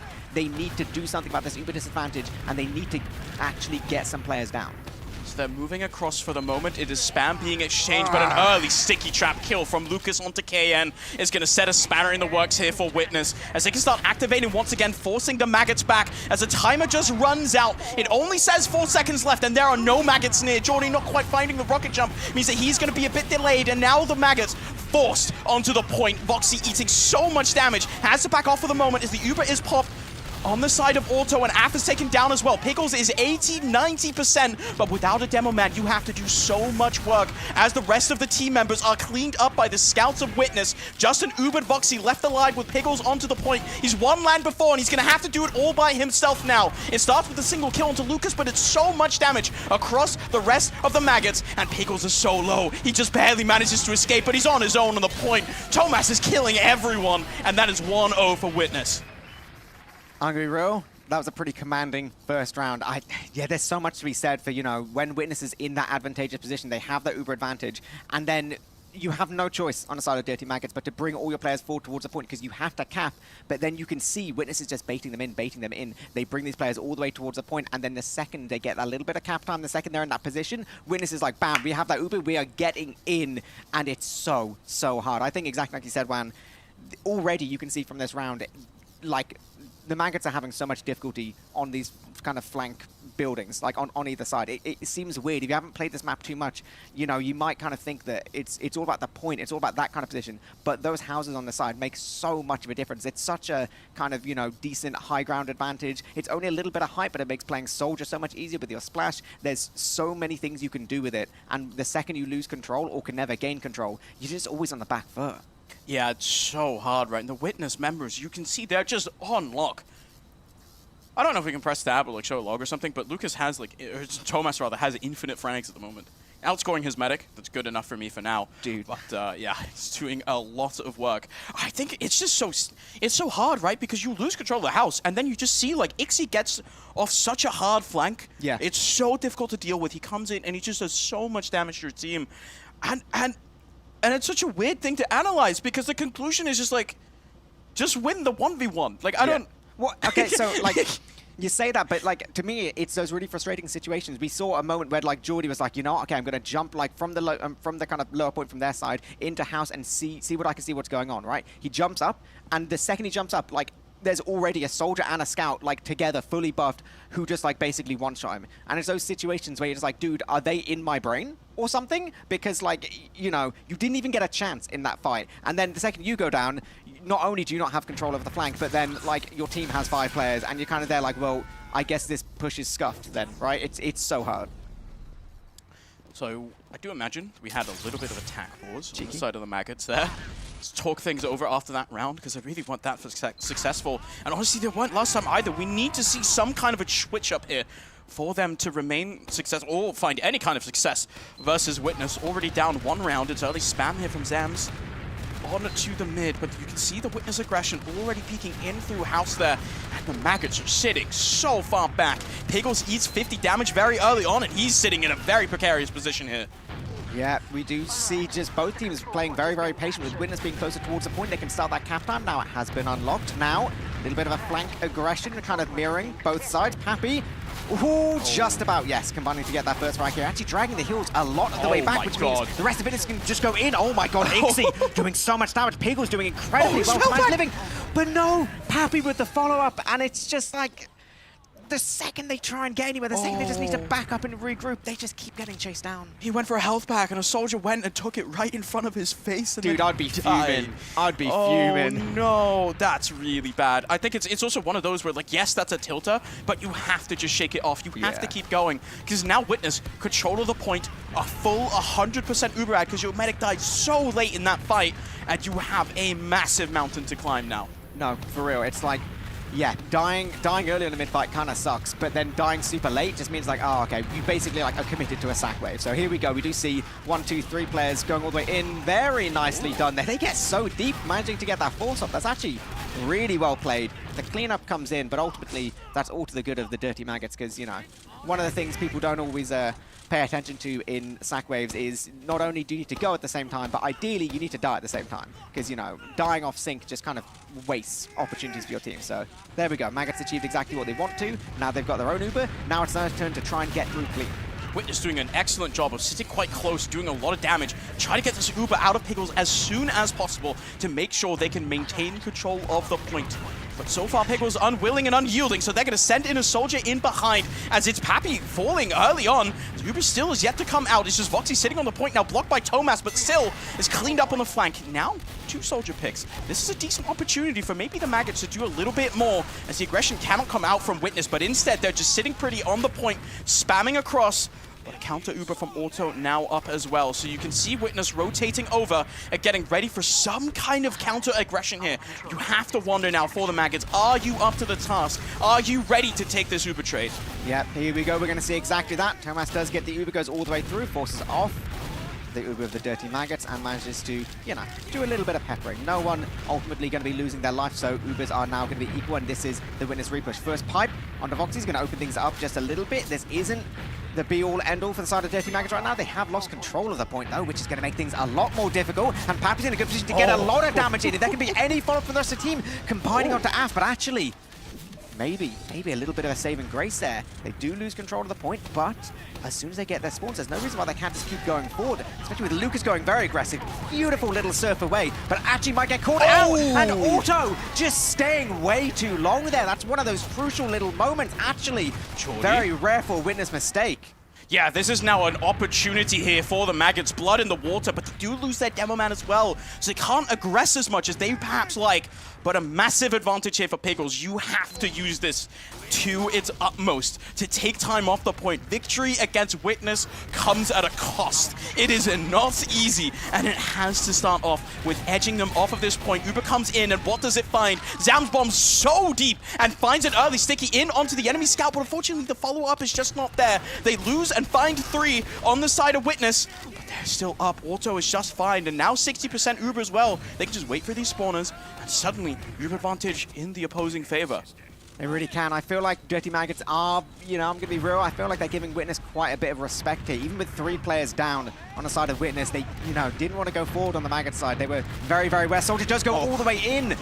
But a great little surf there. Oh, no! KN with the follow-up. That's huge! KN, massive rocket there. The follow-up is beautiful onto Auto. And this is how you start to pick Witness apart. I think that the one weakness, the tiny little kink in their armor, is sometimes Auto does get caught out. And if you can target him when he plays so aggressively, you can find these advantages. Round timer now equal, as it is slightly ticking down for Witness still, but this is big advantage here for Pickles. You have to use his Uber effectively once again, but with the score equalized, Medic just spawning and an early kill onto App, suddenly we have control and we have a bit of a game. Zams feeling himself, maybe a bit too much, bombs forwards into nothing. Fortunately doesn't find it as the Uber is popped, still taken down, perhaps for a force. It is one kill onto Ixie as well, who went in behind to drag everyone away from that fight. I think possibly a little bit of a lack of communication when Zams jumped forward there. I don't quite know what happened, but we'll be just by spawning in time. This will be, that's a really big frag. That is actually so significant. Not quite having the Uber on the side of Auto. So these players playing very, very close will just be delaying things a little bit longer. Losing Jordy is kind of going to make things rough. I'm not going to lie with you.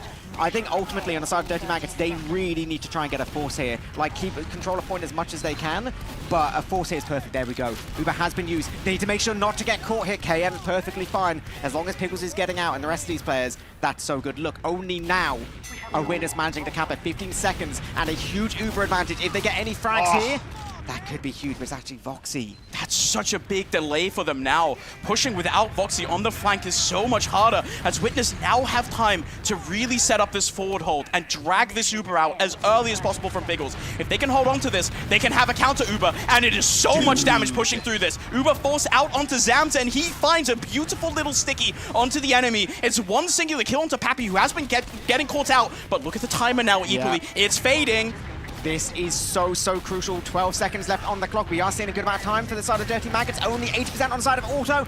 Any frags here for Dirty Maggots is good, but KN is the first to lose his life. This is going to be difficult. Health isn't looking incredible. They are trying to heal up on the side of Witness. My God, the timer. This is going to go right down to the wire. This is basically guaranteed to go overtime, but no. Jordy's gone down. Ixie's playing so aggressive all the way towards the point. You can see Witness going all the way forward. They get their Uber, and it's a nuke. It's an absolute nuke from Lucas and Pappy. Straight in onto the point. Zam's cleaned up so late as well. And in the final hours and seconds of the match, KN finds the last kill onto Tomas, but it's Lucas with the last laugh. That went down to the wire. But unfortunately still, it is not enough. Oh my God. They worked so hard on the side of Dirty Maggots. They worked so hard, and they found so many successes. Like you said, managing to focus down Auto, that was huge. But even, you know, getting these Uber advantages and then taking the point for free, that makes such a difference on a map like Bagel. It buys you so much time. Maybe they're finding a way in here, but the scoreline is not reflecting that. They need to keep going. They need to keep building on these successes. Yeah, it really has. They need to find a round winner, potentially a bit more of a dominant one than they have in the past. So now Zams actually starts off the mid by being just pelted by the enemy Witness. Once again, control of that house makes it so dangerous for their opponents. KN actually just gets destroyed there by Syl on the flank as well. So he has to back off, and that means that now we're trading. But Jordy with a bomb in, finds a kill onto Lucas. Pappy falling as well. So Jordy can get traded off, but KN has a beautiful little spam angle here onto the enemy combo. Afto taken down by Ixie on the flank. So it's just 3 members up. A beautiful pipe there from Zams in onto Tomas, but it's Syl with the flank, and the pop out from Pickles is fine. But can they find anything else? It is Auto with 100%. Kill onto Ixie. It's good, but there's still 2 players down for Witness. They have this Uber. What the hell can they do with it? Well, looks like they're going to be running all the way forward. Players scattering absolutely everywhere. Lucas manages to go down. Tomas doesn't want to go too far. He's very aware this Uber's going to fade any second, and it does! And the Dirty Maggots are waiting! They're coming in, and suddenly now a surge of revitalization for the Maggots. They come clean, and they destroy Auto. Massive advantage now. Now you can set up a forward hold and start dragging this team away from the point. Slowly take away time. You need this to be successful. You have a massive Uber advantage to work with, but Witness are not going to let them skip a beat. Instantly, Silentes is in, and instantly he's taken down. But look at the space he creates when he does this. The rest of Witness are surging forwards. Lucas wants to take more players down as Ixie with Pappy combine for more and more as they keep taking and taking and taking, and you offer them a fingernail. Yeah, it's brutal. I mean, it is okay though. Pickles does still have the root, but the difficulty is they need to get the spawners in, and they need to go, like, immediately. You know, Witness is already 65% right now. In order to get any value out of this Uber, it basically needs to be instant. And obviously, Witness are going to be aware of this, right? They're going to be playing in a situation to try and not get caught. But you don't have a choice on the side of Dirty Maggots. To throw away this opportunity is to throw away nearly 60 seconds of time. So they're going to be aggressing all the way towards point. You can see, already taking a decent amount of damage. Any frag here would be huge, and they are getting these Witness players pretty low. They can't quite get these final frags, but Auto's now got the Uber, and it will get used. It should be a little bit better for the side of Voxy and Piggles. So there we go. Going to be peeking a little bit. The juggle towards Auto isn't quite going to be enough just yet. That's okay, though. All the fight still towards point. Yeah, it's Lucas defending the tower. There's now counter-aggression does come in, so it is the Maggots finding that Kappa. Pappy with a lot of damage there, but Zams finds a pipe onto Tomas, instantly traded for it, however, and that means that Ixie can just stand on this nipple and take control once again. Witness are running away a little bit with the round. It feels like they're finding equal kills. That kill onto the demo man of Zams. So much pressure relieved on the side of Witness, but Jordy with a lot of pressure there in onto the enemy soldier. Does get bowed in the air, but Pappy's still taken down by Foxy. Means that suddenly it's Lucas left alone with a combo that just gets bombed by Soldier. It's a decent pipe, but it's not enough here. Slight advantage for Auto in all of this. Everything be said, Zams is now back, and the fight will continue. Yeah, it is really going to continue. Like you said, this tiny little advantage. If they knew it, if they're aware of it, they could surge straight forward. I don't think Witness are fully aware, because Piggles does now have his own. Look at the health oh my on the side of Witness. This is so scary. Even Salenta's getting that frag. It's such a scary position. That's how is Witness getting 2 there and Maggots are getting none? That's insane. I cannot believe they live there. Everyone's so low. They're all stood around the point as well. But now Syl has this insane monster flank in behind onto the enemy and doesn't even need to bomb, because look at the health bars on the enemy team. Af, smartly though, takes him down. So Christ is kind of averted for now for the Maggots. But you just have to look at the timer now. You're down already a minute. The Uber comes out and we're dropping Voxy. This is a disaster that no one's here for it. And suddenly you just have to use the entire Uber, failing to kill the enemy scout, as Ixie can just walk out for free there. Oh, mate, that is tragic. It's so difficult now. You have 40 seconds left on the clock. Witness has their Uber. They're getting the first frag here. Only now does Auto finally use Uber, and they're getting so many frags. Right? So you know Dirty Maggots have no choice. They have to back all the way up. They have to get all their spawners. It's going to come down to like a 15-second push all the way towards point. It is so difficult. They don't have time to build Uber either. No, they God, have no. a singular shot at this, and they have to do it completely dry with nothing to help them and hold on for just about 2 minutes. Stickies from Lucas shut down the idea immediately, and you cannot compete with the best demo man in Europe. Syl is in to follow him up as well, and you might get that singular kill into Lucas, but what about everybody else? You're not in a cage with him alone. You're in the cage. Yeah, I fucked up that completely, but it's fine. I don't know. It's 3-0 for Witness. Everything's as is expected, and we're all happy. God damn. Wow. Okay, Maggots keep doing this where they just about barely get there. Yeah. That like barely get there, and then just at the last little second. There's so many opportunities where, like you say, just one thing, just like a little bit different, just right at the end, just so close. But the thing is, like, when you're playing versus Witness, you have to hit all of those, like, you know, if only. Every single one of those, like, oh yeah, there's this tiny bit we could do extra. You have to do the extra, because guess what? Witness are always doing that bit extra, right? Like, yeah, you just don't have a choice, man.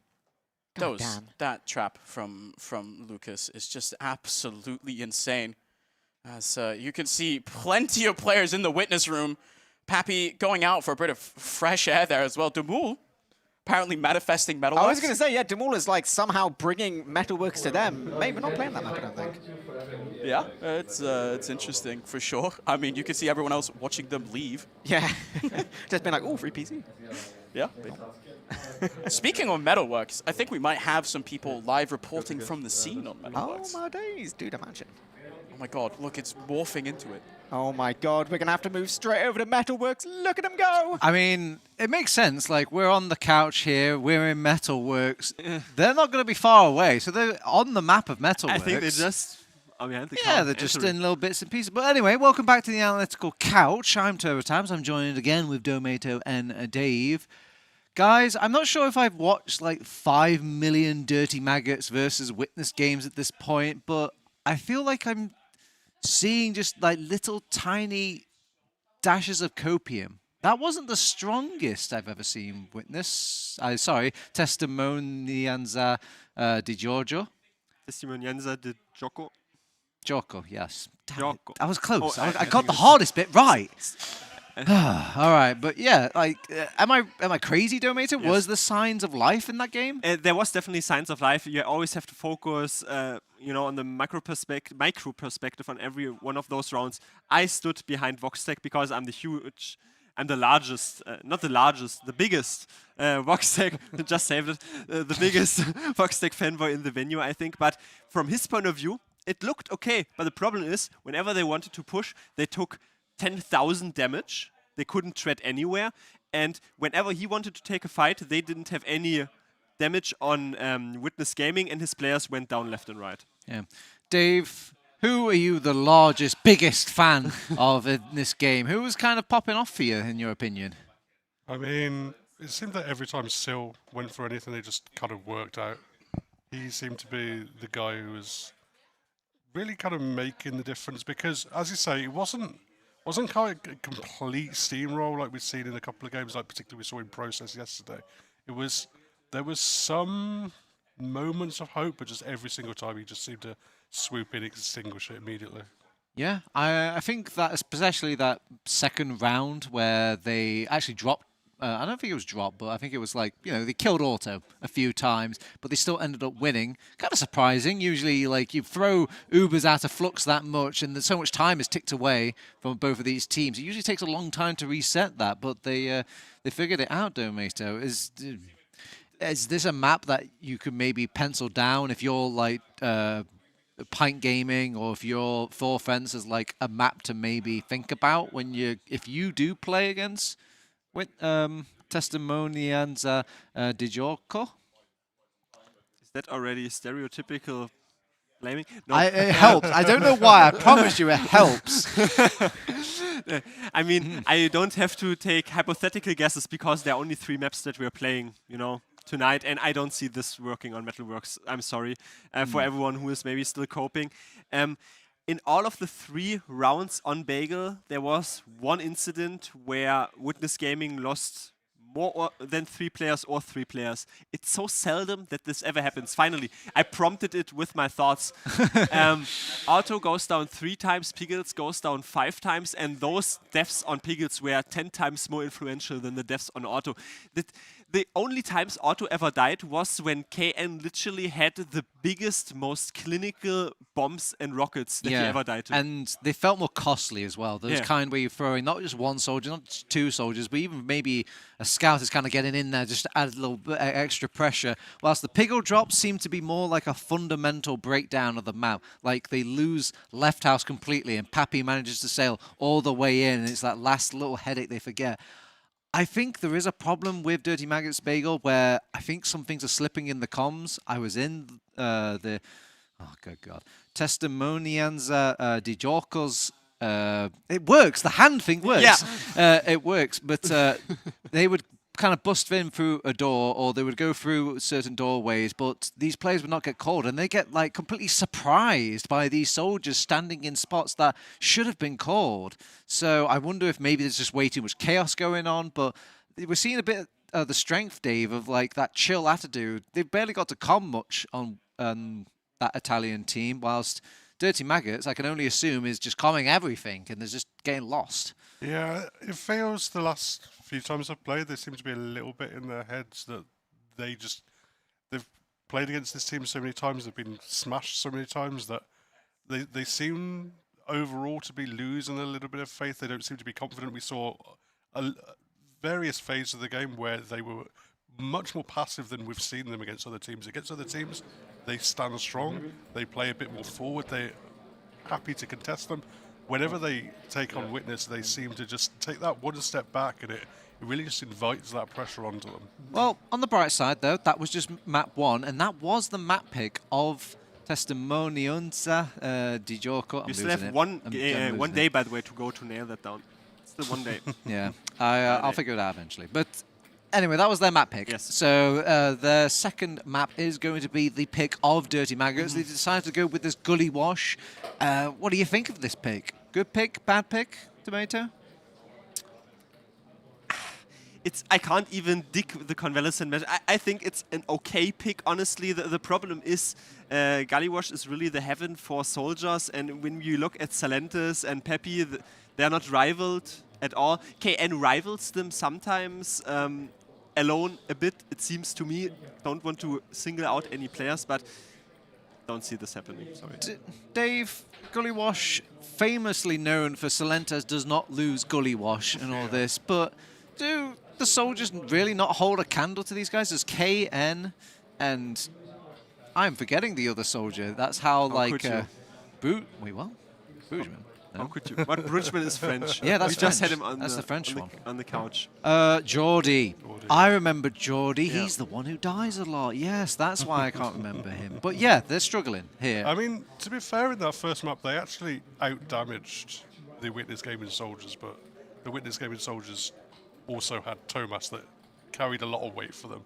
He ended up with way more damage than everyone else on the server, and you know it didn't even matter that Sil and Pappy didn't quite do as much damage. They stayed alive, and they were alive in the crucial moments, and they were able to make the crucial plays. So, I mean, I think you're onto something that, you know, Kayan and Geordie, they can both step up, and I think they're both very confident on Gullywash.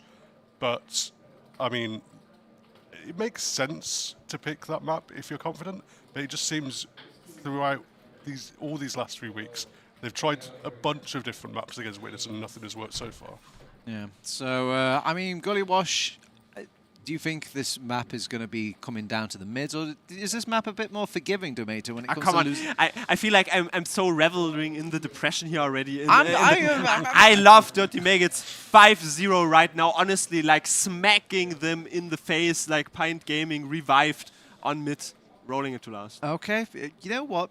You've intimidated me. I'm so scared. Send it over to the casters, please. Thank you very much, Turbo Tabs. Equally, we're going on to a new map. A map we haven't seen these two teams play against each other before. Going to Gullywash. Yeah. Do you think Maggots have something?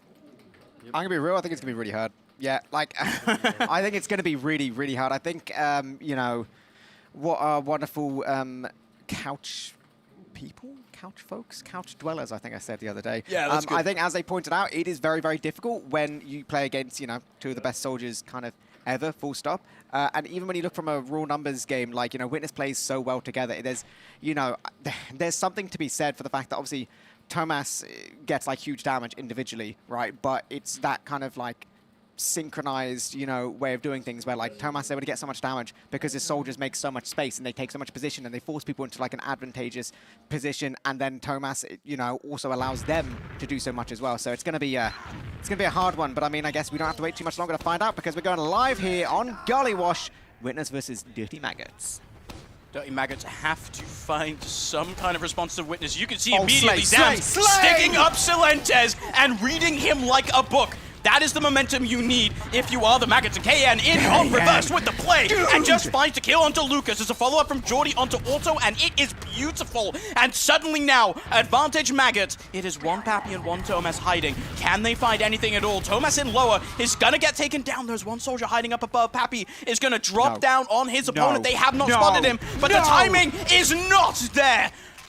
Higgles is so far back, and now a massive, massive advantage here for the Maggots. This is what you need. On the side of Dirty Maggots, this is what you need. Like, that is such a sick read. That is just like a, no, we know exactly what you're going to do. That is such a way to get into this game. They just need to convert this, and that is way easier said than done. A conversion of this last would put them in such a fantastic position, but they've got a lot to deal with. There is going to be a gun. There is going to be a pyro. It's so difficult getting through this shutter, but if anyone can do it, maybe they can give it a go. Zams walking all the way through, just about managing to get this gun. Decent damage, not combining onto any other of these players just yet. Locking a lot of people in spawn, getting a lot of cap done. So much, and they just take this first round away.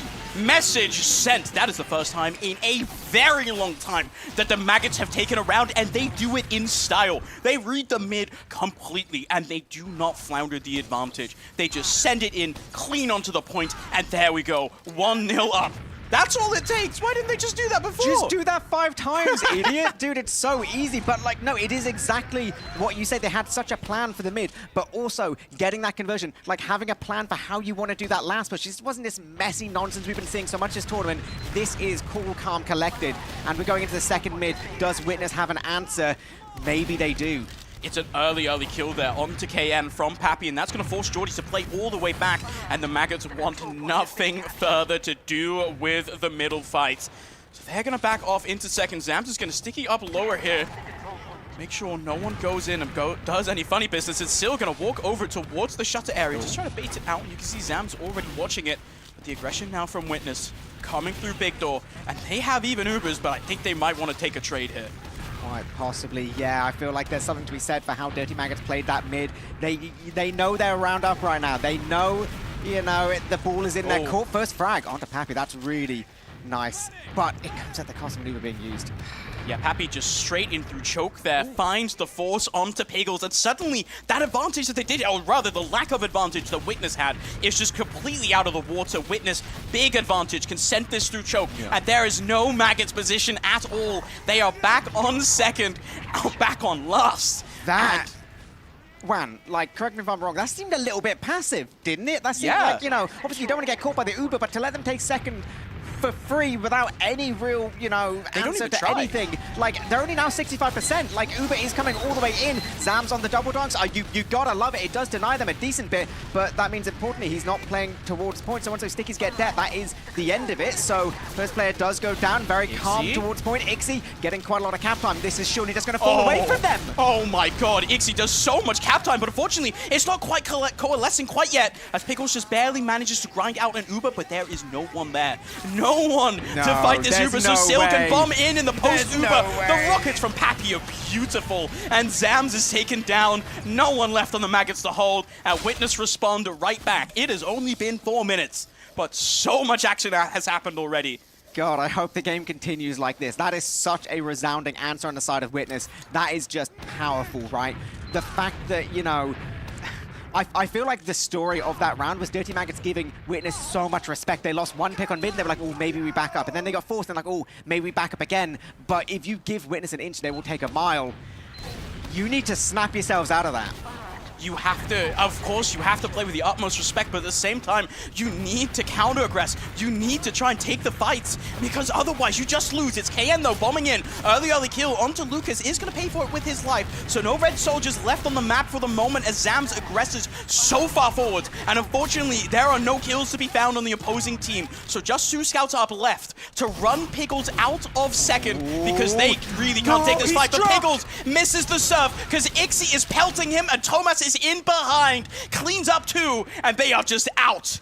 Dude, that is brutal on the side of Thomas. That is like, it is so difficult when you have to make that jump. Like, the tiniest bit of damage will just slam you onto the floor, and as soon as you hit that floor, that's basically it. Af does get cleaned up right at the end here, so not even any annoying little rat plays. And now we're finding ourselves with a like Uber disadvantage, player disadvantage. They can't take any position on second. They can't get any much kind of setup. Like, they have enough time for Voxy to get the sentry up. Like, great. After all, have just about time to spawn on Pyro, but you are facing down the barrel that is Witness. This is a Witness classic as well. They're taking position in lobby. They love to just go in immediately before the setup really can take fully place. So Sentry Gun is going to get shut down, and the Pyro is going to get swapped for a heavy as well in spawn.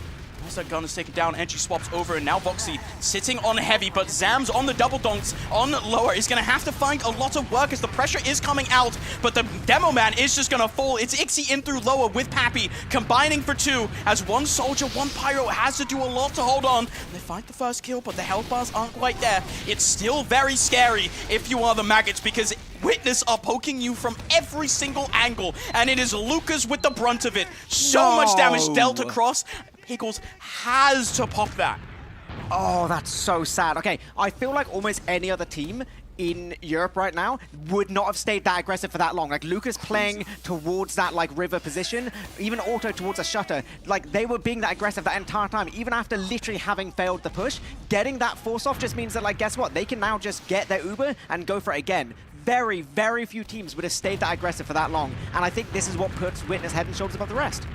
So now they have an Uber charge advantage that is also a bit head and shoulders above their opponent. Sentry Gun Pyro up as well, but it is just a level 2. Much easier to spam down, and also Zams taking a decent chunk of damage. Before the push even starts, he's already down to 40 HP. So now the Lucas Sentry Gun Destruction takes place, and there's this Demo Man hiding in lower, but he's 40 HP, and it is so hard for him to hold on. Scout Surge forward with Syl and Pappy in retreat as well, and that is another round for Witness, completely pressuring the Maggots out of the map. That is so rough. You could see all of the focus on the side of Dirty Maggots was like, just live that a little bit longer. We can get the Uber, we can be okay. But when your Uber's on the high ground and they're playing on point, like, brother, there ain't a lot you can do. And I feel like Witness, like, they're aware of it. There's not a lot that happens in this game that they're not aware of one way or another. And I think that, yeah, like, they just kind of, they knew what they needed to do and they just did it. So now early aggression, this time onto Zams, as the Soldier bombs in, doesn't quite find him, and actually Jordy finds himself a very aggressive position in mid, takes down the enemy Demo Man. Pappy is a singular point of health, and so he is not really able to join the fight at all, and you can see Witness are running for the hills. Pappy has managed to find himself a couple of packs, and so now he can sit in behind, be a bit of a nuisance. There's one Jordy coming up as a forward spawn right about now. But can Pappy provide the distraction that his team needs? This is the Maggots looking to push forwards, take position on second, but that is Pappy in a 1v1, add 6, and it looks like maybe he's going to win it out against Jordy. He's so low, both of them. God. But Okay. Foxy's there to clean it up. So now Maggots pick advantage. Even Ubers, they have potential, maybe not to go for a push, but they can for sure sack this in. Yeah. And I think, you know, they basically need to, for the sake of the momentum of the game, you don't want to stop kind of actually going for things. You need to keep this game moving, keep things happen, keep Witness kind of guessing what's going on. We do see two aggressive players towards Water, actually managing to get the gun down. This is really good. A lot of damage already towards Auto. KN playing all the way towards point. The damage is really good. There's still a lot they can do here. Oh. Dude, look at these MG Mike rockets all the way underneath. They're not combining onto a frag yet. They really want it, but they just can't quite find it in. It's so hard on this map. The Witness hold is so strong, but there's no gun up for the moment. Not the end of the world as Ixie now back on the Engineer, but it's going to take some time to build up that gun. In the meantime, Boxy just looking to pressure the point. You can see Syl has one job, and it is sitting up on this high ground and spamming down on the opponent. Sticky's up from Lucas as well as the soldiers ushered forwards onto the point. The Stickies are dead, and KN is taken down already by the level 1 of Ixie. So, one player sack is all for now. Thomas just sit back now with this Pyro. This Sentry Gun is so hard to take down. And there we go. Foxy's going to lose their life as well. So, well, all said and done. This is not going to be Witness Gaming going for a big push out because that would be a little bit psychopathic, I will be honest with you. But opens up opportunities. Maybe Voxy, Sniper, Spy, some kind of off-class. You know, we talked about the Pyro plays in previous games. I can't see it happening just yet, but always there as an option. Bachi going to be coming up cookie cutter. So maybe they're happy enough with what we're with the kind of pressure cooker approach they were doing. Maybe they're happy enough that if they can get this gun down, they can go for some kind of play, you know, because there are opportunities here. They have to find something, though. This is where sort of the pace of the map has slowed down enough to where we start having to look at this 3-minute round timer. Jordy wants none of it as he just bombs in onto Auto, drops down to just 20 HP, hiding in the dispenser, but the Rockets just barely missed their mark. And Auto just barely staying alive. Okay, I'm going to say it though, that is great though, right? That is actually like an avenue was open there. Even going down to 20 HP, oh yeah, sure, you didn't get the force, right? You didn't get the drop, whatever. But they know that, okay, that actually nearly worked. They're being aggressive. They're taking action. And at some point they know if they keep doing that, if they keep the pressure going, something will happen. And that's like against a Pyro, Sentry, and like Auto sitting in the dispenser. So I like this. I like this level of kind of activeness from Dirty Maggots. So now Jordy on balcony with the spam. Continue to monitor where the opponents are sitting. There's a soldier hiding right around the corner. Jordy's just going to go for the bomb in onto Auto once again, retreating to the safety of his dispenser. Not going to take a single point of damage. So cleaned up now. It's a double soldier sack again. Failing for the Maggots. And you say that they could just keep going this, but they only have 2 minutes left now.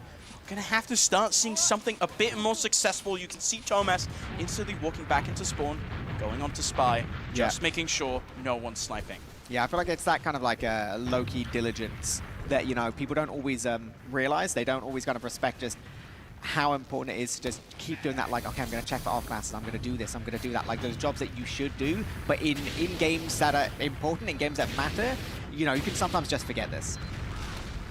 So that's an early sticky kill from Lucas rather onto KN. This time not getting anywhere near Auto.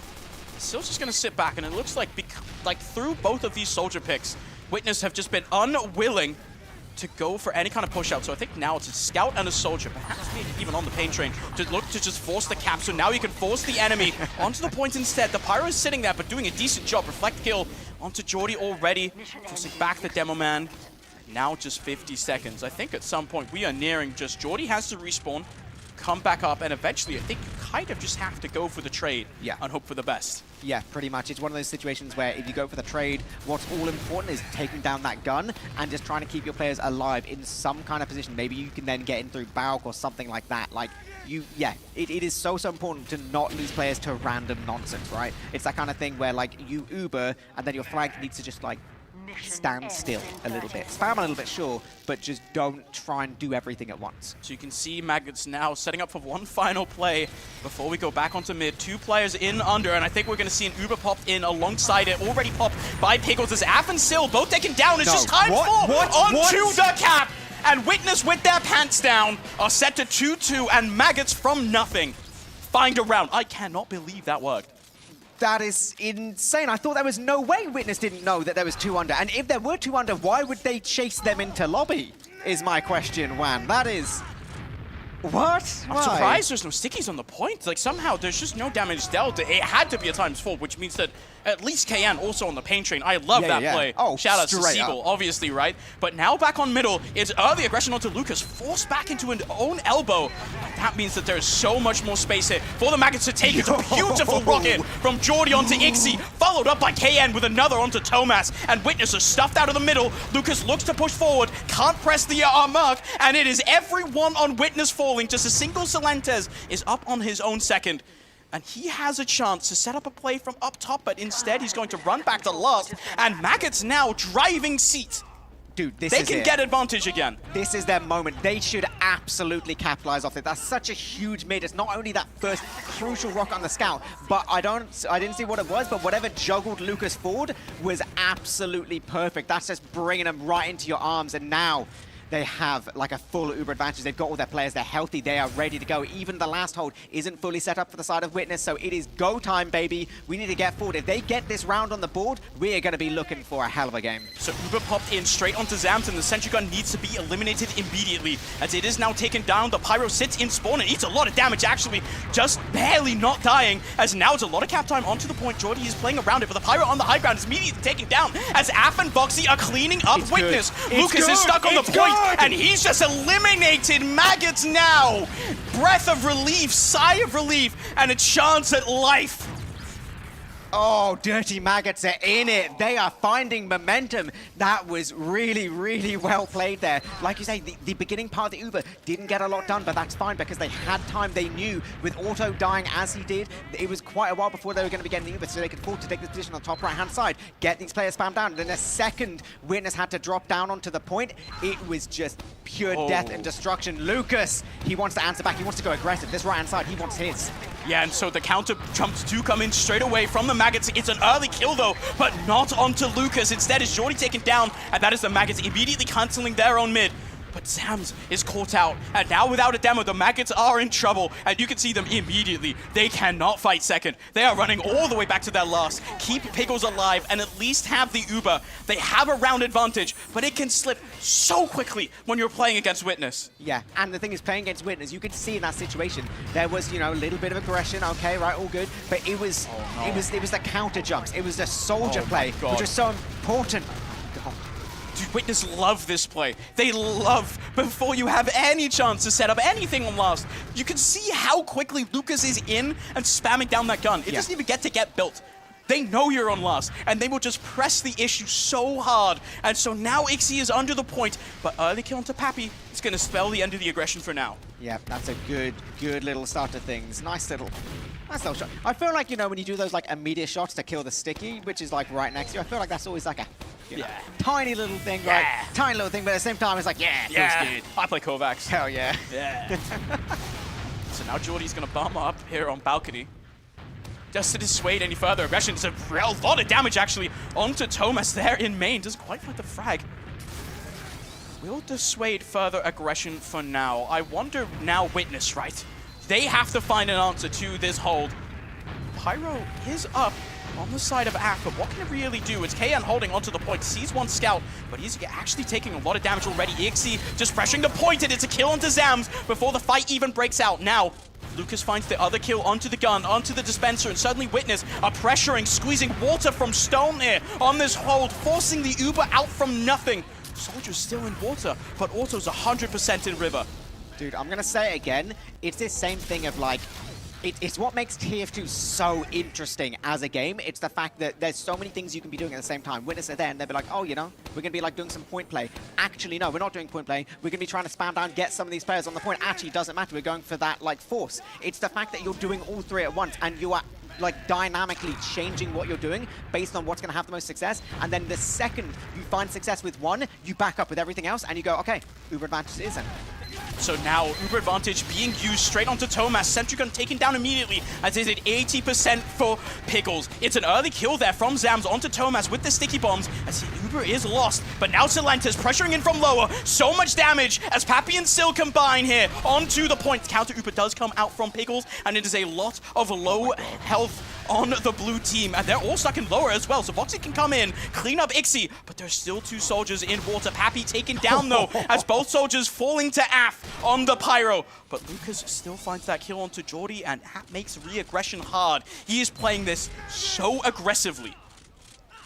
Okay, a moment just to breathe. This is 20% advantage in the hands of Witness. I mean, if Dirty Maggots build hard, they can take this pretty close, but you've got to be aware that even building hard is a bit of a risk in itself, considering how aggressive Witness does tend to get. So, let's see exactly what's going to happen. It is still going to be about 20%, so Witness can be going. They're going all the way through the shutter. You can see trying to deny things as much as physically possible. The gun just does go down now. The Pyro does get cleaned up as well, but Uber now in the hands of Pickles. They can use that at any point, and there we go. Uber does get used. Witness now should be backing all the way. Any frags here, even trading with Jordy, that's really not that bad for Witness. They're playing this high ground, this top right position.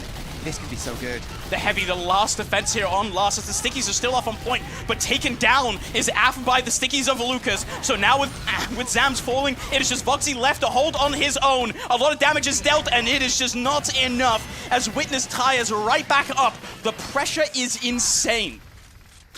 Yeah, it is so important, that kind of position of forcing people down to the point. It's like that point play, which forces them onto the point, at which time you have your players on the high ground who can just spam down and absolutely nuke them. It's like recognizing that situation is so crucial. But it's difficult on the side of Dirty Maggots. You don't have much of a choice. It's like all the issues are before then. So here we go, 3-3. We've equalized things up again. Lucas once again going aggressive, walking all the way through Stickies, going actually really weak. Ooh. This is a much worse start here for Witness, as it is a Jordy bomb in onto Auto, but how much damage do they take in return? Maggots are pelted by Lucas as Pappy surges forwards and looks to find everyone. Ixie is on a mission to clean up the remaining combo here. It is just Af and his medic alive, and so many Witness members there to clean them up. And it does not matter if you take down Auto, because the rest of Witness are just on it. Yeah, they are on it, 100%. It's, you know, I think we've said a few times before, one of the things with Witness is, you know, if one person is doing something, the rest of the team is aware and they will react accordingly. So Ixie on that little bit of a chase, right? Yeah, he's not going to win that entire fight by himself. Doesn't matter, because the rest of the team will be there, ready to kind of follow up with him. KN goes good for the deep bomb. Not really connecting though. Good little bit of damage. Actually, the full damage from Auto. A little bit scary, but ultimately it's going to come to nothing. And after losing Voxy with a...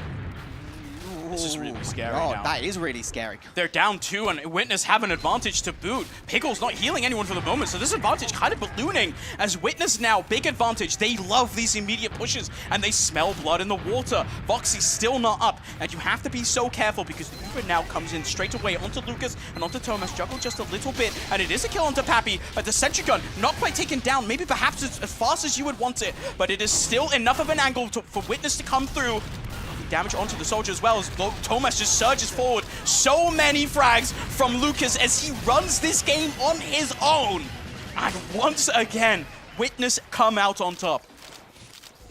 Oh my god. What a game. What a game. Yeah, you can see they just got picked apart on the second and on last as well. There was just the classic thing of like, you know, you start dragging people towards the point. The second you can get a scout over the point and deal with the defending demo, it's already looking so good. Then physically, they need bodies on the point. And Lucas's stick is absolutely just cleaned up. That is absolutely enormous damage. Lucas once again going towards his right-hand side, playing aggressive, getting fantastic early damage from Zams. He actually can't get in here at all. This is already such a difficult mid for side of Dirty Maggots. Geordie does try and recreate the magic from last mid, but it's not going to happen. It's going to be so difficult. Lucas is taken down though, and now Witness are stuck in their own big door. They don't have the height advantage, so they need to wait for the soldiers to bomb up. But so much punishment instantly rains down on Pappy.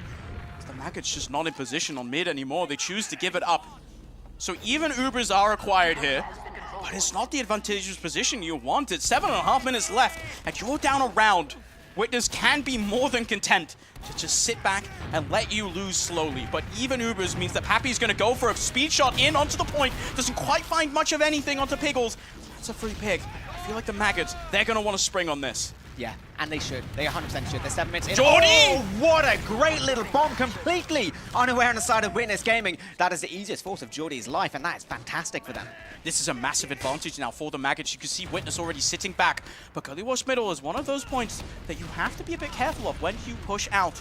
So Lucas going to set up stickies here. There's a lot of room, potential for Witness to cause havoc onto the enemy lines. You can see the damage that you take trying to push forwards, and actually an early kill onto KN, as now Sams is coming through but is not finding the pipes. So all on AF to find kills onto the enemy Witness members. That is Silentis taken down as well. But in the post super, Lucas finds Piggles, Pappy finds Voxy, and it is a very low health AF on the point. Just Sam's left alive as the bomb comes in, trying to salvage onto Auto, and doesn't quite find the rockets as Geordie. So now Auto's left alive. Zams is that uber advantage push. Watches his team crumble around him. Just KN alive. Okay. If you're on the side of Dirty Maggots right now, this is do or die. This is basically an entire Uber disadvantage. They're going to have so much difficulty setting up on last. They're just only now getting Zams. If Witness just go immediately, I don't know what the Maggots are going to do. Yeah, the Uber just comes straight in onto Lucas. Sentry gun now shot down. We are playing at match point here as the cap is already coming out, and there's a lot of damage dealt by Lucas, who just sends everything forwards. Zam's taken down immediately by Tomas, who rushes forwards as the Heavy does a lot of damage, but it is so very low on either side as Pappy is playing in through lower. There is Piggles up alive and healing his Heavy, and Lucas has to do it all himself. Once again, it is Silentis in water finding the kill, traded by Voxy, but Pappy can now combine with the rest of his team, but taken down by this Heavy who stands stalwart. Until Lucas takes him out, he is still alive. I cannot believe he did so much damage, but the Maggots are just barely holding on. A chance at life, once again, 100% advantage, but they have to make it work. There's a spy up on last. They know. That is such a good little Oh, no. No, No, don't do it like this. He decloaks on point, he's getting the camp, no one's there! No one can do anything, the taunt! Even he shot him, and then he left. They knew! He knew! He saw! He knew! They shot him and then he decided to leave. He was like, no. Like, you can't even blame lag, dude, you're on LAN! He shot him, and then he left. Just ran out here. One-legged squat. Just ran out here. He was spamming secret, and he was like, yeah, you're right. You're good. Well, these things happen. These things happen. Spamming. He was spamming. He had him dead to rights. He was like, it's a very nice heads-up spy play from Tomas, I'll give him that. Yeah. Very good spy timing. But he just left. I don't know what to say, buddy. That's so deflating. Yeah. After everything we went through on that map, it was so close for so long. To have it just end? Yeah. Why a misplay like that? It's so brutal. weird, right? Because you see the length that this team has to go through to try and get the win versus Witness. They start off so hot. They read them like a book. They knew exactly what they were going to do. But unfortunately, after that first round, you see Witness instantly adjusted. And unfortunately, the Maggots, they just do not have an answer for that Lucas running up onto their own side mid and just destroying them by himself. No, yeah, I think there's a lot to be said there. I love how Witness had the reaction as well, right? Like Lucas went aggressive, so then both the soldiers on the side of the Maggots like jumped onto their side, so the counter jump came in from the Witness soldiers, and it was just like they knew the reaction. That's a heartbreaking way to lose it at the end, but you see the man on your screen right there. The best of all time for a reason. Can I say it? Is it too early? Go on. You can say it. Yeah, I can say it. Who cares? Best European player of all time. I think maybe GOAT's a bit out of reach still. There's a guy over in America who's won a fair bit, but pretty close. I think there's some logs on your screen there, allegedly. I would love to see a Lucas DPM, because I'm sure it's very high. TurboTabs, can you please show me those? I mean, I don't really have the power to show logs like that, but I can give you my logs in the head. It's like I can count how many rat plays there were in the game.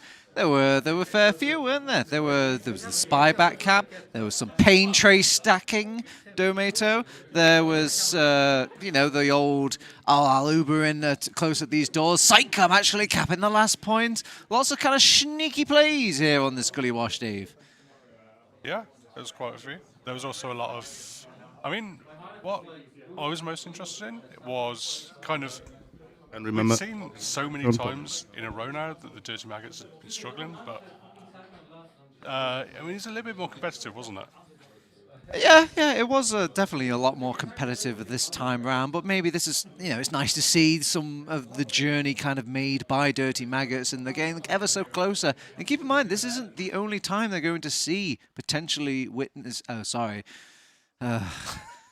Testimonianza di Gioco. No, let them pronounce it. Okay, you've spoiled the surprise. No, that's unfair. No. You've spoiled the surprise. Yes, welcome back to the couch. Welcome back again, Pappy. Welcome back again, Ixie.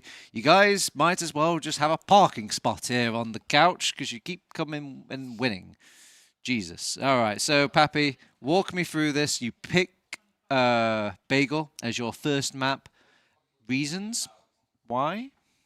We like Bagel, and we played a few scrims before Prem playoffs. We think they're not that strong on Bagel. Okay. And then we played Prem finals on Bagel, and maybe upper bracket on Bagel as well. I know that was Viaduct. We wanted to play a Koff. We didn't really play Koff today, so okay. Wanted to get a Koff in, and Bagel was a good pick. So Ixie, there's no sort of kind of gibbing yourselves at this LAN right now. You're not kind of thinking, you know what, we'll take it easy on the boys. We'll just throw them a map here or two. Are you guys like being deadly serious now throughout all your gameplay, or is there still a bit of trolling?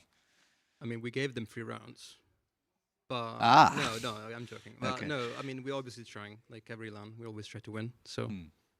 All right, fair enough. So I was just going to jump and say, I think the second you stop trying 100% is when you actually just like full explode and lose. So you can't let a little bit of the troll come in.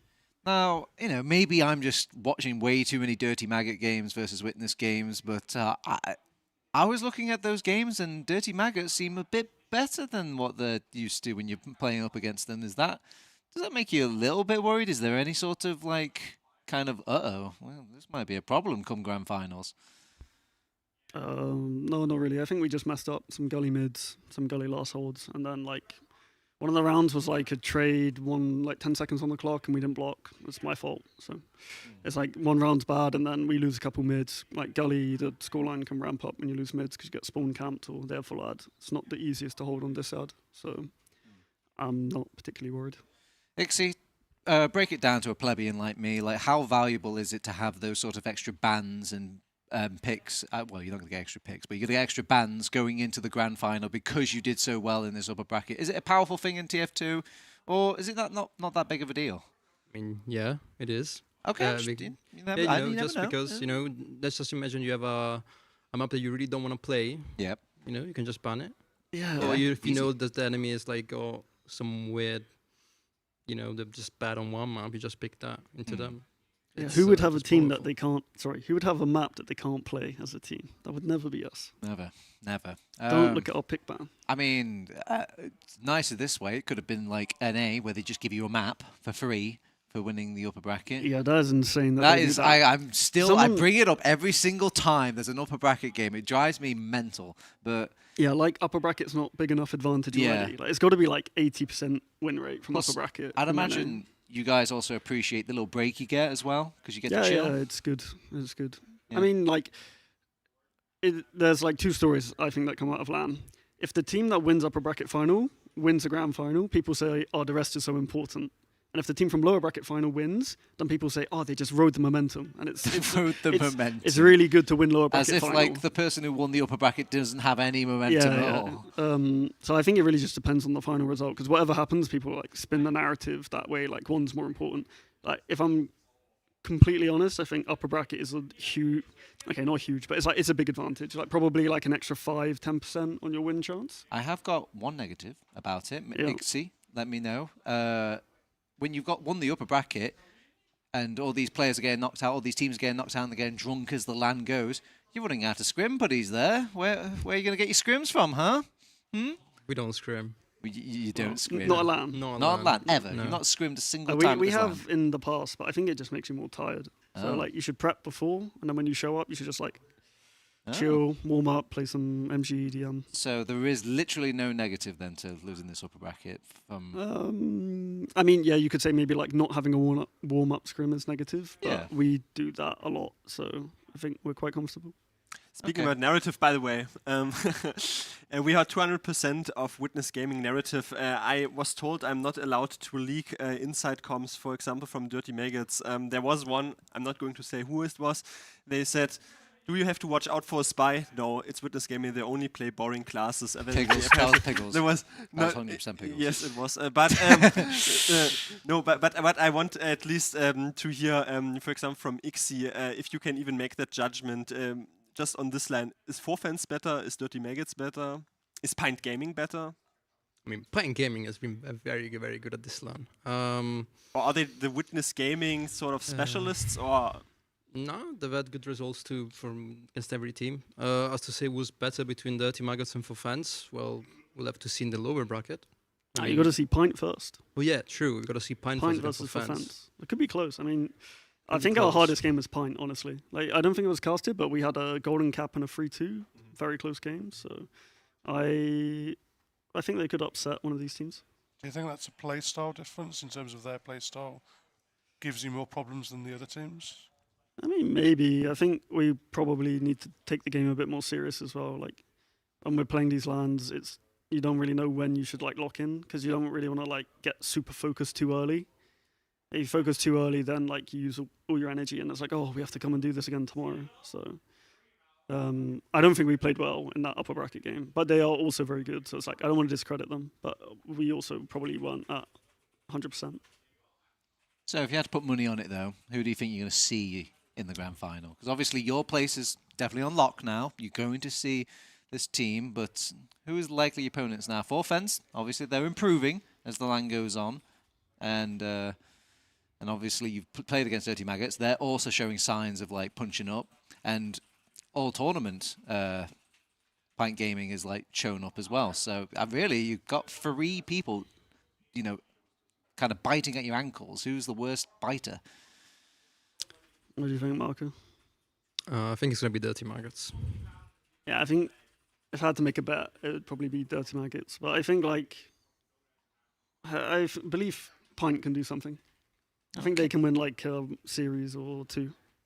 I wouldn't be too surprised. All right, well, you heard it here first. If you need to bet money on it and you want No, a bit don't of do that. inside scoop, Gambling is bad. You've got and you can the even get Pappy recourse. Sailor approval. Head on over to Mannco.Store, sell all your assets, get all that cash dollar, and invest it into this bet. But yeah, obviously we have the games ended for the day, so you guys can chill and relax and go to the bar and support the LAN. €8 for a blue bonk. Come on. Yeah, well, it's but for those euros for a good cause, Pappy. Yeah, true. Sorry. Cause. They're going straight into your pocket anyway. What do you mean? I think the B is better. Oh, because it's €4 and it's quite good. But yeah, well, if you're looking for a bargain, there's beers to be had as well. And a Mars bar. And a Mars bar. I think they got Snickers as well. Yeah, they've got merchandise as well. They got crisps and. You're doing a better job than I am. I can't remember. The bartender's really funny though. I saw Pickle speaking to him. Yeah, that is free. Guy, that is free. free. Was just screaming. He was having a good time. Yeah. And what else can you do to support? I mean, everyone literally just did your job. Tomorrow we have lower bracket final 4Fans vs Pint Gaming coming up. Mannco.Store is our sponsor. Yeah. Pub quiz coming up, Yeah. and you can be as you good can as win these, you can Pappy. be as good as Witness Gaming. Right Maybe behind you, sometimes Ixie. because I think even you use keyboards. You can win a So keyboard. you thought, oh, I can only win the tournament. No, you can prize these precious prizes out of their hands. Yeah, wait a second. This is a mouse. Peppy touched it. So It's a worth mouse, more now. a mouse touched It has by holes in Peppy. it. Yeah, so you know it's good. Is that a CPU fan or something? That's a cooler. It's a be quiet cooler. So now you can actually hear Thomas telling you what you're doing wrong, Gully Wash, Pappy. Hey, it wasn't me.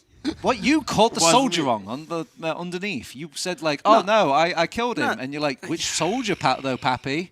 Yeah, my bad. Yeah. All right, okay, let's wrap it up here. We'll see you guys at the pub quiz if you're here at the event. If you're not here at the event, we'll see you at Mannco.Store using our affiliate link. Otherwise, I've been Totabs. With me has been Pappy, Domato, Ixie, and Dave on the couch. We'll see you on day 3 for more of our UBERFEST 2025. Chelsea.